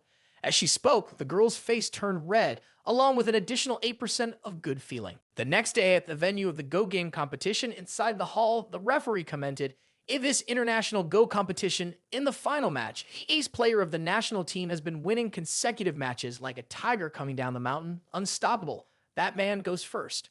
The referee then commented on the girl, his opponent. This talented young player representing Nation H has extraordinary Go skills and is considered the hope of the Go community of Nation H, however. This competition seems to be a tough battle for her. Below the coach's crowd excitedly yelled, our country is the #1 in the world, haha, our Go team. Even though that girl didn't show up for some reason, others are surely as good. This game created by our country is intangible cultural heritage in the world, and everyone here is trash. Listening to the arrogant words of that crowd, everyone around became very angry. He was down below watching the game above and remarked, it's strange, when the national baseball team plays in practice matches, they seem very ordinary, but every time they enter an official tournament, they play like a completely different team. Their Go skills are perfect, and their attacks are like entering unoccupied territory. It's almost abnormal, like opening their eyes. At this point, the girl had already lost. I've lost. Upon hearing this, the other person laughed out loud. Ha ha, excellent. Immediately, there were two contrasting states. The girl's teammates became gloomy, while the opponent's group was hurling insults. These people, trashed, they have no ability at all. They only bring shame when they compete. Then that person shouted, go home and sell sweet potatoes. The MC at the event introduces the winner. Let's congratulate today's winner who won this competition with amazing strength and overwhelming advantage. The girl stands up and reaches out to shake his hand. You're very strong. I lost, but I'll make sure to work hard to become stronger. But he is so arrogant that he dismisses her hand and he even mocks her. A defeated general is not worth shaking hands with me. You are a member of Team Nation H. You think your chess skills are really great. If you haven't been stepped on by me, then you surely don't know anything yet. The girl was very surprised when she heard what he said. She couldn't bear it and ran away crying. He sat there with a satisfied look on his face, ignoring everyone. While running, the girl bumped into a woman. The woman immediately turned around and said, I'm sorry, I apologize. Seeing the girl crying in frustration, the woman felt pity for her. As the girl stepped down, the coach and friends around came to comfort her. Xiao Shi, don't put too much pressure on yourself. You have shown your extraordinary training ability, and you have defeated yourself. That is enough. Whether you win or lose, just be happy. Everyone around also comforted her. Hang in there, Xiao Shi. Don't fall just because of one failure. We will support you forever. Hearing this, Xiao Shi seemed to become happier under the comfort of everyone. Thank you, everyone. I will definitely work hard. The man beside also recognized the woman, none other than Kim Sik-jin. He approached Kim Sik-jin and asked, aren't you going back to your country? She panicked and quickly pulled her hat over her face. Oh, he recognized me, she thought to herself. It was clear that she had faked everything perfectly, but he didn't seem to care and just asked her what she was doing here. Kim Sik-jin told him, I couldn't sleep well last night and I wanted to tell you about it. That's why I came here. I was still confused, but when I saw them, I decided to tell you. He was curious. What do you want to say? Kim Sik-jin told him the truth. The reason that man won is because he used performance-enhancing drugs to compete. It's the key secret of their team. Only a few people know about it. She whispered behind him, behind the performance-enhancing drugs is AI. This revelation surprised him. She continued, because of this cheating, the internal atmosphere has become chaotic. You need to satisfy the coach in order to have the opportunity to compete and move forward. He paled at the thought of what she was saying. Is all of this true? The performance-enhancing drugs are actually inserted into the buttocks, and they compete like that. It can't be real. Kim Sik-jin looked dejected, his eyes downcast, as he said to him, if it doesn't hurt, then it will be a team with a winning streak. The Go Association will always protect the Go team and this pride. The MC announced, next is the award ceremony. Choi Jung-hyuk, head coach of the National Go team, please come up on stage to receive the award on behalf of the National Go team. Immediately, the coach stepped onto the stage. As soon as he saw him, he spoke up, "This is not Mr. Kim. Thank you for sponsoring this competition. I will come up and receive the prize." The coach sneered at him. "Unfortunately, even with money, you cannot let your Hawksea team win. Your strength is limited. Go is a traditional cultural aspect of our country. Your Hawksea land is just a bunch of clowns imitating us." Upon hearing this, he smirked. "Just wait and see." After that, he walked up to pat the coach on the shoulder, approached and took the mic from the MC. "Because the National Go team is very strong, so I also want to come to learn from everyone. Choi Jung-hyuk, you are really amazing." The people below continuously raised dislikes to oppose him. "Who are you after all? How dare you challenge us? Clearly you are not an official player, and not qualified to compete with the world champions. This match has ended long ago. Does the organizer not care about that? Is there any rule for the Hwakse people?" He mocked everyone. "Oh no, is the world's #1 coach afraid of me? Has this game ended? Now I will directly start the next game." Immediately, he swiped his card. "You have spent 1 billion. He raised the black card high. "This is the largest Go tournament in the world that I organized for Miss Seokjin. It is called the Jung Cup. The champion can receive 1 billion yuan the prize money. And coach, I'm the only player here. Do you have the courage to let your champion team participate?" Suddenly, a new tournament opened which surprised the media. Damn it, an excellent player has appeared in the game of Go and challenged the world champion on the spot. If the Go team Hwakse wins the championship without participating, the prize money will be transferred to Hwakse. Isn't it? The game of Go is causing a stir. The reporter raised the mic and asked him, "Sir, have you ever thought that this prize money will be taken directly by the Go team? What is the purpose of organizing this competition?" "I am delighted to announce my purpose is very simple, and that is to expose the truth about the National Go team using fortified water to cheat. They are so arrogant because they think they are invincible. If they use fortified water, today I will let the National Go team know that even if they use dirty tactics like fortified water, I will easily defeat them." People under the stands are buzzing. Fortified water. The National Go team uses fortified water to cheat. If the National Go team doesn't dare to accept the challenge, then aren't they cheating? Seokjin tells him, "Kim Taehyung, don't be arrogant. Fortified water supports AI." The coach with a black face looks at Seokjin. "Surely this scoundrel has revealed the secret. You think you can beat me if you bring a wealthy man to compete. The national team is invincible. When I return home, I want you to live worse than death." Both had a deep exchange, and the coach laughed mockingly at him. "Ha ha ha ha. Sir, I admit you are very wealthy, but Go is not just for the rich. I decline your clumsy challenge, but it concerns the reputation of my country. If you want to deceive yourself, I will help you. However, if you lose, you must apologize to our National Go team in front of the whole world. I also have to admit that the Go skills of my country are the best in the world." Seokjin looked at him with a worried expression, and he heard him laugh mockingly. "If you can defeat me, I will do everything. But if you lose, do the same as you just said." Kim Taehyung happily said, "Don't worry, I have been playing chess for a long time, but I have never used them. This time, let your country widen its horizons." The MC shouted loudly, "The Jung Cup competition officially begins." The other person arrogantly placed his pieces and said to him, "You don't even know how to make a move and you still want to defeat me. Beg for mercy now, and I can make this competition of yours less humiliating." He and the other person started the match. "Come on, let's start the game now." But he didn't care and mocked. "No matter how shameless you are, stealing our Hwakse culture at the end, you're just imitating a paper tiger. You can't understand its essence. Playing chess is a game of siege and destruction in a small space.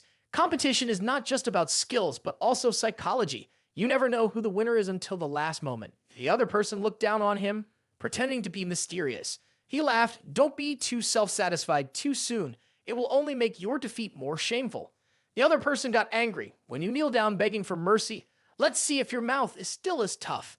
The chessboard was moved to one side by both sides, and the other person became worried. He can really see through my intentions and cut off my moves. How can I invade his territory again? At this moment, he stood up and placed a chess piece down, then moved another one into the mill, capturing and recapturing, but not taking back. His eyes gleamed with a light as if seeing through the worldly affairs. "Does your AI have the ability to lead you away from the trap that I set for you?" This guy couldn't have imagined that he would be so powerful. He could actually take advantage of the AI's surround and trap himself in a net. He could also fix the holes on the board and try to kill himself in a fall. The people controlling the AI looked at the chessboard in disbelief. His thinking speed is faster than our AI. What kind of monster is he? Every move he makes is so precise. How does he do that? The coach's face darkened in disbelief. I can't believe it. Our guy is completely on the defensive. This man can actually defeat the AI. Who is he? This name trembled with determination in his heart. I can't lose. I have to win. Suddenly, a warning sounded in the data room. Data overload warning. Can't handle it. Stop the game immediately. At this point, something went wrong in his anus, causing him pain and trembling all over. It hurts so much I can't bear it anymore. He struck the final blow. You have lost. After losing the match, his face turned pale. He cried out in pain immediately. The object stuck in his anus came out, piercing through 2 layers of pants gently. Finally, because of the intense pain, he lay paralyzed on the ground, seeking help from the coach. Coach, save me. When the people below saw this scene, they couldn't hold back their nausea. The Go team really cheated. Oh my god, I'm about to throw up my overnight meal. This is so disgusting. There's a lot of fluids leaking out. The coach tried to justify, no, we didn't deceive anyone. It's all a plot by Hoaxia, and we're being falsely accused. The person below was adamant and didn't listen to what he said. Coach, what was just shot out is coming out of your players' bodies. Do you still want to make excuses? Are you treating the audience around the world as fools or something? At this point, he turned to blame Kim Taehyung. That's not ours. It was this Hoaxia person who forced it into our players to trap our team. This person wants the world to think that Hoaxia players are very good at Go. This is his plot. The person lying on the ground is also their accomplice. Yesterday, I found out that she wanted to trap the team members and was kicked out of the Korean Go team. The reporters present can testify for us. I never expected that today. She and the outsider would come up with such a despicable scheme. Everyone, the National Go team, is truly being wrongly accused. Seokjin couldn't take it anymore and scolded. I can't believe the shamelessness. The woman threw her mask and cap off, stood in front of all the reporters, and confidently spoke loudly. I am Seokjin, a former National Go player. I've had enough. I want to tell the truth. I have been sexually harassed by coach Choi Jung-hyuk for many years. Yesterday, he tried to rape me and kicked me out of the National Go team. Cheating is also common for the national team. Twice before, the national team relied on cheating to win the championship. What I want is a clean game, not this kind of dishonesty and dirty business. Our National Go team must be a united and fair team, instead of being tainted by scum like Choi Jung-hyuk. I want to fight for more rights and respect for myself and all female athletes who have been treated unfairly. At the same time, I also hope that Go games of the future can truly return to their original essence, a competition of intelligence and skill. The people below were surprised to hear Seokjin's explanation. Seokjin continued, the cruel behavior of coach Choi Jung-hyuk will never be deceived again. You don't need to fear him anymore, I guarantee it. On the contrary, if you continue to protect him now, the only result is to destroy your own future with him. Speak up and let everyone know the truth, and let Coach Choi receive the punishment he deserves. Immediately, a girl below spoke up, I testify. And then, one by one, the girls behind also spoke up, I also testify. I have been harassed and threatened by Choi Jung-hyuk for a long time. We don't want to involve anyone, but Coach Choi Jung-hyuk said that if we don't listen to him, there are 100 ways to make things difficult for us. Immediately, the coach was being pelted with stones by the people in the stands. Damn it, the biggest cheat of the year. I told you so. How could that man possibly win? Turns out he's a fraud and a scoundrel, stealing water like a thief. Not only did he steal someone's championship, but he also stole their innocence, killing them inside. At that moment, the AI controllers were also taken away. Based on the signals from the radio waves, we have located the members of this development team behind the scenes. They revealed that Choi Jung-hyuk was the one who led them and instructed them to use AI to ensure that the South Korean Go team would win the championship today. The coach was stunned. Then the MC spoke up, I just received a message from the International Go organization. The South Korean national team has violated the rules by using third-party software. Cheating is unacceptable and detrimental to International Go. All results from all games that the national team participated in are invalid, and they have been blacklisted by the International Go Association. All players in the country are permanently banned. Upon hearing this information, everyone cried and begged. No, we were wrong. We truly know we were wrong. Please give me a chance. I know I was wrong, and I am willing to accept the punishment.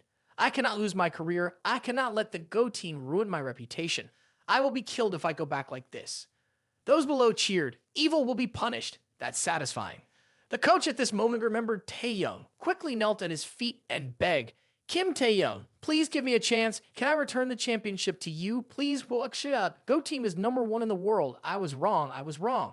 But he was not a soft-hearted person. He kicked the coach in the face and cursed, you filthy thing. A few days have passed. At this time, he is staying in Hae's apartment. A voice echoed, clearly, I was the one who invited you to dinner, but I still asked for your help. I'm sorry for asking you to wait for lunch. He held up a cucumber and asked, Sister, should I cut this cucumber thinly or in small pieces? Hai-Hai's mother turned back and instructed, cut it into pieces and make a salad out of it.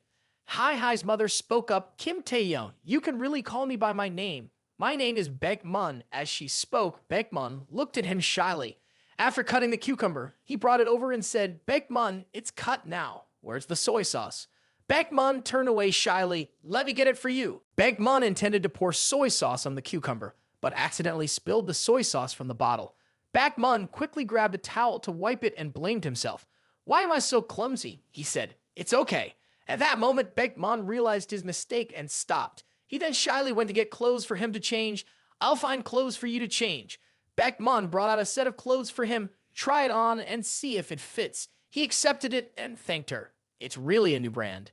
Baekmun said, I can't let you wear your dad's old clothes. He smiled at her without hesitation, making her admire him. She thought to herself, he has a beautiful figure. After changing, he looked extremely handsome. He said, all right, Baekmun, let's continue cooking.